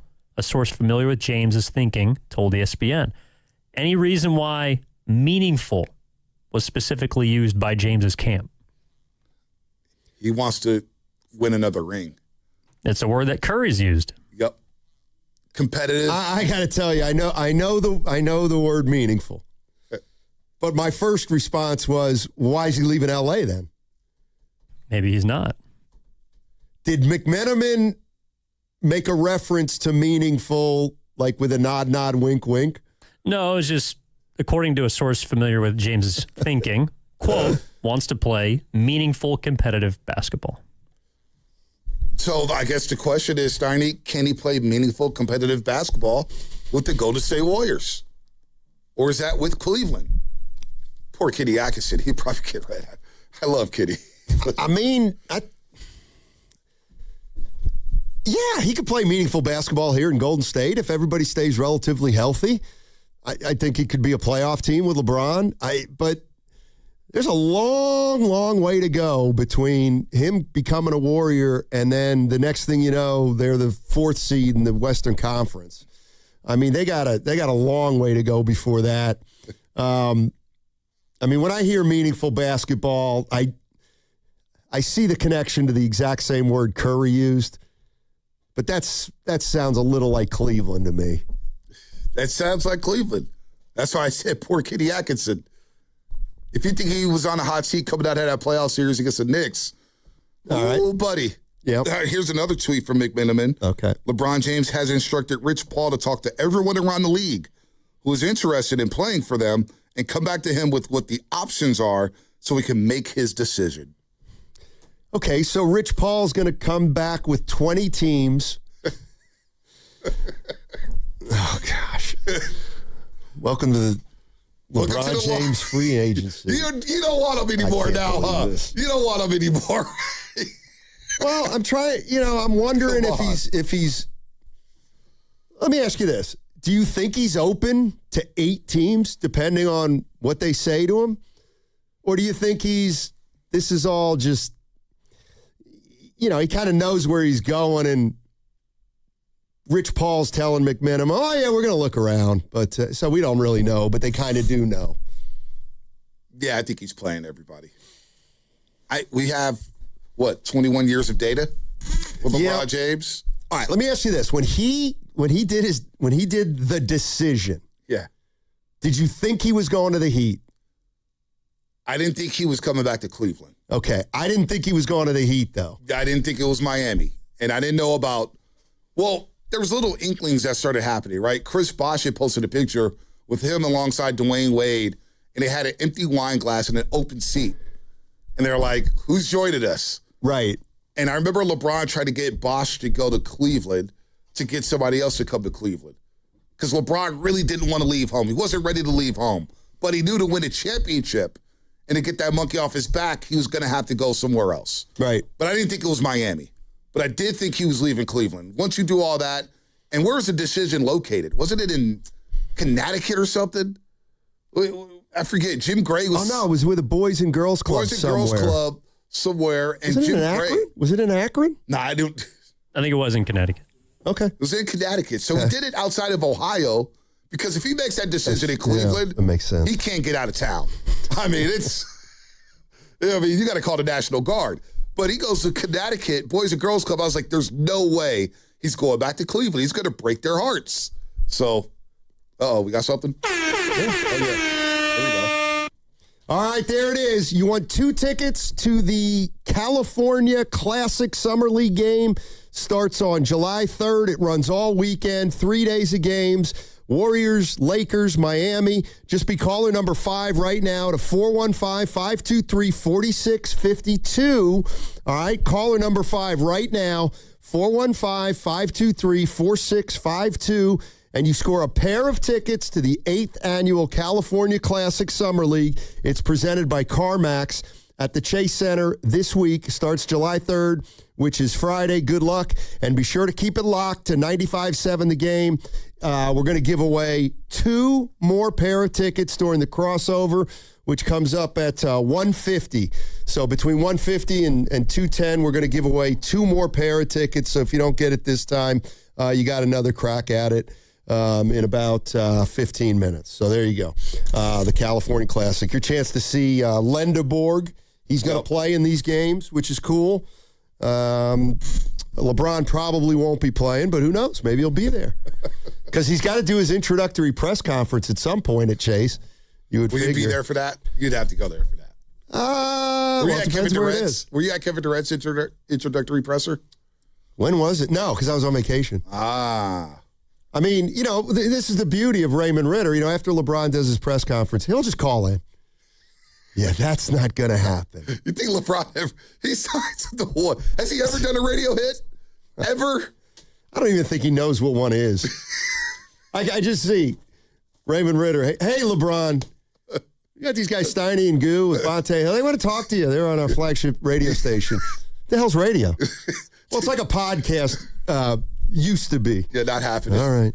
Even a Dub Song podcast with Bonnie, I don't even think we get LeBron for a sit down with that. No chance.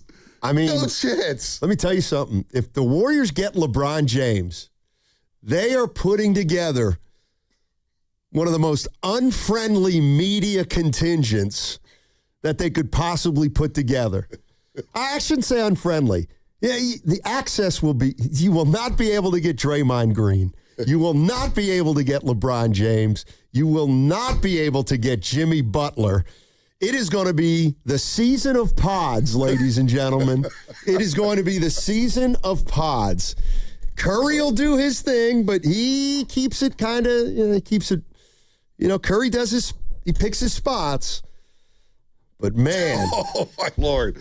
I mean, Raymond Ritter. So our boy Brett, Brett Winkler, who works alongside. Sure. He works alongside Raymond Ritter, the PR department. Yeah. He just went to the corporate side of business, things with the Warriors. So Brett's probably thinking, did I leave too soon? Who's going to tell LeBron, hey, you got to do this interview? LeBron's like, no. LeBron James, Draymond Green, who doesn't talk very much to the media anymore anyway because he just does his podcast, and Jimmy Butler. I mean, Jimmy goes AWOL for weeks at a time. Oh, man. We're going to do this in front of our locker. This is an absolute. Let me tell you what's happening this year. If you've got LeBron, Steph, Draymond, and Butler, Pods has to be a captain. No. He has to be a captain because nobody's going to talk among those 4. No. You know what's going to happen to Pods is he's going to be the 2026 Mario Chalmers. He is the whipping boy. Remember how the Heatles treated Mario Chalmers? I do. Bosh, Wade, LeBron, they would just berate that young man. And he had some big shots. Like, people forget his game 4 against the Oklahoma City Thunder in the finals. He was unbelievable. Was it game 3 or 4? He was unbelievable in one of those games. They treated him like he was just a scrub. I mean, and poor Pods will be the way. Who else is going to? They respect Horford. They're not going to mess with Porzingis. I mean, Santos is lovable. Here's the other thing about LeBron. So what's happening right now today? Okay, news comes out. He's told the Lakers to pound sand or vice versa. Okay, now he's going to take his time, he says. Then after he takes the time, the reports come out. Rich Paul's going to go talk to Team Susan. It's like, this is a taste of, I think, the drama that you get with LeBron when he's on your team. Like, he's not even on the Warriors now, and it kind of feels like he's got his fingers in the Warriors pie, and he's trying, Joe Lacob, can you do this? I might come. Can you see if you can do that? I might give you more time. I'm thinking about it, but I don't know. How much do you really want me there? Oh, you want me there a lot? Well, can you prove it? It's just like, I don't know. Dude, Fessy said it might be easier on YouTube. Fessy said it might be easier to interview Rafael Devers than it is the Warriors. Exactly. Devers never talks. Well, we got more likely to get Devers to do a weekly show than any of those guys to come on for a segment. I mean, that's 80 years of experience and knowing how to berate the media. This is going to be. I don't know if you're ready for this, Sidey. If LeBron does, you're going to need some big boys already, because there's going to be things that happens every day, and this is where the big boys are going to have to stand up and play. And just know that this is just the business of LeBron James. I'm talking to Guru here and Shasky. They're going to be all over the place. I mean, look, even if you're somebody that says, I'm not crazy about this, they're too old, doesn't make a lot of sense, we gotta turn the page. I mean, it's got to be more exciting than going the typical route. The question is by doing it this way going to mean it's going to take longer to get back on track once the Curry year is over? I mean, the fifth ring talk, even with LeBron, to me, is still very far-fetched. Yeah, you're a long way away, right? Yeah, but it'd be interesting. It'd be interesting just to see if they could keep it together for a year, health-wise and chemistry-wise. Go ahead. No, I was just going to say, there's so many other dominoes that have to fall in free agency. It's not just LeBron, but how do the Miami Heat fill out their roster? You know, I'm now looking at the Lakers, who have $52 million in. No matter what we think about the Lakers, they're the Lakers. Yep. They're always in play for the next superstar. Who's angling to get there with Luka Doncic, knowing that, hey, I got Austin Reeves and Luka. They don't play a lick of defense, but I'm going to be able to get mine playing alongside those two guys because they create open shots for their teammates. And the Jaylen Brown domino in Boston. Yep. I mean, we're just now cooking, man. 3 o'clock's coming in about, an hour and 19 minutes? We'll see. What if Norman Powell would be interested in the Lakers? He's my sleeper, Steiny. Yeah. He's my sleeper. I like him a lot, too. I like him. He's a two-way player. He takes threes. He's a tough dude. Yeah. No nonsense either. All right. We got, what is it, crossover coming up next. We'll see who's coming in. Mark Grandy and Willard? Okay, Willard and Grandy. And don't go anywhere because we're going to give away 2 pair of tickets to the California Classic in the next segment during the crossover. 95.7 The Game's also giving you an opportunity to play at Silverado Resort. You want to play with me, Goo, Willard, Dib, Shasky, Spadoni. We want you to play with us on Monday, July 13th. Each host is going to be paired with a winner, so there's going to be 6 total winners. Here's what you do. Just send a video of your swing and why you would be a perfect pairing to 957thegame.com. Make it under 30 seconds. Make it creative. And you could play at Silverado Resort with one of the hosts. And that would be Monday, July 13th. We hope to see you there. In 2026, Bay Alarm celebrates 80 years of security. With burglar and fire alarm systems, 24/7 in-house monitoring, and local service, our promise to the Bay Area remains the same. We got you. Learn more at bayalarm.com. Today on the pod, we're talking to Megan, trapeze artist and scratchers enthusiast. So, Megan, what do you like about playing scratchers? Well, they're easy to play when I'm hanging around. Oh, okay. Like when you're relaxing? No, like when I'm hanging on the trapeze. I swing upside down, then do a quadruple somersault, all while playing scratchers. Watch this. Ta-da!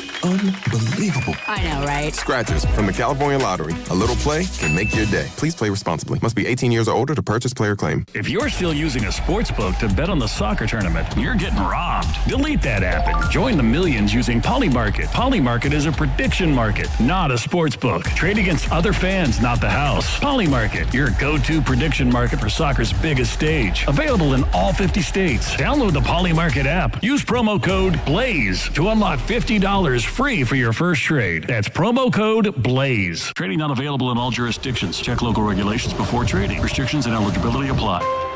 As the official bank of FIFA World Cup 2026, Bank of America knows how much hard work it takes to achieve a dream. So when it comes to owning a home, we're here to help. Get guidance and resources to buy a home you love, including up to $17,500 in select markets when combining down payment and closing cost grants. Visit BofA.com/home team. What would you like the power to do?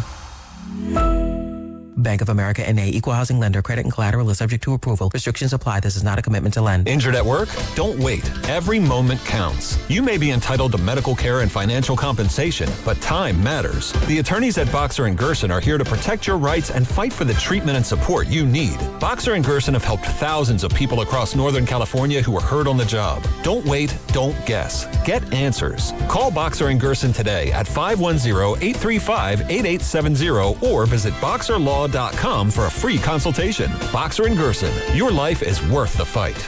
History San Jose members are invited to our annual Red, White, and Blue picnic on the 4th of July. Enjoy an evening of crafts, games, and a view of the city's premier fireworks display in a private, relaxing setting here at History Park. Not a History San Jose member? Base membership includes 6 picnic tickets plus many more benefits throughout the year. Join today by visiting our website at historysanjose.org.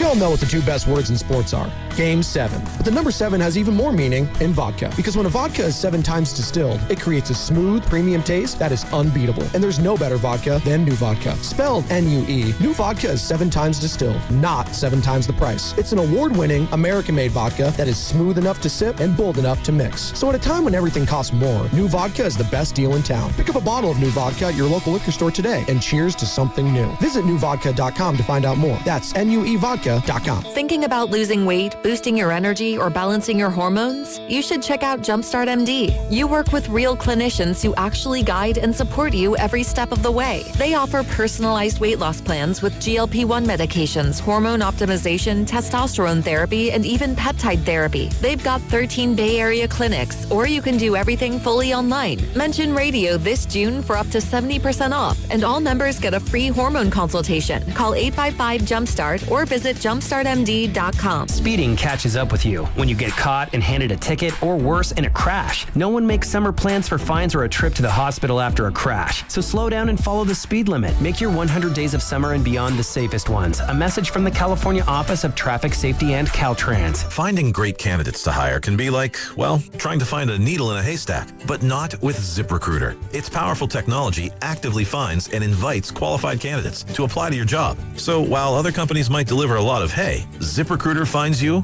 the needle in the haystack. See why 4 out of 5 employers who post a job on ZipRecruiter get a quality candidate within the first day. Try ZipRecruiter for free at ZipRecruiter.com/team. That's ZipRecruiter.com/team. ZipRecruiter. This summer, the honey pepper pimento chicken sandwich and pineapple dragon fruit and Sprite are back at Chick-fil-A. Let me tell you about the pineapple dragon fruit and Sprite. It's bright, it's bubbly, it's back. The honey pepper pimento chicken sandwich, it's so rich, and you can choose between the original or the spicy filet. Ooh, boy. And then you got those pickled jalapenos tucked right under the filet, and then just to top it all off, you've got a little honey drizzle right on top. Okay, now I'm a pimento fan. And I'm feeling the dragon fruit. Which fan favorite will you choose? Real customers paid for their testimonials. Having insurance isn't the same as having State Farm. It's like needing a lawyer, but getting some guy who just watches courtroom dramas. How does the defendant plead? Guilty. Wait, what? Also, objection. You object to what? Erroneous. Counsel, approach the bench. Hey, can I get a whack at the gavel? You wouldn't settle for just any lawyer, so don't settle for just any insurance. Get the real deal with State Farm. Like a good neighbor, State Farm is there. Join 95.7 The Game at the Miristar Federal Credit Union Stuff the Bus event, a backpack drive supporting Bay Area student success July 18th in San Jose from 9 a.m. to 1 p.m. Help us make an impact in our community. Get all the details and donate now at 957thegame.com. Federally insured by NCUA.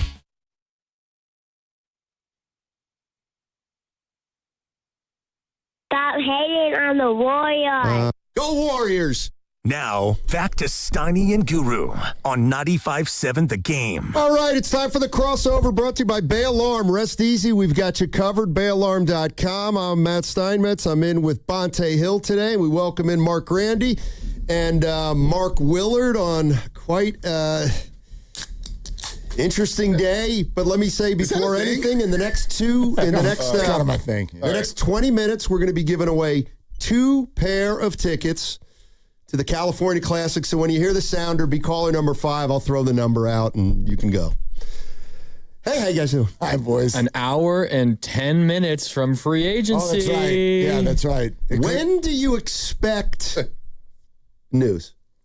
Well, what kind of news, Steiny? Okay, let's just pick a player in free agent. LeBron James is a free agent. LeBron James. When do you think we'll know where he's going to play? I mean, if I had to guess, I sort of feel like his flair for the dramatic would suggest probably not today, but it also wouldn't shock me if it's 3:01. Yeah. And I just wrote something a second ago that, because there's some tweets going out where, Ramona said this might take a few days. McMenamin just a few minutes ago wrote that LeBron has informed Rich Paul, talk to every team in the league and find out what might be available. The idea that he doesn't know exactly what jersey he's wearing, probably last January, quite frankly, doesn't add up to me. But we'll see. We'll see. He's too plotting and strategic, right? Yeah, he knows what's up. He knows exactly what he's doing. Grandy, is he going to do it during the soccer game tomorrow? During the U.S. game? To hijack the soccer game? He's going to figure out just how powerful he still is. 6 o'clock. He's going to make the whole country forget about the best chance the U.S. has had to go far in the World Cup in forever. That would be disrespectful to Kobe if he did that. Laker fans would immediately hate him. My question is, if you say Matt Steinmetz, is LeBron going to be a Warrior? I'd still say no, but really. So what? Cleveland? I think he's going to the Clippers. Oh wow! Oh, I don't think that at all. I could be wrong. I mean, it's but I think it is like 50-50. Is he really this hell-bent on playing with a guy that he's played a couple times with? Steph? Yeah, so, okay, first of all, you've been around the NBA long enough to know the Clipper dynamic. Sure. You want to talk about really mother-bleeping Laker fans. Leave there and join the Clippers. Wasn't Kobe thinking of doing that? Yep. The Clippers thought it was done. The Clippers thought it was done. Wow. Yes. The Clippers thought that was a done deal. The Clippers, to me, only because then he wouldn't have to upend whatever he's got going down there. But I think guys like this make so much money. They're going younger, resetting their books. Are the Clippers like the Angels down there in L.A.? You're in that market. Or do they have a little more cachet now a little bit more, and that's mainly, I think, just they've got their own arena. They don't have a joke of an owner now. Right. So it's a little bit less dirty, if you will, but Laker fans make up 90% of the market, and they will never not spit on anything related to the Clippers. Yeah. That's just the way they view it. Let me ask you guys this. If LeBron doesn't come, would this be the biggest letdown since the rumors of Bryce Harper coming to the Giants? Remember, it was like Aaron Judge, I guess. Aaron Judge was there. I think Bryce Harper may have been bigger because it was like he's going to announce that he's coming to the Giants during Fan Fest. I think the Harper thing was more realistic than the Judge thing. Right. I think the Harper thing could have happened. Or Tom Brady. We thought the Judge thing did happen because of a tweet. Yeah. Yeah. Or Tom Brady, the allure of Tom Brady being out there. It's like Niner fans said, got the quarterback. He's from here. And then he goes to Tampa Bay. We're going to stick with Jimmy Garoppolo, actually. Yeah, we think Brady's just a little bit better, which I was on board with. Jimmy G deserved. Tom was coming off a bad year. Right. To be fair, I thought he was washed after the Tennessee I did game. I did too. I thought he was washed. Most people did think that, including Shanahan, probably. Yeah.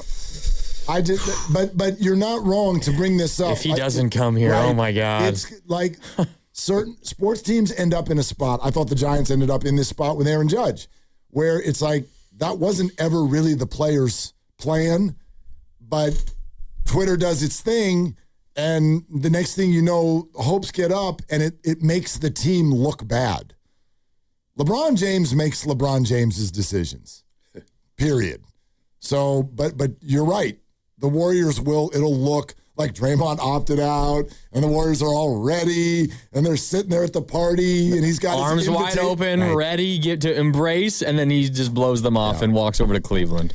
That wouldn't be a great look. And you're right. And then people say the Warriors think they're in on all these guys, and they're not. But I think the reality of the situation is, like, if you don't believe that LeBron knew 6 months ago where he was going, then he's probably told people, I'm probably out of LA, but I got to figure it out. I don't know where I'm going. And I don't even think he's told Draymond. Or if he told Draymond, you guys are on the board, but Dre, I might go back to Cleveland. Who knows? Maybe there's another team out there. You still got to do what the Warriors did to get into the game. Right. And if the Warriors don't get LeBron, it's still no harm, no foul.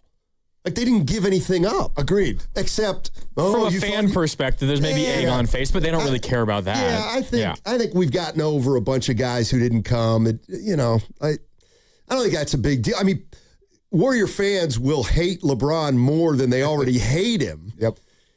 And I guess Aaron Judge was never hated out here, so it's not the same. But there'll also be frustration with the front office, whether it's deserved or not. But there will be frustration with the front office. With Joe Leg Up and Mike. Oh. All right, there's your cue to call. Be caller number 5 right now to 415-523-4652, and you get a pair of tickets to the 8th Annual California Classic Summer League. It's presented by CarMax. It's at Chase Center. It starts Friday, Sunday, Monday. Good luck, and be sure to keep it locked to 95.7 The Game. We're giving you another chance in about 10 minutes. Yeah, Grandy. You get to see Yaxel in his Warrior debut. We call that his debut? Yes. Wearing a Warrior jersey. Sure. Well, I'm more worried about LeBron coming, and we don't really get to know Yaxel next year. I'd like to get to know Yaxel. Yeah, how many minutes is Yaxel playing when LeBron's here and Jimmy Butler's back healthy? Load management captain. He gets to play on all those nights that the other guys don't. Steve loves his veterans. He does. It's a close game in the fourth quarter. Who you turn it to? LeBron, Draymond, Jimmy, Steph, and either Al or Kristaps. Well, Gary Payton. Pods. It's like everybody's focused on the LeBron thing. Like, there's a lot that's happened. Were you on the air when Porzingis? Yes. Yeah. Okay. Yeah. I mean, to me, Porzingis all but officially shuts the door on Anthony Davis. And as you guys know, we talked about this yesterday. I don't believe that the door was ever open. I don't think there was a lot. Where did that come from? I don't know where that came from. Kevin O'Connor. Right. But where did he hear it from? He's not making it up. No, my biggest surprise was that the next morning, Shams and Wendy were like, yeah, okay, package deal. Like, what? Yeah. Because when it came out on Yahoo, I was like, okay, whatever. Because Kevin O'Connor likes to push envelopes, especially with the Warriors, likes to poke at him a little bit. That got weird to me that felt legitimate because that goes against everything the Warriors have been doing. I don't. And the whole Jimmy thing. Like, totally. he was just up here, you're out on a panel. I still believe that the Warriors are not classless to just say, hey, come up here, we're securing this bag. We got $50 million a year coming from this company. By the way, we're trading you to Washington 5 days later. Right after and they've told them we're not trading. Yeah. Right, This could be. I never bought that. This could be very simply LeBron either leaking or word getting out that, LeBron likes the Warriors, but he want Anthony Davis to go there too. And that in and of itself can push the report to be, then the Warriors are going to be interested in Davis. You know what I mean? Like, even if it means one phone call and they hang up after 30 seconds. And I also think we're always behind on the news. So the Warriors maybe made a call to the Wizards 6 days ago, And we're like, yeah, nothing's going on with the Wizards. Or maybe the Wizards were on the phone while the Warriors were on the clock, and that's what Joe was yelling about. Maybe. Hang up on the Wizards. Maybe. I don't know. Ramona said Yaxel was untouchable. Damn near untouchable. Untouchable. And let's not act like LeBron didn't get AD traded to Dallas. That he wasn't in on that. He's in on everything. Exactly. So now all of a sudden you want to join forces with a guy that you knew had injury issues? Like, they won that ring in the bubble. People forget AD had a severe ankle injury, and they were getting goes to the playoffs. He was breaking down once again. And then, what do you know? We got 3 months off. Everybody's healthy. AD goes on a run there in the bubble or whatnot. But he basically knew that AD was going to Dallas. It's all propaganda. Did you see, Grandy just brought this one to my attention. Did you see McMenamin's tweet? Yeah. That LeBron wants to play meaningful competitive basketball. So can he do that here? Well, he doesn't want to compete for a championship. It's the same thing Steph says. I want to play meaningful basketball. Meaningful basketball. It doesn't feel like a coincidence to me. I don't know. Wonder where you got that quote. Both talking about meaningful basketball. In a weird way, I know when we say meaningful basketball, we always assume it's the Western Conference Finals. But these guys have played for 18 years, and the season takes 5 months, and the playoffs are only 2 months. I think we got to start thinking that meaningful basketball is playing competitive games in January and February, not looking at the standings as a 10th seed. You know what I mean? Like, competitive basketball is, okay, we're going to make the playoffs, and let's start looking at who we may have to face in the first round, because we have a team that we think could win some series because we have so much experience and so much pedigree. So I think that's a big part of it too. They know that they can't go into the postseason as a 7 or 8 or 9 or 10. It kind of doesn't work. Which means they have to start the season strong, because the last 2 years they just dug themselves such a gigantic hole. Even if you play well down the stretch, you can't get out of the play-in spot. Yeah. You're listening to 95.7 The Game, KGMZ FM and HD1 San Francisco and Odyssey Station. Always live on the free Odyssey app and now broadcasting from the Laughing Monk studio.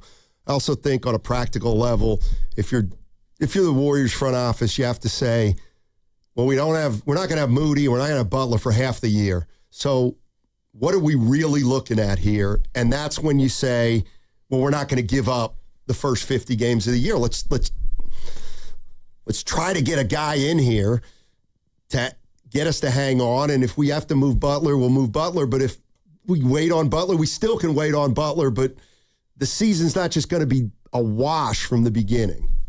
The one thing that it stands out to me, because, right, there's always stuff going on behind the scenes, but what can we see right now in terms of, because if let's go on the premise that LeBron knows where he wants to go. Well, which team has been actively doing things that looks like they're setting themselves up for that? It's just the Warriors. Right. To me, this is either Cleveland or the Warriors. And Cleveland, again, we're slaves to these reports, but it appears that they just suddenly are like, oh, okay, now we're going to discuss trades to get ready for LeBron James. The Warriors are the ones who have actively been doing things to prepare for this moment. And I'm thinking that probably means something. It felt like the whole league was assuming he was going back to L.A., and at least the Warriors had maybe an inkling that it wasn't going to happen. Because you have sources, and I was telling Steiny yesterday, Tony Jones from The Athletic, we're joking around one night, March 2nd, I looked at the date, and the Warriors just got beat up by somebody. And he goes, boy, that's some bad basketball out there watching in the Bay. I'm like, yeah, it's pretty bad right now. It's rough. He goes, don't trip, dude. You're getting the greatest player ever next season. I'm like, Michael Jordan's not coming out of retirement. And he goes, no, LeBron is the GOAT, and he's coming to the Warriors. It's the worst kept secret. March 2nd. March 2nd. Okay. And I know you heard it. I want to get your thoughts on that. And then later on, I ran into a scout who was like, yeah, it's pretty loud in league circles that LeBron is angling to go to the Golden State Warriors. And it's still one of those situations where I'll believe it when I see it. But to Steiny's point about meaningful basketball, can they, by the time Jimmy comes back, if he does come back, say they're 10 over in January, they're on the cusp of that top 6 seed. So now all of a sudden you got options with Jimmy. Now you may have more teams willing to trade for Jimmy, or you get a dude who's coming off a torn ACL who we know can ball and you could ease them back in and maybe run. But you got to get there, though. And that's to Steiny's point. I'm with them. Those first 50 games, can you get through those 50 games, I don't know, 10 over, 7 over 500, 10 over 500? Can you battle for a top 16? And then all of a sudden Jimmy comes back, and now you got options with the trade, or you got another chip here who could play off the bench. I don't think it's out of the realm of possibility. First of all, free agency hasn't even begun yet. There's always those little minimum guys that come trickling into teams. So if the Warriors get a little bit more shooting, obviously they're going to have to be blessed with some sort of health, and that may feel unrealistic to people, and I get that. But at the same time, if you feel like Kristaps was a positive, you didn't have him on opening night. Yeah, now you'd have him on opening night. Right. Let's see what the other pieces of the puzzle are. But if you've got LeBron and Kristaps and Steph and Draymond on opening night and they're playing the majority of the games, that doesn't feel like a team that's going to like steamroll to 10 games under 500 by the break. Right. Doesn't feel like that, at least. No, that lineup didn't sound bad. The question is how often are they going to be out there together? Right. That's always been the case. Exactly. How many different starting lineups they have last year? 42? Something 43? like that. Can we beat that this year? Daryl Arata, the statistician for the Warriors, would just send that long text out, and he's like, hey, the Warriors will be having their 40th different starting lineup. And we got through the 30s, like, are they actually going to have different starting lineups? It's impossible to have that many. That's crazy. Well, the last 2 years, they've probably had like 70-plus different starting lineups. Oh, God. I believe ESPN and others are reporting as of moments ago the Washington Wizards are not taking trade offers on Anthony Davis. And end of sentence. Well, the best case scenario was always LeBron comes to the Warriors and you don't have to acquire Anthony Davis to do it. At least in my opinion. I want nothing to do with Anthony Davis. Agreed. Especially considering I think it would cost you at least a couple first-round picks. What was the buzz yesterday when Porzingis re-signed? I think most people assumed that it just meant no LeBron and no Anthony Davis. Yeah, there wasn't any pushback to it. But I think the finances to it, and it was interesting. We had when we had Bobby Marks on, I think that his numbers were off, but I think that he kind of made it sound like still having the mid-level exception was a little bit harder for the Warriors than maybe it is. I do think anyway, but it felt like, okay, the Anthony Davis thing is off the table. But he also made it seem like the most the Warriors could offer LeBron was the 6. Right. The taxpayer mid-level, $6 million. Or at least most likely. Yeah. All right, there's your cue. If you want to go to the 8th Annual California Classic Summer League presented by CarMax, be caller number 5 to the number 415-523-4652, and you get a pair of tickets to the California Classic Summer League presented by CarMax at Chase Center. It starts Friday. It goes Friday, Sunday, Monday. You get a pair of tickets to one of those games. Good luck, and keep it locked on 95.7 again. We got another pair coming up later today. So okay. Keep listening. Nice. If you didn't win the first 4 tries. First crack at Lendeborg. First chance to see Lendeborg. So you still say less than 50-50? You know what? I'm viewing it as if it were like on the Kalshi board. Like, pick the right team. I mean, the Kalshi board thinks he's going to the Warriors, by the way. 70-something percent. I would take the Clippers on the Kalshi board because I like the odds. All right. You know but what I mean? Think Warriors are more likely. Like, just if you're forgetting about the odds and what the payout would be, what's the most likely outcome? I don't think he's coming to the Warriors. It's like, I just need to see it first. I mean, I'm with you there, but I never thought he was going to leave the Lakers, so I never really allowed myself the possibility to dream. But if you would have told me like a month ago he's leaving the Lakers, I would say, the Warriors are the favorites then. We didn't think he was opting out of the Lakers, and we didn't think Draymond Green was going to opt out of his deal. Mm-hmm. Yeah. We thought Draymond was going to opt in for 27. Follow the movement. Follow the movement. And that's exactly what Willard is talking about. That Draymond move is the Warriors preparing for it. When it seems like nobody else is preparing ahead of time, they're reacting. And this is complete speculation, but I was thinking about this today. Such a strategic guy, and everywhere he's always gone, there's been a very specific thing he's trying to achieve. right? You get drafted in Cleveland. You go to Miami to play with D. Wade. And bring Chris Bosh with you. And get rings. And then you get the rings, and you're like, okay, now I'm a champion. What do I want to do next? I want to bring a ring to Cleveland. And we're immediately going to trade the number 1 overall pick to get Kevin Love in there. And then it's getting later in my career. I want to establish the family setup and all of my other business interests. We're going to go to L.A. Facilitates a trade for Anthony Davis. Now you've got a year or two left in your career. What box is unchecked? And that's why I'm like, is he really going to go back to Cleveland now? He did that already. Or does he really want to play with Steph? That's the box that he's talked about that feels unchecked. How much do you think Team USA and the Paris Olympics had to do with that? Remember how excited LeBron was after Curry lit up Serbia? And you were like, LeBron looks psycho. He's I've never seen LeBron look like that. He looked like a fanboy. This is, I think that's a big part of it, but it's like, you can't erase their history. You can't. Their 12, 13-year history, and the way their relationship has also grown. They hated each other, remember, early with the cookies and stuff. Absolutely. The Halloween party. You know, so Willard may have talked me into it. No, I mean, I talked me into thinking he may come here. Yeah. I'm kind of like, I don't know. Like, I can't. Here's the thing. If you're, because I've always said this too. It's like, okay, you want to go get Anthony Davis. It's like, that's going to cost you 2 firsts. I don't want to do that. Yeah. But I always think, well, if you could just drop a guy on a team, why would you say no if he's not going to mess with your salary structure? It's like, it'd be hard to say. Yeah, the Warriors have signed LeBron James. Like, that's just the way to think about it. Yep. The Warriors have signed LeBron James to a mid-level exception. Costs you nothing. Okay. He's going to play. All right, that's fine. Let's LeBron.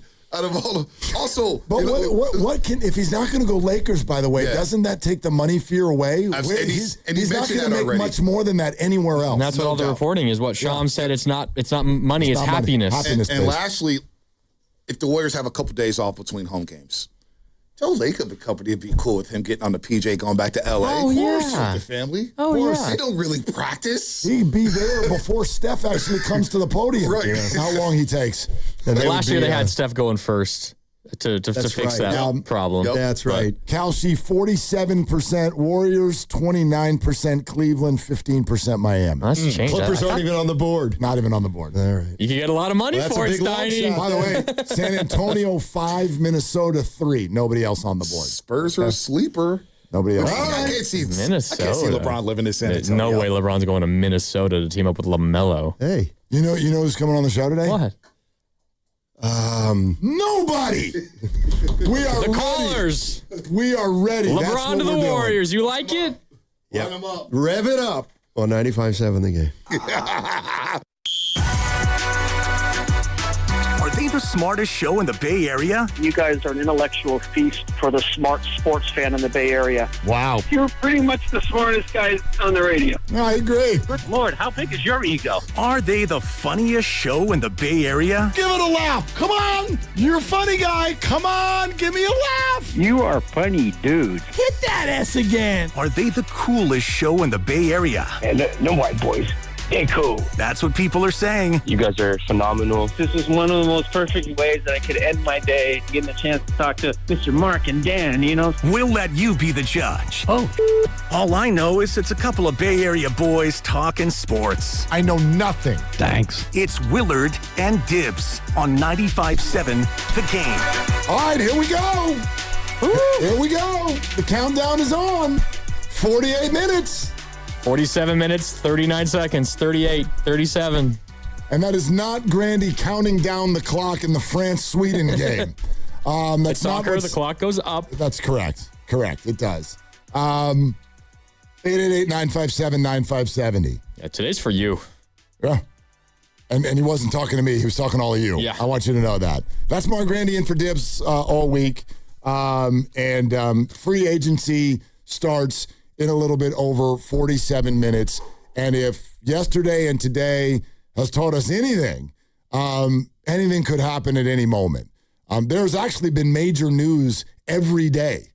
If you think about, so Kawhi is now a Raptor, LaMelo Ball with the Wolves, Giannis is with the Heat. There have been other, obviously, trades that have been sprinkled in, right? Jalen Duren may end up on the Sacramento Kings. What the hell? There's a lot going on. And then Draymond opts out. LeBron says, I'm not going to be a Laker anymore. Every day has brought a lot. And my 2 cents in this moment is today is not done yet bringing what it's going to bring. For the Warriors specifically, or just the NBA in general? The NBA. Well, yeah. Free agency opens in 45 minutes. Yeah, I don't necessarily think that the LeBron thing is going to drop today, but it sure could. Yeah. So that's message number 1 to our listeners today. Just be ready. Be locked in. Oh, my God. Oh, don't do that. Okay, that'll be the last time we tease everybody with that crap. Today is a bad day for that. Oh, my God. I'll tell you what. My heart jumped. Ken and Pasta, you're allowed to do that until 3. Because, but if you do that after 3, you got to take a lap. That's a 1-day suspension at least.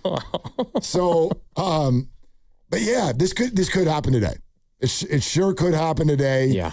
And I firmly believe that LeBron James will announce a new team this week.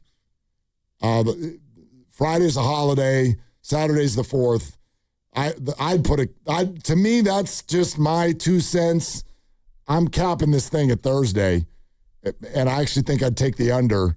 I don't think he wants to mess around and draw this out. That may not sound like LeBron because everyone thinks he's a narcissist, but it just doesn't fit this time around. You know, look what he did today. He didn't have to do that. Why did we have to go public with it's not the Lakers? And the team posted a thank you to LeBron, and LeBron quote tweeted it saying, no, thank you, Lakers. You hang up first. Yeah. Like he's not a Laker.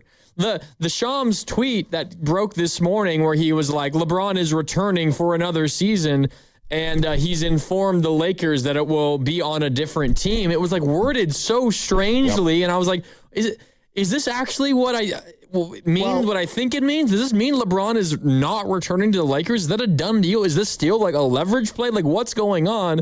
And then we get the team giving a bye-bye LeBron tweet. And we're like, oh, this is actually real. Well, and again, he's not a Laker. Watch the way these things in professional media develop, and you can see this did not just show up in LeBron's mind this morning. And it did not surprise the Lakers. Like, you know how this works? The Lakers social media team had that thank you graphic made. Correct. At the latest, probably like yesterday, but probably far before that. Of course. This is LeBron James we're talking about. That's why I laugh. I understand it, but I laugh at this idea that he's like, oh, LeBron told Rich, go ahead and call every team and stop it. Well, they can't talk to other teams for another 44 minutes, Willard. You knew. You know how the rules work. You knew at the trade deadline where you were playing next. I don't know what team that is, but you knew at the trade deadline that you were playing somewhere else for your final year. You knew that there was a final year. That's another report that you don't even know if he's playing again. Well, of course he does. LeBron's going to go on a retirement tour. We all know that. And farewell tour. Will it be at home or will it be with his friends? That's the question. His friends are Steph and Draymond is what you're saying, yeah? Yep. I think it's happening. I think it's the first time I've ever thought it was happening, that LeBron James will be a Warrior. I did not feel that way yesterday. And then the Draymond Green news happened, and I felt, oh, this is the first domino that has fallen that makes LeBron to the Warriors more likely. But I still felt like he was probably going to return to the Warriors, or to the Lakers, excuse me. And it felt like everything that was happening was a little bit more of a leverage play to get more from the Lakers. And then today we get the news that he's not returning to the Lakers and official confirmation that he is returning for another season.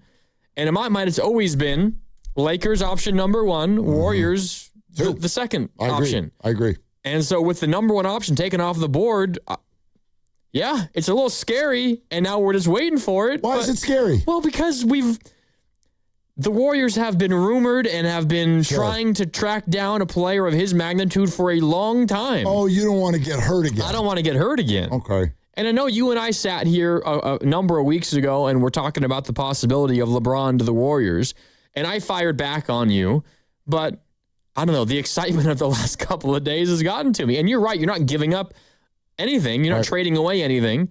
I still would be worried about what it means for the minutes of Yaxel Lendeborg as a rookie, but like, you get LeBron in here, you do it. Look, and it's Yaxel's rookie year. Let's be real. Yeah. Steph Curry's on the team. Whether LeBron comes or not, the Warriors are not turning the keys over to Yaxel Lendeborg this year. Mm-hmm. He's not going to be the key to their record. I cannot think that is their plan.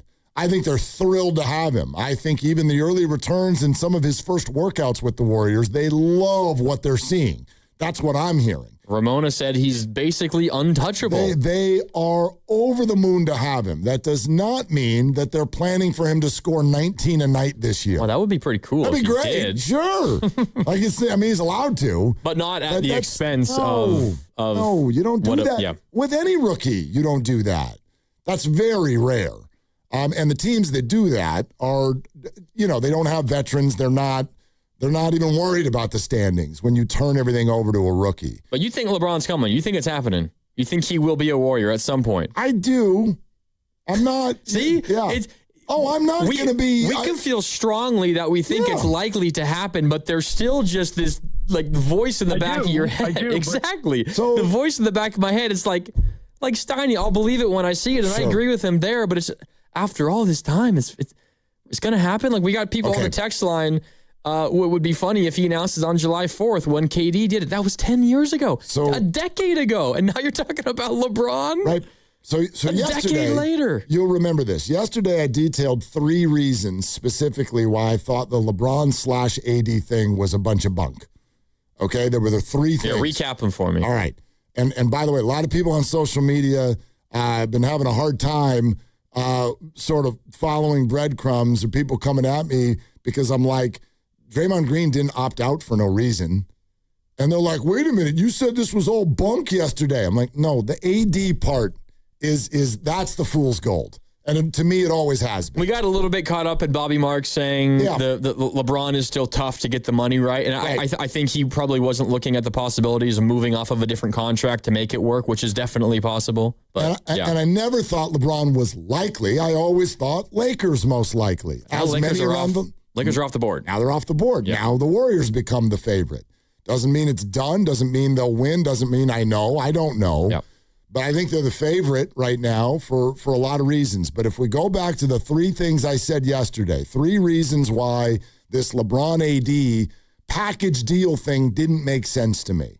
Number 1, it did not make any sense from the Washington Wizards' perspective of everything that they're doing and what the Warriors are doing in terms of the money. The long-term money for both Washington and Golden State did not make sense. That was number 1. Number 2, it did not make sense to me that the Warriors would tell Jimmy Butler he's not getting traded, bring him up onto the dais to announce a $1 billion partnership, agreed, and then send him out the door. Number 3 is the one that comes into focus now, because I think now we've moved off of the AD and the Jimmy Butler stuff. Number 3 was, I wasn't sure that LeBron would actually be willing to play for less money. But he just left the team that could pay him. So it doesn't matter where he goes now. The answer is yes, LeBron will play for less money. So those 3 boxes that I brought up yesterday, gone, and gone. It depends. There's different levels of money. The Cavs could work out a sign and trade, theoretically, but what would that really benefit them that much? If they would they want to trade away a Jared Allen to get LeBron in here? What does that really accomplish for them? Right. So there's ways that he could get more money probably, and doesn't it feel even the way and actually you just made me think of something. So the way that the Lakers and LeBron have so publicly and cleanly stated, okay, we're all done. It's done. We're done with one another. Very clean breakup. Now you're going to get back together for a sign and trade? That doesn't feel right to me. That doesn't feel like Jared Allen ends up on the Lakers out of this. The Lakers would be in on it, of course, because they would want to get something back of value. Right, he's their free agent. But yeah, my point it doesn't seem like LeBron would have. I don't see them working together anymore. They said it very much today. Yeah. LeBron turned in his key card. Yeah. And he left. That's the end of that. Why? That's a whole documentary. Well, yeah, you know what I mean? That's a someday documentary and a great episode of The Shop or whatever as to what went down this year that led to these two sides not really wanting to continue together. Because I've also seen, here comes the counter angle. You're hearing reports out there that, the Lakers actually didn't want LeBron back anyway, which is very much that like, let's break up. No, you can't break up with me. I break up with you. But who knows? Once the Lakers were willing to go to $46.25 per year for Austin Reeves, that is a signal that LeBron is not their priority. Well, yeah, and it's kind of chicken or the egg, right? Like, this all started not the last few weeks. This started this past season. And maybe the second they traded for Luka, because they started prioritizing Luka, and this was Luka's team. And I can't blame the Lakers for doing that. But when the news breaks that LeBron's not returning to the Lakers, our minds just start going in 8 million different directions. And one of the thoughts I had was it was pretty clear, it seems to me, that the starting point of all this was LeBron's, lack of desire to return to the Lakers. Like, that's what started this whole thing. Not necessarily that he was dead set on being a Warrior or being a Cav again, but his time in LA came to an end. And I got a couple of responses immediately, and it was, you idiot. People called me, you idiot. The Lakers clearly didn't want LeBron. Not LeBron didn't want to be there. I mean, it's chicken or the egg. He doesn't want to be there because they prioritized Luka, but by prioritizing Luka, are they saying they don't value LeBron as much? Like, yeah, both of those things can be true. Yep. It was a pretty clean breakup at the end of the day. Nobody, no human being doesn't like being courted and flirted with. And LeBron loves it. And there is one basketball team and one basketball team only that for the last 24 months they've been there every step of the way, openly having their tongue hanging out. Come home, LeBron. Come home. Wanting LeBron. And it's Joe Lacob. They've looked a little foolish at times. At times, and they may again. They might. Which is a fair thing to bring up. So look, to me, there's kind of three aspects of this, and our phone lines are wide open for your calls right now and throughout the entire afternoon. 888-957-9570. And this is A, do you think he's coming? This is B, do you want him to come? Because there is also that We haven't even talked about that, right, really. I know, we know that a lot of Warrior fans are turned off by the idea of these two teaming up. But what is your read on the landscape right now? Do you think he's coming? Do you want him to come? Take the conversation wherever you want to go, because we want to cover every piece of this, and we got all afternoon to do it, and free agency is 34 minutes away. So it literally could break at any point once we get to 3 o'clock. And you know how this happens. 3 o'clock, which is officially when you can start talking to other free agents. We get news immediately. Boom, boom, boom, boom, You boom, will get boom. a bunch of signings. Always. All right. So we're sponsored by Safeway. That's Grandy in for Dibs, obviously. 888-957-9570. We want to hear from Dub Nation all afternoon long. Do you think he's coming? Do you want him to come? Let's talk about it on Willard and Dibs. Head to Safeway this week for Mix and Match Signature Select Drumsticks or Thighs value packs. Buy one, get one free of equal or lesser value when you buy two. Clip coupons from the weekly mailer or download them from the Safeway app. See you in the aisles. If you're still using a sports book to bet on the soccer tournament, you're getting robbed. Delete that app and join the millions using Polymarket. Polymarket is a prediction market, not a sports book. Trade against other fans, not the house. Polymarket, your go-to prediction market for soccer's biggest stage. Available in all 50 states. Download the Polymarket app. Use promo code BLAZE to unlock $50 free for your first trade. That's promo code BLAZE. Trading not available in all jurisdictions. Check local regulations before trading. Restrictions and eligibility apply. fun. Alameda County Fair in Pleasanton is here and taking family fun to a whole new level. Kid-approved bites, carnival rides, and animals, plus movies on the lawn, drone shows, and fireworks. Don't miss out on monster trucks and arena cross action. Stay for the Big O Tires concerts like a tribute to Demon Hunters and Twist on Taylor. Plus, the fan favorite racing pigs are back. And don't forget to stop by the Safeway barn for all things farm animals and agriculture. Open Wednesday through Sunday through July 12th. It's all here. Visit AlamendaCountyFair.com. When it comes to hiring a plumber, heating, or HVAC/R contractor, think UA Local 38. With non-signatory companies, that low price up front can quickly turn into added charges once the job begins. But with UA Local 38 signatory contractors, you know the cost up front. There's no surprises. Local 38 professionals are craft certified and complete over 10,000 hours of training, so you know the work is done right. For quality, accountability, and peace of mind, choose UA Local 38. Learn more at ualocal38.org. If you owe $10,000 or more to the IRS, you need to hear this message. The IRS can take aggressive action by hitting you with penalties, interest, wage garnishments, and bank levies. Thousands of Americans thought there was no hope until they realized there is a free alternative thanks to the USA Tax Network. People who have owed $10,000, $20,000, even $30,000 or more are now reducing or even eliminating their tax debt after completing their free tax review. Go to notax33.com to request your free tax review and get connected with a tax resolution specialist. Explore options that may be available for your situation, including payment plan assistance, IRS negotiation support, tax resolution programs, and financial hardship solutions. Don't let the IRS take more of your hard-earned money. Save thousands and get connected with a tax resolution specialist to find out if you can reduce or even eliminate your tax debt. Go to notax33.com now to see if you may qualify. That's notax33.com. Paid advertisement. USA Tax Network is not a law firm, tax firm, or tax relief company. We do not provide tax advice or tax resolution services. We connect consumers with independent tax resolution providers.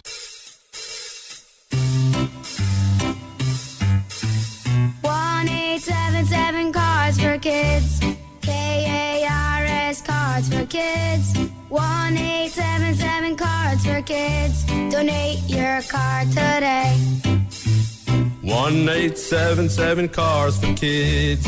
KARS Cars for Kids. 1-877 Cars for Kids.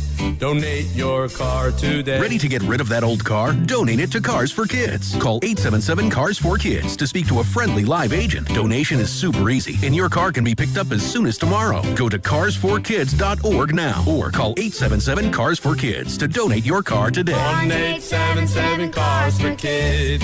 KARS Cars for Kids. 1-877 Cars for Kids. Did you know you can donate real estate too? Go to carsforkids.org. That's cars with a K. This is the Game of the Week report, brought to you by Hyundai. After navigating an expanded 48-team tournament and surviving both the group stage and the newly introduced round of 32, only 16 teams remain standing. From this point forward, there are no second chances. If teams are level after 90 minutes, matches head to extra time and, if necessary, penalties to decide who advances. The Game of the Week report is brought to you by the all-new Hyundai Palisade Hybrid. Learn how it's so much more than just another SUV at HyundaiUSA.com. While the world watches the stars at the FIFA World Cup, Hyundai has its eyes on the next generation of talent, the future stars who are already turning heads at age 14. Because next doesn't wait for an invitation, and neither do we. Hyundai has always moved the future within reach. We did it when we made advanced safety standard on every vehicle and engineered EVs with ultra-fast charging capability, and we're still doing it every day. Because the future isn't some far-off concept. It's already here. Next starts now. Hyundai, an official partner of FIFA.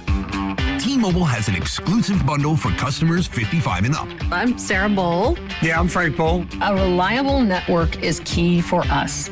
And with T-Mobile, it's been wonderful. And going to the 55 plus plan saved us so much money. A lot. And that's important. Trying to keep costs down. The home internet's been perfect. It's fast, it's quick. The setup was so easy, it took less than 15 minutes. It was like, If you want simplicity, coverage, reliability, you want the whole package, T-Mobile has it. Right now, T-Mobile customers 55 and up can get 2 phone lines on America's best network, plus America's fastest 5G home internet for just $30 each. $30 per month each line with autopay plus taxes and fees. Minimum age 55. Pricing for home internet rely on 2 lines of essentials. Choice 55. $35 connection charge per line required. Best mobile network and fastest 5G home internet based on analysis by Oak Cliff Speed Test Intelligence Data 2H 2025. All rights reserved.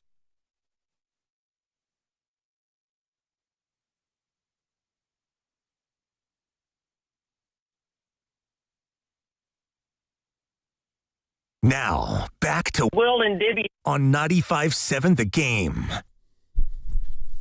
There's a lot of commentary out there. We will be sprinkling it in along with your phone calls. The whole world is talking about this. But there's one piece today that's caught my attention more than any other. Oh, I'm intrigued. Okay, and it came from Brian Windhorst. And we're going to play it in literally a minute. But first, we want to remind everybody about golf at Silverado on Monday, July 13th. Y'all around? Who's around on July 13th? You ready to roll? Hey. Damn right, he'll be there. Yep. Yeah, solely. President! Yep, he's going. You got his Donuts also? Yep, there he is. He's going. All right. So who wants to win a round of golf at Silverado in Napa? Just a great 2 courses. And play with us 6 hosts here at 95.7 The Game. Go to 957thegame.com if you're ready to roll on Monday the 13th. And each of us hosts is going to be paired with a winner. So what you need to do is submit a video that's 30 seconds or less showing your swing and give us an explanation of why you want to play. And if I were you, I'd put some good golf gear on too. Mm-hmm. You know what I mean? Because if you can play, you got to fit. Yeah. You do. So, look good, feel good, play good. Yeah, put it on.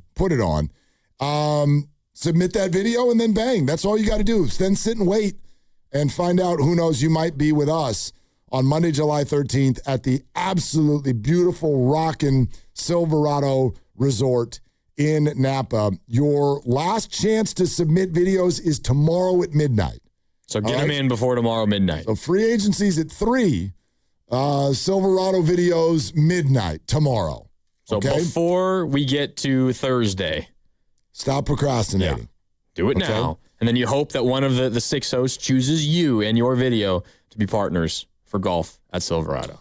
This is only 15 seconds, but I feel like it's key to why I right now would lean. I will not use a bigger word than lean. I lean Warriors right now. Lock it in, Willard. I am. I'm locking in my lean.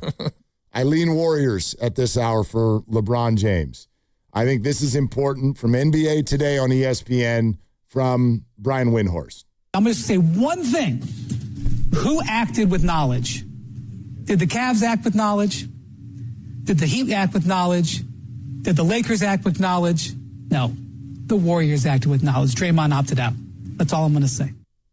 I mean, it's not all you're going to say, Brian. You've been on all the shows all day, every day. But it's a good walk-off. It is. It's a good mic drop. It is. He's right. He's essentially saying the Warriors are the only team out there, maybe the Lakers are the other one that have the knowledge, but they weren't interested in, for whatever reason, bringing him back, at least at whatever number LeBron wanted. The Warriors were the only other team out there that had at least a sense that LeBron leaving the Lakers was a possibility. And as a result, a lot of what we talked about yesterday was they encouraged Draymond to opt out. And Draymond, and we can hear from Draymond as well, who's being a team player, at least in the moment, opting out and trusting the Warriors will not stab him in the back, which they won't. They're not going to do that to Draymond.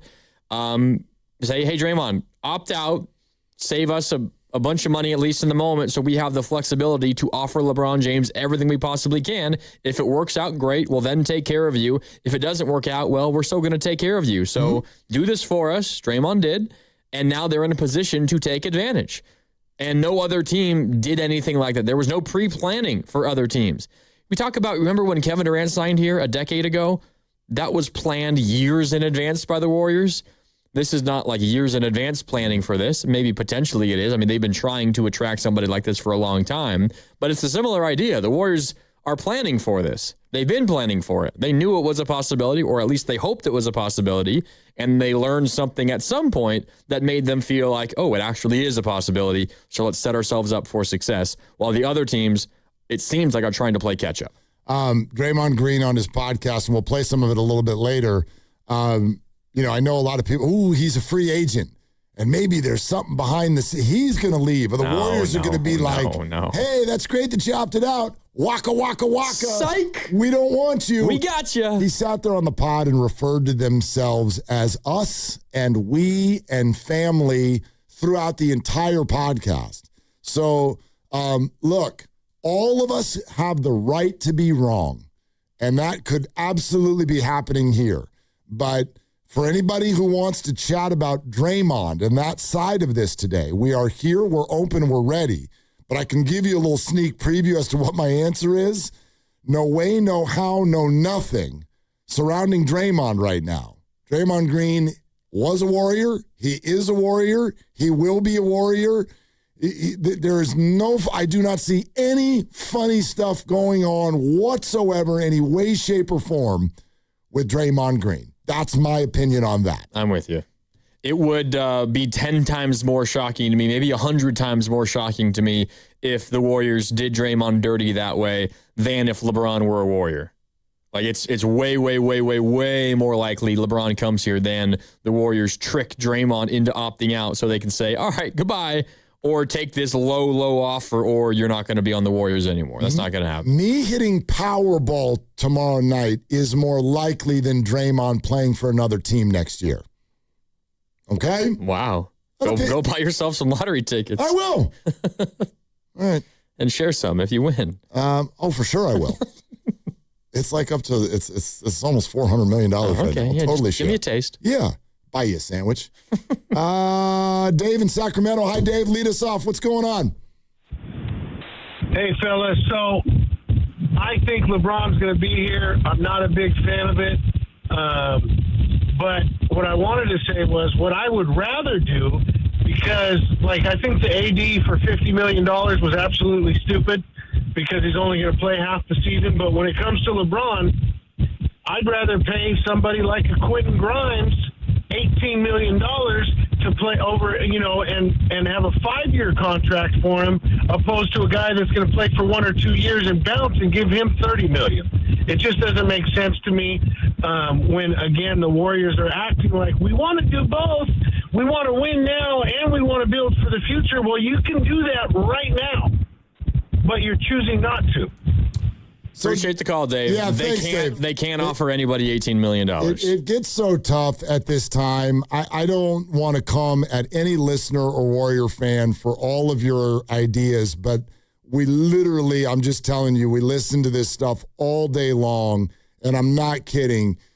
North of 80% of the concepts and ideas that get thrown around in sports media are not even allowed. They're not even doable contractually. The Warriors cannot offer 15, 18, quite frankly, almost anything on any form of a 5-year deal right now unless they cleared other players off their roster. The mid-level exception is just that. It's an exception, and you can run it out for a short period of time. 4 years is the max length of the mid-level exception. But that's probably not what Quentin Grimes is looking for right now. I don't even know what's on the table for him. I've heard his name with the Lakers now because the Lakers are a team. They have cap space. That's got money to spend because LeBron's money is coming off the books. There you go. Essentially for the Warriors, and this is part of the reason why I think, and you have brought me over to your side with LeBron, and the events of the last few weeks have done that as well. Nice to have you over here. I credit you because we sat here for a couple of shows a few weeks ago, and I was on the other side of the fence. But part of what... my opinion, why I think they do it is because there's not a whole lot else you can do. The $15 million theoretically that you would be giving LeBron, first of all, it's going to come at the expense of likely having to trade away Moses Moody. Yep, likely to get that done. That's a good point that everybody should hear. Which is unfortunate because I'm a huge fan of Moses Moody and he's also injured. So part of me wonders what is it going to take to get a taker on Moses Moody, considering that's a really serious, gruesome injury that he's going to come back from, and who knows what kind of player he's going to be. But you have to give up that kind of player to be able to offer LeBron the $15 million that theoretically the Warriors have determined is the only way LeBron would come to the Warriors. Maybe LeBron shocks us all and says, I don't need 15, I'll take 6. And then it becomes a whole lot easier. The point is, though, the Warriors can't offer $15 million to anybody unless they clear more space. They can't offer more than 15, even if they clear Moses Moody's contract to anybody else. You're over the cap. You can't offer free agents any money unless it's through an exception or it's a sign and trade or you have bird rights like they have Kristaps Porzingis' bird rights, or they're your own free agent like Al Horford. You can't, like Draymond Green. You just can't go and say, I got $18 million for Grimes. here it is. No, you are not allowed to do that. The $15 million that they're trying to reserve for LeBron, that's the most they could offer anybody. And why LeBron makes more sense is because how are you going to find a player better than LeBron James at $15 million? It's impossible to find one out there. Correct. So I understand the emotions around the idea of LeBron James and Steph Curry pairing up in the Golden State Warriors and yet another supposed villain joining the Bay Area a la Richard Sherman or Oral Hershiser or Randy Johnson or whatever else kind of a comp you want to make. Nothing is as big as this concept, at least in terms of an idea. But I do wonder if this sort of helps people. One of the reasons I've been such a proponent of this idea for the last, quite frankly, 2 or 3 months since we've been talking about it. You were on it way long ago. When were we at the Sharks game? Yeah, someone looked that date Was that up. in March? It feels like it was no later than that. Yeah, it definitely was in April. It was in April. It was either late February or March. I think March. Anyway, point is, the reason I felt that way is you have to sort of ride a fence if you're the Warriors situationally, based on the rules that you just detailed. And there's one of two things that you can do. You can either just sit there and be like, bummer, we're stuck. Here comes all of our same players back, and let's do play-in tournament again. Yep. Or you can make a big swing and ruin your future. You can do that. That's what Giannis would have represented. We can give up all the assets and try to get a big guy to come in and do right now a little bit longer. Even what Kawhi would have represented. Absolutely. The Raptors gave the Clippers decent players plus 2 first-round picks and a pick swap. First thought that when the Kawhi deal came down, I'm like, thank God the Warriors didn't do that. That's too much. I don't even know if they could have done that. So there's one thing and one thing only that represents the opportunity for the Warriors to get better today without touching their future. There's one thing, and it's this. And that's why I've liked it so long. Like, I know it ruffles feathers, and I know it's not perfect. He's old, and I'm not saying that the Warriors are now going to be on TV in mid-June. But he'll be on TV the rest of the year.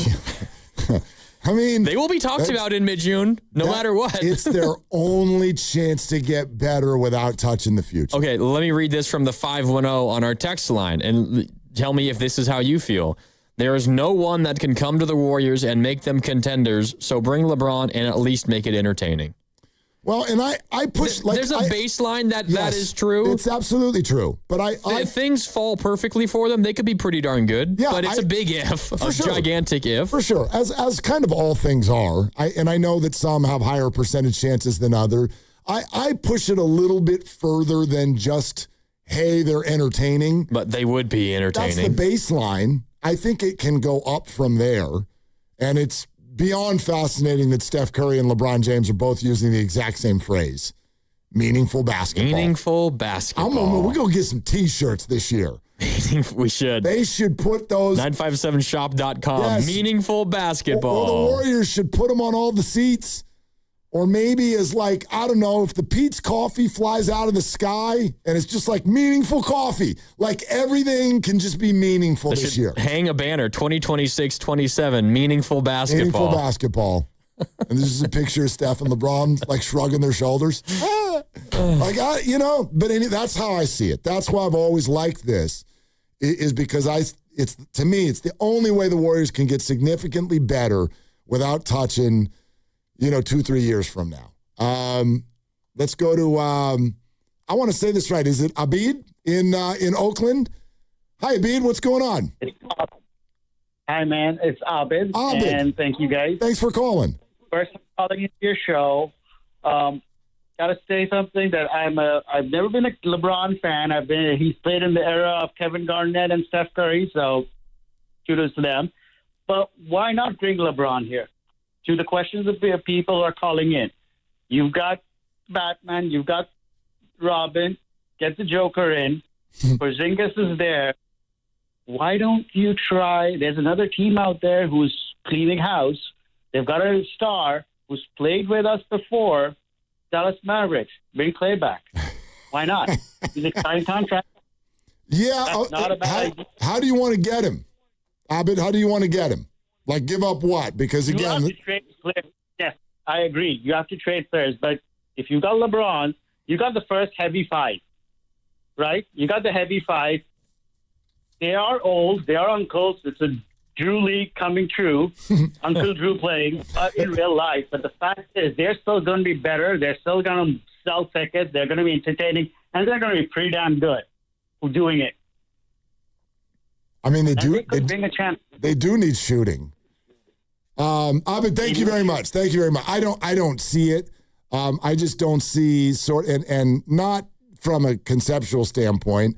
I get what Abid is saying. It's like, if you're going to do this, lean all the way in, and really do just remove the G from Golden State. Everybody get ready. That's going to be the other T-shirt this year.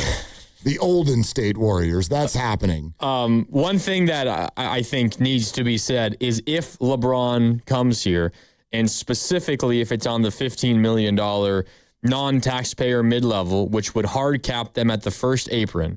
First of all, again, to make that happen, it probably means finding a taker for Moses Moody. Yep. If they do that, they have very, very, very, very, very limited flexibility to do anything else for the rest of the season. It's going to be a lot of minimum contracts. Very, very little. And that includes making a trade. And our caller's right. Like, you'd have to trade for Klay Thompson. Klay makes over $17 million. Looking at the Warriors roster, who are you going to trade to get to $17 million and still have enough players on your roster? Like, you'd have to trade Porzingis or Draymond. It's not going to happen. Right. It's not going to happen. They don't have the flexibility to go after a lot of the wonderful, in theory, ideas that a lot of people bring up. I think what we're talking about here, and just so that we can all kind of form an opinion together, this roster would largely look similar to how it has looked before. Add LeBron and Yaxel. That's pretty much what the Warriors, I think, I believe you'd see GP2 back on a minimum.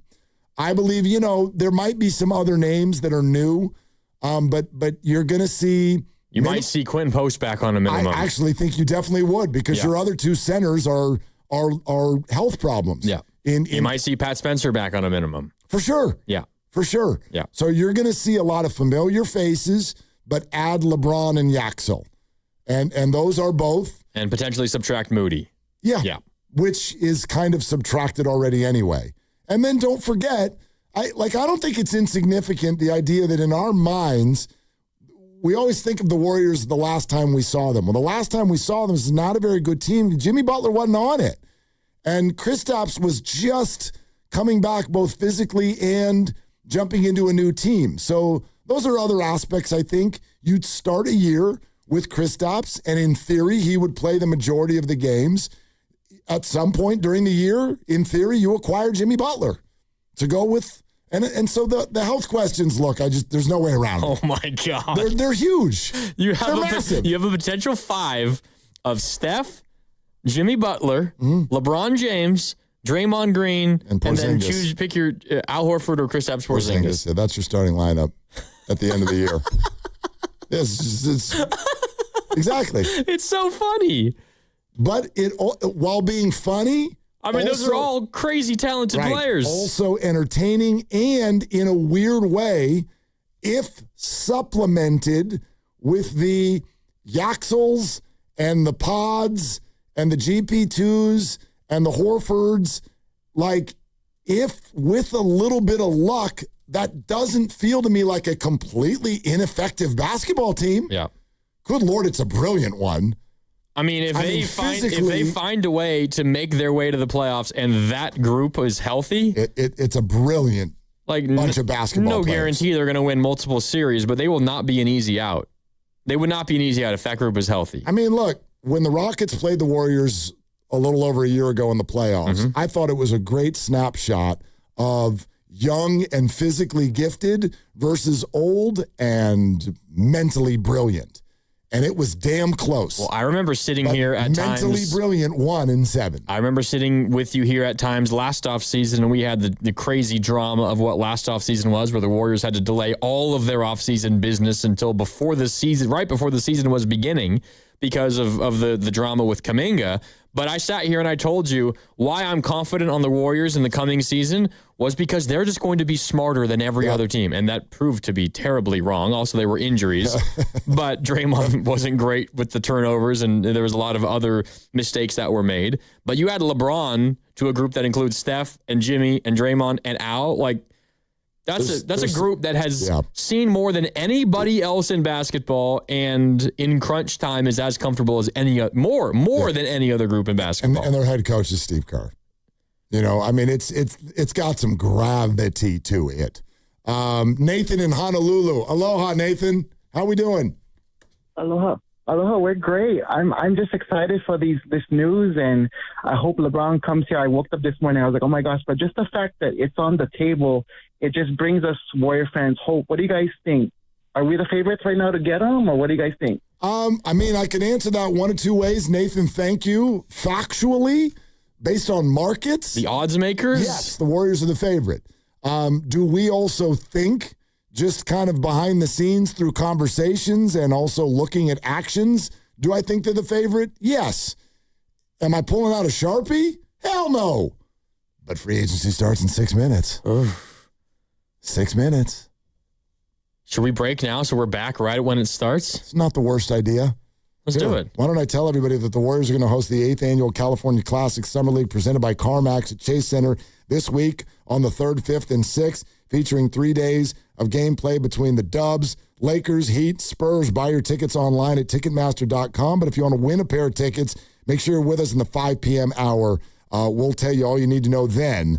Be with us in the 5 p.m. hour. You can win your way in. We're brought to you by Fremont Bank, here for you, here for good. And coming up next, in addition to your calls, free agency. News. Okay? Grandy's here for dibs. It's Willard and Dibs.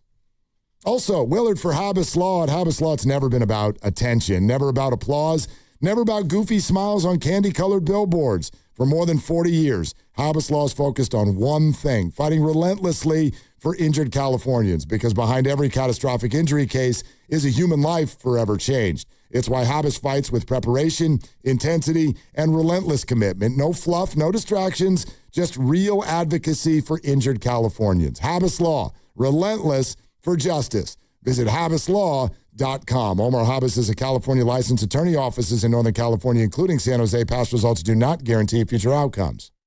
Hey, John, why so glum? I just got let go. The company's downsizing. This is the 3rd time in the last 2 years. I'm done with this. Have you thought about My Computer Career? I've heard they can train you for a career in IT in just a few months, including cybersecurity and the basics of AI. And you don't need prior training or experience. Now that's a recession-resistant career. Wow, thanks. I'll check them out. Go to mycomputercareer.edu and take the free career evaluation. Mycomputercareer.edu, an Elite CompTIA certification partner. Financial aid is available to those who qualify, including VA benefits. My name is Whitney Allen, and I'm a widow. My husband, Ryan, died. We never thought we'd ever have to use life insurance, but the unexpected happened. With Ethos, signing up was fast and 100% online. You can get a quote in seconds, apply in minutes, and get same-day coverage. No medical exams, and you can get up to $3 million worth of coverage. I am grateful we were prepared. Get your free quote at ethos.com/beat. That's ethos.com/beat. They call this one Bill. Whoa, aliens? Am I in a spaceship? Affirmative, Bill. What's with the laser saw? Relax. We are cutting our bill in half. What? An Xfinity mobile transmission says you can cut your bill in half. Oh, your mobile bill, not me, Bill. Xfinity Mobile also says we can try it free for a year. Free. Yes, with no commitment. Can we put the saw away? I am reluctant. But we will find another being to bisect. That's not sci-fi. It's Xfinity Mobile. Xfinity Internet members cut your mobile bill in half. Plus, try Xfinity Mobile free for a year. No commitment. Learn more at xfinitymobile.com. Xfinity. Imagine that. Restrictions apply. Xfinity Internet required. Savings compares one line of Xfinity Mobile Select to comparable plans from T-Mobile, Verizon, and AT&T as of 3/24/26. Taxes, fees, extra. $30 monthly discount limited to new mobile customers only. After 12 months, regular rates apply. We all know what the 2 best words in sports are. Game 7. But the number 7 has even more meaning in vodka. Because when a vodka is 7 times distilled, it creates a smooth, premium taste that is unbeatable. And there's no better vodka than New Vodka. Spelled N-U-E, New Vodka is 7 times distilled, not 7 times the price. It's an award award-winning, American-made vodka that is smooth enough to sip and bold enough to mix. So at a time when everything costs more, new vodka is the best deal in town. Pick up a bottle of new vodka at your local liquor store today and cheers to something new. Visit newvodka.com to find out more. That's NUEvodka.com. Bank of America is the official bank of FIFA World Cup 2026. Helping people achieve their goals is what we do. So if your goal is owning a home, we're here to help with guidance and resources, including up to $17,500 in select markets when combining down payment and closing cost grants. Visit BofA.com/home team. What would you like the power to do? Bank of America N.A. Equal Housing Lender. Credit and collateral is subject to approval. Restrictions apply. This is not a commitment to lend. Summer's heating up, but your wallet doesn't have to. New windows and doors don't have to cost you a thing until 2028. Book this June and pay nothing for 2 summers with American Vision Windows. We've installed over 1 million windows across California and get most jobs done in 1 day. Hurry, offer ends June 30th. Visit AmericanVisionWindows.com or call 888-347-0711. That's 888-347-0711. New customers only. Some restrictions apply. Call or see website for details. Offer ends June 30th, 2026. Another app for inventory, one for CRM. Oh, don't forget accounting. Wait, which login was that? Or you could use Odoo, one fully integrated system that does it all without the hassle. Ditch the app overload. Get everything your business needs on one platform. Try Odoo free today at odoo.com. That's ODOO.com. Future you wants to have fun on the 4th. So get set in one stop at Target's 4th of July sale. Get 40% off women's dresses, skirts, and shorts. And for the kiddos, shorts are 20% off. What's a celebration without something tasty? Frozen treats are BOGO 25% off. Plus, you save 30% on soda 12-packs when you buy 3. Have fun all weekend long. Shop Target's 4th of July sale. And Saturday, restrictions apply. In 2026, Bay Alarm celebrates 80 years of security. With burglar and fire alarm systems, 24/7 in-house monitoring, and local service, our promise to the Bay Area remains the same. We got you. Learn more at bayalarm.com. For 250 years, America has been more than a place. It's been a promise, a story of courage, hope, and dreams. And through it all, local TV and radio broadcasters have been there, telling the story of America, bringing truth to light. Broadcasters tell the story of who we are and who we aspire to be. We are America's storytellers. We are broadcasters. This message furnished by the National Association of Broadcasters. Odyssey San Francisco is proud to present our second quarterly game changer of 2026, Joe Hawks. He's a true team player who always goes above and beyond. Joe brings kindness and solutions to every challenge, making every day better. Thanks for being a true game changer, Joe. You're listening to 95.7 The Game, KGMZ-FM and HD1 San Francisco on Odyssey Sports Station and the home of the Golden State Warriors and Valkyries. Always live on the free Odyssey app and now coming to you live from the Laughing Monk Studios.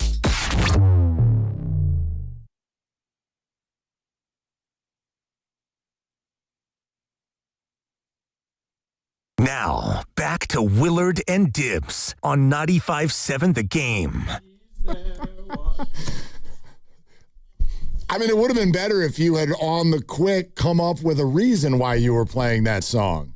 Because okay, that's a very different vibe. Ladies and gentlemen, welcome to NBA free agency. It's here. And as Pasta just figured out, anything could happen at any moment. You can play. A couple of different songs to bring us back from break. It is 3:01. Nothing has happened yet. I'm refreshing Twitter. Yeah. So listen, this is going to be your spot. Grandy's in for Dibbs, Willard and Dibbs, 95.7 The Game, the home of the damn Warriors, okay? This is going to be your spot. Stay right here and be locked in.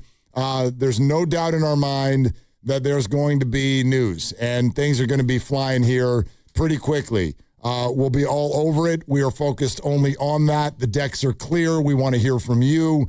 The LeBron James news is not necessarily expected today, but is certainly possible. Draymond Green has declined his option. LeBron has informed the Lakers that he will continue to play basketball, but not there. That's what we know. The other teams that we have heard sort of mentioned as possibilities, Cleveland, Miami, maybe even the Minnesota Wolves, the San Antonio Spurs. Those are the only ones that are even on the board, if you will. But all things are possible in this moment, and we are at the ready. The markets believe that the Golden State Warriors are the favorite. So do you think LeBron is coming? Do you like that idea? That's kind of the premise and the starting point of our conversation at 888-957-9570. I think he's coming. I don't know exactly when it will be. You're right. I don't necessarily expect it today.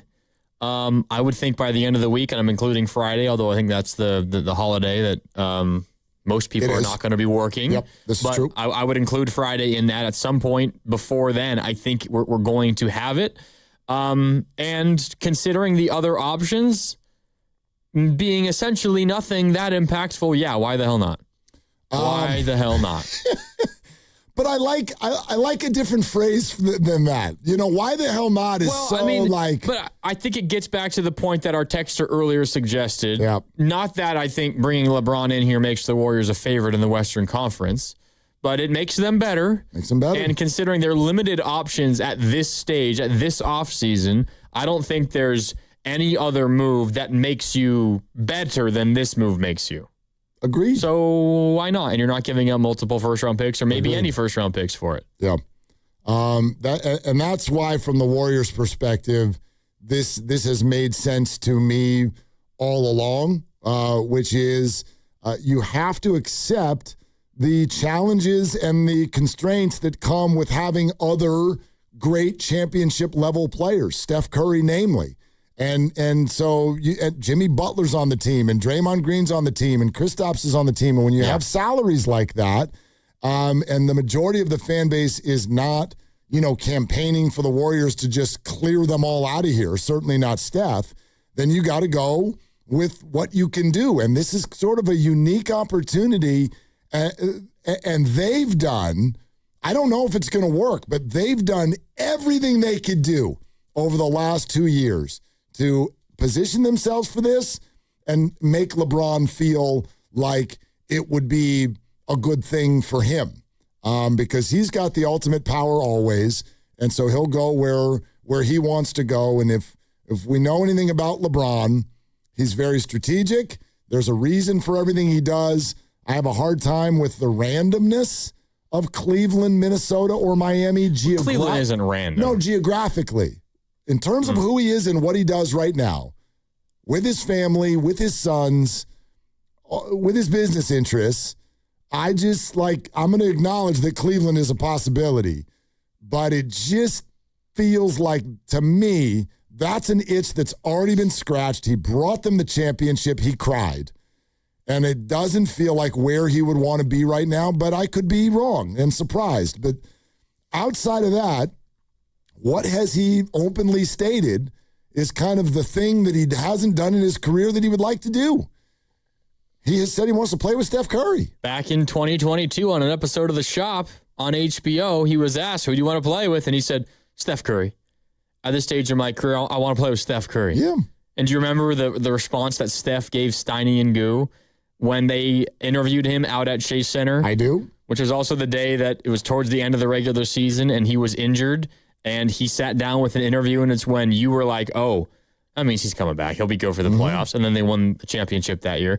But Steph said, it's always nice to hear that from your contemporaries, but I'm good. I'm good. I'm good now, is what he said. And he was. And now things have changed. Yeah. Things have changed. Things a go a lot, little bit differently now. A lot of change in 4 years. So anyway, 888-957-9570, that is the number. Do you think he's coming? Do you want him to come? We are taking your calls, and we are keeping our eye on the markets and the news. Free agency is open for business in the NBA. Let's go to Cam in Antioch. Cam, thank you for calling. You're on with Willard and Grandy. What's up? What's up? How y'all doing? What's up, Cam? I definitely don't think we need LeBron. There's plenty of other options that could be had out there that's younger. Yeah, it's a big name for ratings and tickets, but we got better options to win. what we should focus on is to let Draymond go or sign and trade Draymond. We need to get Pods out of here as well. We need to focus on these young guys like Yaxel do his thing. Don't bring GP2 back. We cannot bring the same players that we had last year back. Pat Spencer. No, we need to keep Will Richard, bring Bassey back. We need to bring Cryer back. Let Pods and Spencer walk. We have options we can, but we cannot do the same thing we did the last 4 years when we had losing seasons. Kim, can I ask, you keep mentioning that they've got options. I'd love to hear what you think they are and what sounds good to you. We could definitely trade Pods. We could get back some pieces for Pods. We could let Draymond walk, use his money. We could sign and trade Draymond to OKC. They have plenty of people they're trying to get rid of. He will be great for OKC, and we could get one of them guys that they're not going to pay. We have options. LeBron, we don't need to use it. He's not coming for $15 million anyway. That's crazy to think LeBron would take $15 million. Well, we should. Cam, it does sign and trade. yeah. Go ahead. No, I was going to say, it does sound like LeBron is going to play somewhere for about $15 million because nobody really has more than that to offer other than the Lakers, and he's leaving there. Yeah, I think they're just using that for leverage to get more money out the Lakers. But we cannot go small. We need to stay getting bigger, and I think we could do something. We need to trade the Jimmy contract. Don't trade Moody, but trade Jimmy. We cannot be sentimental about these things. Jimmy and Draymond has to go. That's our future right there. Okay, Cam, thank you very much. Totally get the sentiment. I think there's a lot of trade ideas in there in Cam's mind that, I don't know who the partners would be on some of these trades, number one. And the big thing that pops into my mind, that thought process that we hear from a lot of our listeners and fans with regard to just go young, go young, go young. Like, Cam's not alone, but I just don't know how that fits with Steph Curry in any way, shape, or form. It's like, if you want to do what Cam is suggesting, and by the way, like, to further that idea, it's not exactly the same, but for example, here at the station, Shasky kind of feels that way. And if you feel that way, I get it, but there literally would be no reason to still have Steph Curry on the team. I don't think Steph would enjoy it, and I don't even see why you would do it. So if you want to do that, if you want to go young, you start by trading him, not any of those other names. Yeah, and the other thing about, like, say, I mean, Cam mentioned trade Draymond. He's a free agent right now. Sign and trade Draymond. Trade the Jimmy contract, right? Trade Pods. The Pods one is, I think, particularly ridiculous because he's an asset that's making not even $6 million, and he has far outperformed that. You're going to have to give him an extension at some point. Maybe the Warriors, and they're going to, lack flexibility on that. If they bring LeBron in, but maybe they say, you know what, we'll do it next offseason for you, Pods. You have a handshake agreement in place, and if nothing goes terribly wrong, then you extend Pods a year from now. We'll see how that all plays out. But I think a lot of people out there, at least in my opinion, my understanding of contracts and how these players are valued, I think a lot of people out there overvalue what a trade of Draymond Green or Jimmy Butler would net you in return. Yeah. It's a good point. It absolutely, okay, let's sign and trade Draymond to OKC, as Cam pointed out. Draymond would be great for OKC. Oh, maybe. I'm not even going to argue that point. Possibly. Sure, maybe not. I don't know. We would have to find out. But what is OKC giving you for Draymond Green? They already traded away Isaiah Joe. They already traded away Aaron Wiggins. Mm-hmm. They released Kenrich Williams. They extended Isaiah Hartenstein. You think maybe they have some more maneuvering coming up? Yeah, maybe. But it's not like they're going to give you anything of crazy value for Draymond Green. If you're trying to get, say, Chet Holmgren, who maybe you think they're down on because he was so bad at the end of that series versus the Spurs in the Western Finals, okay, they're not giving you Chet Holmgren for Draymond. One, the money doesn't work out. And two, you'd have to attach 2 or 3 first-round picks to make that work. That's not how the value of these guys work. No, I don't know why. We can throw out all these names that we want, but you have to have another side that believes that that's good for them. Right. No one is going to take an injured $57 million Jimmy Butler and give you a good piece back that makes you a whole lot better. I think that point is all very well taken, and allow me to add this, if I may.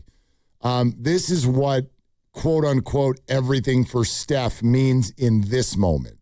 I know people have like differing opinions about that phrase, but what the Warriors do kind of owe Steph, if they're going to keep him, and they are, is not give up the entire future and freak out about now.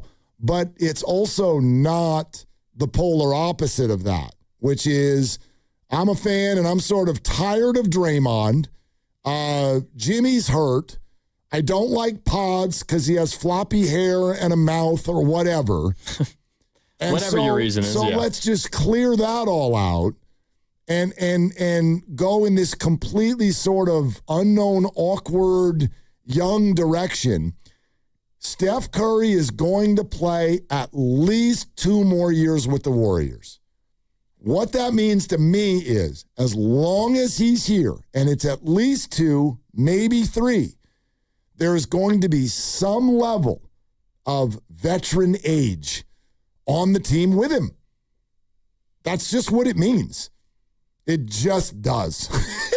And they're going to, that's what like Pods and then Yaxel, Guy Santos, they're going to supplement with youth when and where they can and when they find players they like. Maybe even not love, but like. And so they'll do that opportunistically when they can. But there's not going to be any handing of the keys to any of those players anytime soon. They're going to try to be good. Great? I don't know. Probably not. There are constraints. But they're going to try to be a good basketball team, a smart basketball team. And that means veterans. They are stuck in this veteran mode. I think stuck is the right word. Like they don't have a way out of it. And they'll say, well, I mean, it's Steph Curry. Like I'd rather be stuck in this mode with Steph than without. And, Steph, of course, is incredibly, incredibly valuable and still a very, very good player. The pathway that LeBron gives them is you're still going down that same road of, being in the veteran sphere and like not veteran doesn't even do it justice, like ultra incredible aging veteran sphere. But it also allows you to do that and give it your best try possible for the next year, maybe 2 years, but not, as you're talking about, throw away your future while doing it. Like doing Giannis, which was kind of a little bit of a reset because he's a younger veteran star. He's a 30-whatever-year-old veteran star. Like he has, you would think, years of quality basketball left. Maybe even Kawhi to a lesser degree, younger than LeBron, younger than Steph. But, still think he could have a couple of good years left in him. But that costs you your future. It costs you your future. So you're trying to, I don't know if like serve 2 masters is the right way to put it, but you are serving the Steph Curry half of this, which is give him a team full of guys that are capable and if they're healthy are pretty darn good. But then it's also when we're ready to pack this thing up and the show moves on, you have an ability to kind of reset right then and there and start the next era. I mean, here's a phrase that's been thrown around a lot lately that I actually don't fully agree with. I'm not saying the opposite is true, but you've heard this a lot lately. When people look at the Warrior roster, they go, man, this is a young man's game. Okay, hold on a second. I would say it's not an old man's game, but how young is young? Well, look what just happened. Look what just happened. First of all, when Oklahoma City won a season ago, I would argue that that's a team that has some youth, but they're not young. Like those were veteran players. And then it's a pretty young, as far as champions go, pretty young championship team. Exactly. And then they got defeated by a team that truly is a young team. Young and team. I thought they were the best team, and look what happened. They got to the finals, and what'd they look like? A young team. That's a true veteran Knick team. Exactly. Not this level veteran for the Warriors, but definitely a veteran Knick team. I'm not saying that you win when you're over 35, but the whole under 25 thing, that's not the sweet spot. Yeah. The sweet spot is more kind of 27 to 31, if you ask me. And that's what the Knicks, they outthought the Spurs. The Spurs had the lead every night and then found a way to screw it up every single time, like young players often do. Yeah. So, anyway, I don't think Steph and the pups, as I said yesterday, that's never going to happen as long as he's here. The 415 asks on our text line, and you can join in 888-957-9570, does having a bunch of past prime veterans really put Steph in a better position to win? If LeBron is one of the group of past prime veterans, then the answer is yes, because who else is going to make the Warriors better than LeBron would? And can I ask, in better position to win what? If your answer is championship, I mean, quite frankly, the answer in a weird way is yes. I mean, they're closer to it if he comes than if he doesn't. But I don't think that they're any sort of a favorite at all. But if what you're talking about is relevance kind of winning, as they have both now openly stated, quote, meaningful basketball, then absolutely it puts them closer. No question in my mind. Yeah, I'm not even thinking like championship. I'm just thinking, how do the Warriors get better this offseason? How do they get better right now for next year? Limited options, and this is one of them. And I think that what you said right there, limited options, that is, I think, the basis of all of this. The Warriors don't have a ton of great options. They don't have that many. They don't have any great options, I don't think. This is their best option because they don't have many options at all. I think that is, at least in my opinion, that is the thing that I want to emphasize more than anything else. It is they just don't have a lot of avenues to improve their basketball team unless you want to give up your future. And maybe you say, to hell with the picks. They suck at drafting anyway. Why would you even want them? Like, okay, I'll hear you on that. But they don't want to do that. They are not going to do that. So if that is off the table, you don't have avenues to improve your basketball team a gigantic amount. LeBron is the best avenue. So what else are you going to do? Anthony Simons for $15 million. Does he make you better than LeBron does? Probably not. No. Probably not. You're probably still a playing team. And that's not even the right number. I mean, hell, you might even be a playing team with LeBron. Like, who the hell knows? You might get Anthony Simons on the minimum if you get LeBron. Maybe. I doubt it, but you might.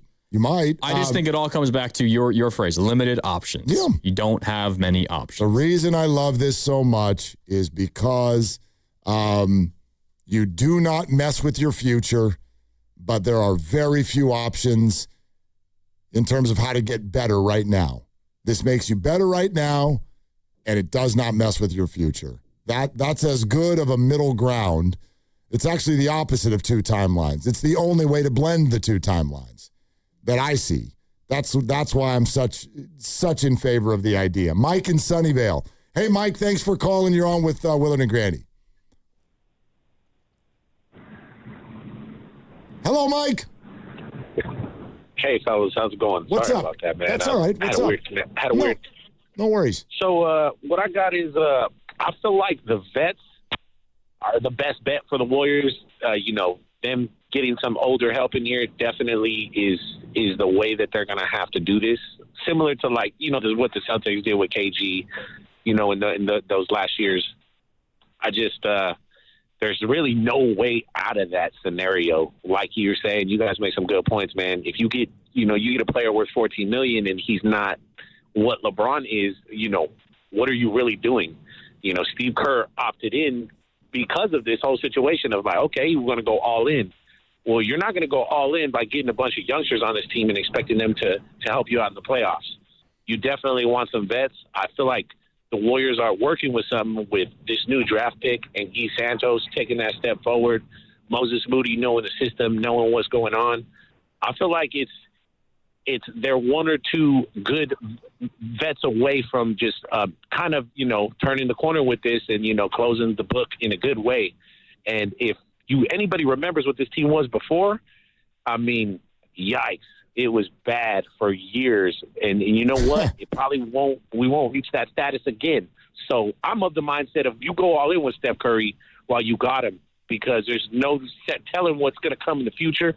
And we know that what we got right now with him, I think, is just put all the chips in, man, and go with it and just go accept the fact that we're going to have to take LeBron in, or maybe KD or another vet or, something like that. It's going to be some crazy scenario, and it's not going to be a bunch of youth, that's for sure. But, I'm all about this happening, and I'm all about Steph winning one more and bringing it home. It don't matter how it happens. All I care about is him getting his last one. Mike, thanks. Appreciate it. Appreciate the phone call. Yeah, Here's something that I think I've heard a lot of people have different definitions of too, and that is the idea of all in for Steph. Mike used that phrase at one point, all in for Steph. And I think, yes, but there's even limitations on that, and I think that's what you're seeing. There was a shift at some point for two reasons from the trade deadline until now with the Warriors thinking. Like Giannis, yes, they'll go after that. And then they arrived at the offseason and didn't go after Giannis, and I think there's two reasons for that. Number one, I do think the Warriors watched the way they played down the stretch and realized, you know what, it would be suicidal for us to give up the entire future of all of our assets right now. Our guys are too old to do that. Secondly, I think they realized they didn't really have a competitive package to make that kind of a high-level offer anyway. It felt like the Bucks weren't interested. Right. So does that qualify, does this LeBron idea qualify as all in for Steph? I think the things they were trying to do at the trade deadline fell away, and that goes over the last year and a half because there was the last trade deadline too, Kevin Durant. It ends up with Jimmy Butler. Yep. It's a lot in for Steph, but not at the expense of everything. And I think that's the right spot for the Warriors to be. They do owe something. It's not even owe. It's just that's what you do. We got Steph Curry. Try to be a better basketball team. Try to improve and be a better basketball team, but don't stick yourself in a spot where you feel like you could have 10 years, 15 years trying to figure out how the hell to get the back out of it. I don't think that there's any interest in that for anyone, including Steph. Yes, it's interesting the way that it works when you move further along in Steph's career, right? Because Steph's younger, you think theoretically, okay, Steph's 34, right? He's still really, really good. Maybe we don't need another superstar to win a ring. And that's what you saw in 2022. The Warriors won in 2022, and their second best player in those playoffs was Andrew Wiggins.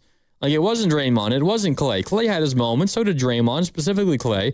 But they won a championship in 2022 with Andrew Wiggins as their second best player. So when Steph is still that good, you're like, on one hand, maybe we do think it's worth bringing somebody else in and trading 3 or 4 first-round picks because we have a longer runway of Steph still being good. But you also say, well, is it worth it?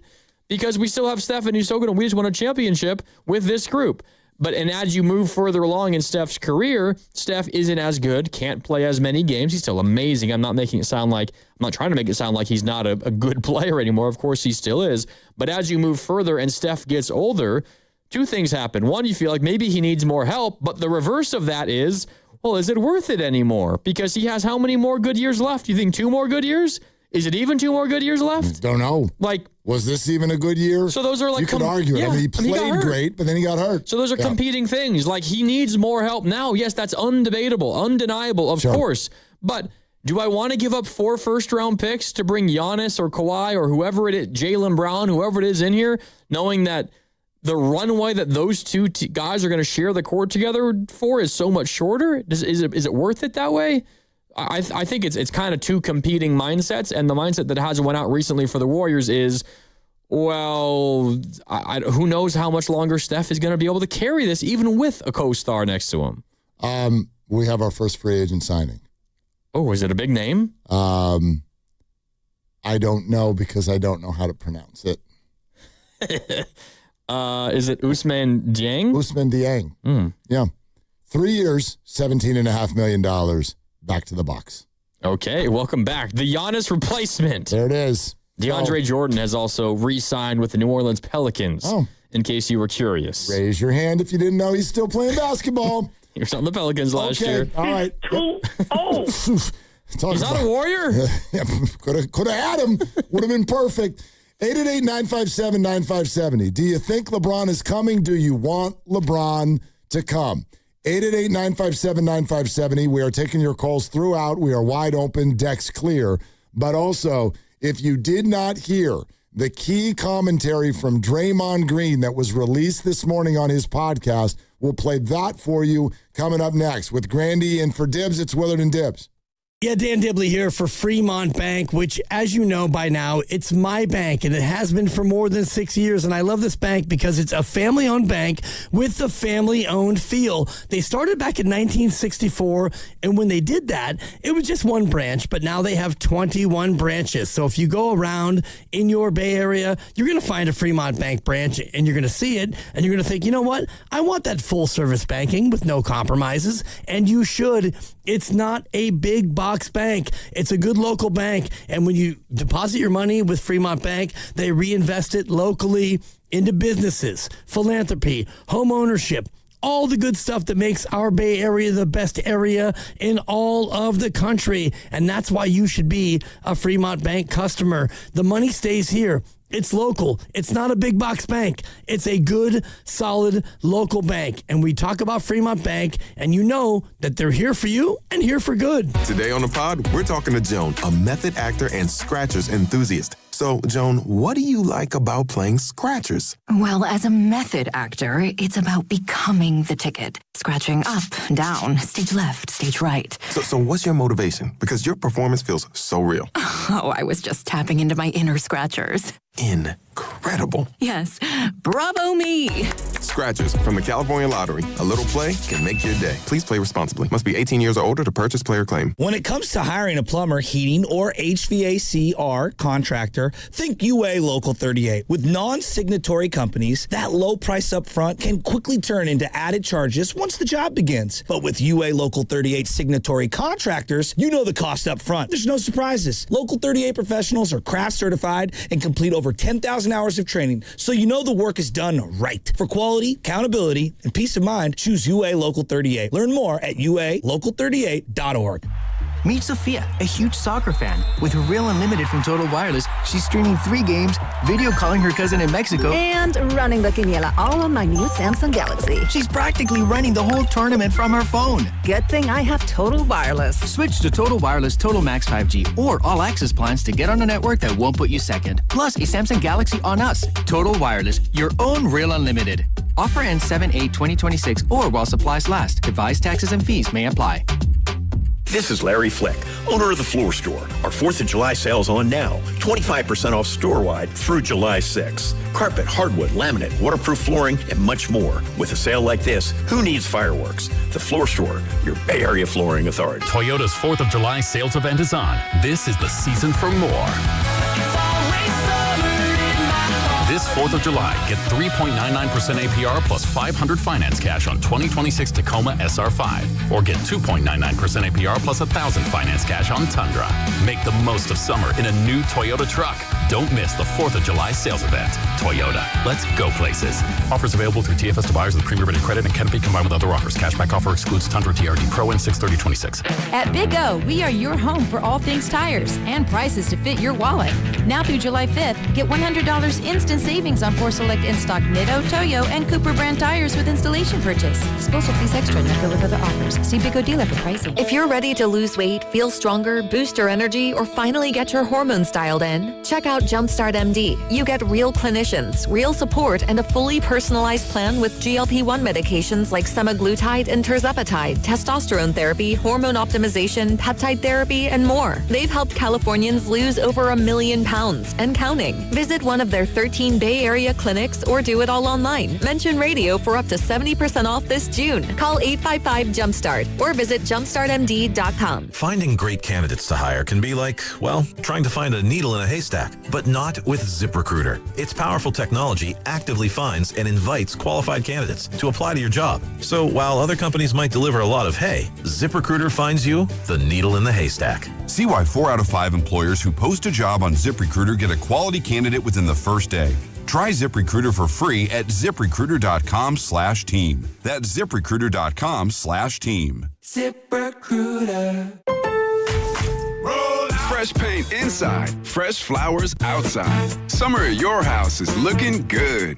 During July 4th deals at Lowe's, buy one, get one free. Select interior paint via mail-in rebate. Plus, get 2 1.5-gallon red, white, and blue annual hanging baskets for just $15. Our best lineup is here at Lowe's. Valid through 7/8. Selection varies by location while supplies last. See store at Lowe's.com for details and requirements. Excludes Alaska and Hawaii. While the world watches the stars at the FIFA World Cup this summer, Hyundai has its eyes on the next generation of talent. The future stars who are already turning heads at age 14. Because next doesn't wait for an invitation. And neither do we. Hyundai has always moved the future within reach. We did it when we made advanced safety standard on every vehicle and engineered EVs with ultra-fast charging capability. Because the future isn't some far-off concept. It's already here. Next starts now. Hyundai, an official partner of FIFA.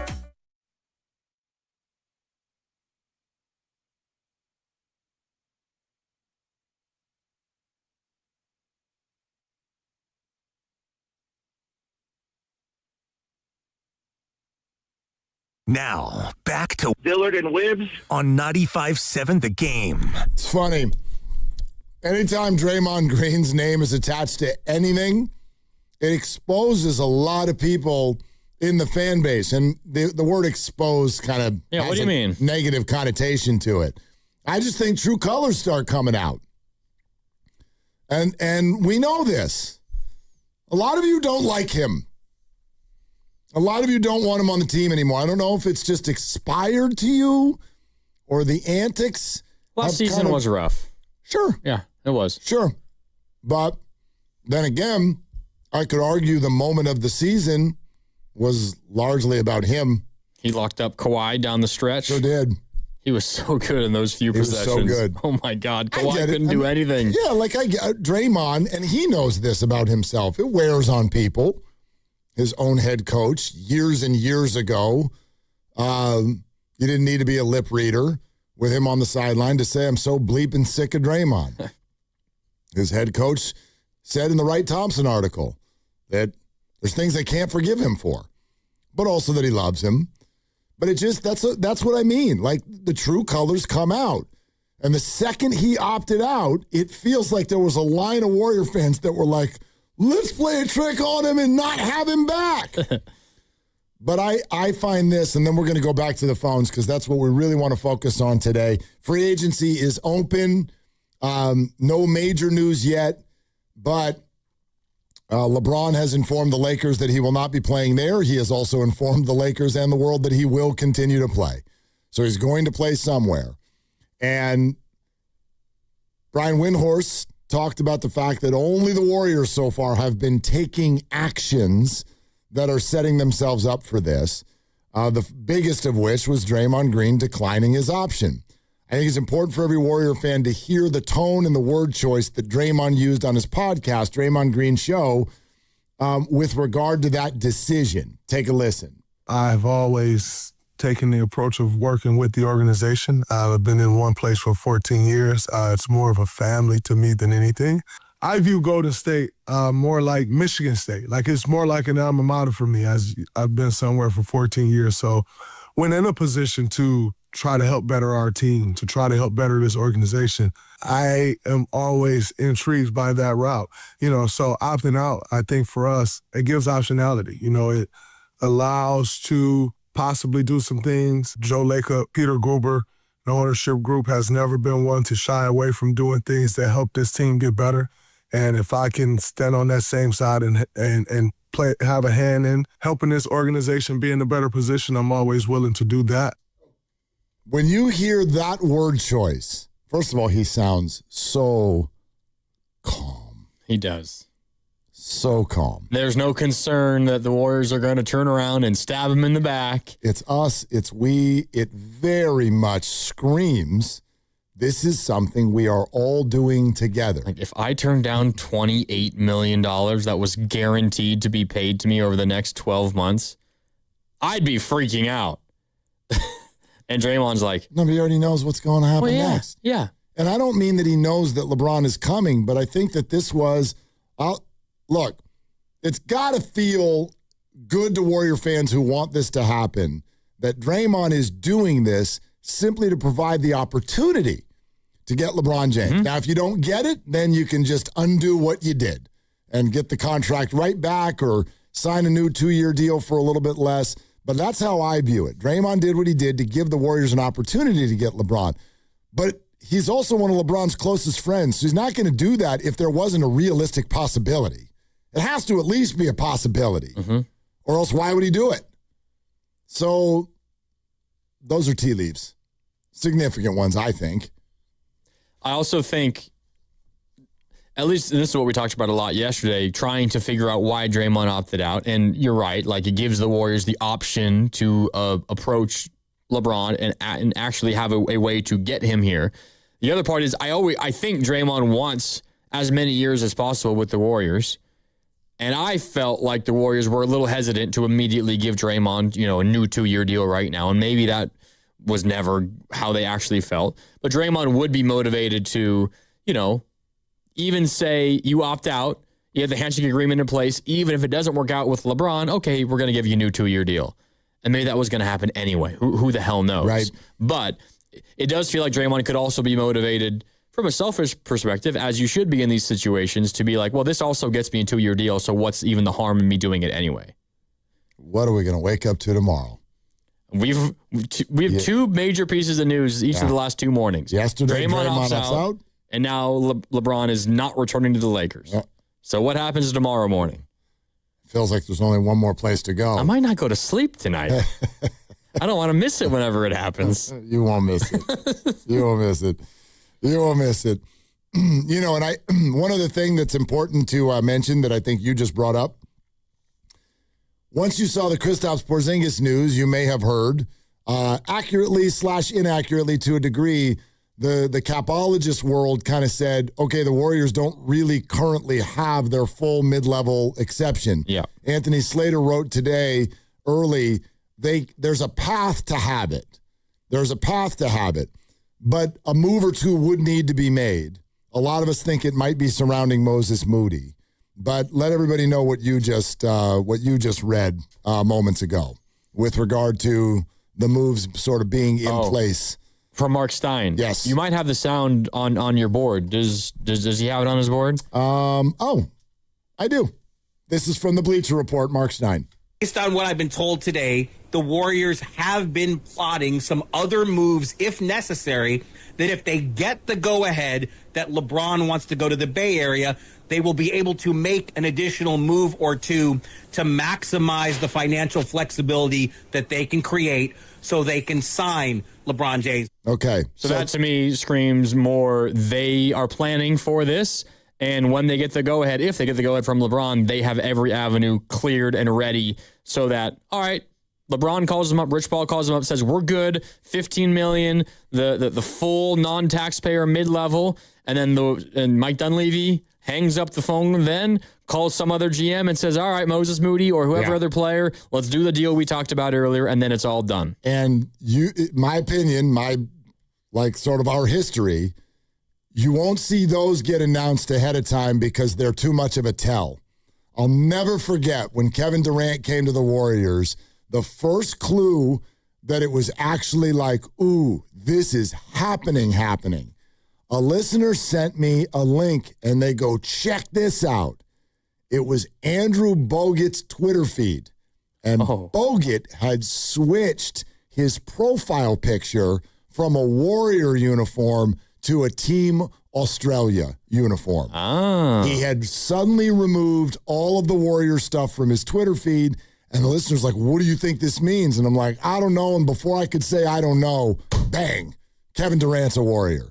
So those are the other little things that can happen, right? There was the Bogut stuff. It was Harrison Barnes.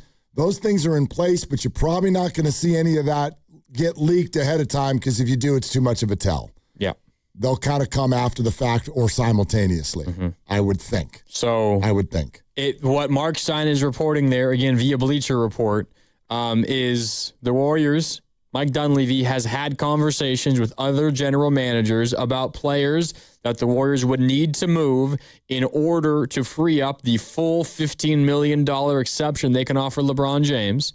They have an agreement in place, or at least there is deep conversations that have happened to where if the Warriors get the go-ahead again from LeBron and his camp that he wants to come to the Warriors and he's only going to take the $15 million, the Warriors don't have to then scramble and find a taker.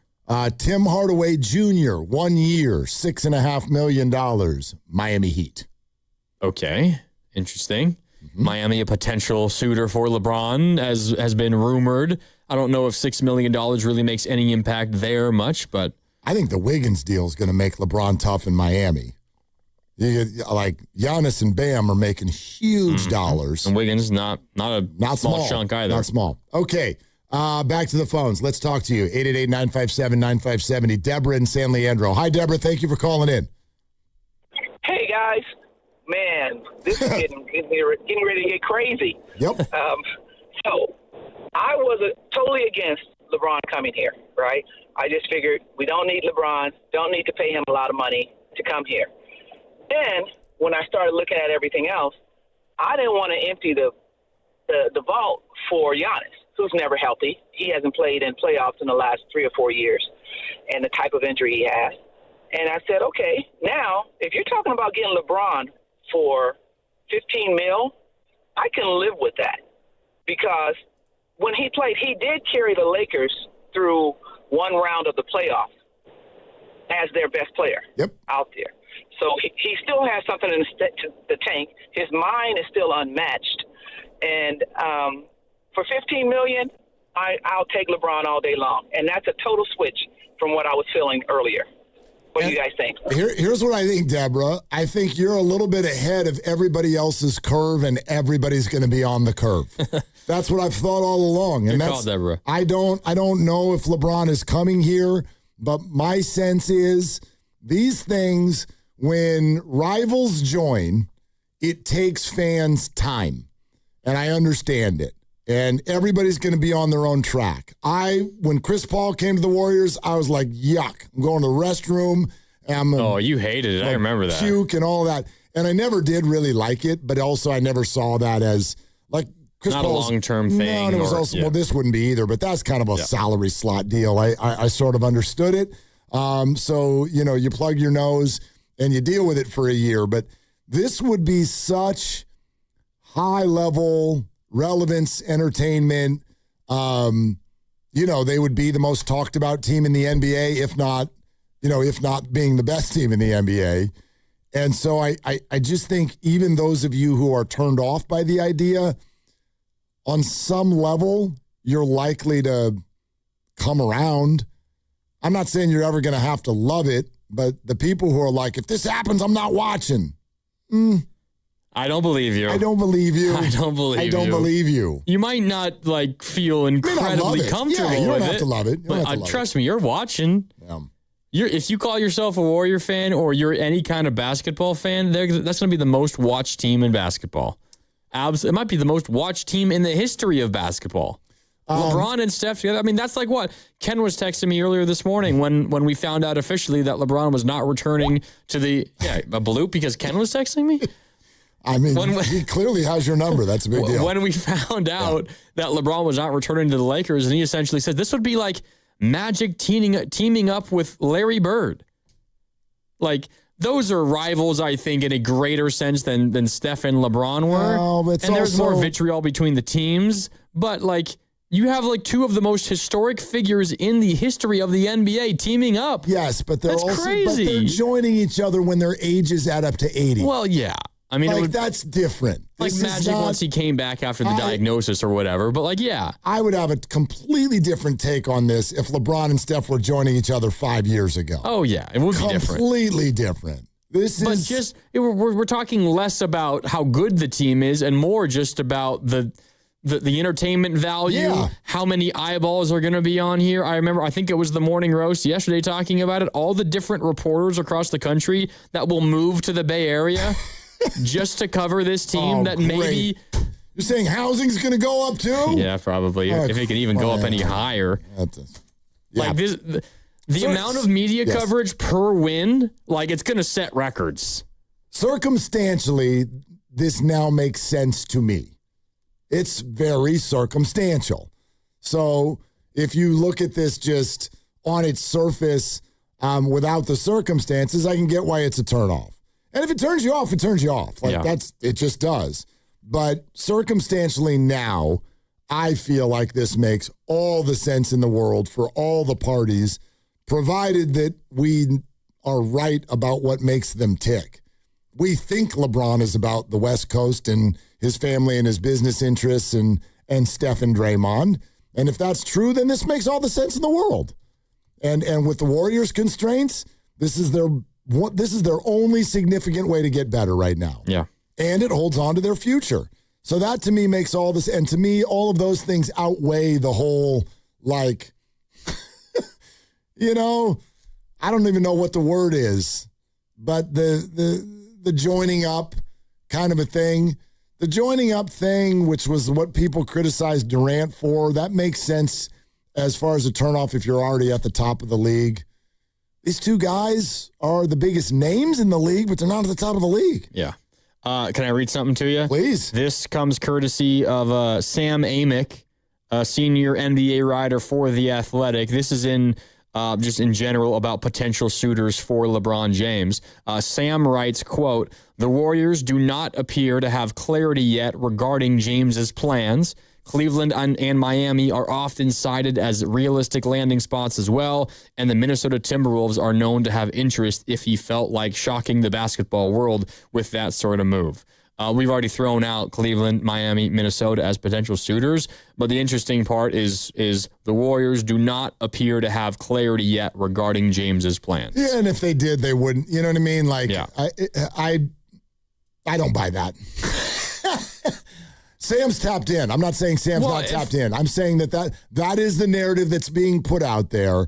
And for me, as a fan and watching LeBron as long as we have, I don't buy the idea that he doesn't know where he's going to play next year. I don't buy that. Is the waiting, let's say you're right, and that he knows he wants to be a Warrior, and he knows the Warriors have the pathway to creating the space for the $15 million contract to offer him, and that's what he wants to sign. Is the delay, the waiting, just his way of controlling the NBA story for a few more days? There's probably some I's to dot and some T's to cross. And is it just making sure there's nothing else out there that maybe intrigues him more? Everything is always orchestrated. There is a time that the announcement is supposed to come, and that time is not yet. And the Warriors are certainly not going to go call anybody and be like, "We got clarity." True. Then what is it? I'm not necessarily saying a report from a reporter that the Warriors have clarity. I'm saying the actual move itself, like happening. I believe the delay of that. I believe somebody has clarity, and that might be the Warriors, and it might not be. Let me grant you this moment of clarity. Very well played. Thank God for granting me this moment of clarity. Let's go to let's see. Is it Zerubbabel in San Jose? Yes, that's my name. Okay. Yes. Thank you for calling. What's up? Oh, thank you for having me. I'll take my answer off the air as well. Wishful thinking, call me crazy, super lucky, maybe I'm dreaming, but a healthy Steph, a healthy Butler, a healthy James, a healthy Green, a healthy Porzingis, and rotation pieces of Harper, Pod, Moody, and G. Santos. Humor me, gentlemen. What's our ceiling? Thank you very much. Okay. Thank you for the call. You got it. Listen, I think where a lot of minds went, as soon as you said healthy for the sixth time, I was like, well, probably not. Probably not. But when you start throwing those names out there, I guess what you're asking, and the way I take the question is it fair to dream? Is it fair to dream that come April of next year, those guys are all on the team, active, and in some level able to play? And if they were, does that make them a factor? I'm not going to call them a favorite, but a factor in the Western Conference playoffs. I don't think that's out of the realm of possibility. If you guarantee me, not that they're all playing 82 games, of course, but if you guarantee me that they all have relatively healthy seasons. Just healthy in April. And, well, healthy enough in the regular season to get to a spot where you're advancing to the playoffs. Well, Jimmy's not coming for a while. Yeah. So, yeah. And then you're healthy in April for the playoffs. Yeah, they're a factor. Yeah, they're a factor. Sure. But those are gigantic bridges to cross. Huge. Like, we can't even overstate it. Like, it's impossible to overstate. And it It almost feels like you have to count on it not working out. I mean, not playing out that way. Just the word healthy 6 times, I would refer to as unlikely. Yes. As unlikely. And I'm saying, like, if playing 60 games is healthy. Well, that's what he played this year. Yeah, I mean that entire group of players. Yeah. Steph and Jimmy, not Jimmy, sorry, Steph and Draymond and LeBron and Porzingis. Like, if those guys all play 60, I qualify that as healthy. Like a healthy regular season if they all play 60. Yeah, absolutely. Yeah. Jonathan in the city. Hi, Jonathan. Thanks for the call. What's up? No problem. Big time no on LeBron to the Warriors. Big time no? So, big time no. Why? So, last year he made what, 52 million bucks? Something like that. So then he's going to make 16 million. He's rich enough, right? He doesn't need any money. You know, he's had his fill. So he'll take a minimum, ride Curry's coattails to another championship. What does that do for his legacy? Well, first of all, I don't think he's going to take the minimum. That's not what's being offered to him. But I don't know that money actually is the play here. And I certainly don't believe. Look, if Steph Curry has been hanging out in the play-in tournament for the last few years, and we go on this mythical ride, and the Warriors had a great season and they won something of significance, do you feel like LeBron would feel like he was riding Steph's coattails? Well, I mean, I do. I mean, he could probably argue the other way around, could he not? I don't think so. And also, how are they going to play together? So they're both going to be on the court? Because usually the ball goes through LeBron. But on the Warriors, the ball goes through Curry. Well, actually, I think that Jonathan, thank you for the questions. I think they'd be brilliant on the court together. We've seen it in small samples before already in the Olympics. Curry is actually wonderful off ball. He is not a traditional point guard. LeBron can play with anybody that has ever existed in the history of the NBA. Those two guys can do whatever. I'm also not worried about any legacy thing. Like, it's funny. The question was, they win another ring. What does it do for Steph gets his 5th. Right. Done, dusted. Like, great. Grandy's head was, we could talk about it at the parade. You know what I mean? We figured it out. Sounds like a miracle. But you know what, though? He brings something up that is on the minds of many. I get it. Legacy. Mm-hmm. Let's talk about this coming up next. Like, what does that actually mean? If this were to happen and it were to go somewhere, there's LeBron's legacy, there's Steph's legacy. I don't think you or I are like too triggered by that, but I know a lot of people are. So we can have that conversation. 888-957-9570. That is the number. Glad you're with us. We're brought to you by Fremont Bank. Here for you, here for good. Warriors hosting the 8th annual California Classic Summer League presented by CarMax, Chase Center, July 3rd, 5th, and 6th. 3 days of gameplay. Warriors, Lakers, Heat, Spurs. Get tickets at Ticketmaster.com, but we'll have a pair in the 5 o'clock hour, and we'll tell you when we get there exactly how you can win it, okay? More of your phone calls next. Free agency is open, and so the news is coming any minute. What is the news? We'll find out. Grandy's in for Dibs, Willard and Dibs. Hey, it's Willard and Dibs for Safeway. Enjoy these amazing deals for members, and as always, save up to 20% weekly on hundreds of exclusive offers from Safeway. Just clip the highlighted deals from the weekly mailer or click the deals in the For You section of the Safeway app to breeze through checkout. Visit Safeway in-store to play their Centennial Shuffle all week long for a chance to win a free item. Mix and match signature select chicken, drumsticks, or thighs, value packs, or buy one, get one free of equal or lesser value when you buy 2. And I need some side dishes for this protein. You can mix and match juicy 1-pound strawberries with 6-ounce blueberries, raspberries, or blackberries are just $2.99 each when you buy 3. Plus, clip or click Lucerne shredded, sliced, or chunk cheese, 6 to 8 ounce selected varieties for just $1.99 each. Limit 4 items. Safeway makes it very easy for you to save money on the items you already buy. Go to Safeway.com for more details, and we will see you in the aisles. Honey, did you invite the minions over? Well, you know how we talked about getting Wi-Fi from Xfinity? Yeah. I ordered it this morning, was online in minutes, then they showed up. So they just came over to use the Wi-Fi? They even brought their own devices and spell book. You didn't give them the new Wi-Fi password, right? No. That's good. I gave them our old one. Because Xfinity lets us keep the same network name and password so devices connect instantly. What do they want Wi-Fi for anyways?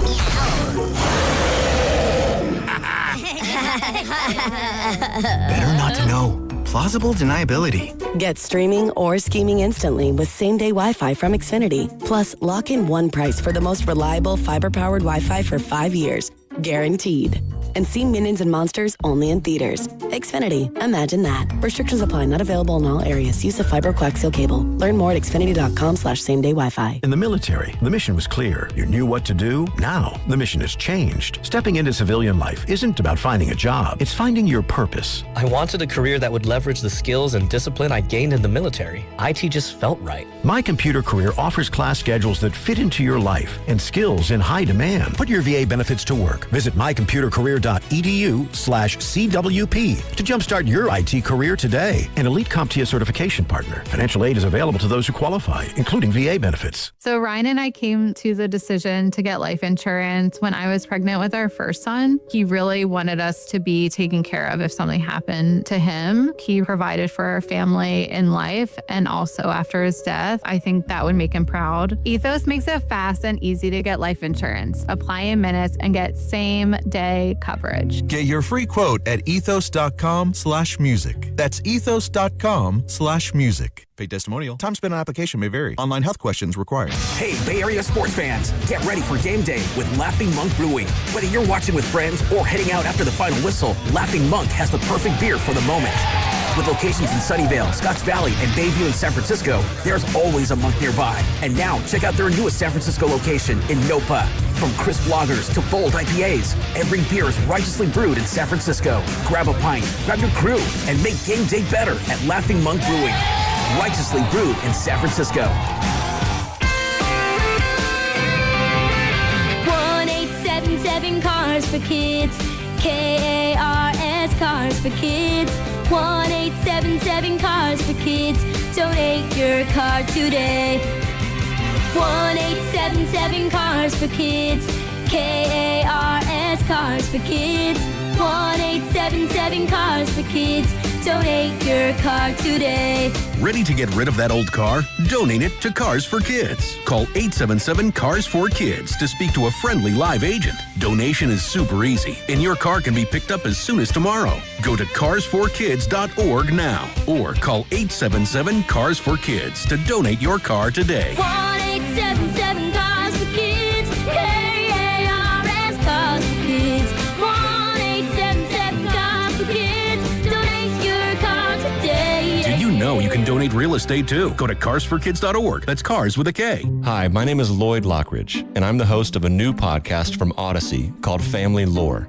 In this podcast, I'm going to have people on to tell unusual and sometimes far-fetched stories about their families. I've heard my whole life that she invented the margarita. And then we're going to investigate those stories and find out how much of it is true. He gets a patent 1 month before the Wright brothers. Oh my God. Please follow and listen to Family Lore, an Odyssey podcast available now on Apple Podcasts, Spotify, or wherever you get your shows. Skechers elite athlete OG Anunoby has been making history on the basketball court. Anunoby tips it in. Unbelievable. What a shot. He's been balling out in Skechers high-performance basketball sneakers, and the world is noticed. But how does OG train off the court to keep in peak physical condition? Hands-free Skechers Slip-ins Aeroburst. They help prepare OG for the physical demands of playing at a championship level. Get your pair of Aeroburst for only $165 at a Skechers store, Skechers.com, or wherever high-performance running shoes are sold. Indeed presents hires you can't afford to get wrong, like head administrator for a state-of-the-art surgical center. What can I do for you, Doc? We need to talk about the lights. Ah, the mood lighting, relaxing, right? Much better than those old hospital vibes. A hospital's supposed to have hospital vibes. You seem tense. Let's dim the lights a bit. This is a job for sponsored jobs. This is what happens when you don't sponsor your job on Indeed. Next time, get matched with quality candidates with Indeed sponsored jobs. Visit Indeed.com/hire now and sponsor your job today.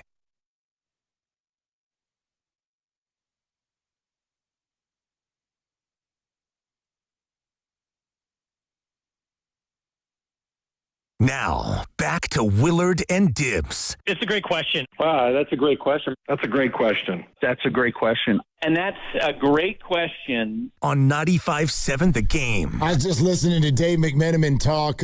He and Slater are on ESPN together, and they're going through Lakers and Warriors and the situation. You can tell the Lakers were not caught off guard by this at all. He's going through the Lakers' offseason priorities, and he says, so what they need now is a wing and a big man. The wing was vacated by LeBron James, and he's like, and there's some available guys, Quentin Grimes and Tobias Harris are names he brought up. I was reading on Twitter during the commercial break, Kelly Oubre is going to visit the Lakers. Oh, have fun with that. So anyway, but he goes, Luka has informed the Lakers that he desires an A-list big man. I need an A-list big man. There are none unrestricted free agent A-list big men. And then he goes into the part about how the Lakers are right behind the Sacramento Kings in a meeting with Jalen Duren. For a sign and trade with the Pistons. Sign and trade with the Pistons, which would certainly constitute an A-list big man. Yeah, I would not want Jalen Duren becoming a Laker. Mm-hmm. No, that sounds like a pretty darn good team. Like a show for a different day, if this all plays out, is that we could get to later in the summer and go, whoops, this just turned the Lakers into a problem. The Lakers are better. The Lakers just got younger and had money to go spend. Which maybe it's why they were so comfortable and, as you mentioned, fully aware that LeBron was going to leave. There are those reporting that the Lakers didn't want LeBron back. I mean, I can't firmly tell you that that's not true. The reality of the situation, I can imagine Warrior fans hearing that and being like, well, why the hell do the Warriors want him? These are teams in different positions, but also totally. The easiest answer that I can give is LeBron and the Lakers costs a ton more money than LeBron on the Warriors. Yeah, absolutely. Yeah. So, like, the Warriors aren't paying LeBron what the Lakers would be paying LeBron. The Lakers are moving into their new star era with Luka. The Warriors are not. And what did we talk about? I mean, we talked about yesterday about how valuable salary slots are, and they just opened up a gigantic salary slot. They actually have cap room and space to spend it now. You're listening to 95.7 The Game, KGMZ FM and HD1 San Francisco, and Odyssey Sports Station, the home of the Golden State Warriors and Valkyries. Always live on the free Odyssey app, coming to you live from the Laughing Monk Studios. Headliners of the day. You know Draymond declined his player option yesterday. Today he released a podcast, continued to use the words we and us, and I'm helping the organization. This organization is my family. Yep. There's absolutely nothing that would suggest Draymond is going anywhere at all. And today, LeBron James informs the Lakers that he will play next year, but not for them. And so that has opened up all of the questions about where to next. The Warriors are considered the market favorite, but lots of things still to figure out, and free agency has been open for a little bit over an hour. The biggest names that have moved so far, Tim Hardaway Jr. to the Miami Heat for $6 million. DeAndre Jordan back to the Pelicans. It's been a little bit of it's one of the quieter first hours I can ever remember. Yeah. I mean, we were also talking about this yesterday. This is kind of the new reality of free agency these days in the NBA. It is, but it's also the reality of whenever there's a huge name on the market, a lot of stuff suddenly gets paused because teams are like, we got to figure this out first. Yeah. And if there are new players that, at least, again, I don't buy it. I think LeBron knows where he's going, but if he's going to humor everybody and take meetings and phone calls, then nobody's going to move on other people until they know that they can't get LeBron. LeBron did just post on his Instagram story. Oh, what did he say? Looks like he's lounging in, I would imagine, his backyard. I don't know exactly where this house is. Maybe it's in LA. I don't know. And he's wearing a Giants hat? His leg is in view, but that's about it. Giants hat. I mean, Pods does it. Curry does it. Lounging in the backyard in front of the pool. That's all it is. That's his way of saying, I'm chilling. Exactly. Be delicate with those calves. It's also his way of saying, y'all might be waiting for a little bit. Or not. Or not. He's just enjoying his summer. Yep. He's a free agent. Don't move. This could break at any moment, or we might be back doing this again tomorrow. That's a definite possibility. Okay, back to the phones. Barney in Half Moon Bay. Hey, Barney, what's up? Thanks for the call. Hey, thanks for taking my call. Love the show, guys. Listen, you were speaking about clarity earlier, and right as you were saying that, it sort of came to me. And let me know what you guys think about this. Say there are 3 teams in play, being Miami, Cleveland, and the Warriors. And you talked about legacy. What would LeBron's ideal scenario be, and say it's his last year, between the idea of winning a title and finishing his career? Would that be the Warriors, Cleveland, or Miami? Which of those 3? From the team perspective, I'm sure that Cleveland would be first. I sort of feel like, but the Warriors would be second and Miami would be third. But I don't know that is like. I think that's a leap that we're thinking that's what is making this decision tick. You don't think a storybook ending in Cleveland, bookend his career, would be desirable to LeBron? I'm sure it would be desirable, but going there doesn't mean that that's necessarily going to happen. You know what I mean? Like, I also think it's highly desirable to LeBron James to play with his really good friends who he has clearly stated for a very long time that he wants to play with, and also stays, a 45-minute flight from his family. I think that sounds desirable too. Okay. Well, and I don't disagree with you. I just think it makes the most sense that he want to go back to Cleveland, win a title, and finish where he started. Yeah, and I don't disagree with you, Barney. Thank you. He may well do that. But I said this yesterday. I'll mention it quickly again. I think we out here in fan world, we're all consuming the content, and we believe that athletes are only motivated by championships. And I just don't believe that to be true. You know, their daily reality makes them tick also. And so geography matters. How does the wife feel? How do the kids feel? Who are my coworkers? The same way those things all matter to us, that matters to them. Do you think that Giannis is like, Miami is definitely my best chance to win a ring? That's nuts. Mm-hmm. I don't even think that team is one of the 5 best teams in the East. What are you looking at? It's funny that you bring up his family, what his family wants, what his wife wants, what his kids want. Did his wife just post on Instagram? No, but is she at the pool? I'm looking at his. I saw the post of his Instagram story on Twitter, so then I went to the actual source myself. And there's 3 stories that have been posted in the last 12 minutes. Oh, what else? The first one is him just kind of lounging and he's showing the pool. Okay. The next one, he tags his daughter, Zuri. Okay. All things Zuri and cousin Winter enjoying the fruits, and they're in the pool swimming. Okay. And then the next one is his daughter on just a little floaty in the pool with a bunch of smiley faces. Oh. So, adorable. I mean, with his family, with his daughter. Family and water. What does that tell you? Staying on the coast. Probably. I mean, I do think staying on the West Coast it's one of the reasons why I think coming to the Warriors is going to happen. Like, I do too, but we could be so wrong. Oh, yeah. You know what I mean? It's not because of this Instagram post, but just I know.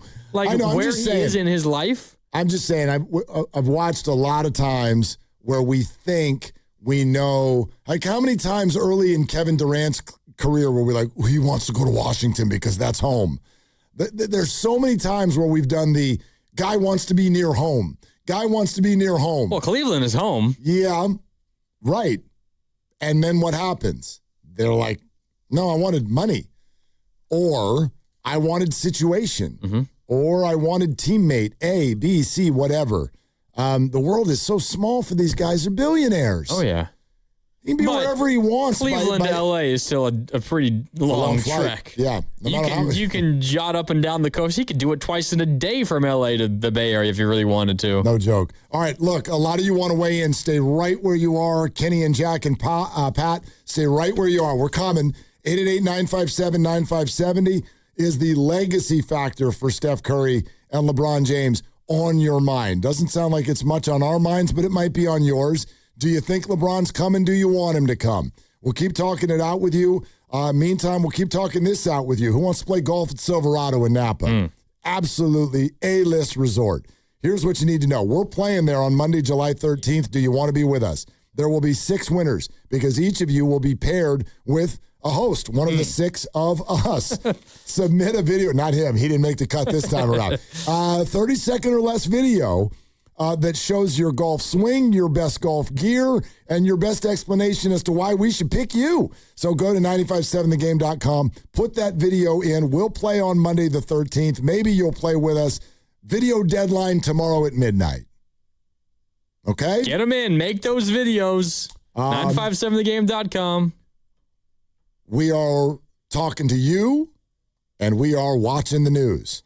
The Kawhi deal to Toronto, by the way, is official.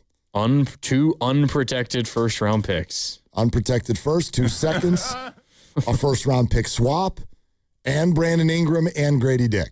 All going to the Clippers for Kawhi Leonard. Clippers have just totally turned their team around. Yep, a lot of babies there now. Yeah, all right. That's Grandy in for Dibs, Willard and Dibs. Tune in for World Soccer Championship updates on the Morning Roast with Joe Spadoni and Afternoons with Dan Dibley right here on 95.7 The Game. Brought to you by Jack's Bar and J-Town Pizza, your destination for international soccer action in San Jose's Japantown. As the official bank of FIFA World Cup 2026, Bank of America knows how much hard work it takes to achieve a dream. So when it comes to owning a home, we're here to help. Get guidance and resources to buy a home you love, including up to $17,500 in select markets when combining down payment and closing cost grants. Visit BofA.com/home team. What would you like the power to do?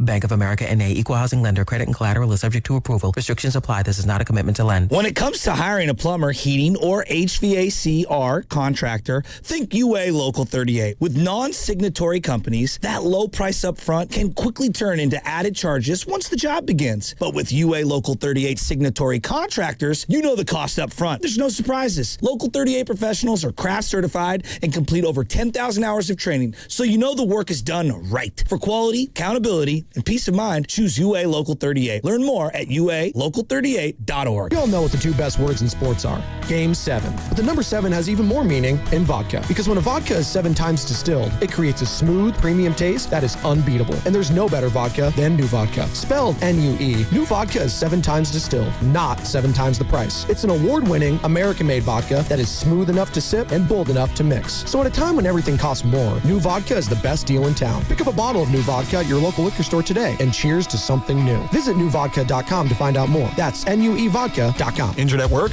Don't wait. Every day you delay can mean lost wages, delayed medical care, and more stress for your family. At Boxer & Gerson, we fight for people just like you. Construction workers, delivery drivers, factory workers, restaurant staff, hardworking folks who get hurt just trying to earn a living. We won't back down. We get results. You work hard, you deserve real help. Call Boxer & Gerson now at 510-835-8870 or visit boxerlaw.com. The consultation is free, but waiting could cost you. Boxer & Gerson, justice for workers. Alameda County Fair in Pleasanton is here. So text the group chat and make it a date. Fill up on fan favorite food bites, catch high energy stunts with monster trucks, and rock out with shows like Flo Rida and El King. Visit AlamedaCountyFair.com today. Meet Sophia, a huge soccer fan. With her Real Unlimited from Total Wireless, she's streaming 3 games, video calling her cousin in Mexico, and running the quiniela all on my new Samsung Galaxy. She's practically running the whole tournament from her phone. Good thing I have Total Wireless. Switch to Total Wireless Total Max 5G or All Access plans to get on a network that won't put you second. Plus, a Samsung Galaxy on us. Total Wireless, your own Real Unlimited. Offer ends 7/8/2026 or while supplies last. Device taxes and fees may apply. Now it's time for the closer of the week. Presented by LiftMaster and RNS Doors. Turn your garage into the envy of the neighborhood. Visit rnsdoors.com. This week's closer comes from James from Fremont. I chose RNS because they had a 5-star rating, did everything just as expected, showed up on time, explained options, and then did the job quickly. David was friendly, and when I need another garage door repair, I'll certainly call RNS again. Recently, my garage door opener was not working. I was in need of a closer. I was put in touch with RNS Doors, and they hook me up with a brand new garage door opener from LiftMaster. With LiftMaster's MyQ connectivity, my garage door opener can be controlled right from my smartphone. You'll know when a door or gate has been left open and can close it with a tap, no matter where I am. Be one of the first 10 callers and receive 20% off a LiftMaster garage door opener. Call 1-800-FIX-A-DOOR. That's 800-FIX-A-DOOR. Or visit rsdoors.com. RNS Doors. Look for the red truck. Finding great candidates to hire can be like, well, trying to find a needle in a haystack, but not with ZipRecruiter. Its powerful technology actively finds and invites qualified candidates to apply to your job. So while other companies might deliver a lot of hay, ZipRecruiter finds you the needle in the haystack. See why 4 out of 5 employers who post a job on ZipRecruiter get a quality candidate within the first day. Try ZipRecruiter for free at ZipRecruiter.com/team. That's ZipRecruiter.com/team. ZipRecruiter. Future you wants to have fun on the 4th. So get set in one stop at Target's 4th of July sale. Get 40% off women's dresses, skirts, and shorts. And for the kiddos, shorts are 20% off. What's a celebration without something tasty? Frozen treats are BOGO 25% off. Plus, you save 30% on soda 12-packs when you buy 3. Have fun all weekend long. Shop Target's 4th of July sale. And Saturday, restrictions apply. Mid-60s in San Francisco, mid-70s for San Jose. Weather brought to you by Capital One. Capital One offers no fees or minimums on checking accounts. What's in your wallet? Terms apply. See CapitalOne.com/bank guide. Capital One NA, member FDIC.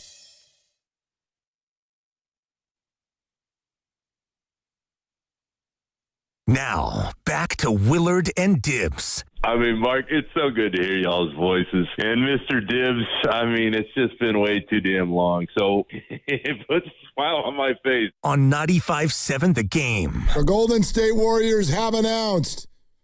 What? What? Their television broadcast schedule for the Summer League.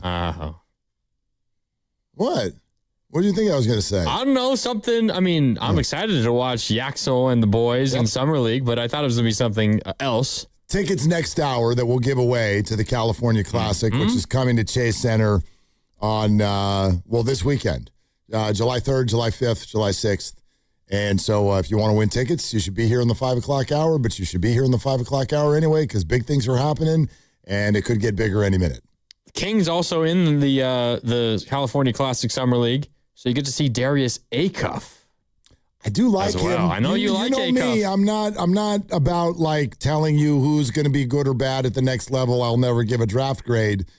But boy, just watching him in college, that's a nice basketball player. Mm-hmm. That's a nice basketball player. Will it translate?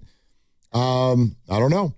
And I'm always of the belief it's not just will it translate. Like you got to end up with a good team and good teammates and a good coach and all of those things, and then a lot of it's on you. And he's a king, so not off to a great start. Good organization, good coach. I don't know. No offense to the Kings. Will he be throwing lobs to Jalen Duren? I don't know. That was the news of yesterday that Duren.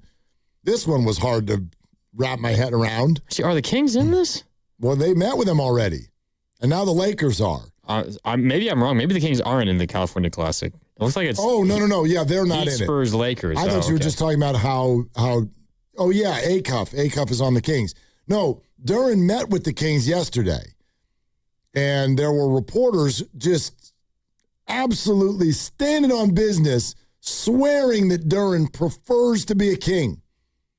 I'm like, over the Pistons and Lakers, you're dying to be a King. Okay, like, good on you. I don't know where that comes from. That doesn't sound normal. Yeah. But some things are abnormal. So maybe. There's a separate part of the California Classic which features the Kings. They'll just be playing at Golden One Center. Yeah, that's we're what playing it in is. Sacramento. The tickets, of course, that we're giving away in the 5 o'clock hour are to the games at Chase Center. Yeah. Correct. Yeah. All right. 888-957-9570 is the number. Free agency is open. So are our laptops. We are watching. Refresh. We are refreshing. We are waiting. Tim Hardaway Jr. to the Heat. DeAndre Jordan is back with the Pelicans. The Kawhi Leonard trade is official. He's a Raptor. Brandon Ingram is the main player coming to the Clippers, but draft capital up the wazoo. Thank goodness the Warriors didn't do that. I would have been totally against that if that's what it took. 4 picks and a swap. 2 of them are unprotected firsts. No, thank you. But that's what we've got so far. But the big news of the day, LeBron James says, I'm going to keep playing basketball, but not with the Lakers. So...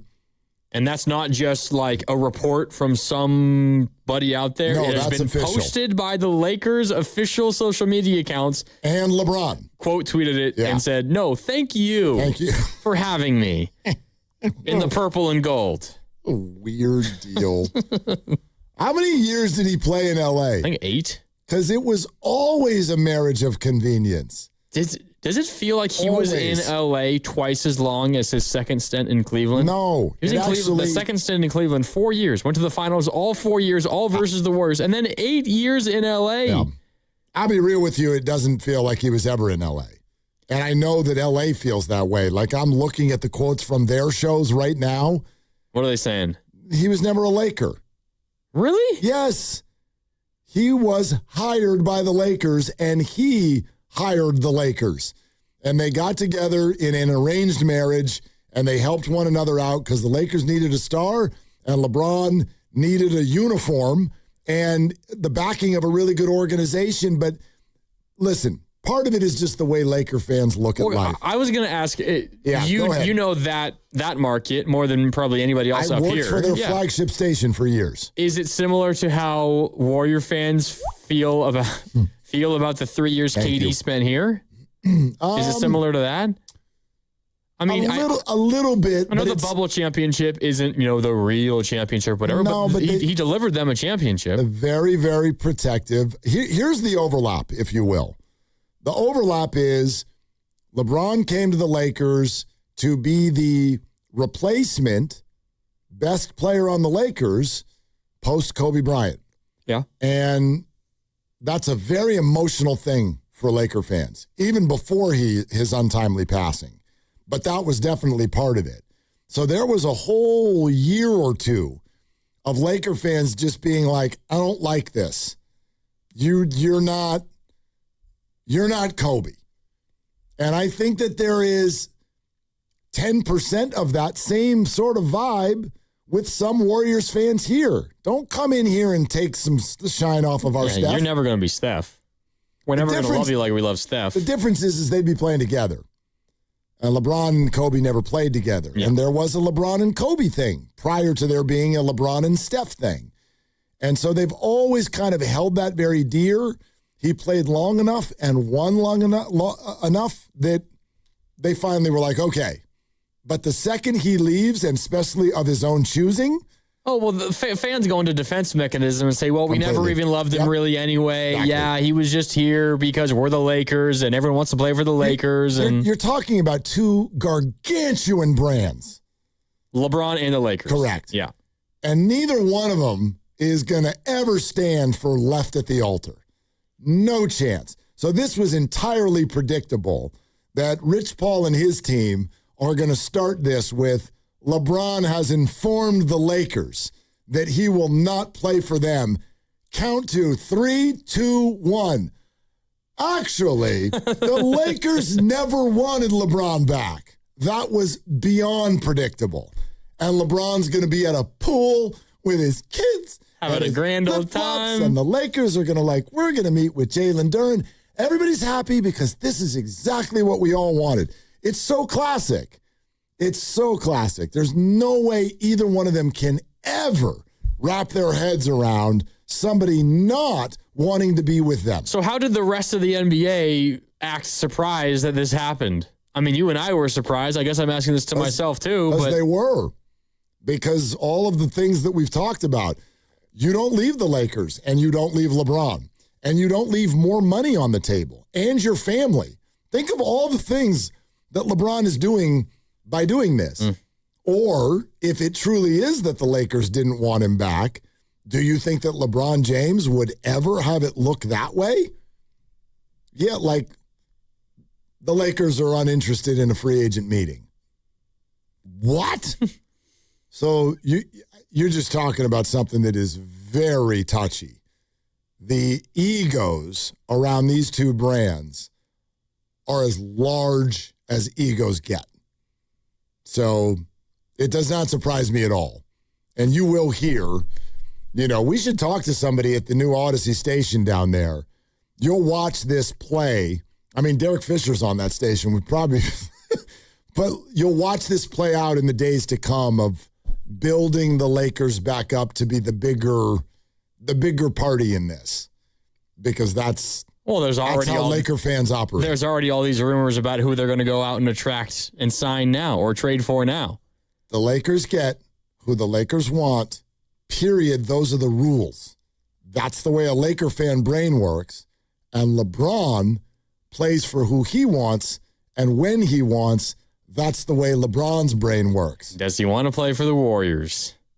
Maybe. That's the question. Maybe. And he's going to leave us waiting for a bit. I can sense it. Maybe. Or maybe it's going to break at 4:29. In a minute and a half? It's got to break at some point. Or maybe it's just going to take a dip. Let's get back to the phones, okay? Next hour, we'll have tickets to that California Classic. Who's up? Let's go. Jack, Walnut Creek. Hi, Jack. Thanks for calling. Thanks for waiting. What's up? No worries. How's it going, fellas? Hope you're having a good day. Absolutely. Enjoying the show today. I got a lot, so just cut me off whenever you want to. But I think how about now? The fans are nuts who don't want LeBron to come. I get it. I was at Game 5 when him and Kyrie dropped 82 on us, and my hatred started before that for him. But over the last couple of years, as you just said, he played for 8 years for the Lakers. That's crazy. It feels like 3 in my head. I think he's become so much more likable, at least in my eyes. Like, I do not mind him as much, especially after 2022. That was a spiritual experience.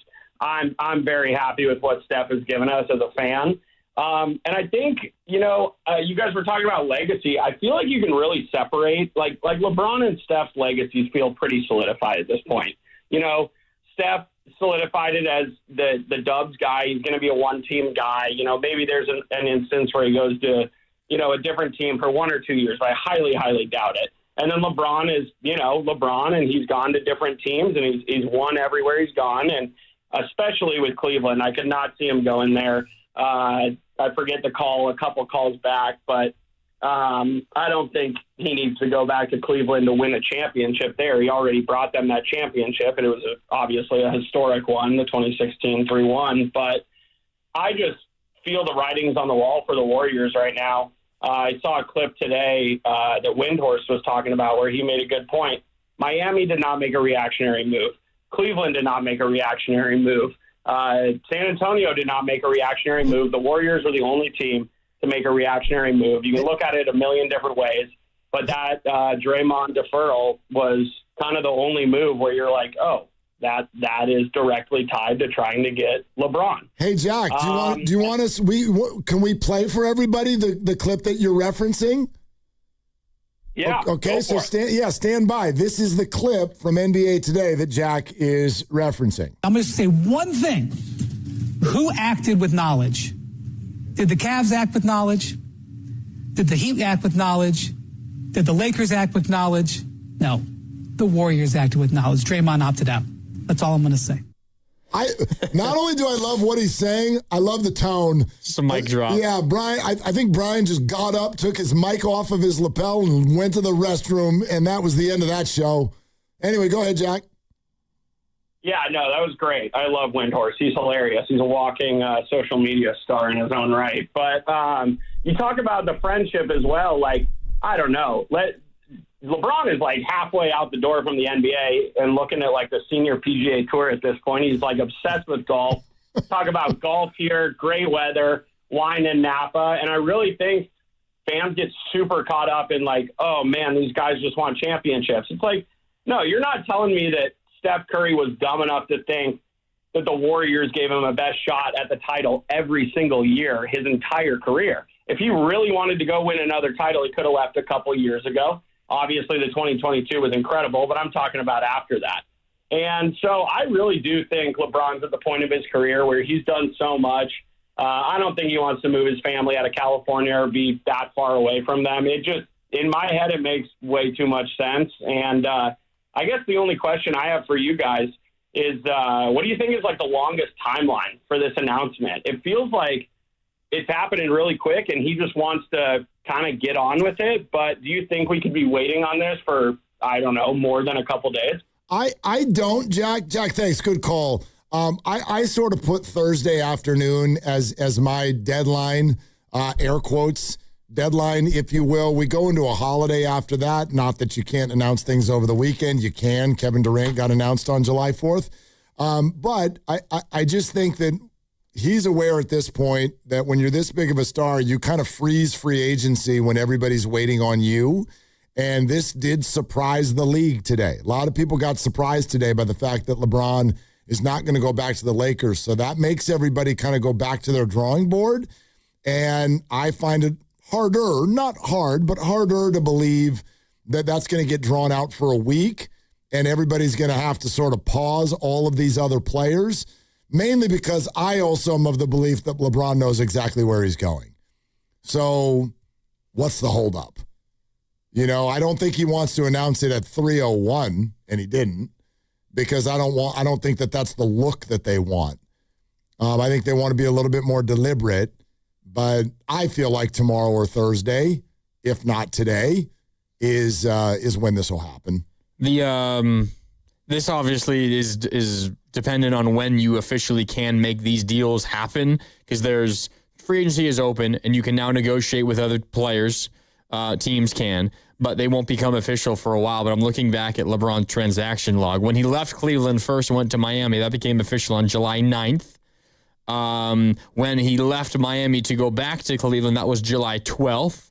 And when he left Cleveland to go to LA to the Lakers, that was on July 9th. Mm-hmm. So it's getting earlier each time. Slowly but surely. Yeah. And on the other side of 40, let's do it immediately. Let's do it now. But I would not be shocked if it takes a couple of days. Yeah. I would not be shocked if it takes a couple of days. Yes. Few other things, and we'll keep going on the phones. Which I don't think, by the way, really quick, I don't think that hurts the Warriors that much. Like, they don't have a ton of business to do. Like, they have some business to do, but LeBron is the big name business to do, and then everything else kind of is the odds and ends afterwards. Along those lines, this is a really good question. I'm glad you asked this. 650 just texted in, and this is probably something that a lot of people are wondering, and a lot of people could use an answer to. So I want to read this. Can you all walk me through what happens if we get LeBron? Who do we give up, and why it matters that Draymond did opt out? Explain it like I'm 5, please. All right, so 650, thank you. Let's do this together. Okay. There's no defined name as to who the Warriors give up, but if they are to give him the mid-level exception of $15 million for either a year or two, there is some maneuvering that needs to take place.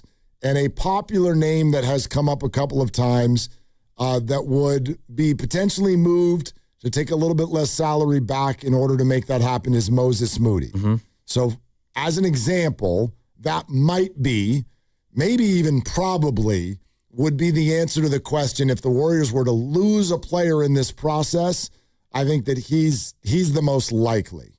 Would you agree with that? Yeah, and the way that this works is, theoretically, LeBron would sign with the Warriors for the $15 million mid-level exception the Warriors could offer him. And the way that they can offer that to him is by shedding some salary.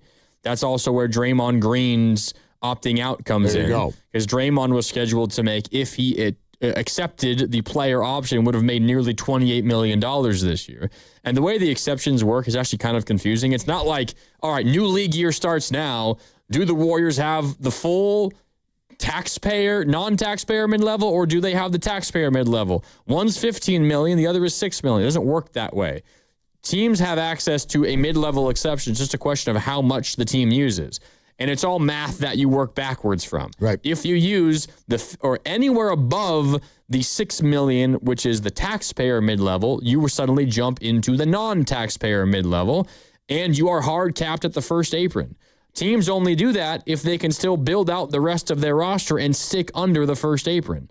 So there's like no rule against a team giving somebody X amount of dollars, whatever the mid-level is, but you have to be able to mathematically fill out the rest of your roster under the hard cap of the first apron. Exactly. So the only way the Warriors can offer LeBron, theoretically, what reportedly he would accept, that $15 million, they have to be able to sign X amount of other players to create a full roster by sticking under the first apron, which is $209 million.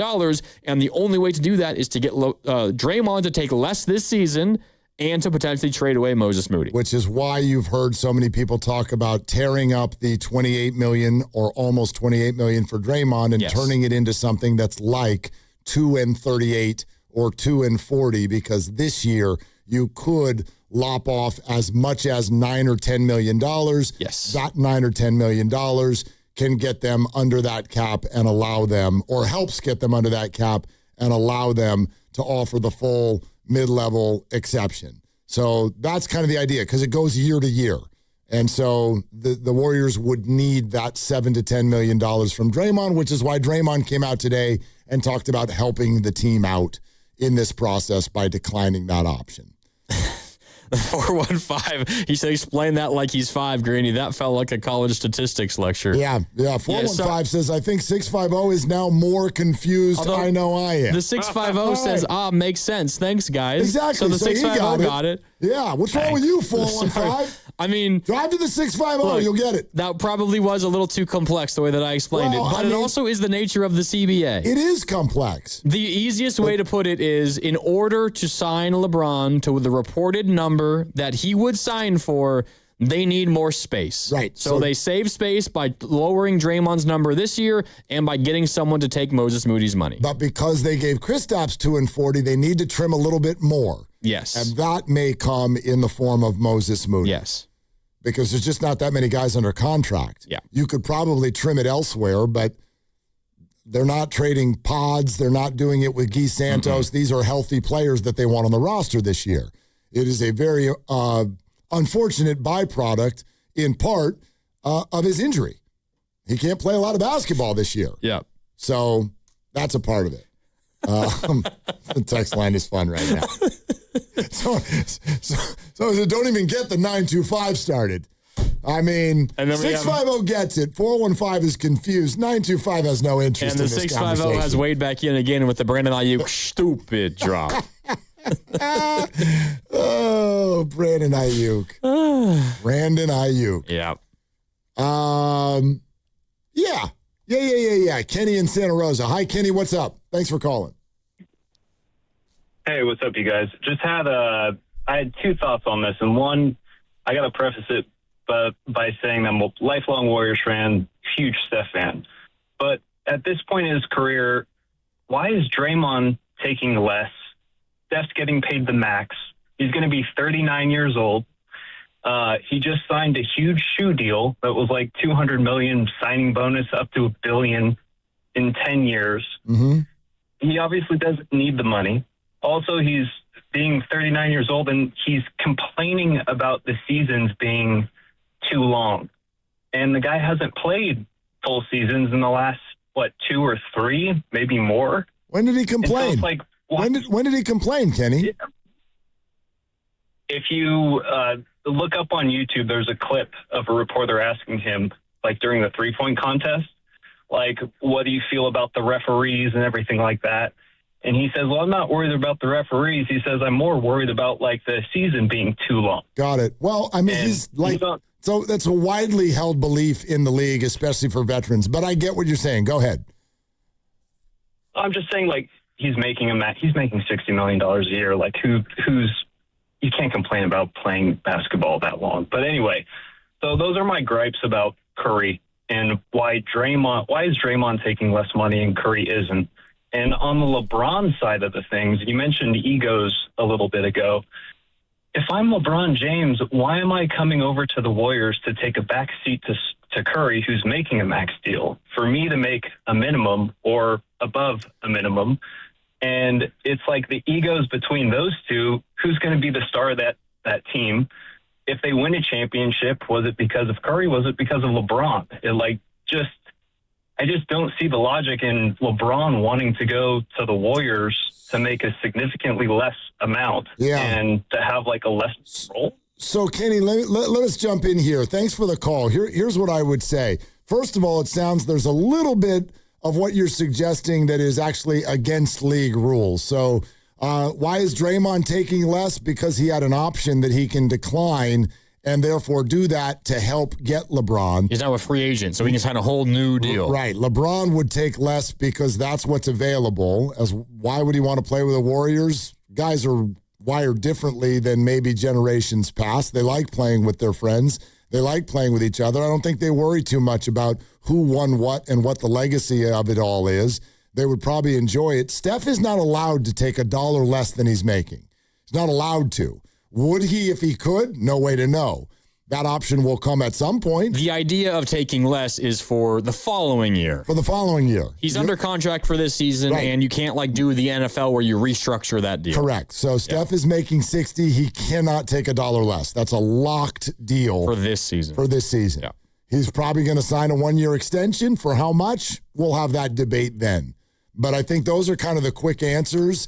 They don't see it the same way. A lot of, especially fans of a long time, see it. They don't worry about this whole stuff. It started with LeBron when he went to Miami, the whole teaming up and super team thing. All right. Take us to the California Classic next hour. Presented by CarMax. Chase Center this week, July 3rd, 5th, and 6th. 3 days of gameplay with the Warriors, Lakers, Heat, and Spurs. Get your tickets at Ticketmaster.com. We've got a pair in the 5 o'clock hour, which is coming real soon. We're brought to you by Fremont Bank, here for you, here for good. We'll keep going with your calls on Willard and Dibs. They call this one Bill. Whoa, aliens? Am I in a spaceship? Affirmative, Bill. What's with the laser saw? Relax. We are cutting our bill in half. What? An Xfinity mobile transmission says you can cut your bill in half. Oh, your mobile bill, not me, Bill. Xfinity Mobile also says we can try it free for a year. Free. Yes, with no commitment. Can we put the saw away? I am reluctant. But we will find another being to bisect. That's not sci-fi. It's Xfinity Mobile. Xfinity Internet members cut your mobile bill in half. Plus, try Xfinity Mobile free for a year. No commitment. Learn more at xfinitymobile.com. Xfinity. Imagine that. Restrictions apply. Xfinity Internet required. Savings compares one line of Xfinity Mobile Select to comparable plans from T-Mobile, Verizon, and AT&T as of 3/24/26. Taxes, fees, extra. $30 monthly discount limited to new mobile customers only. After 12 months, regular rates apply. Toyota's 4th of July sales event is on. This is the season for more.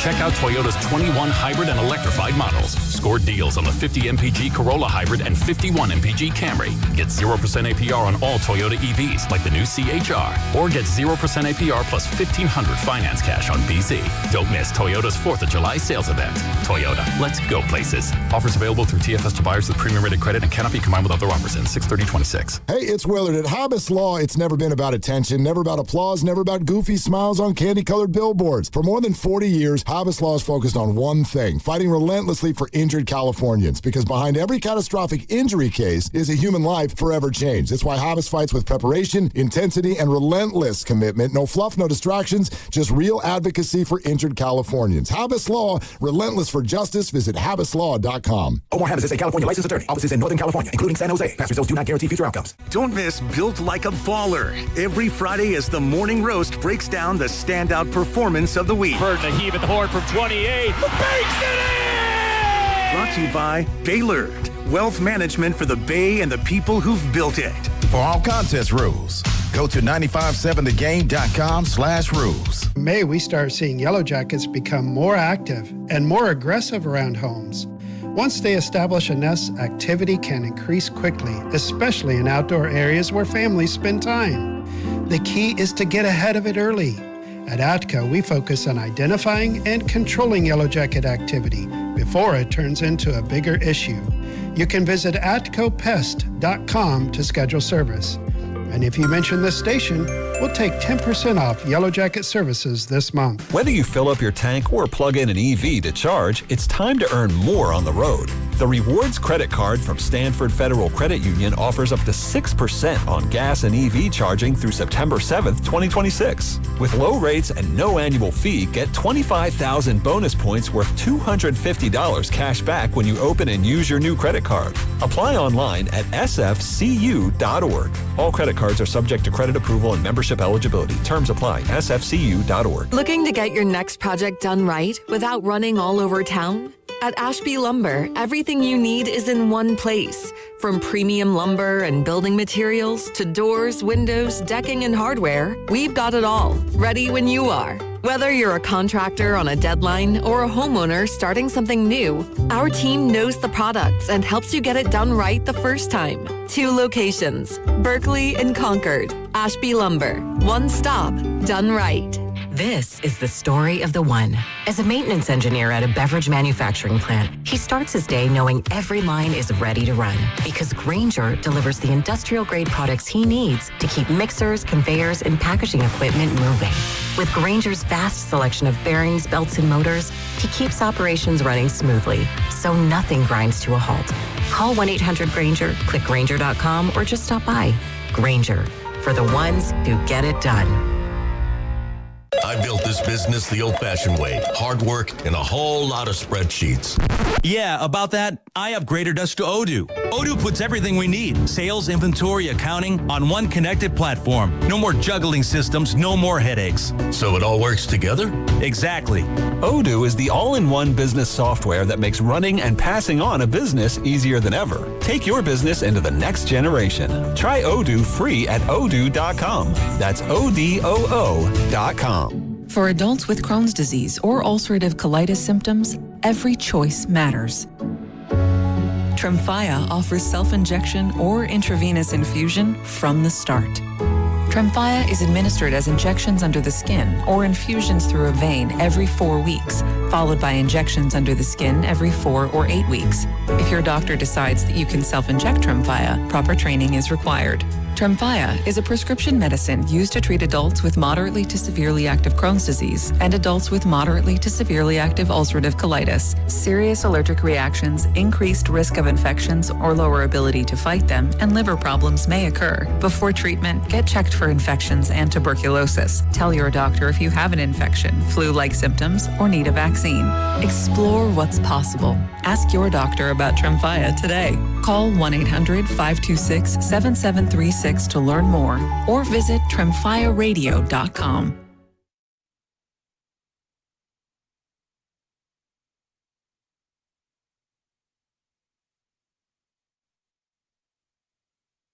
Now, back to Willard and Dibbs on 95.7 The Game. Yeah.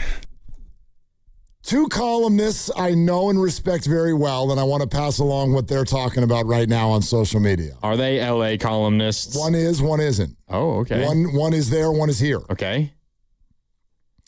The one down south is Bill Plaschke, who just wrote a column, and the headline is, LeBron James got out before the Lakers could throw him out. Ah, so it's already happening. Same thing happened to Luka when he went there. Yeah. Remember this? Yeah. Wait a minute. The Mavericks traded Luka in the middle of the night. How do they do Luka like that? Well, they thought he was overweight and wouldn't be a good player for a long time. 3 hours later, he's a fat guy with beer. And it's like, gosh, do you have to win the PR war? Yes. Can you just shut up? In that particular instance, Nico Harrison was fighting for his life. And he lost his life. Like, you're not going to win. So this one's funny because this is literally taken an hour. LeBron's like, he's informed the Lakers he's not coming back. Within minutes, we got national shows all over. Oh, Lakers didn't want him back. And now it's Lakers. They didn't just not want him back. They wanted to throw him out of the house. And LeBron's saving face, so he just said, you know what? Screw you guys. I'm just going to leave anyway. Yeah, and I'm in the pool with my kids. Having a great time. Am I bothered? No, I'm not bothered. So just expect that. I'm just letting our audience know this is what's going to happen now. When this ends, there is going to be a little tension-filled thing between LeBron and the Lakers. LeBron's got, just naturally being someone of LeBron's stature for as long as he has been, he's got to have some of the thickest skin in the world because he's probably the most talked about athlete maybe ever.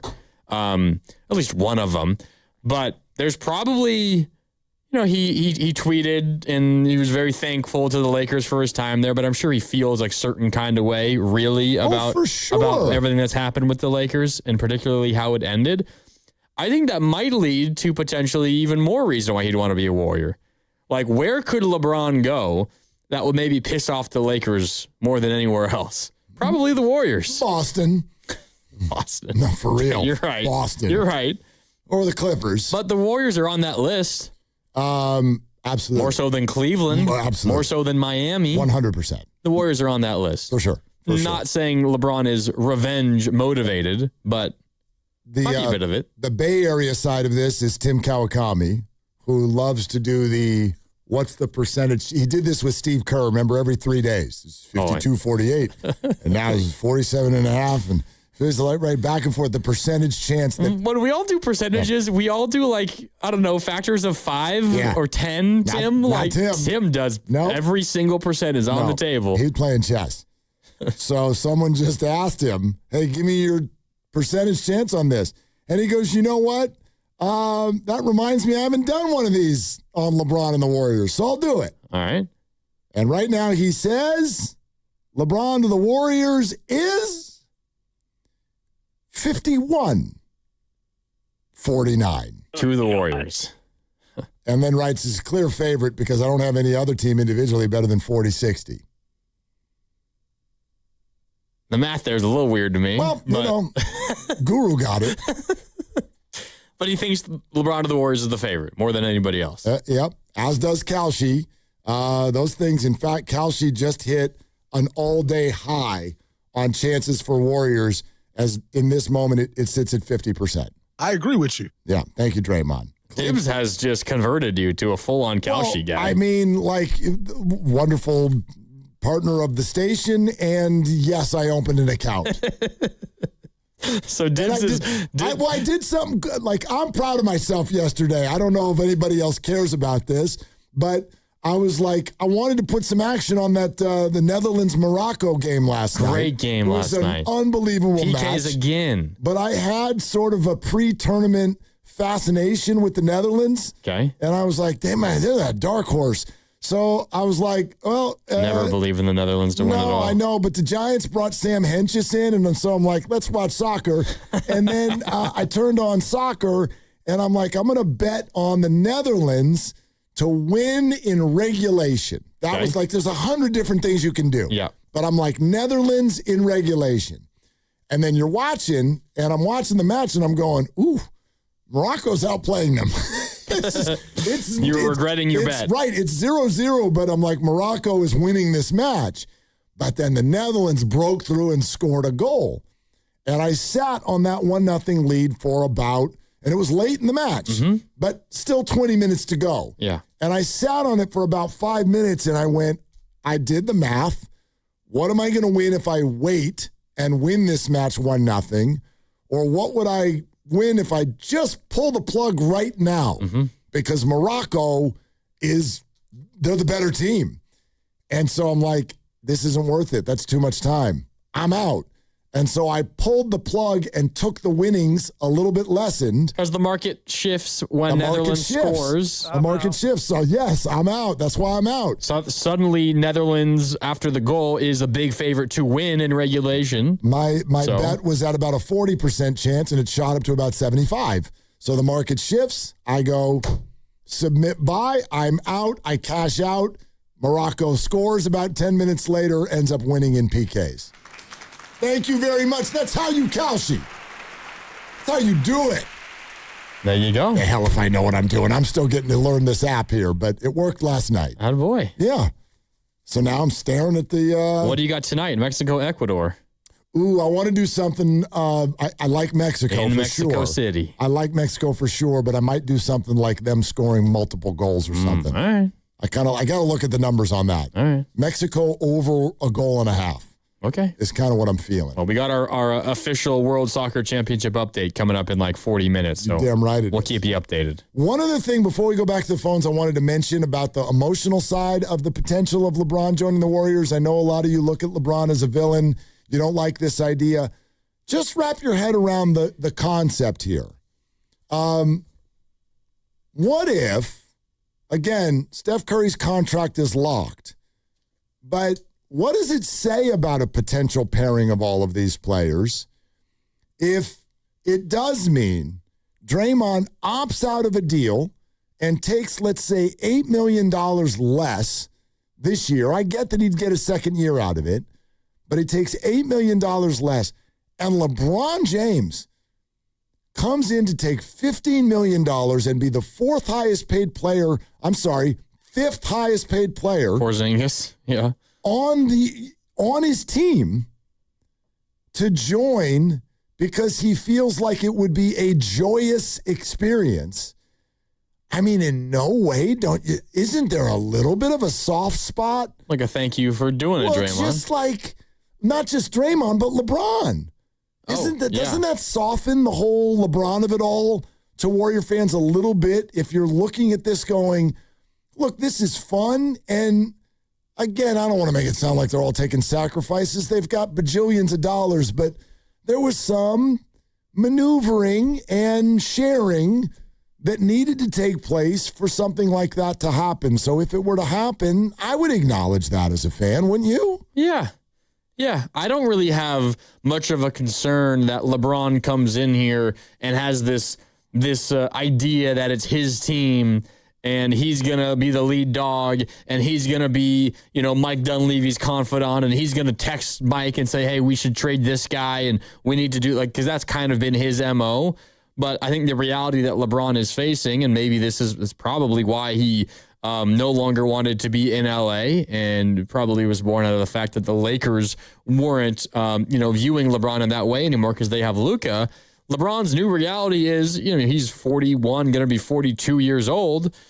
He's not in a position anymore to be the alpha, the best player, the decision maker on any team that he's on anymore. Like, that's not who he is. I mean, I suppose it could be theoretically possible if he's on a terrible, terrible basketball team, but he doesn't want to be on a terrible basketball team. He might say, well, yeah, I'd love to win another championship if possible, but it's not like he believes that he can go win a championship somewhere and be the guy that demands all these things anymore. Like, he's coming to a reality, specifically where if he joins the Warriors, he's doing it and he's okay with it, knowing this is Steph's squad. Mm-hmm. And I'm okay with that. He's not coming here to gain fans. Mm-mm. He's not coming here to, the whole Durant thing. Yeah, I don't think so. That just can't even be a part of his thought process. I think Cleveland's a threat. I really do. I would be knocked off my feet if it's not the Warriors or the Cavs. Yeah, I would too. I would be knocked off my feet if it's one of those two, if it's not one of those two. Yeah. Speaking of Kalshi, Dibbs texted us this morning saying that his little procedure went well. He'll be back next week. Yep. But he was talking about how he wanted to, purchase some, whatever you call it on Kalshi, the side of LeBron joining the Warriors. Yeah. The stock, essentially, of LeBron joining the Warriors. He waited too long because then the news broke that LeBron was not going to return to the Lakers, and the LeBron to the Warriors stock rose precipitously. And I told him at that point, now is the time to buy the LeBron to Cleveland stock because it's so relatively low considering all the rumors were about the Warriors being able to get LeBron. Not saying it's going to happen, but to your point, I think it's the only other option. Yeah. Really. I think it's the only other option. The only other teams on the board, we do have a new team that has just joined the board. What was the board before? The board was, and this is in order, okay, the Warriors, the Cavs, the Heat. Yeah. Spurs? The Spurs and T-Wolves are even as the fourth and fifth team. And there's one other team in there now? One other team has joined at 2%. Would you like to take a guess and a gander? Is it Boston? Nope. I'll give you two more guesses. It's not OKC, is it? No, it's not OKC. Nope. Can you give me a conference? Eastern Conference. Not Toronto. Not Not Detroit. We already have Miami. Oh, the Knicks? Nope. No, I don't know. The Washington Wizards. Oh, I should have known that. Because that makes sense. Because he wants to play with AD, I guess. So enamored with AD. I love how nobody even thinks about the fact that LeBron James is the power broker on the Lakers that sent AD the hell out of town. So, but anyway, yeah, he's enamored with him. He just cannot wait. He demands that he plays with him again. Anyway, so, all right, Pat in Foster City. Hi, Pat. Thank you. Oh, Pat, as Pat comes on, let me say that you're listening to 95.7 The Game, KGMZ FM and H2 in San Francisco and Odyssey Sports Station, home of the Golden State Warriors and Valkyries, always live on the free Odyssey app, and coming to you live from the Laughing Monk Studios. The Warriors have the 8th Annual California Classic Summer League being hosted at Chase Center, presented by CarMax. Games on the 3rd, 5th, and 6th later this week. The Lakers, Heat, and Spurs have their reps in town along with the Warriors. Get your tickets at Ticketmaster.com, but we got a pair to give away in the next 30 minutes. So have your contest line handy. I'm not going to say it out loud now because you'll all call, but at some point over the next 30 minutes, we will give you the cue and the number, and then you will win. Okay, Pat, what's up? Hey, Mark. First of all, congratulations on that soccer wager. That was a smart move. Well, thanks. I didn't. It's not shrewd. It's not like I got my daughter through college yet on the amount that I won. But thank you, Pat. Smart move. Hey, regarding the Warriors, I guess for me, I've been a season ticket holder and a fan since I moved here in 1980. So I've been through a lot with starting back with the Joe Barry Carroll days, and Bernard King was on our team that first year I was out here. But it goes back. But I guess the good news for me is that I love having Steve Kerr back. I think that's great. I like the draft choice. I think that's good. And I have to say, I didn't think I'd ever say this, but as you said, Mark, I think given where the Warriors are at now, I kind of like the option of LeBron coming here. I never thought I'd say that, but given where they're at, it's a different situation than it has been. But so those are positives. I guess on the negative side, and you've all talked about the ages, but you got, even without LeBron, who I think is 42, you got 39, 37, 37, 41, 34, 31. We just lost Melton, who's probably the only Warrior on the whole team that's age-wise in his prime. Everyone else is either, over 30 or 35 or under 24. So, we got this age issue, and I'm just wondering how with that team, if we get LeBron on this team, first of all, how are we going to play defense against teams? I mean, we saw what OK City does, and we saw what San Antonio does, and even the Knicks and other teams, even teams that aren't that great, like Toronto and Miami and Dallas, even Atlanta. Those are fast teams. I don't know how we're going to keep up with them defensively. So that's one issue. And the other issue I have, it's not so much injuries, although, that's always part of it, but it's more just, historically, and, players start at the age of 30, start to drop down for sure. And by mid-30s, almost everyone's performance is on the way down. So everyone hits a wall at some point, and we've seen that a little bit definitely seen that with Curry's gone down a little. I mean, everyone talks about how great he's playing for a guy that's 38 or 39. No question about it, but there's also no question that his performance is starting to come down. Obviously, that's true with LeBron, but it's also true with Draymond even more so. So I just worry more about, even if they're healthy, are they going to have this kind of performance?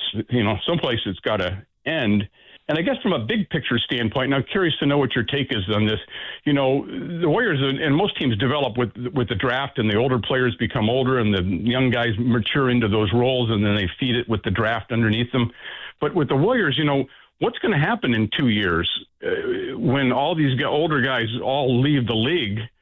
Are we going to be with Guy Santos and then the rookie from next year and the rookie this year? I mean, who are the free agents who are going to want to come here with Steve Kerr leaving and all these guys that are going to be, untested and under 25? So, Pat, what are we going to have left? Yeah, what I would say is, this is just my sort of opinion. Thanks for the call.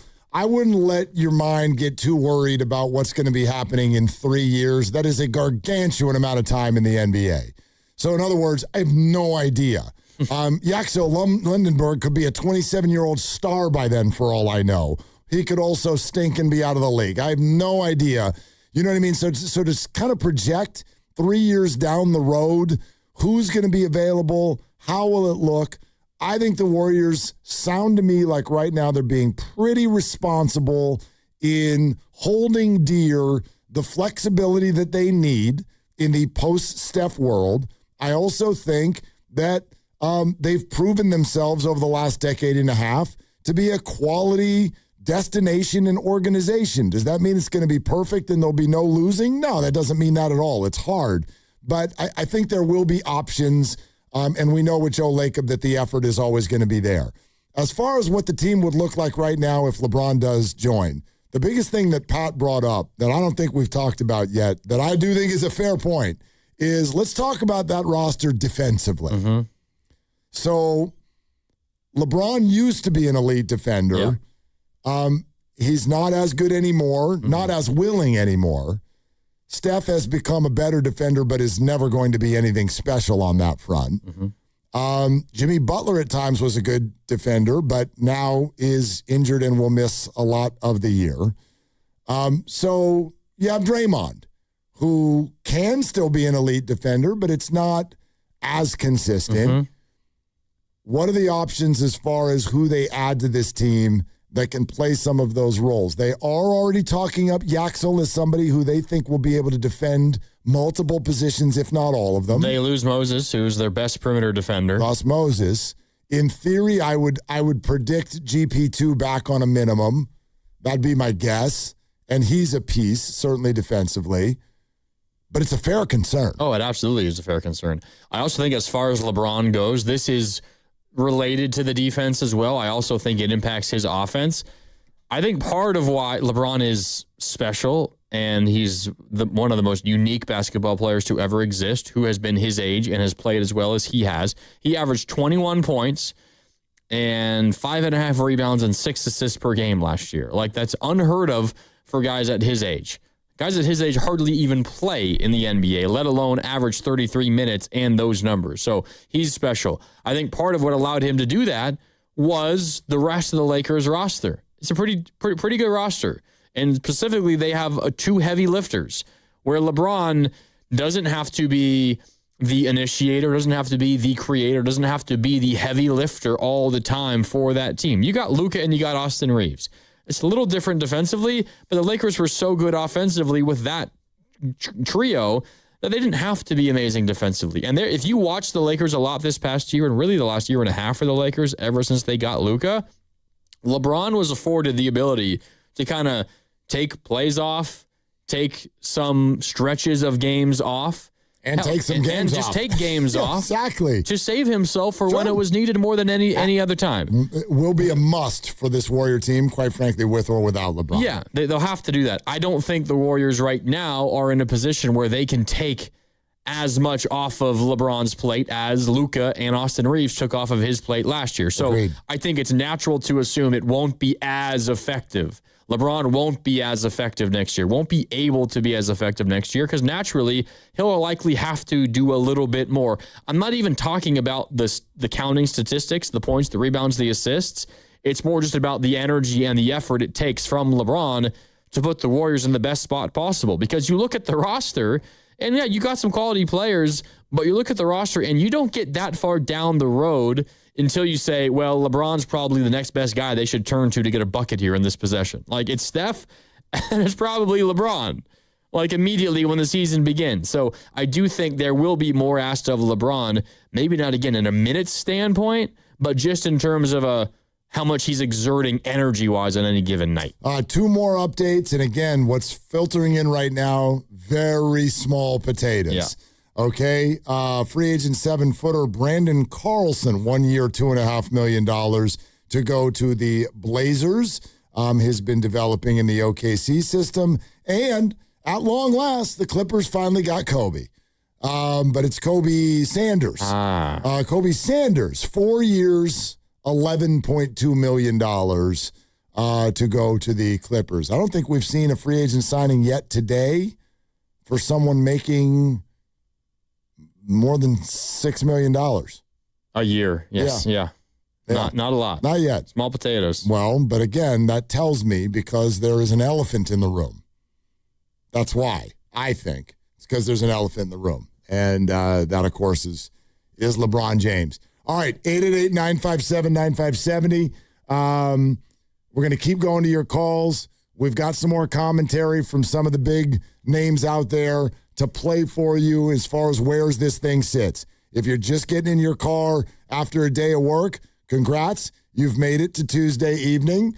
Here's kind of the update of the day. We know that Draymond opted out of his contract yesterday. He released a podcast today where he very much referred to the Warriors as family and made this sound like this is a coordinated effort. I've always taken the approach of working with the organization. I've been in one place for 14 years. It's more of a family to me than anything. I view Golden State more like Michigan State. Like, it's more like an alma mater for me, as I've been somewhere for 14 years. So when in a position to try to help better our team, to try to help better this organization, I am always intrigued by that route. So opting out, I think for us, it gives optionality. It allows to possibly do some things. Joe Lacob, Peter Guber, the ownership group has never been one to shy away from doing things that help this team get better. And if I can stand on that same side and have a hand in helping this organization be in a better position, I'm always willing to do that. So there's that. Combined with shortly after that, it was announced that LeBron James will continue his career, but not with the Lakers. And so that has created the conversation that we're having today, because as it sits here right now, look, I think there's already an answer to this question. It's just in LeBron and Rich Paul's heads. So, but do you think maybe does Draymond know? Do the Warriors know? Do the Warriors know? Or at least do they have a good feeling? Probably, or maybe they have a bad feeling. But I think they know where they stand. I think Draymond and Steph probably know where this stands. Possibly. Maybe not confirmed, double, triple, locked with a Sharpie, but I think there's an answer to this question. But until we have it, there are markets out there, and the Warriors are the heavy favorite to be the landing spot for LeBron James, with Cleveland coming in next. So that's what everybody's batting around. Also, the Warriors have officially announced Kristaps Porzingis' extension. You might wonder, well, how is that possible? Aren't we in a moratorium?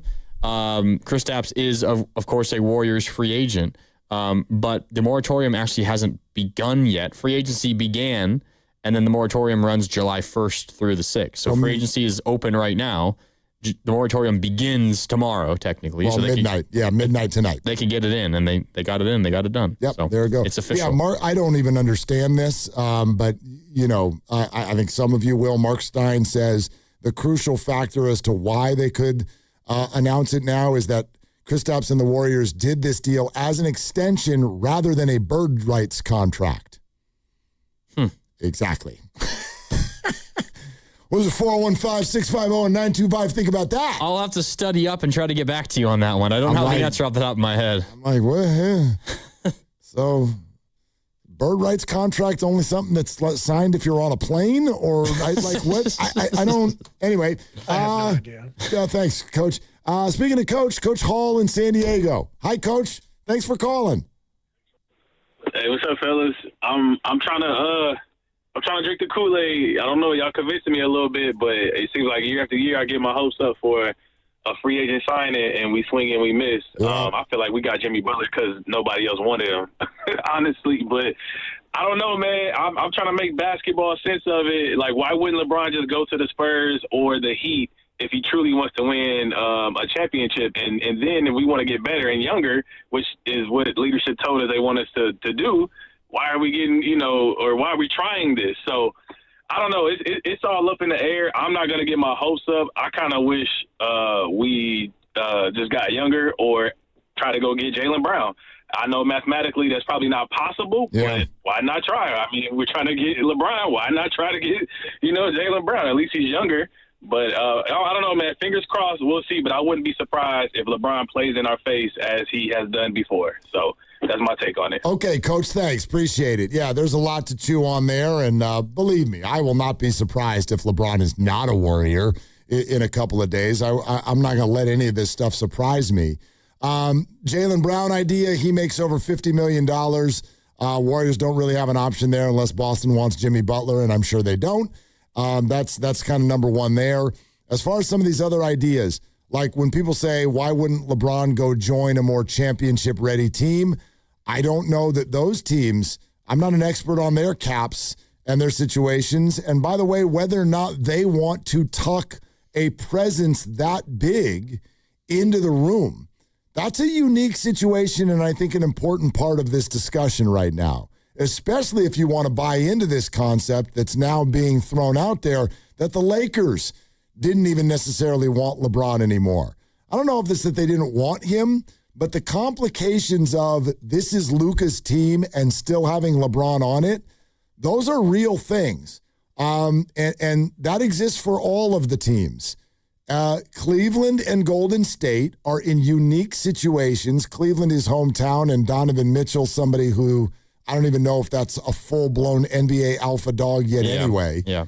And the Warriors unique because they're all friends and in the final chapter of their careers. It doesn't work for everybody. And I'll say this again, as I've said a few times yesterday and today. I don't think LeBron and many athletes are at least solely motivated by this championship chase. I think the entire year is part of their motivation, and the experience that they're going to have is part of this, and their families are part of this. LeBron in Miami, I could just tell you this. If I was LeBron's wife, I'd be like, I don't like that idea. I don't want you on the East Coast in scantily clad Miami all day while I'm home with our family. I'm not kidding. I'd be like, I don't like that idea. And that weighs on a guy, for sure. I would hope it better weigh on you. So these are all circumstantial. And I don't think the Warriors really view this as getting that much older either. It's one player. And they've also brought in, the 11th pick in the draft. It's one player for 1 year. Exactly. I was going to say it's potentially, probably most likely just 1 year anyway. And it's a year in which you would have been relatively old no matter what. Like, you have Steph on your roster. You were going to have Draymond on your roster. Unless you found a taker for Jimmy Butler, which is going to be difficult to do, you probably would have to attach picks to Jimmy just to get somebody to take it, because who knows when he's going to play and who knows how he'll play when he does play. And he's on the last year of his deal, and that's generally when Jimmy gets a little angry, so maybe he wouldn't even want to play wherever he gets traded to. So you'd have to pay up to get somebody to take that. So he was going to be a Warrior, I think, for the most part. That's even before you get to Al Horford and Kristaps Porzingis, who they've re-signed both to 2-year deals. You're going to be old no matter what. So you're looking at what this year was. You're kind of stuck in this lane of being old with veteran players. What's the real harm in 1 year of LeBron? There's no real harm in it. I don't see it. Yeah. It's emotional, not tangible. And I feel that. And what our last caller just said, I don't want to get my hopes up. We've been down this road before. I feel you 100%. 100%. And by the way, that's not, I don't know. I am scared for how I'm going to feel if I wake up tomorrow morning and I find out that he's going to the Cavs. Yeah. I'm going to be like, are you kidding me? Yeah. Yeah. We just went through this whole song and dance. And by the way, that's not just Warrior fandom. Depending on who your other teams are, you know what I mean? This has defined the San Francisco Giants for the last handful of years. And so if the Warriors to a degree as well, and that stuff takes a toll on you. Yeah. As a fan. I still remember exactly where I was, both when the arson judge came through and then when the Aaron judge came through. Yeah.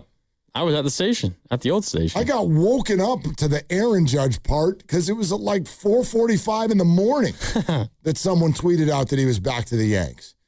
An arson judge came in, and I feel like it was about 4 or 5 in the afternoon. I know what street I was driving on. Bzz, phone lit up. I looked at it at a stoplight. I'm like, oh my God, arson judge. And I was taking my kids to a doctor appointment.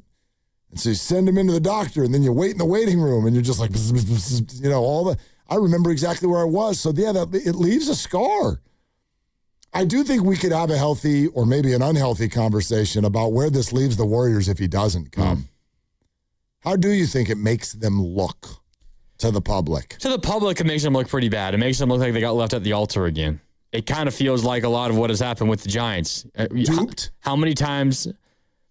Does it make them look duped? No, I don't know about duped because I think to be duped, you gave up an opportunity to do something else meaningful in order to chase this. This just feels more like you thought somebody wanted to play ball with you and then they left you. You got stood up for a date.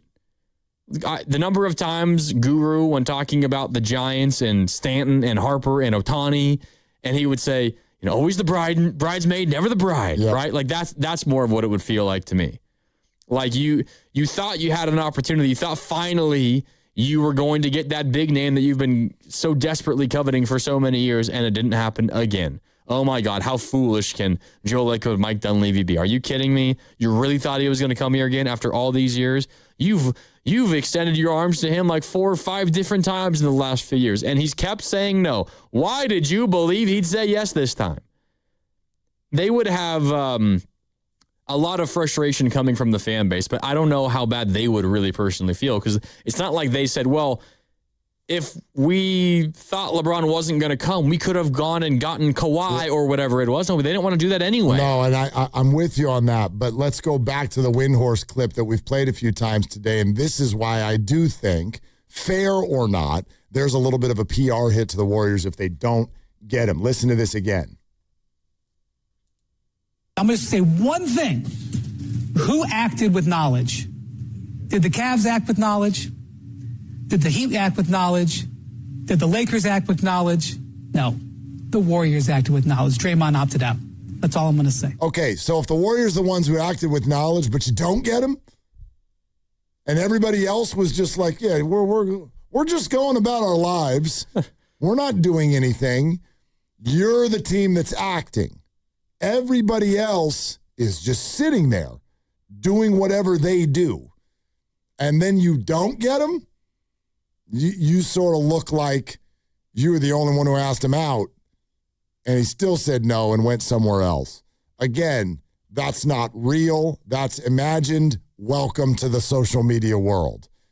And so, fair. That's why I say fair or not, because I support all of this.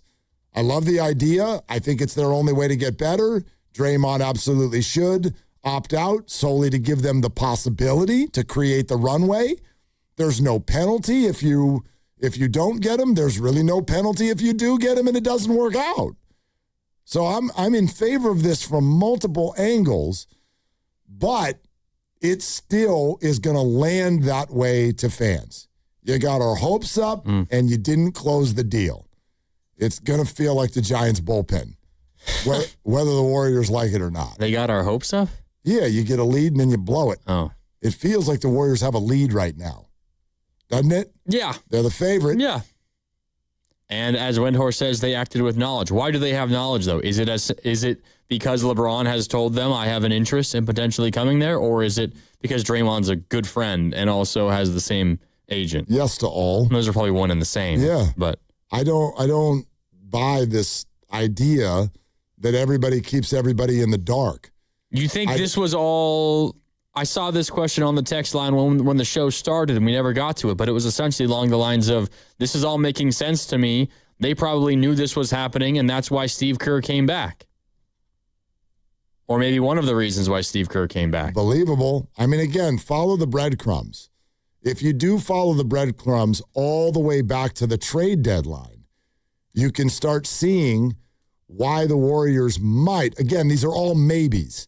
But why have they acted the way that they've acted? You go hard for Giannis, you don't get him. Okay. They hardly even respond to you, the Bucks. Right. What are you going to do next? I know we all thought, and I'm not saying that this is wrong, but the Warriors moved on from Jonathan Kuminga because, Jesus, the two sides just couldn't take it anymore. Well, maybe. Or maybe the Warriors absolutely unequivocally wanted to turn that salary into an expiring contract to give them optionality leaving the season. And then Steve Kerr cries and hugs Draymond and hugs Steph and has breakfast with Wright Thompson and tells him he's leaving. And then somehow over the next few weeks, there's an about face and it turns around and it goes the other way. And then everybody reports that Draymond Green is going to pick up his option, and then he doesn't. And you know, you can just line it all up. The Warriors signed Kristaps Porzingis to an extension before free agency even starts. And it's like, well, wait a minute. What? Like that kind of locked up the Warriors' ability to make a big game trade for anybody else. All of these things all line up. To me, they all line up. And I'm not saying that LeBron is why, but it would make sense. All of these things do make sense on a different level if the Warriors were getting LeBron. By the way, you mentioned the Porzingis extension. I think I have the answer to Mark Stein's cryptic tweet. Okay. So the Warriors officially announced Kristaps Porzingis' 2-year, $40 million contract extension. And Mark Stein is saying it is an extension rather than a bird rights contract. And I think the reason why it's considered an extension is what we were talking about earlier. Free agency officially began this afternoon at 3 o'clock, but the moratorium in the new league year does not start until midnight tonight, July 1st. Right. So this is he's technically never reached free agency. Kristaps was not a free agent yet. He was still technically under contract. Right. So it's an extension on what last year was, and on an extension contract, as opposed to a bird rights contract with a free agent, you're immediately trade eligible. So if they needed to move more money for some other move this summer, or still potentially a LeBron James move, that's a fascinating fact. They could use this new Kristaps Porzingis contract as part of it. And Kristaps' sign and trade was always on the table. Mm-hmm. We talked about that throughout the spring. I don't think he's going anywhere, but that's an interesting thing to know. So getting the business done now before the league moratorium begins at midnight tonight, which I believe is midnight Eastern, so 9 o'clock Pacific, allows the Warriors to, if they need to, it gives them more flexibility, more optionality, as Draymond said on his podcast, and as Steve Kerr and Mike Dunleavy and Joe Lacob have said so many times, it gives them another option and another way to create more space. Okay, there you go. Interesting. Yeah, he never made it to free agency. He was never a free agent. Right. He got extended. Nobody could talk to him. All right, 888-957-9570. Barry in Mill Valley. What's up, Barry? How you doing? Good, guys. How are you doing today? What's up? Well, you know, I've listened to the shows today, and I haven't heard this, I believe. And, well, first question for you. Do you know what LeBron has in common with Robert Horry, Danny Green, and John Sally? Rings? Won a championship with 3 different teams? Exactly. So maybe if LeBron wants to win a fourth with a fourth different team, then he would go to the Warriors, not Cleveland, and not Miami. What do you think about that? Well, that's a fun factoid, and I always say the same thing, which is when we get to these sort of and Barry, thanks. When we get to these sort of like decision moments for guys, what a lot of us are doing is guessing what makes the guy tick. And different things make people tick. So, all right, so what's his priority? Does he want to play with his friends? Does he want to be close to family? Does he want to be in his hometown? Is it money? All of these things, and is it some statistical fact like that for legacy reasons? I don't know. I've not really heard, and I would have my doubts that that's what LeBron's really after in all of this. I think that he is, I'm going to just take him at face value. If he joins the Warriors, I think it's for the stated reason. Hey, who have you not played with that you want to play with? Steph Curry. I like playing with Steph Curry. I want to play with Steph Curry. Those Olympics were special. Oh, they were so fun. And Draymond's a very close ally and friend. And I don't care who you are, how rich you are, how accomplished you are. Everybody loves to be loved. And the Warriors have chased this guy for 2 years when no one else has. I have to think that matters on some level. But, yeah. I don't know what makes him tick. I mean, I don't know if no one else has chased them.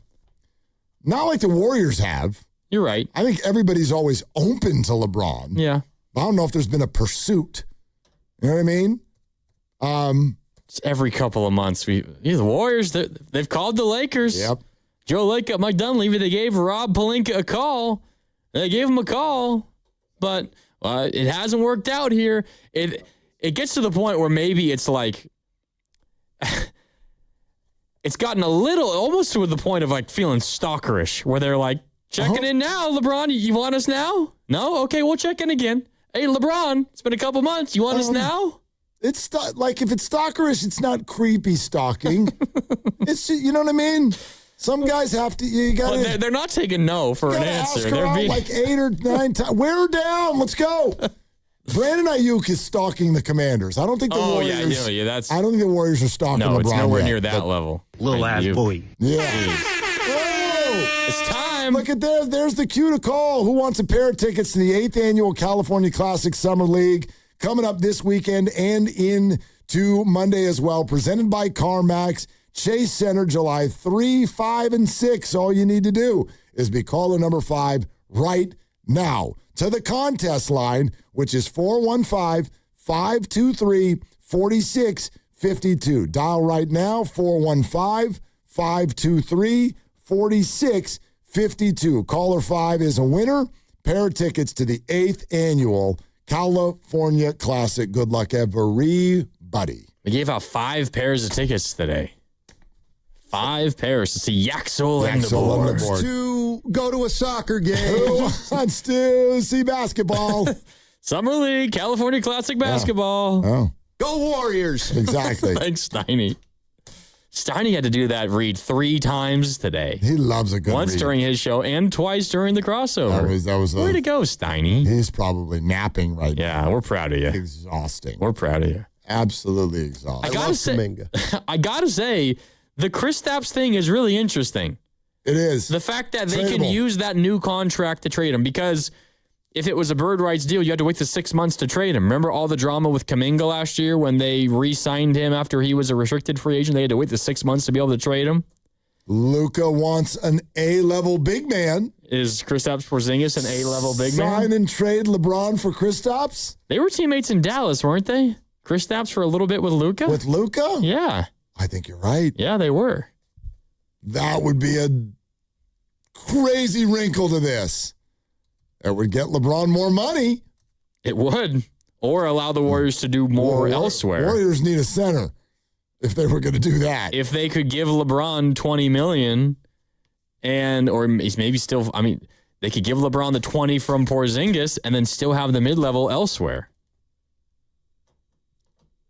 Correct. If Draymond still took a pay cut and But they you still would. maybe shipped You out would. Moses Moody. Draymond would do anything if it means LeBron's on the team. I don't know. It's interesting.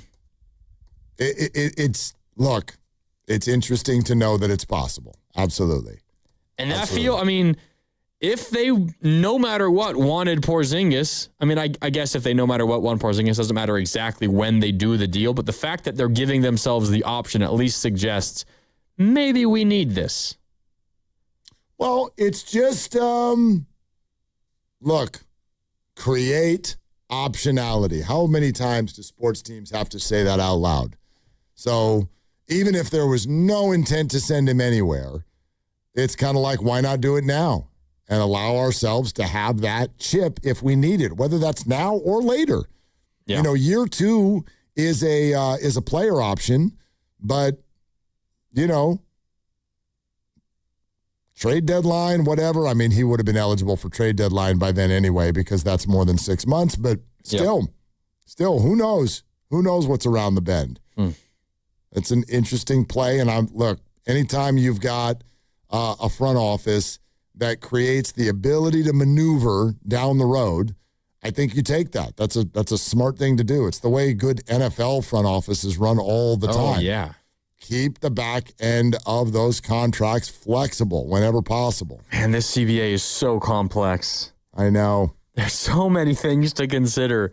And obviously the Warriors know what they're doing. That's why they did it this way, to give themselves that option. But it's like trying to find a needle in a haystack, figuring out why these things happen the way they do. But it makes me feel better that even the best experts in the world sort of don't fully really get it either. You know what I mean? I'm not going to name names, but in the middle of all this, the last 10 days, I've been, texting friends in the business and trying to get answers on some of these crazy CBA questions. And you get opposite answers from the same people. And I legitimately people that have worked around the league for a really long time that I've, developed relationships with. And there's Grandy, I don't know. Don't know. I'm like, don't know. Thanks for nothing. Yeah.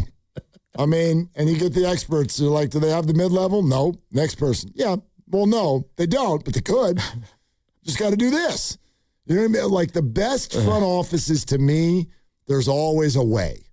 And this is my favorite example, and it's when I first birthed that stupid phrase, cap schmap, was when the 49ers had, everybody's they've got $21 million of cap space. And they had a bunch of free agents, and this is the first time they re-signed Trent Williams. And they're like, I don't even know how they're going to get Trent, let alone all these other free agents. And they got them all. Got them all. I'm like, well, what are we doing here? And all they've done since then is just continue to kick the can down the road. Well, at some point, the bill's going to come due, right? I'm like, these football players, it's no different than radio contracts. You write stuff down on a piece of paper and sign it, but all it takes is somebody going, that's the end of that. Did you actually rip that? I did. It's okay. I was going to say, it was a really good sound effect. Yeah. It's a page that I already used. So we're good. I also didn't rip it all the way in half. Okay, good. Yeah. But I'm glad we now have that sound effect. That's exciting. You know what else is exciting? What? Mark Grandy's World Soccer Championship update. Oh, and it is brought to you by Jack's Bar and J-Town Pizza, your destination for international soccer action in San Jose's Japantown. 3 more games today in the knockout round. 32 teams working our way slowly down to 16 teams. Up first, Norway beats the Ivory Coast 2-1. They now advance to take on Brazil in the round of 16. Erling Haaland scored the go-ahead goal in the 86th minute to give Norway the win. They beat Ivory Coast 2-1. They are on to the round of 16. What a tournament so far for Norway. That was followed up by France. France took on Sweden, and France dominated. 2 more goals for Kylian Mbappe in the 45th minute. In the 74th minute, they win 3-0. The tournament is over for Sweden. France is on to the round of 16, where they will take on Paraguay. They were beneficiaries when Germany fell to Paraguay last night, so you'll feel pretty good about France's ability to get at least to the quarterfinals. And then coming up in about 20 minutes in Mexico City, Mexico versus Ecuador. Winner of that game plays the winner of England and the Democratic Republic of the Congo. That game is tomorrow, so Mexico versus Ecuador tonight plays the winner of England and the Congo. And that is your World Soccer Championship update, brought to you by Jack's Bar and J-Town Pizza, your destination for international soccer action in San Jose's Japantown. This round of 32, Willard, has been so fun. Just incredible. And then, by the way, am I correct? I don't have the bracket in front of me. If Mexico and England both win their first match, don't they play each other? Yes. Okay. Mexico, Ecuador tonight. England, Democratic Republic of the Congo tomorrow. Winners play each other. And it will be in Mexico. You got to listen to me now. You want to talk about a country stopping for a match, and neither of the countries in the match are the country I'm talking about?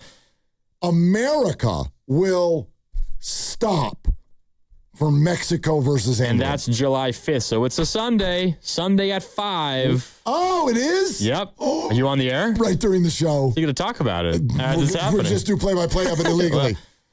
Well, we'll be airing on Fox. Yeah, but Fox Sports Radio is not actually Fox. It's a whole thing. But yeah, Sunday at 5. If the favorites win, if Mexico beats Ecuador, although Ecuador is not bad. No. Ecuador's got a shot tonight, but I like Mexico. England should beat the Congo, although not a given either. England hasn't looked great, but no, they scored a lot. But yeah. Okay. Hey, one more time to tell you about beautiful Silverado Resort in Napa and how you can play golf there with all of us. Hosts at 95.7 The Game. The round will be on Monday, July 13th. If you're available, great. Send in a video, 30 seconds or less. There'll be 6 of you we pick, and each will be paired with a 95.7 The Game host. So send in that video that shows your golf swing, your best gear, and your best why you want to play with us. Go to 957thegame.com, submit the video. Do that. Who knows? You might be with us on the 13th playing some freaking golf. And the deadline for those videos is midnight tomorrow. That is what we call that the illegal moratorium period after midnight. So don't wait till then. But get those videos in. Two things coming up next. Still some people want to weigh in. 888-957-9570. Plus, somebody gathered all that the Clippers have traded and all that they've received just here this year in 2026. I'm intrigued. It will blow you away. Okay, so I'll have that for you next. That's Grandy in for Dibs, Willard and Dibs. Yeah, Dan Dibley here for Fremont Bank, which, as you know by now, it's my bank, and it has been for more than 6 years. And I love this bank because it's a family-owned bank with the family-owned feel. They started back in 1964, and when they did that, it was just one branch, but now they have 21 branches. So if you go around in your Bay Area, you're going to find a Fremont Bank branch, and you're going to see it, and you're going to think, you know what? I want that full-service banking with no compromises, and you should. It's not a big box bank. It's a good local bank. And when you deposit your money with Fremont Bank, they reinvest it locally into businesses, philanthropy, home ownership, all the good stuff that makes our Bay Area the best area in all of the country. And that's why you should be a Fremont Bank customer. The money stays here. It's local. It's not a big box bank. It's a good, solid local bank. And we talk about Fremont Bank, and you know that they're here for you and here for good. Honey, did you invite the minions over? Well, you know how we talked about getting Wi-Fi from Xfinity? Yeah. I ordered it this morning, was online in minutes, then they showed up. So they just came over to use the Wi-Fi? They even brought their own devices and spell book. You didn't give them the new Wi-Fi password, right? No. That's good. I gave them our old one. Because Xfinity lets us keep the same network name and password so devices connect instantly. What do they want Wi-Fi for anyways?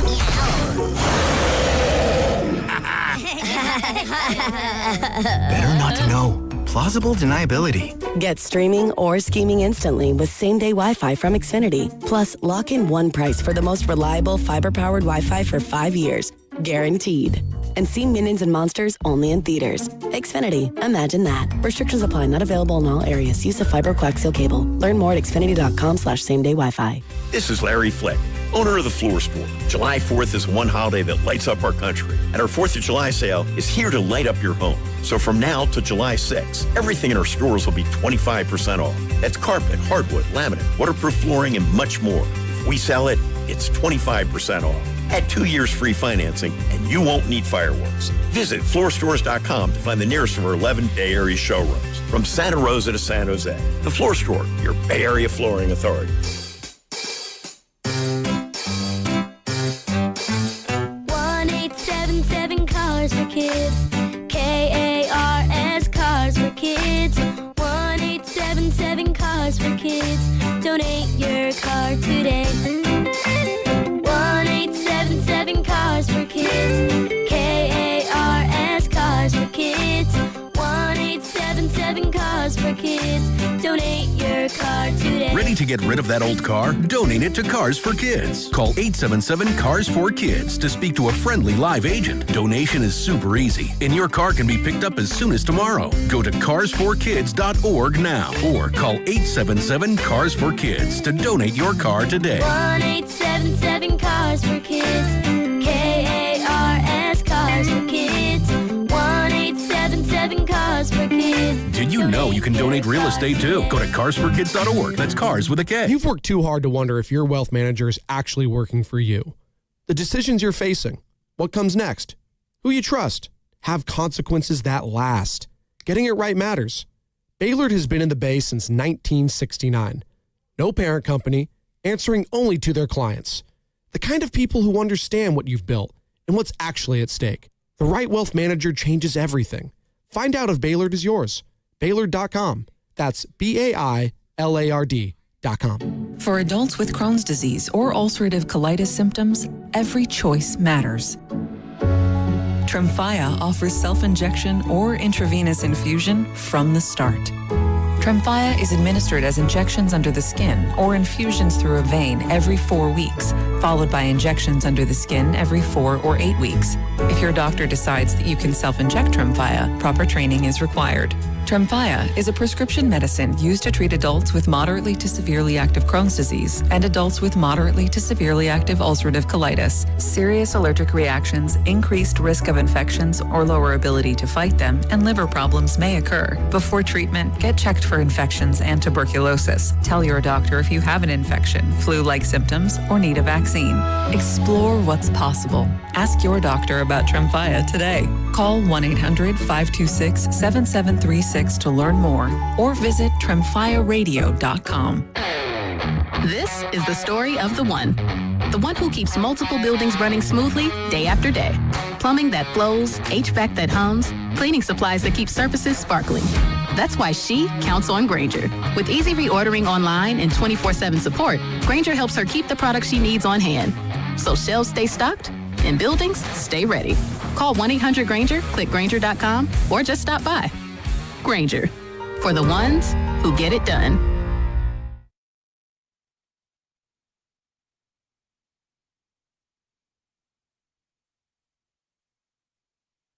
Hey, it's Joe Shasky from the Morning Roast, and you're listening to Willard and Dibbs. If you're doing what I'm doing, then you're listening on the radio. If not, you could check them out and see what kind of hat Willard's wearing right now on YouTube.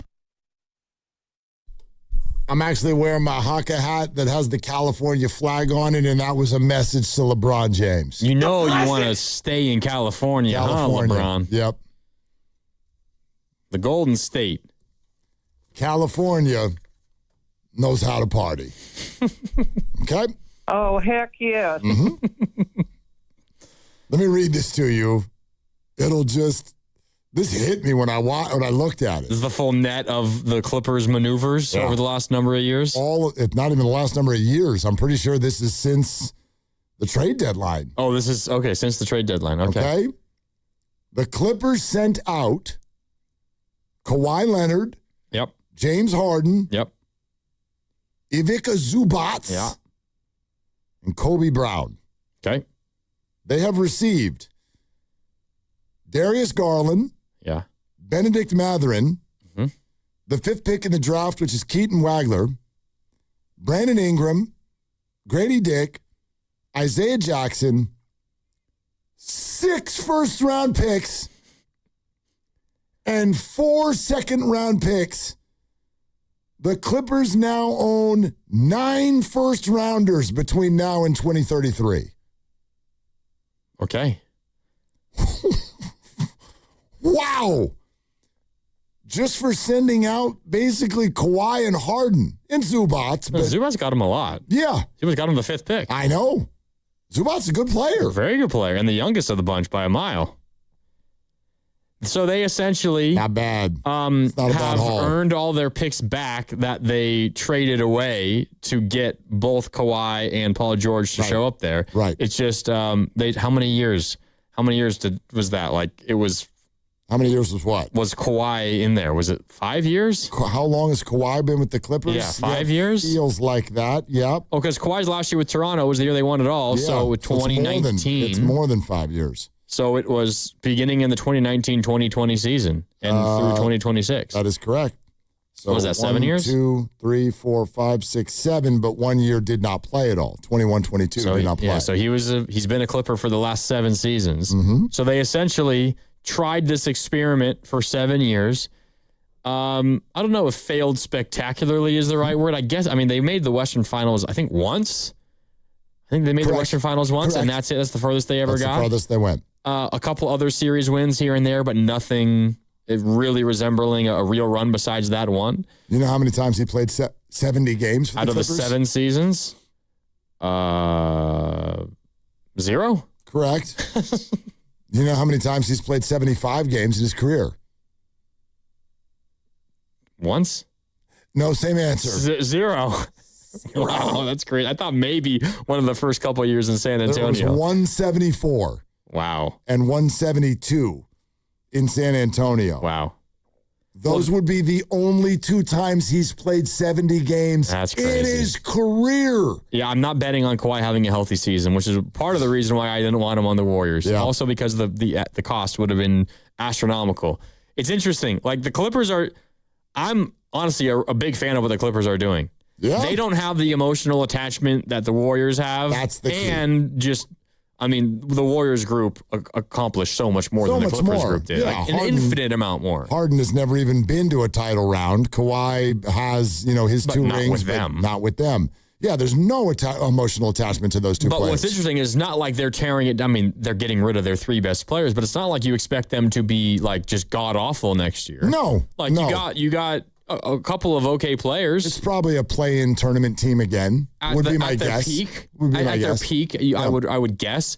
But like they're not like we're one of the 5 worst teams in basketball next year, and we're just going to be drafting a young guy every single year that we hope turns us around. Yeah. They have a bunch of first-round picks coming up, but they also have we got Garland, we got Mathurin, we got a couple of young guys that we can build. Brandon Ingram. Yeah, we got a couple of guys we can build around right now. Oh. Yeah, I'm a fan of for what position they were in. I think they've done a really good job. Honestly, I agree. But that's the power of having no emotional tie to your best players. Yeah.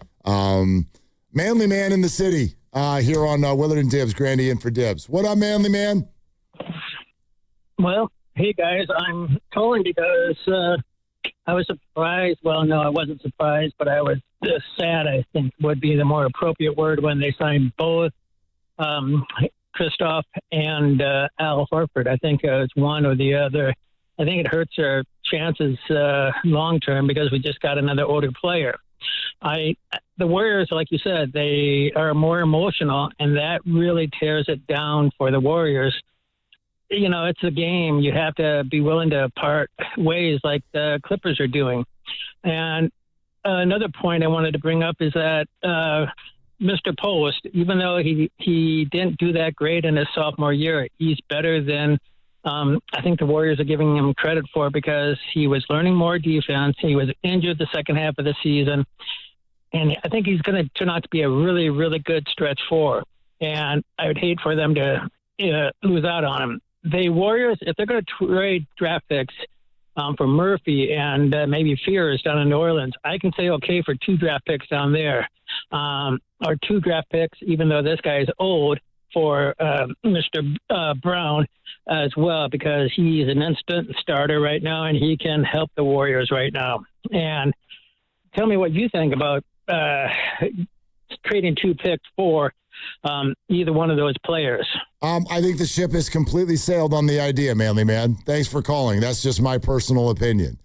I think the Warriors have finally gotten to a declarative place in letting you know what their sort of plan is if we're watching. And here's what I mean by that. After they didn't get Giannis at the trade deadline, I think there was a shift in thinking, especially watching the way the Warriors season sort of played out and the injuries that took place. But they have committed, at least verbally, to keeping Jimmy Butler through this injury. Steph Curry's going to play for at least a couple more years. I think they're going to try to be a really good basketball team without giving up future first-round picks. I think they're done on that idea, and they're super smart for being done on that idea because when your players are this old, you just don't give up those future picks. I don't think they want to do that anymore. Yeah. I think a lot of people conflate like the Giannis chase, the Kawhi chase, and the LeBron chase, because those are the 3 big names that were potentially available, right, this offseason, and all 3 of them are going to change teams. LeBron not official yet, but the Lakers have said bye. He said bye to the Lakers, and of course, Kawhi got traded today, and Giannis got traded last week. So those 3 are all moving elsewhere, but they're not the same in terms of the cost to acquire them. Not even close.